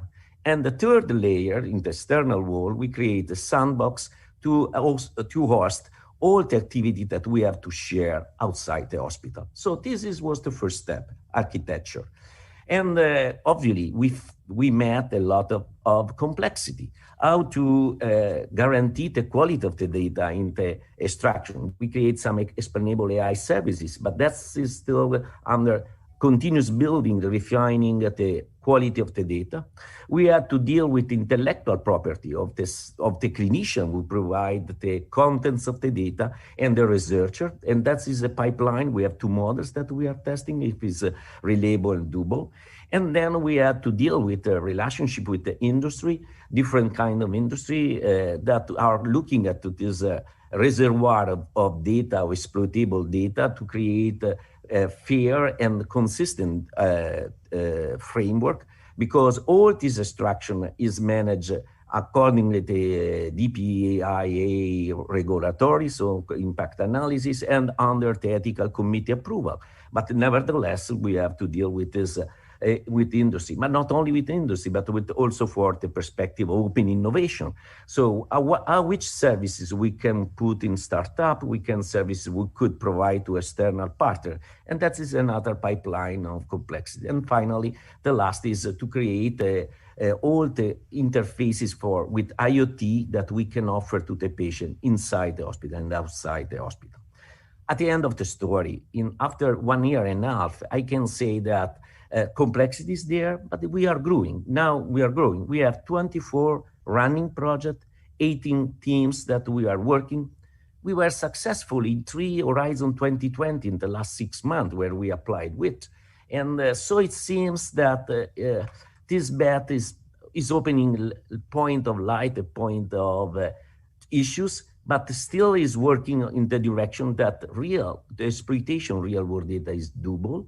And there is a lot of interest and partnership. And of course, any kind of collaboration with bigger partner, with regulatory agency, I'm sure that namely with the networks that we are really pleased to be part because we are a research institute, will be a great opportunity to transfer this model and to enrich this model with a very, very, for us, pleasant contribution of everybody. Thank you very much, Vincenzo. Clearly, this is a good point to start, and this is, you described very nicely how far we can go and how difficult it is now to extend it to the rest of the research hospital in Italy. Thank you very much, Vincenzo.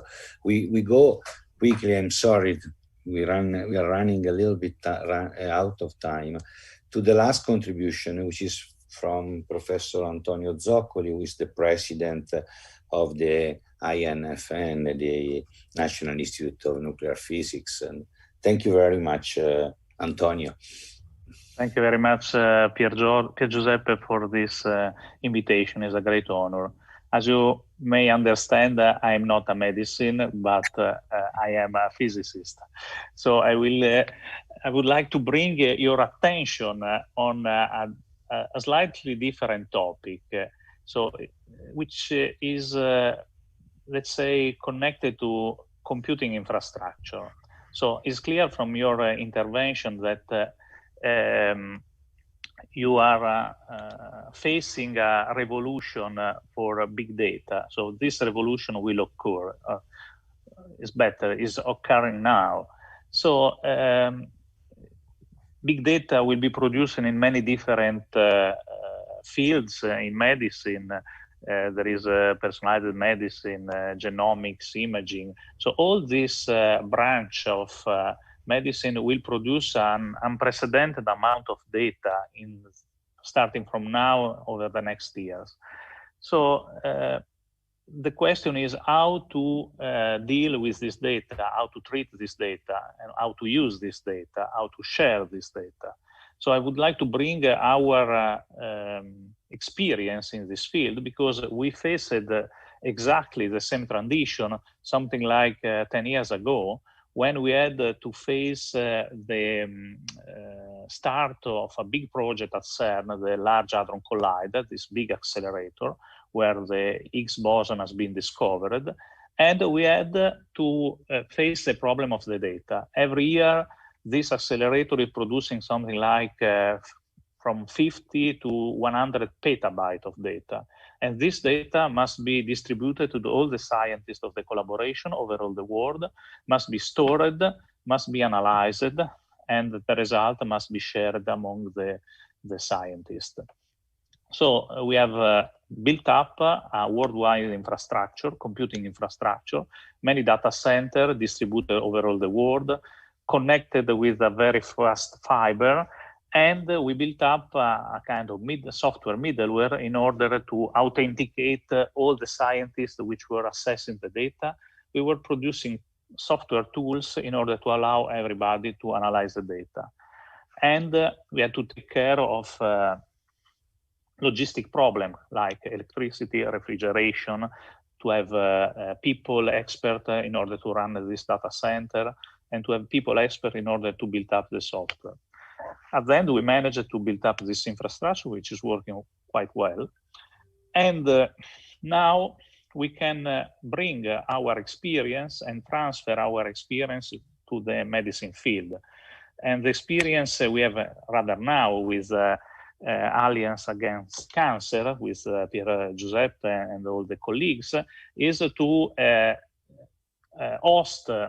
use our data center to host the medical data according to all the GDPR regulation and so on, and to allow this, the scientists to use the data in an effective way and to produce and analyze the data themselves. So I think that this is an important, a crucial topic.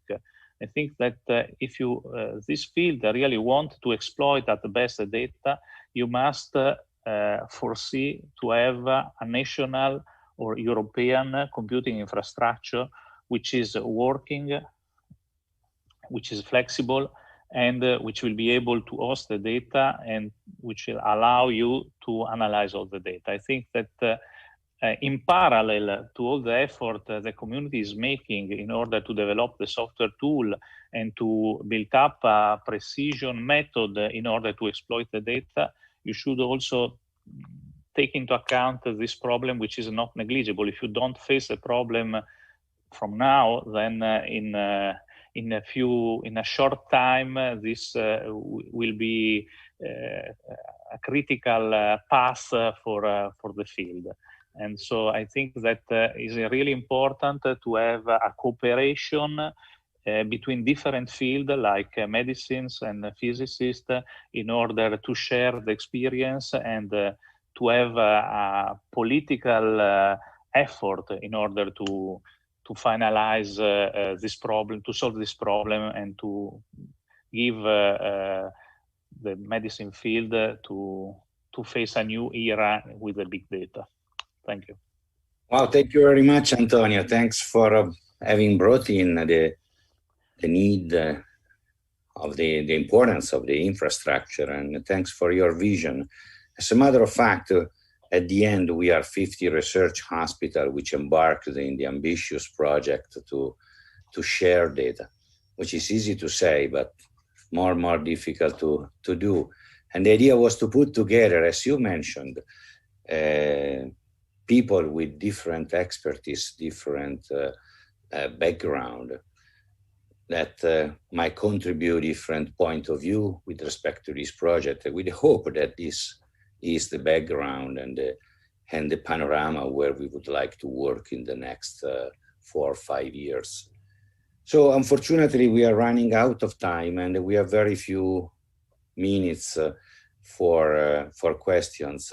So whoever is connected would like to ask question, please use the link. I'm asking my chair colleagues. Can I make a first?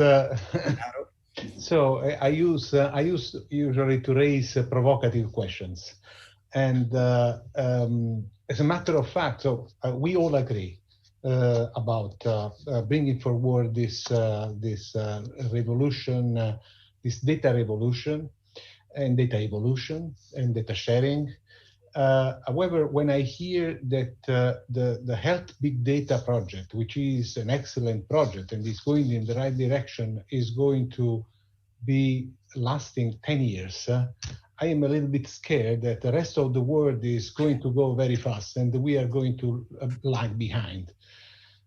So I think that we need a call for action to raise more money to dedicate to this effort. And my provocative question is to the people linked here to the round table that have the money, like Dr. Andrea Di Santo, Professor Francesco Profumo, is if they have good ideas of how IRCCS can interact with them in order to get a stronger financial support to make this to be realized in a faster manner. This was indeed a direct question, even directly to the right people. Yeah. Maybe I can answer this. Please go ahead. I understand that. Maybe you don't know that the foundation, they have some restriction in terms of territory where they can put money. And we do, in the sense that we are investing about 30% of our money per year in research. I have the feeling that what you are asking is more in the direction of Europe and maybe SMES, because this is the way to go, in the sense that Europe now is looking for strong project in order to establish in Europe a network of research centers like ISS. And I agree with you that we need more money, but we need money not just getting around some piece of money. We need a project. If we don't have a project, money is nothing. Remember, this is my point, that we need to have a project. With a project, we can go to Europe and we can get money. But this country has difficulty to really design a project. This is the problem, not the money. Thank you. Maybe, thanks, Francesco. I guess this time we may be in the position to sure. a great project. You are right. You're right. But we needed to do, and we needed to have a very strong project aligned with the network in Europe. We cannot do a small project that we are looking just a few million, just a small money. We needed to really design the future for this country, but we need to establish a project that can go along the time, and that we can really improve the quality of our research. Thank you. Thank you. Andrea, could I ask a follow-up question? Sorry? Could I ask a follow-up question of Professor Profumo, please? Of course, yeah. So, Professor Profumo, thank you for that comment about quality of projects. I should just explain my previous life. Before I joined IQVIA, I was a senior manager, number 2 in a US cancer charity. So I have a lot of sympathy with your point of view that you can't fund unless there's a good project. One of the things that's very different about data is that it is more like building a microscope than planning the experiment that you look down the microscope to do. And what we're struggling with across, in America, in Europe, in Asia, is to find ways of funding building the microscope. Because once the microscope's built, it's much easier for people to work out the projects. And actually building the microscope isn't very expensive. It's about 250,000 to 500,000 euros a cancer center, and it gives you a reusable piece of equipment. Does your center fund infrastructure? And if so, can I help other participants on this call bring you that project? Okay, for the infrastructure, what we did in the last 3-4 years, working with Europe for a supercomputer for high PC. And, they launched a very strong project in order to establish 3 big centers, one in the north of Europe and 2 in the south of Europe, and is related to pre-exascale supercomputer. And we succeed because we did a great job. And today we have these 3 big supercomputer. One is in Barcelona, the second one is in the north, in Finland, and the third one is in Bologna. And this is the way really to go, because at this point, the 3 centers, they can work together, they can establish one extra network of supercomputer for the next generation. This means so the other 2 big machines will be installed, one in Germany and the other in France. Europe is really working to create in Europe what we can say a very strong research network in this. Because if each of us want to really just to have the machine or some small investment, I think that this is not the time anymore to do it this way. We needed to have a big project, and through the big project, we can really create the infrastructure needed for the data, for example, in this country and in Europe. Thank you. May I say something? Please, Letizia, please. Yeah, I just wanted to say that I agree completely with many of you, because I think that this problem is now coming all together. That's really the problem, because what I heard today were something I already knew, but something I didn't know yet. And this is what happens with many of us. I think there are people who are building with other people, but there are yet other people that don't know about them. And so what we have to do is to come together. What we have to do is also to climb on the giant's shoulders, we say, because if somebody has already done something, it is useless to reinvent it again. So we should communicate a lot on these things. We should ask for other funding. And also what I want to say to my colleague Ciliberto, I'm sorry, I think Carlo and I forget your name because I think about your father. Anyway, I'm really sorry. So what I want to say is this is not a 10-year project that has the idea of finishing in 10 years. This is continuous research. So we will be finished with something in maybe in 2 years, and then after 2 more years, we will discover something more, etc., etc. And I think this is true for all research, of course. All you are researchers, and you know that it's how research works. Another small point is the fact that one of the things we have not spoken about, only our colleague Testa said something about that, is that the fourth V of big data is veracity. Veracity is a very narrow word, but it is related to quality of the data, ethicity and quality of the data. And this is a very important thing, because one of the problems here is also that before and after having integrated them, put them on a big infrastructure, this and that, maybe we have garbage in, garbage out. So we have to be very careful with that too. This is just a technical point. Andrea, you want to add 2 words on that? Well, thank you for this. I agree it's a big project. However, there is, I think, a big distinguishment to be done here. One is the research, the base research, let me say, that it can be done on big data that has no specific business concept behind. And this is something that, as institutions, GP cannot fund. I mean, it's something that other streams of the state can do. Or there is, let me say an example, someone that has a business concept, like, for example, having data structured and in radiology, and they can anticipate through putting together the dots whether a certain screen has a potential to become a cancer in the future, right? To some kind of level of statistics. And the business concept could be that this could be sold to the radiologist for a few euro per scan, in order that they can shorten the time to anticipate the therapy or whatever.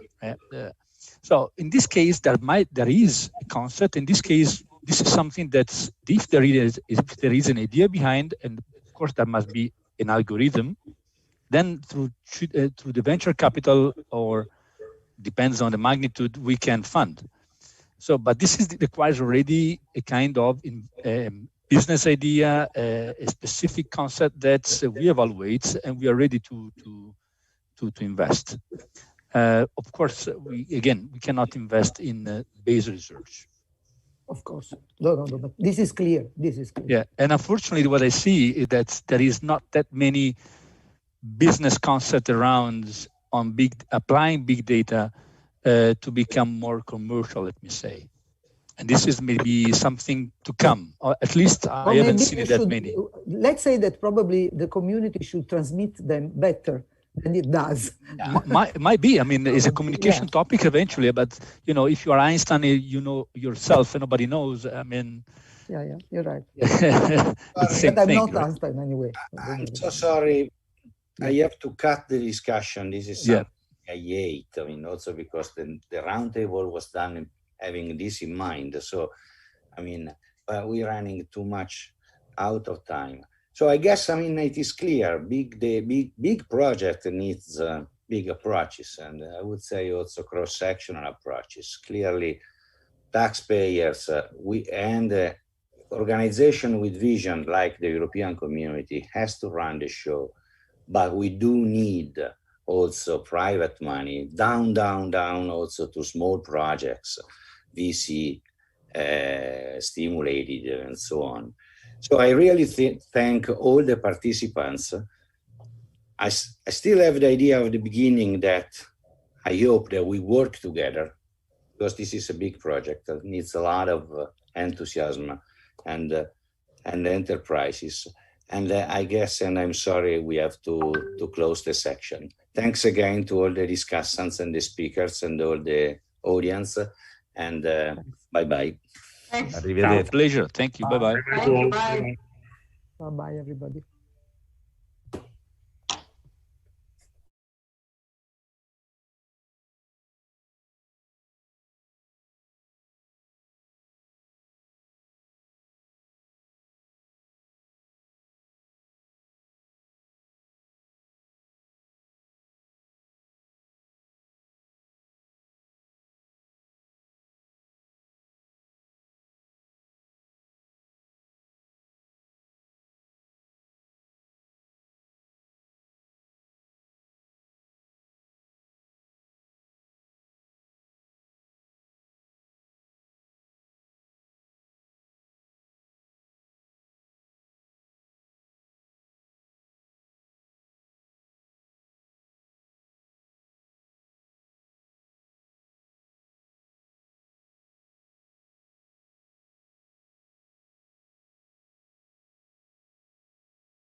So good evening, I'm Giovanni Leonardi, I'm Director General of Research and Innovation in Healthcare at the Ministry of Health.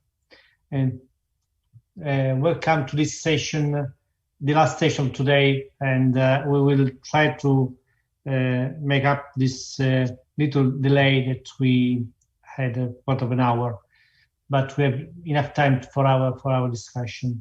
I welcome and thank all the discussants that are with us today. And I leave now the floor to Ruggero, who is the co-chair with me of this session on the role of collaborative networks in cancer research and practice. As you know, we are here in this Congress of ALLEANZA CONTRO il CANCRO, Alliance Against the Cancer, and the topic of collaborative networks is, of course, crucial for ACC. So we are really happy to discuss with you tonight about this topic, and to see also how all the experiences around Europe, but not only Europe, can help us to better our way of working together. So thank you to our guests for being here with us. And I give the floor to Ruggero De Maria. Thank you, Giovanni. Hello, everybody. So we're going to have this session here. And today, so we have a very important representatives of networks and also research program. We have Nick Jones, who is going to talk about the Gun Challenge initiative, so one of the most important funding initiative in cancer that we have. And Walter Ricciardi, is the chairman of the Mission Board for Cancer, which is an initiative that has a lot of expectation for us in Europe for the funding. It's also almost 1 billion of fundings. And then we have Giulio Doretta. Giulio Doretta probably is going to talk about the Moonshot initiative at the MD Anderson. Is the scientific director of the MD Anderson, but it's also running the Moonshot over the years. And we have Simon Oberst, who's one of the most important representative of OACI, and it also has a great vision of the cancer research in Europe. And finally, Jean-Yves Blay, who is the chairman of the French network of comprehensive cancer centers, like the homologous of Alliance Against Cancer in France. So I would start with Nick. Nick is Director of Strategic Initiative at the Manchester Cancer Research Centre, and is also part of the Council of Trustees of Cancer UK. And so I think that Nick is probably the best person who can talk about the Grand Challenge Initiative. Thank you, Nick.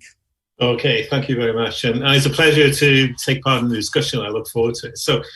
So previously, I was Chief Scientist of Cancer Research UK, and during that time, we launched the Grand Challenge kind of program.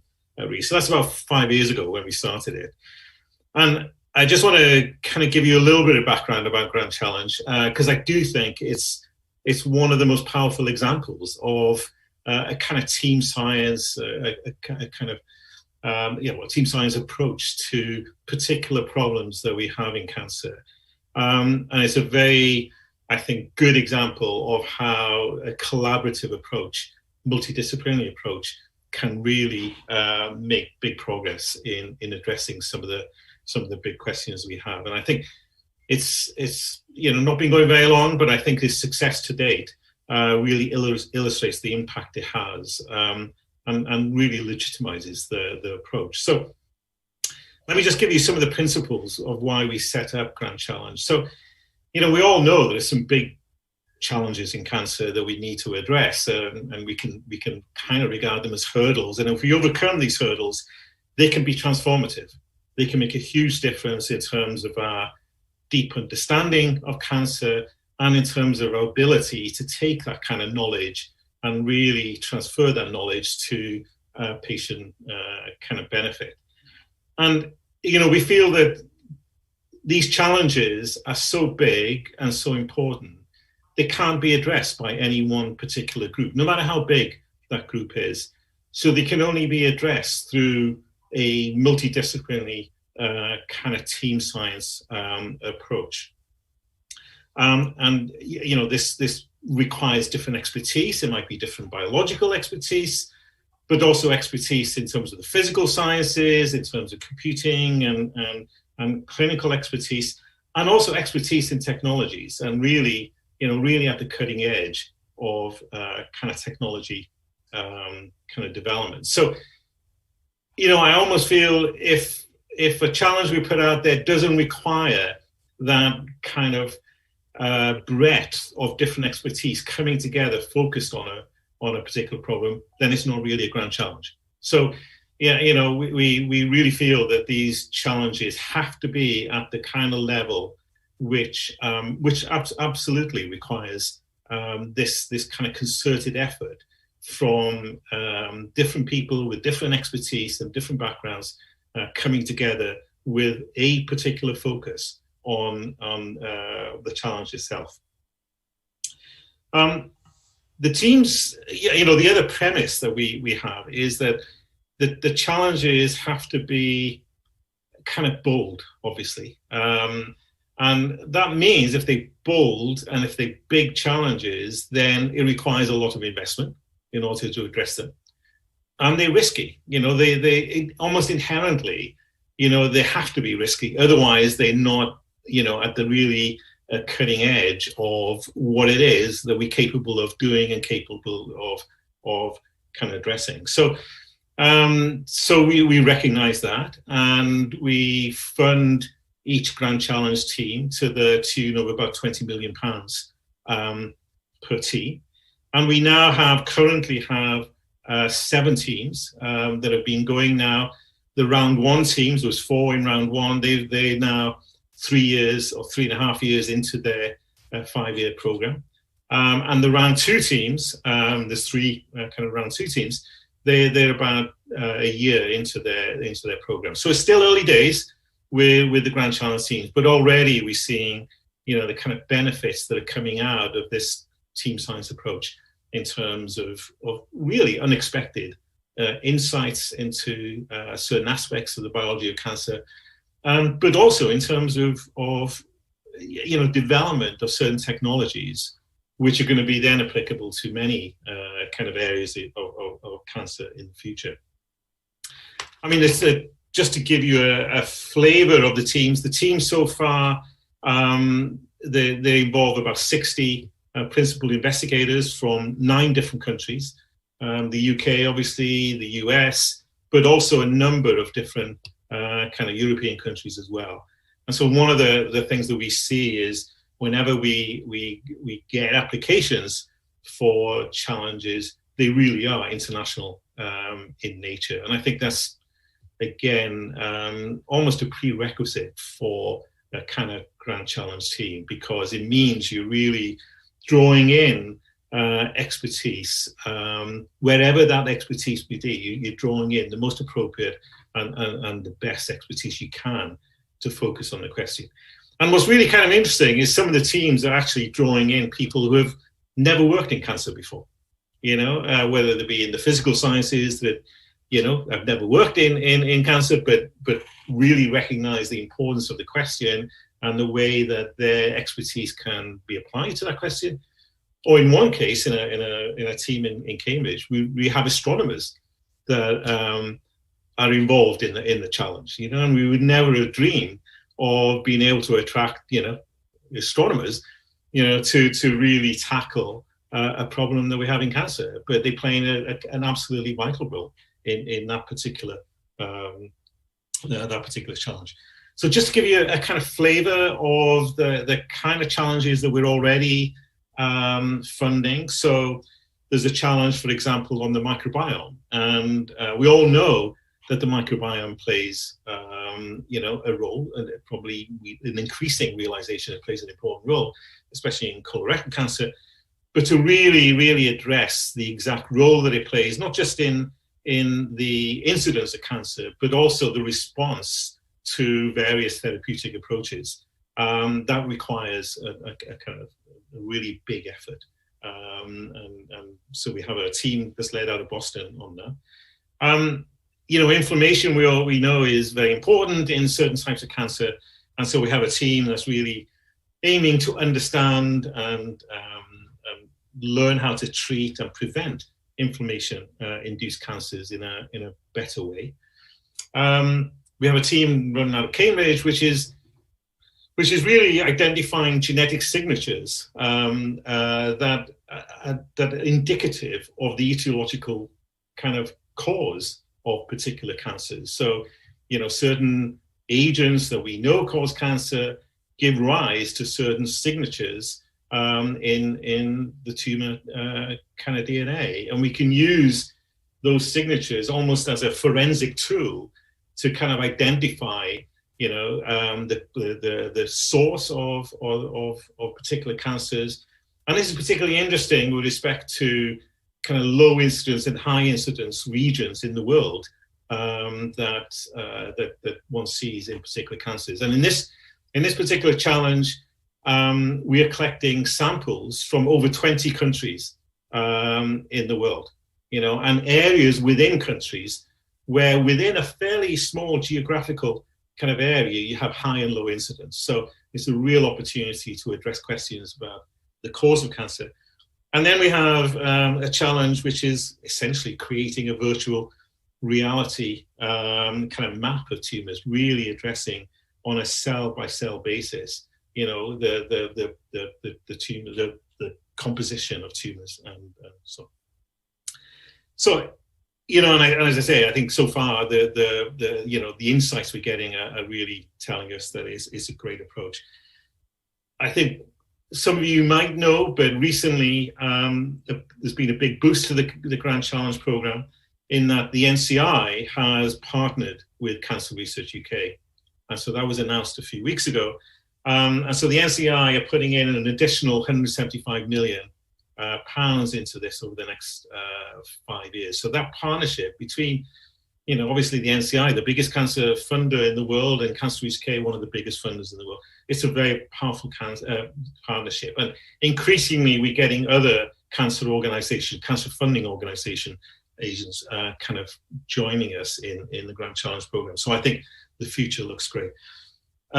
We've just announced challenges for round 3. There's 9 challenges that are being put out there on things like dormancy, you know, how do we understand dormancy and maybe prevent dormant cells from being reawakened, cachexia, which we know is an important aspect in terms of late stages of cancer, but we don't know much in terms of mechanisms there. There's extrachromosal DNA, which is now becoming more, we understand that it plays an important role in certain types of cancer. And so that's a fairly, you know, early field really, which we can make a big impact on through bringing the right teams together. So I can go into many more details as we go through the discussion, but I know time is limited. So I'll stop there and just say, I think this type of approach is here to stay. I mean, I think it is the kind of approach, this international team science approach is really going to play an incredibly important part in the way that we tackle some of the big questions we have in cancer in the future. Thank you, Nick. And it's really interesting and so complemented to the other initiatives like Mission Board for Cancer, Moonshot, that really want to translate into the clinic. But here you are looking at fundamental basic problem that otherwise wouldn't be solved. And this is very important. I agree. And we always have a line of sight to the clinic, right? But we're not just tackling challenges which in 5 years would be clinically relevant. We are really addressing incredibly important kind of fundamental questions in cancer, which over time will have an impact in the clinic. Yeah, I agree. Thank you. So thank you, Dr. Jones, for this approach, which takes me to the idea of real need of a multidisciplinary approach to fight cancer, which also means that the fight against cancer can give to all disciplines value added to go forward also in other domains of research. And to this point, this takes me also to, of course, what afterwards Walter Ricciardi will say about the cancer mission. But I would like now to ask Professor Simon Oberst, who is the chair of the OEC Accreditation Board, but he's also the director of clinical development of the Crook Cambridge Cancer, to what is his view about this cancer mission, and what you expect from this, from your point of view.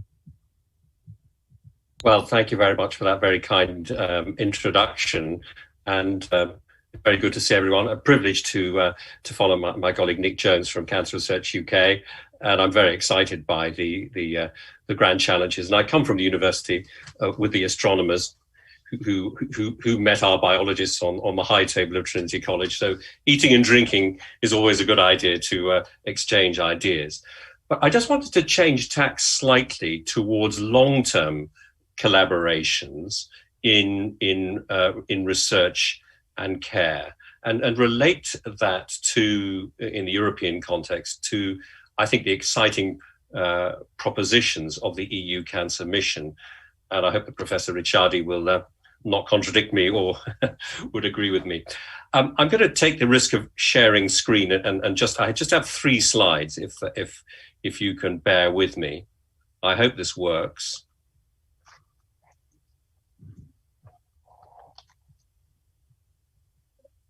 I wonder whether you can... It works, it perfectly works. See that? Can you see that on a full screen? Is that okay? Yes, we do. We can. I sort of wanted to pose the question really about, you know, how well in Europe are we bridging the gap between research and clinical implementation, and what are the mechanisms that we're using?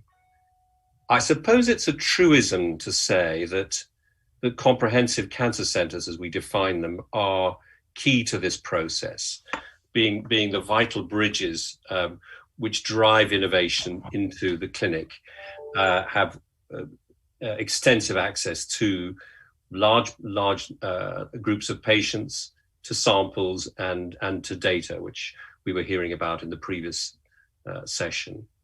And of course, nationally, we recognize that we've got very effective national collaborative networks between those comprehensive cancer centers. Obviously, this conference is organized by one of those in Italy, the ACC, and its related IRCCS. It's been a great privilege for me to work within Cancer Research UK with its extensive financial and strategic firepower over the last few years. Prominent, of course, in France is the work of Unicancer, which is not just focused around research, but actually has quite a significant patient portal and patient outreach.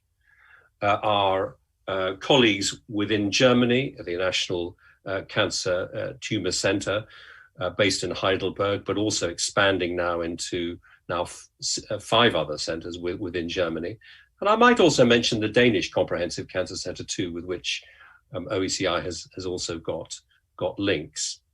So there we see on a national basis, although each of them outreaching, of course, beyond the national borders, long-term effective collaborations of cancer research and to a certain extent care. And then I do want to mention, just as an example of pan-European inclusive collaboration, the organization for which I work half my time, the Organization of European Cancer Institutes. And we now have 95 cancer centers in 27 European countries. And that's a very full collaboration coverage in Italy, in France, Finland and Portugal in particular, in terms of accredited centers.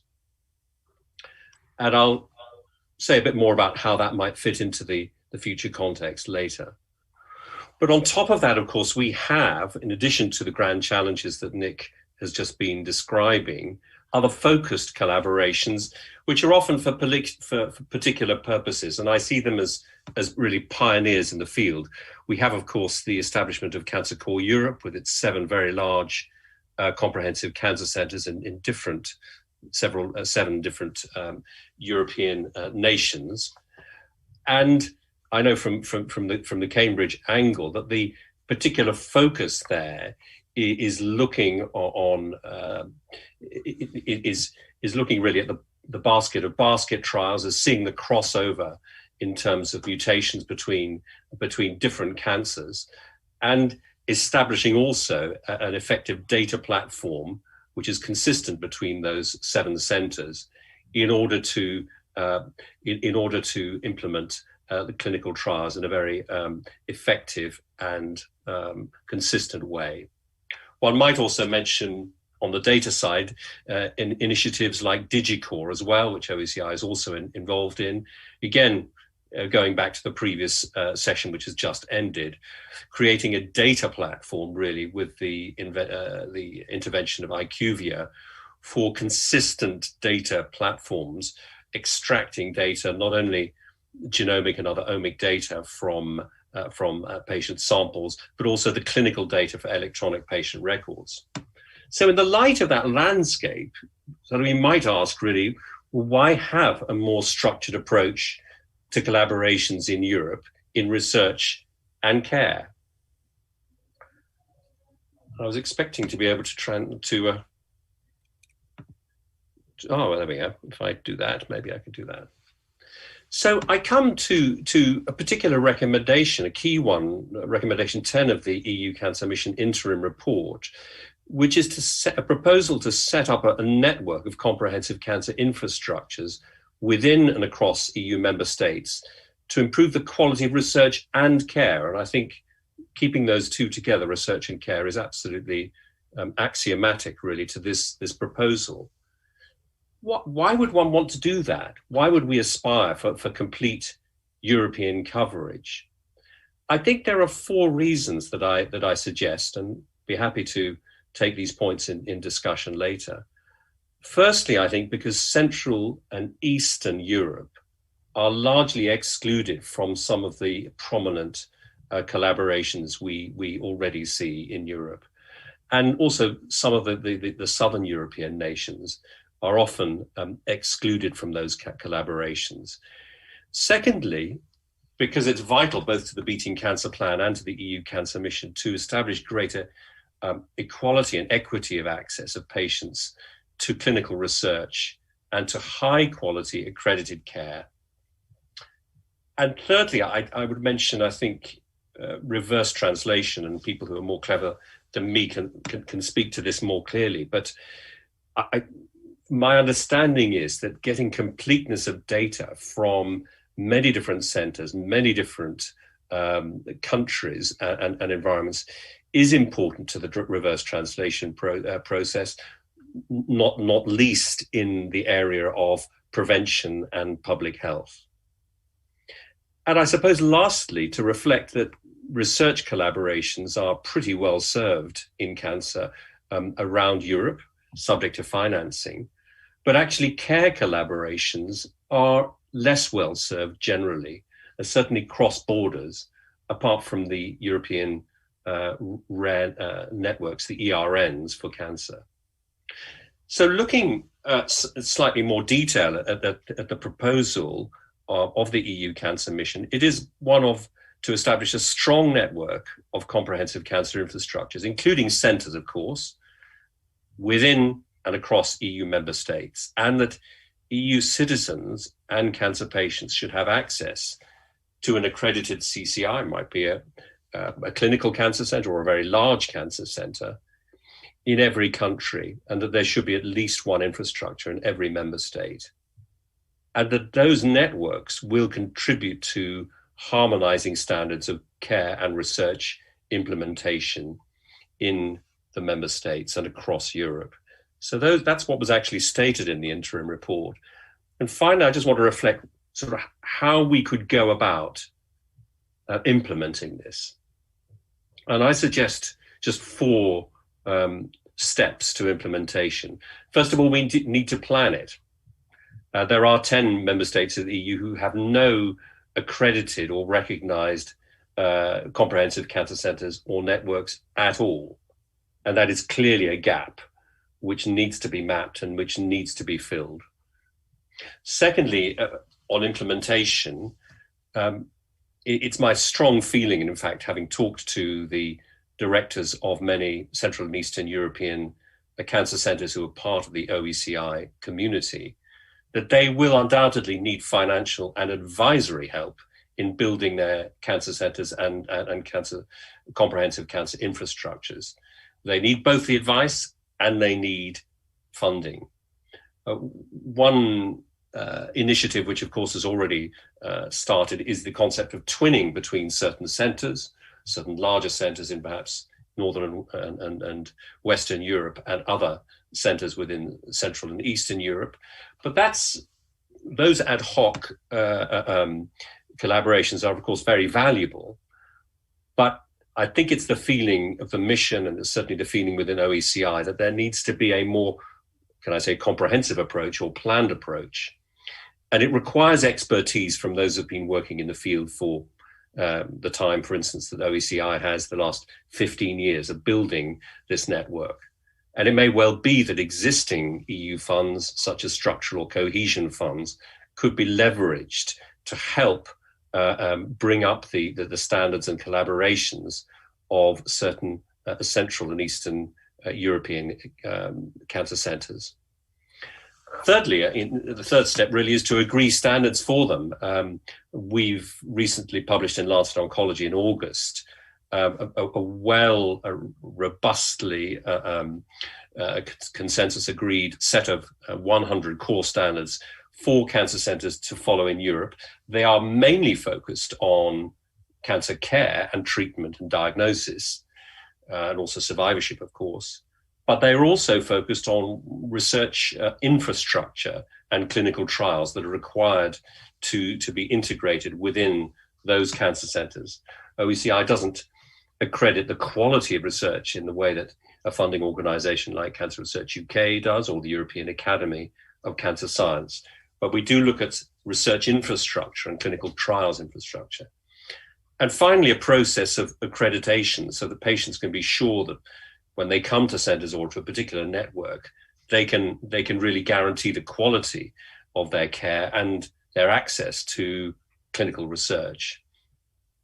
OECI stands ready to be part of that process in terms of clinical and infrastructure, research infrastructure accreditation, and the European Academy of Cancer Science for research excellence. And finally, before I shut up, I think you mentioned importantly of the importance of regional networks to have, which should really have a comprehensive cancer center at their hub to drive the research, to drive the clinical trials.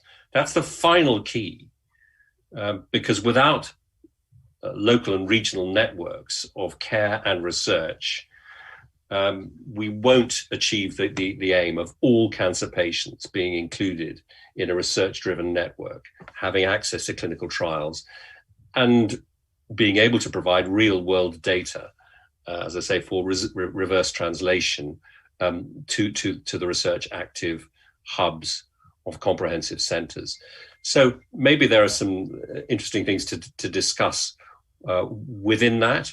But I think the overriding intention of the mission, and I'm sure Professor Ricciardi will either contradict me or confirm, is really to bring the research and care together in a complete and comprehensive infrastructure. So thank you very much. I will cease there, and I will stop sharing screen if I can work out how to do that. There we go. Thank you, Dr. Obest. Really, Professor Obest, really interesting your vision of how we can strengthen the collaboration across Europe and how you see this collaboration within the framework of the new cancer mission. So really thanks. It gives us an overview of how networks are going on both at the national level and the European level, and it's really, really interesting, these slides you present. Thank you very much. Can I ask a very parochial question? So, Simon, how do you see Brexit affecting the UK's participation in what I think are really important initiatives like this? And you know, yeah. Do you have insight from where? Only very slight anecdotal insight is that we are already losing out on the discussions. I'm afraid there is already an effect, certainly being felt in Cambridge. But I think actually that the networks such as Cancer Core Europe are a bulwark against that. They are a defense against that attrition of being excluded from collaborations. And of course, the grand challenges again reach out across borders in a very important way. But since we are technically outside the EU, Nick, then for instance, this particular project of the EU Cancer Mission will have to bend some definitions somehow. And when we hope that a deal will still be done, which will keep us to an extent within Horizon Europe and keep us within this, because I think we would all agree that we in the UK need our friends and collaborators in Europe, and vice versa. We hope to. Oh, absolutely, totally agree. Yeah.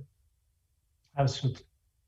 Okay, now it's my pleasure to introduce Walter Ricciardi. Walter is a professor at my university, the Catholic University of Rome. He's chairman of the department and professor of public health.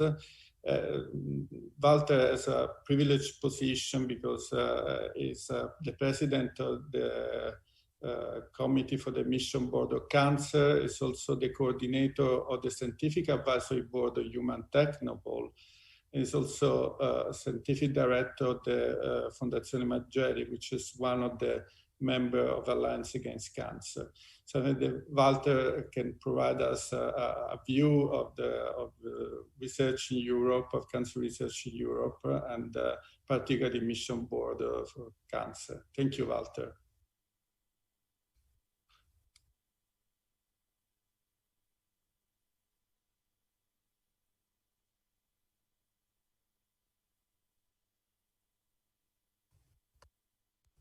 I hope you can see my screen.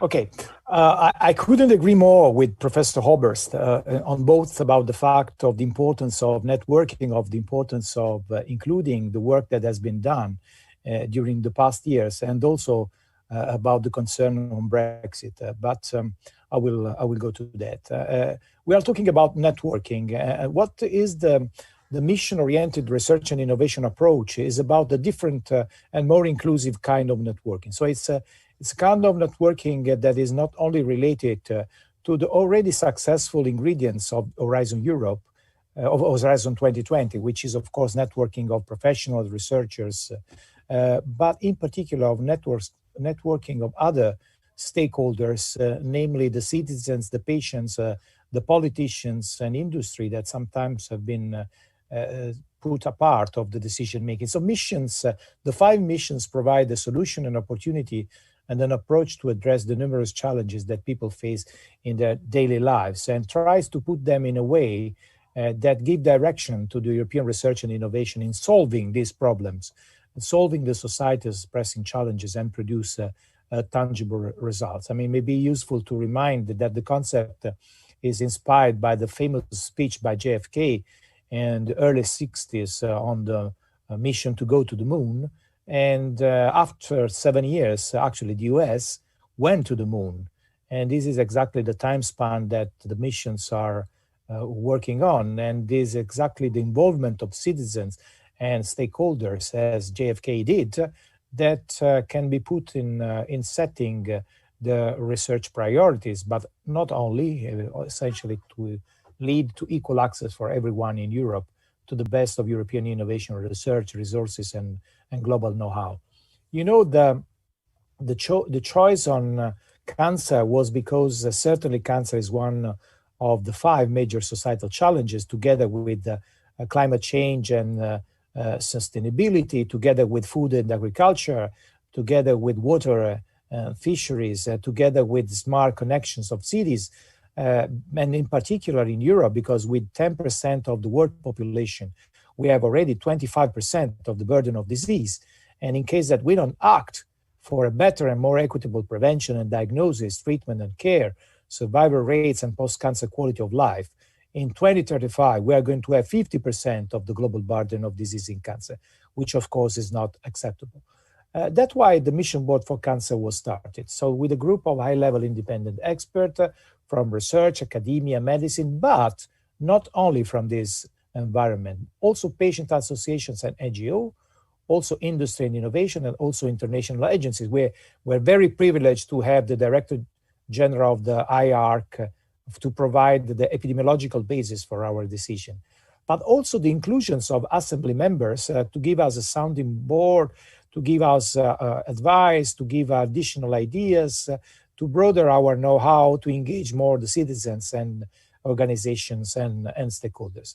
I've been the privilege to coordinate this group together with Professor Chaumian and the group of people that have been working hard together with this group of people coming from the assembly, and it's been a privilege to be there with them and to working in 15 board meetings between September 2019 and September 2020.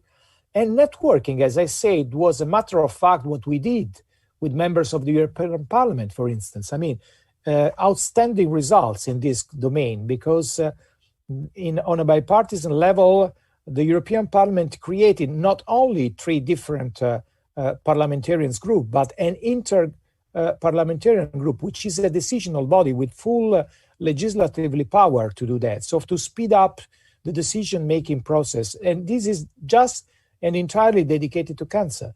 And of course, the discussion with member states. And unfortunately, this time we have lost UK because we started with including UK as member states. And as an Anglophile, as an alumni of the London School of Hygiene and Tropical Medicine, to me it's really a pain to have that. But we have been officially told that we cannot engage with UK institution formally unless there is a deal.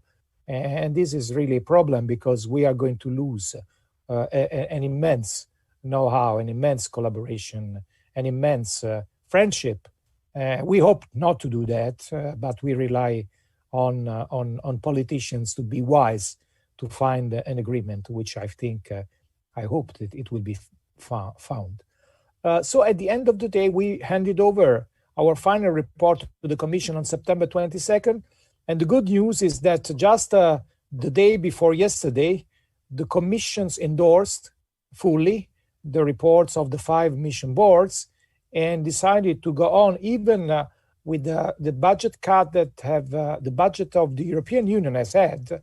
The budget for research of innovation is going to be reduced, but not the budget for the mission. So this is a very good news, and this is very important for us to go on with the work that in the meantime is for engaging citizens in their national language and to develop concretely the first actions and calls under Horizon Europe.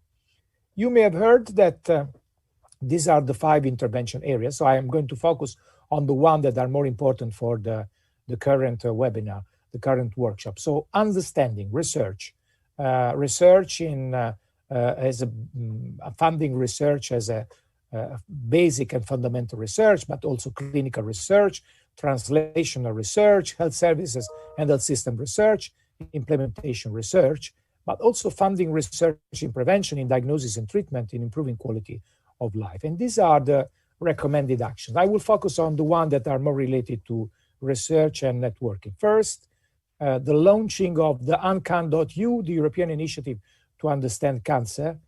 This is going to be funded in the more or less traditional way via competitive call that are going to be launched on the first months of 2021. But also this is very original to develop a EU-wide research program to identify polygenic risk scores. This means that our proposal is to sequence the genomes of 5,000 healthy citizens all around Europe, even in smaller member states. I mean, this is something that is going to happen anyway in richer countries, in countries that have more advanced science, but it's not going to happen in Cyprus. It's not going to happen in small countries. And this is something that only Europe can do. So funding a program to find a way to identify the polygenic risk scores that maybe can lead to a better predictions, a better prevention, a better diagnosis and treatment is very important. Then, of course, the advancement on implementation of personalized medicine approach, and of course, the development of novel approach for screening and early detections, and also to develop a EU-wide research program on early diagnostic and minimally invasive treatment technologies.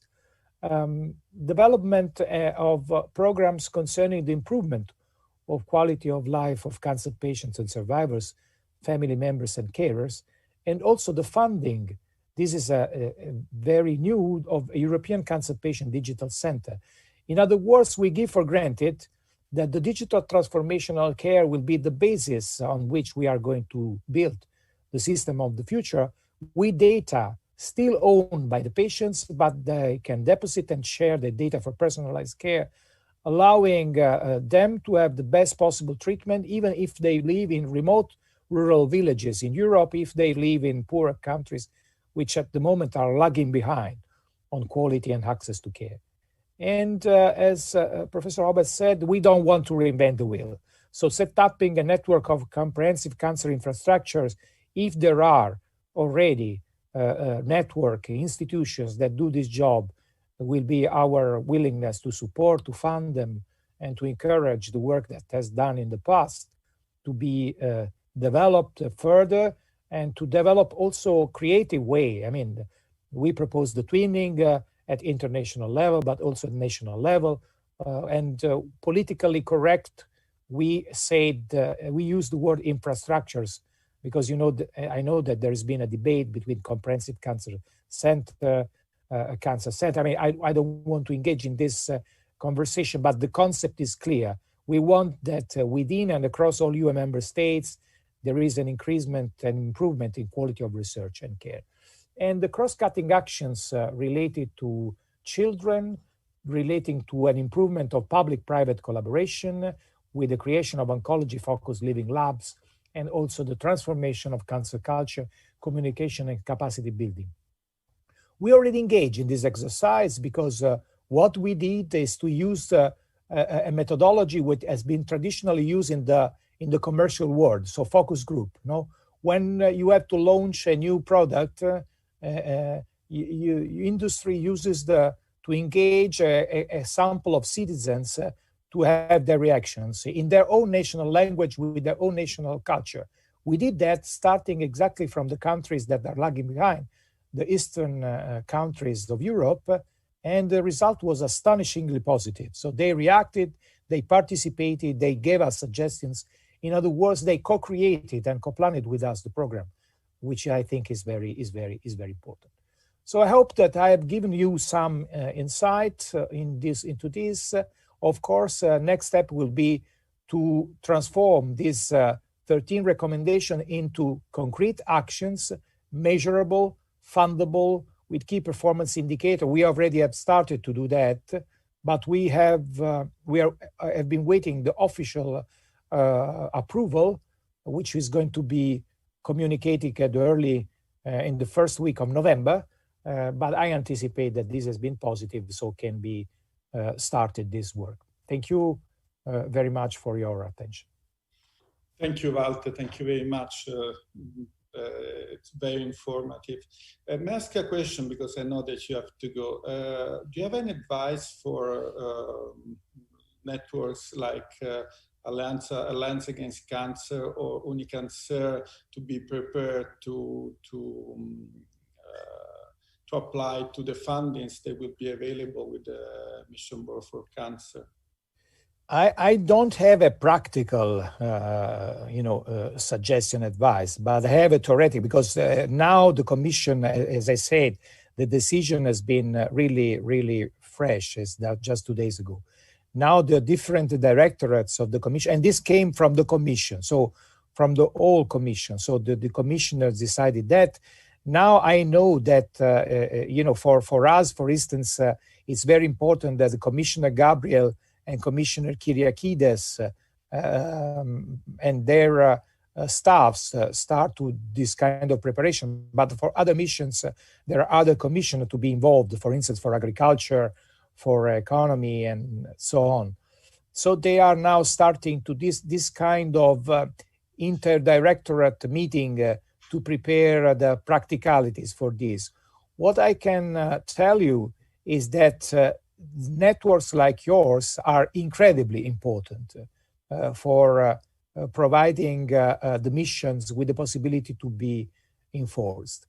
And so we really rely on this, but of course, they have to be representative, they have to be scientifically sound, they have to be, and as you know, we are not talking about scientific networks, we are talking also about citizen network, we're talking about even political networks. But as far as concerned the scientific networks, they have to be representative, they have to be managed in a scientific way. So, of course, they have to be effective, cost-effective, efficient, quick, and I think this is the tip that I can give you. Okay, thank you very much, Walter. Thank you. You're welcome. Can I ask a question? Yeah. So let's take one of those, recommendations, the one concerning early detection and so on. So, which is obviously incredibly important. And I mean, there's big efforts taking place in the United States, there's big efforts taking place in the UK and so on around developing new kind of approaches to early detection, and also new approaches to determining, when you detect an early lesion, which ones to treat or which ones not to treat, because the issue of overtreatment is a big problem. So I guess the question is around how do you envisage collaboration, or at least some kind of interaction between the big efforts that are taking place worldwide in an area where the need for advancements is so great. I mean, it would be, you must have thought about how these kind of interactions might take place going forward. Yeah, we have discussed that, and of course, as you have seen in the board, there are clinicians, researchers, citizens. So of course, there is a strong wish by all of the board members that it is going to be done quick and good, but you have to be pragmatic. So that was my responsibility. Being pragmatic means that you have to understand the political and also the treaty that regulate this kind of approach. From the political point of view, I mean, the decision that the head of states and governments took after 4 days of 24-hour days discussions about the budget and about the balance was clearly a compromise, keeping to member states in the field of health the responsibility of providing services. So this was a clear political message, even though the citizens wanted the other way, because a survey and checks that have been done relating the willingness of citizens is that, no, we go more European, we go more international, we want better standards, we want better. And the reply by the head of states and government said, no, we don't want to do that. We want to keep the responsibility inside the member states. So this was the political decision that they took. I mean, a democracy is like that. 27 head of states and government took this decision. So the European Health Plan that originally was funded at 9.7 billion euros was funded 1.7 billion, which is already an improvement, because last time was less than 500 million, but certainly not in the amount that would be, and also without the political support. So first of all, you have to be politically pragmatic. This is the willingness of head of states and governments in the current state. Second, you must rely on the kind of moral and ethical imperative. And this is what the mission is. So for instance, we are engaged in conversation with the parliament to do something more, what they did. Just to give an example, 2000 decision of the Council of Europe in 2003, they decided that the screening had to be provided to all European citizens in a way that was agreed by all 28 member states. You know how heterogeneous is the situation. There are countries which still don't have enforced that. But we are going to ask the parliament to vote a kind of moral mandatory amendment, for every member states to provide this kind. So if the parliament approves this, even the political resistance of member states can be somehow, bypassed. But honestly speaking, we are pushing, but still there are resistance to give to Europe and to international collaboration the responsibility for doing this. It will take time. It will take time. There is actually a comment from Camilla Cerutti who says that when you've been talking about cost effective, then she said we need to discuss the difference in research costs across Europe. She believes are very different. That research costs needs to be harmonized across EU, and the EU Commission must help with this big issue. I think that that's not possible, Ruggero. I mean, this is responsibility of member states. I always remember when Jean-Éric Paquet, the Director General of the Commission of the DG Research, started the round in Europe. For evident reason, I invited to Italy, and Giovanni maybe remembers very well the meeting that we had at the Minister of Education and Research. Together with the former Minister of Education and Research. And as the conversation started, the researchers there started to ask Jean-Henrique, why in Italy, I mean, salaries are so low? Why researchers are so underestimated? Why in Italy we invest only 1% of percent? And he said, I mean, that's your business. You know, in Germany it's not, because maybe in Italy you attribute to research not the same importance that we do in UK or in France. That's our business. We have to change that. I agree, if I may. So the reason why I like this comment is that actually what we are trying to do has been introduced at DEF now, that we try to get rid of VAT for research in biomedical research. And, you know, the expenses that we pay is 22%. And so if you guys can help us, because this was a fight that was started by Alliance Against Cancer last year, and just at the meeting, at the annual meeting, so we have some, there were 2 recommendations that was accepted at the parliament. So if you guys can help us, because I think that's at least to reduce the VAT from 22% to 4%.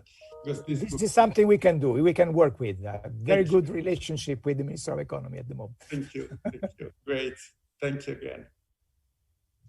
So now, thank you for this interesting discussion, Walter, and also for these questions that have been done now.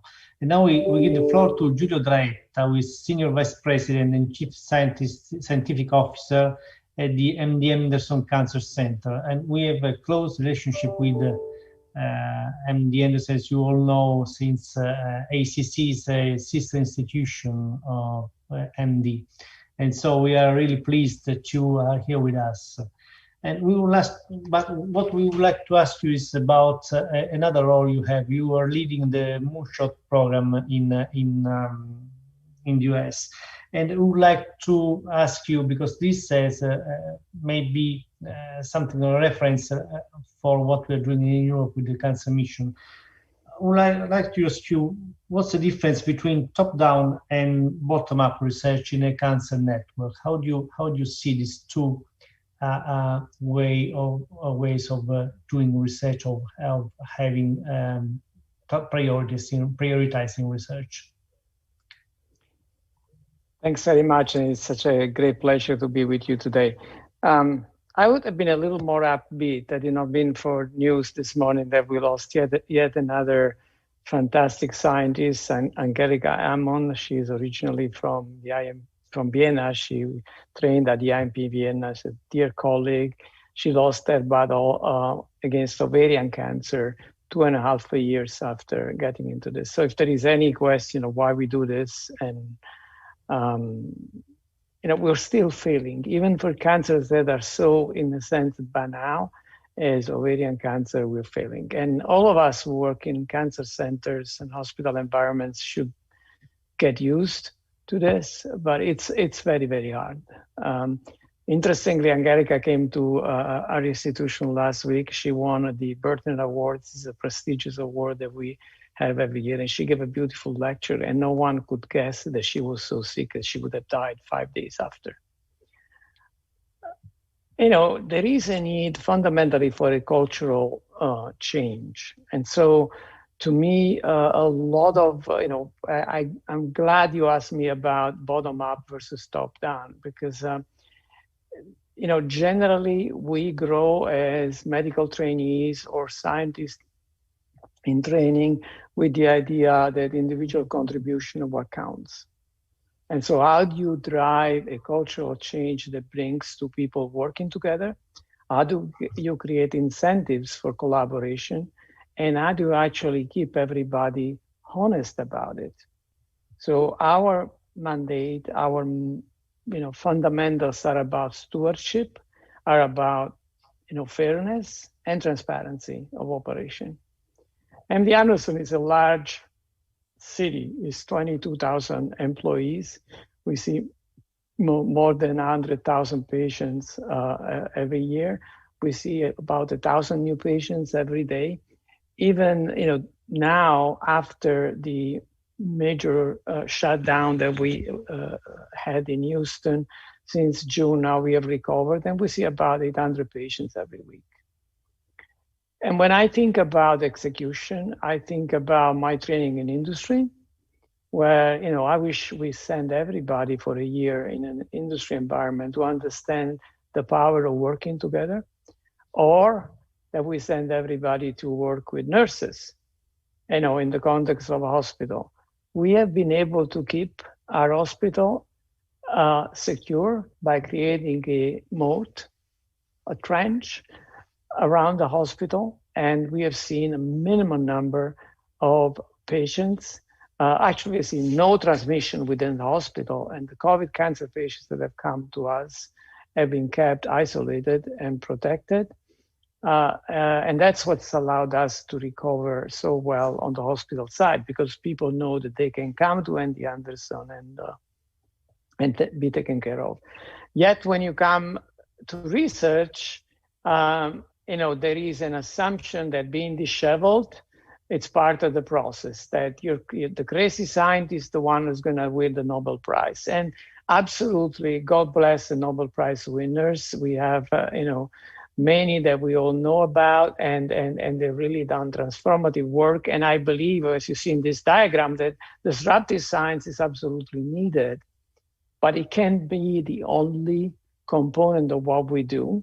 And most importantly, it's critical that as we approach the problem of collaborative interactions, we really look at the funding that we can provide for these collaborative interactions, which in our case come largely from philanthropy, are not assigned at random, but they're really assigned through a peer-reviewed system, and through a system that is not just about, here is the funding, take the money and run, but really with a periodic assessment of the progress being made. Otherwise, things don't work and don't move in the right direction.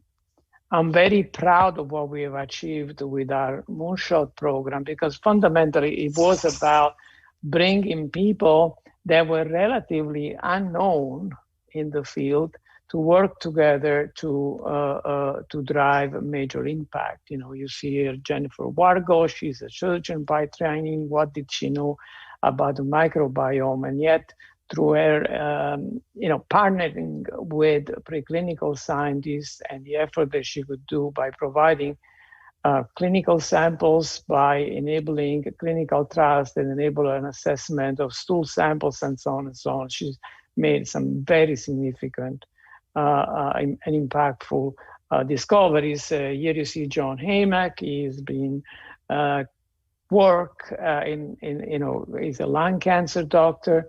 The discovery of a drug, the repositioning of a compound that is actually being put in the drawers as an inhibitor of specifically EGFR exon 20 alterations in non-small cell lung cancer, and so on and so forth. So these are very impactful things that we work around by bringing together teams, but also being actively managing the activity of these teams.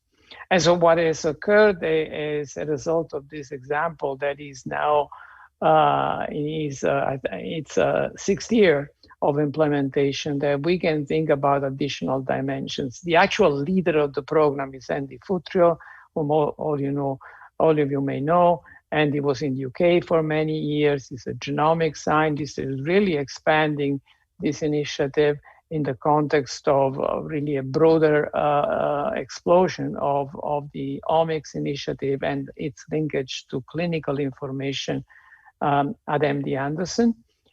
Is part of one of the UK Grand Challenges programs, by the way. And we are really looking now, not just at diseases, but we're also looking at additional opportunities that come, for example, by initiating a brain metastasis clinic and research program. This is really allowed to gather and bring to MD Anderson and enroll in trials patients that are normally excluded for trial because they have brain metastasis, and really explore the possibility of treating these patients. There is a New England Journal from Hussein Tabi, who is not on the slide, who's a melanoma researcher and clinician, showing the impact of immune checkpoint inhibition on melanoma brain metastasis. So we have that program. We have a new program on rare cancers. We are exploring programs that go across diseases, mitochondrial DNA, and DNA damage, and more. So I think the system can work as long as we're very stringent around expectations. And what I think is going to be very important for all of your collaborative programs, and you set the rules straight from the beginning, and let people know that there is no room for hesitation. This is an imitation game type effort. And I think particularly now that we have the understanding that like we're learning in the COVID, look at the progress that's being made. We're learning to work together even if we're separated physically. We're adopting, none of us anymore hate the usage of teleconferencing. It's actually very easy. The Zoom connection is fantastic today. And so you have that opportunity, and you have the opportunity also to understand if we're being so bold to the point of being able to bring a vaccine through clinical trials and hopefully registration in record time, this is just a matter of being, having the intent of wanting to succeed and forcing from the top and driving the determination to provide impact in record time. One thing that has helped us as well is that we look holistically at the problem. And so part of our efforts has also been to build an R&D interface to be able to do drug discovery and development. And we now have a very substantial pipeline of projects that either discovered internally or brought in collaboratively through collaborations with large pharma really allow to enhance the opportunities for our patients. So I'm very enthusiastic despite the terrible news that continue to hit us with friends and family members dying of the disease, and with the fact that we're living through these horrible pandemics, that we had the creation of global network of academics is going to be very, very important. Our intent with our global academic program, of which Alliance Against Cancer is a member of, is to really start expanding these concepts and be much more forceful about the importance of collaborations that are meaningful and they are very oriented towards problem solving. I think we can generate calls for proposals that are much more directed, and we can really leverage each other's expertise. Even if there are 22,000 people at MD Anderson, we have huge gap areas. In each of the institutions that I'm familiar with, in Europe particularly, and the UK, there is incredible expertise. And we want to look at creating disease maps where the gaps are highlighted, where we understand what is that we don't know, and at least be aware that there are lots of things that we may not know about specific diseases, and intervene accordingly by collaborating globally. It's absolutely possible. And I think, again, the present circumstances should be giving us an incentive to work together, because I think we have robust systems for communication. And so it's just a matter of really pulling up our sleeves and deciding that we're going to work together around the problem. And I'll leave you with that. Happy to answer any questions. Thank you. Thank you very much for this broad presentation. It was really, really interesting. And I hope really that we will have some opportunities for collaboration between ACC and MD Anderson. I see Nick Jones. Yes, he wants to. Thank you. Thank you how are you? For Good. How are you? So our debate alive. Okay, thank you very much. Go on. I just wanted to kind of reiterate something that Julia said, which is actually, for me, strategic kind of prioritization is not incompatible with innovation. I think in the Grand Challenge programs, and I'm sure you've seen it in the Moonshot programs, the research that's done under the banner of a strategic initiative is incredibly innovative. It's some of the most innovative kind of research I've seen. And if you bring people together, especially under a focus banner, that's where you really create innovation at the interface between different disciplines. So there's a view that some people have, which is if it's top down in terms of defining a strategic area, then you're going to diminish the innovation and creativity. I think that's absolutely wrong. I think it's totally wrong. In fact, if anything, I think it's the opposite. So I think our experiences probably with you with Moonshot and ourselves with Grand Challenge probably exemplifies that. And I think the fact that you're evolving Moonshot into kind of global kind of collaborations and so on is fantastic. I think that's exciting kind of way forward, and maybe Grand Challenge and Moonshots will come together in a creative way going forward. Thank you so much. Can I pose the question to Giulio as well? Please, Simon. I'll ask you, what would be the top 2 priorities for you in order to get researchers to work hand in glove with clinicians on the challenges that cancer patients are facing? Well, on the clinical side, what we see particularly in Europe is whether you're talking about the ICR or the European Institute of Oncology, it's a difficulty for clinicians to be given protected time. They are really squeezed to the limit, and I think when they're done, they most often want to go home. So I'm not saying we definitely need to create a physician-scientist ladder, and there are some, but also for the average Joe who works in the clinic, the average provider, making them feel that they can be innovators and that there is no penalty in actually interacting and problem solving is essential. The researchers, I think we should interview almost every week somebody like Andy Futrell, because the humility that he's shown in approaching the clinic is what really made him a winner in this interaction. The ability to really go in and say, okay, you do tell them what you face every day. To me, it's ridiculous that people talk about pancreatic cancer and wanted to cure pancreatic cancer without having any idea of what that disease is about in an advanced stage. And you're talking about the little cell that you're going to inhibit with this or with that. When you have a disease that is, all over the body, a lot of people put a lot of emphasis, for example, on the disease having a lot of stroma. That's there in the primary lesion, but you're really dying of metastatic disease. And it's the heterogeneity, the intratumoral and intertumoral heterogeneity that you have. I've seen patients responding to checkpoint therapies in one lesion and not in another, so immune checkpoints.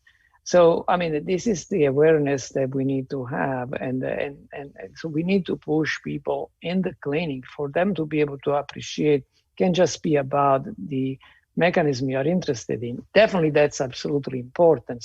Structural biology, cell biology, cryo-EM to understand how molecular complexes move around, it's absolutely essential. But it has to be part of an ecosystem where you're really talking and really saying, how do we prioritize? And Nick made a beautiful point. This is not about top-down on telling you which experiment you should be doing and how you would be rewarded. It's really the macro system and creating that system. Thank you so much. It's great. Thank you, Giulio. So studying patients is certainly the key. And so we move to the last speaker, who is Jean-Yves Blais, who chairs the World Sarcoma Network, Huracan, and Unicancer.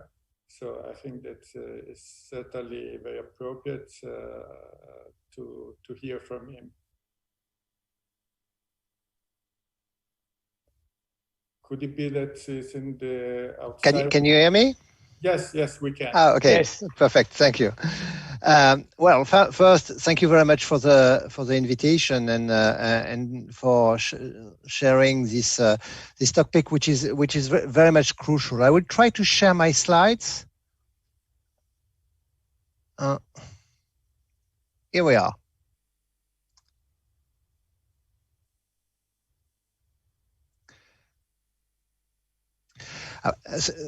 Just as a support to what I'm about to say, and maybe starting with a presentation of UniCancer, which is a network, starting with a network at the national level, a network of comprehensive cancer centers, which was actually launched after 45, after the Second World War. So it's a bit more than 75 years, which started with the idea to be able to promote equal quality of care all around the territory of France. And I think that the model, of course, has very much evolved because there are a larger number of facilities which are able to provide cancer care at a good level right now. But this was initially the mission. And I think this is important to be reminded, because I think this is very close to the discussion that we are reaching to at the European level, and in particular in the discussion that we have with our friends from ACC. And 75 years afterwards, we are absolutely in a completely different scenario with regards to the question of how do we treat cancer, because we are not anymore trying to better treat the patients in the first place with an appropriate local strategy. We are first trying to understand what is the nature of the disease. And one thing which is, I think, extremely important in the reason why we need to collaborate more at a global level is that we are really splitting the different nosological entities, the different families of tumors, into a wide variety of more homogeneous histological and molecular and immunological subtypes, which are becoming altogether rare. And some of you know my topic of work in the clinics is rare cancer, and a particular form of rare cancer, which is sarcoma. But I think the lesson we can get from the recent years is that we are splitting the group of what were supposed to be frequent diseases in very infrequent, molecularly and immunologically more uniform groups of disease, where there are big challenges in how to adapt to this splitting in order to generate a new treatment. So no question that the first step is to have an appropriate and as accurate as possible diagnosis. And I think that one of the questions which has been raised by the European reference networks from the European Union is really to try to unify this approach at the European level for at least rare cancer. And I think that's a nice example of what can be done, what should be done, and probably also of what we should not miss if we want to succeed in this direction. So the general idea of European reference network were actually to provide some equal access to optimal diagnosis, to develop a training, to develop roadmaps for patients across Europe, to develop clinical practice guidelines and optimal treatment and optimal research. So that was the initial aim. The initial aim was given to us with a relatively limited amount of support, even though connected only to the question of rare cancers. We definitely need to get more support, and we have been already talking about that.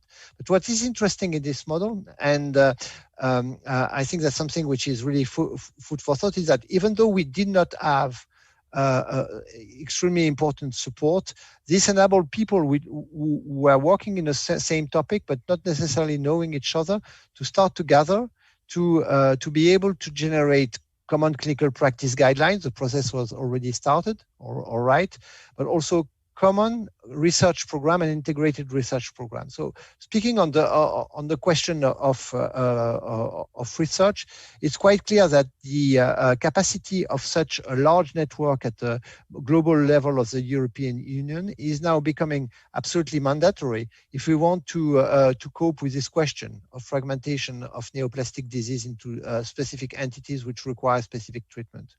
And by the way, specific treatment doesn't mean only systemic treatment. It also means probably an accurate adaptation of the local treatment, which remains and is curative for all these patients. So this is really precision medicine that we are speaking about.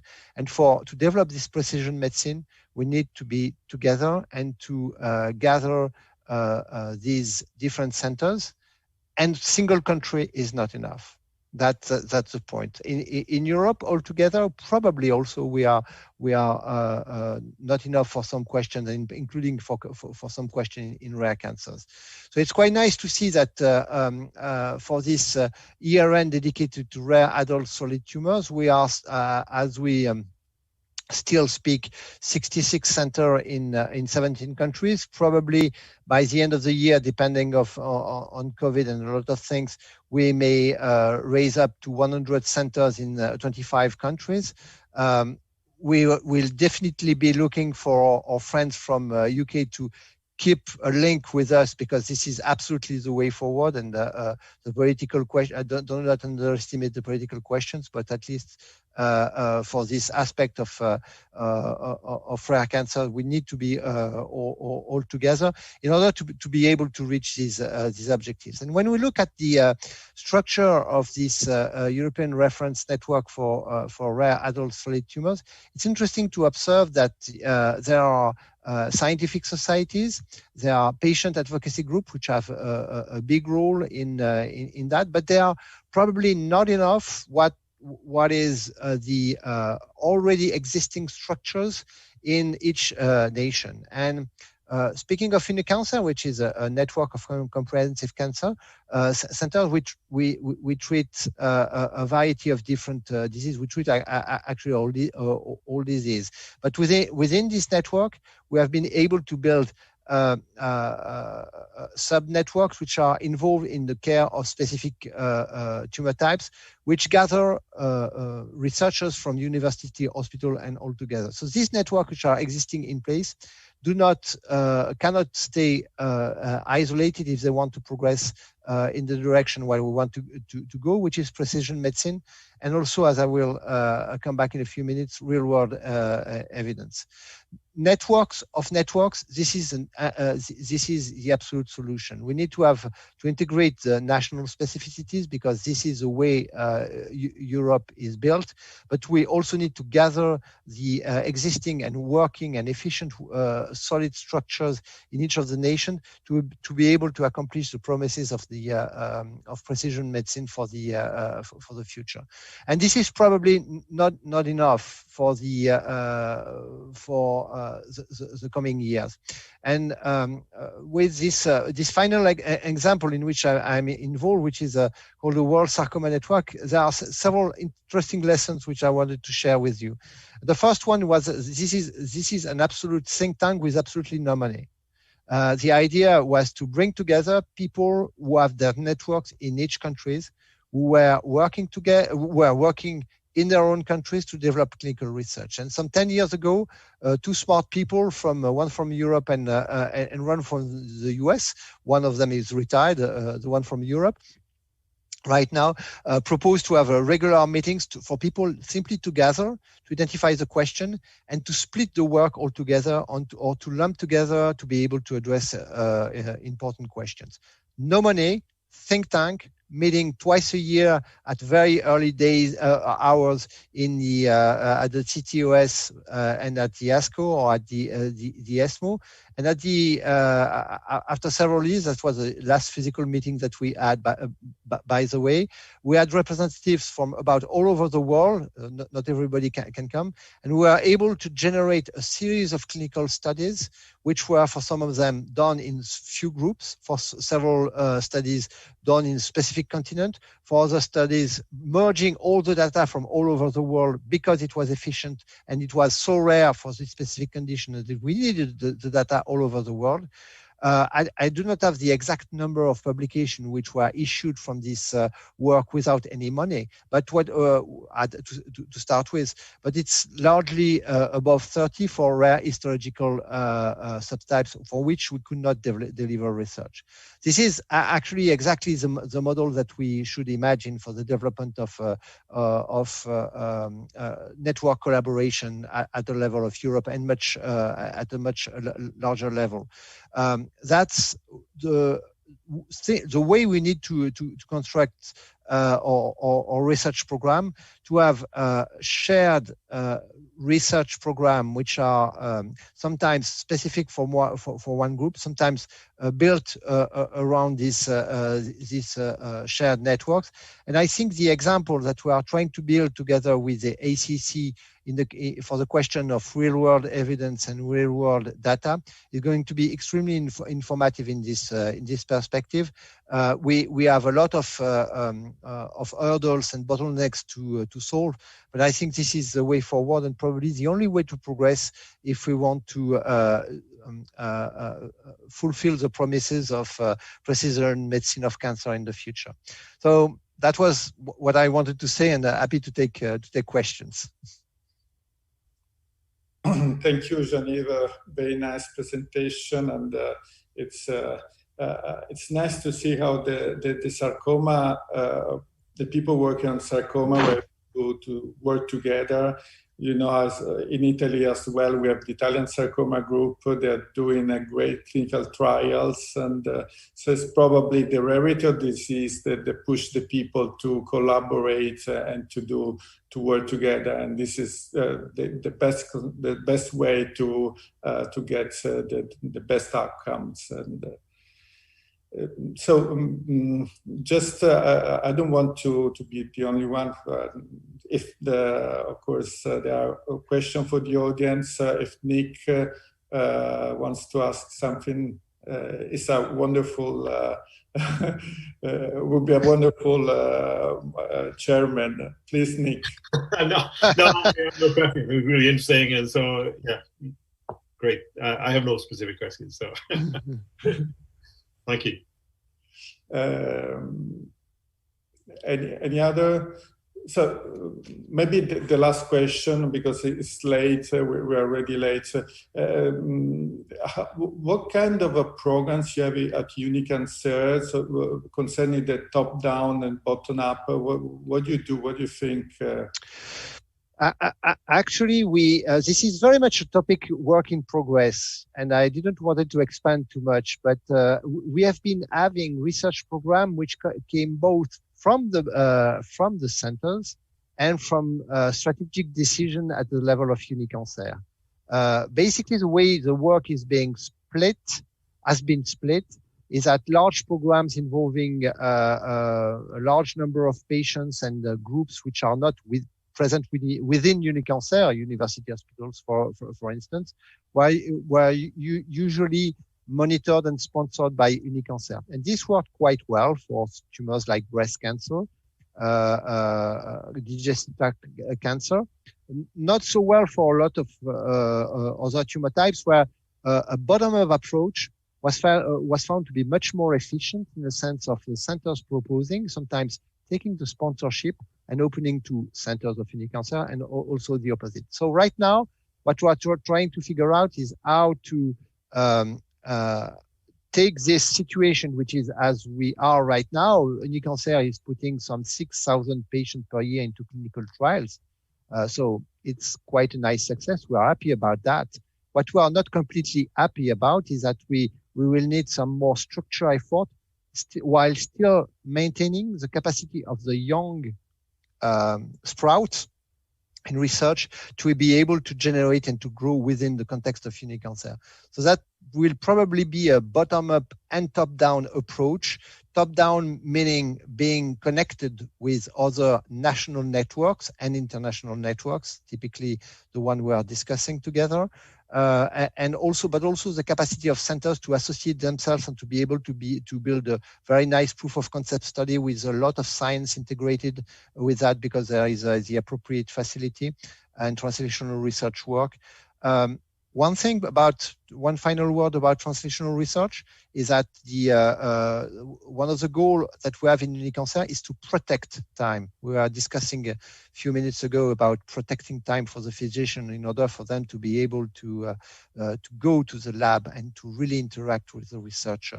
Protecting time, 20%, 40% per week, or the equivalent, while maintaining the clinical activity, has been extremely successful in several centers. And this is something we want to expand and probably generalize within Unicancer in order to be able to bring truly from the bench to the bedside the research from our research centers on site. Thank you, Jean-Yves. Thank you, everybody. And perhaps Giovanni want to say some words. Thank you. Thank you to everybody for this interesting discussion. There has been also something going on in the chat, and we really want to say to Oberst, we are with you. We are sure we will work together in the future, and this is a success story for everybody, for each single European. And but I'm sure that in research, for sure, we are going to work together in the future. This is for sure. I hope that it will be also in other fields, because since when I was a boy, I always seen Europe as a whole, and of course the UK is part of our story. So really, let's stick together. So for us as a scientist, there is no Brexit at all. Absolutely, absolutely no Brexit for scientists. That's a good word. Thank you, everybody, and the meeting will start tomorrow at 8:30 in the morning. Thank you very much. Thank you, everybody. Thanks very much. Mille grazie. Bye. Ciao. Bye. Ciao.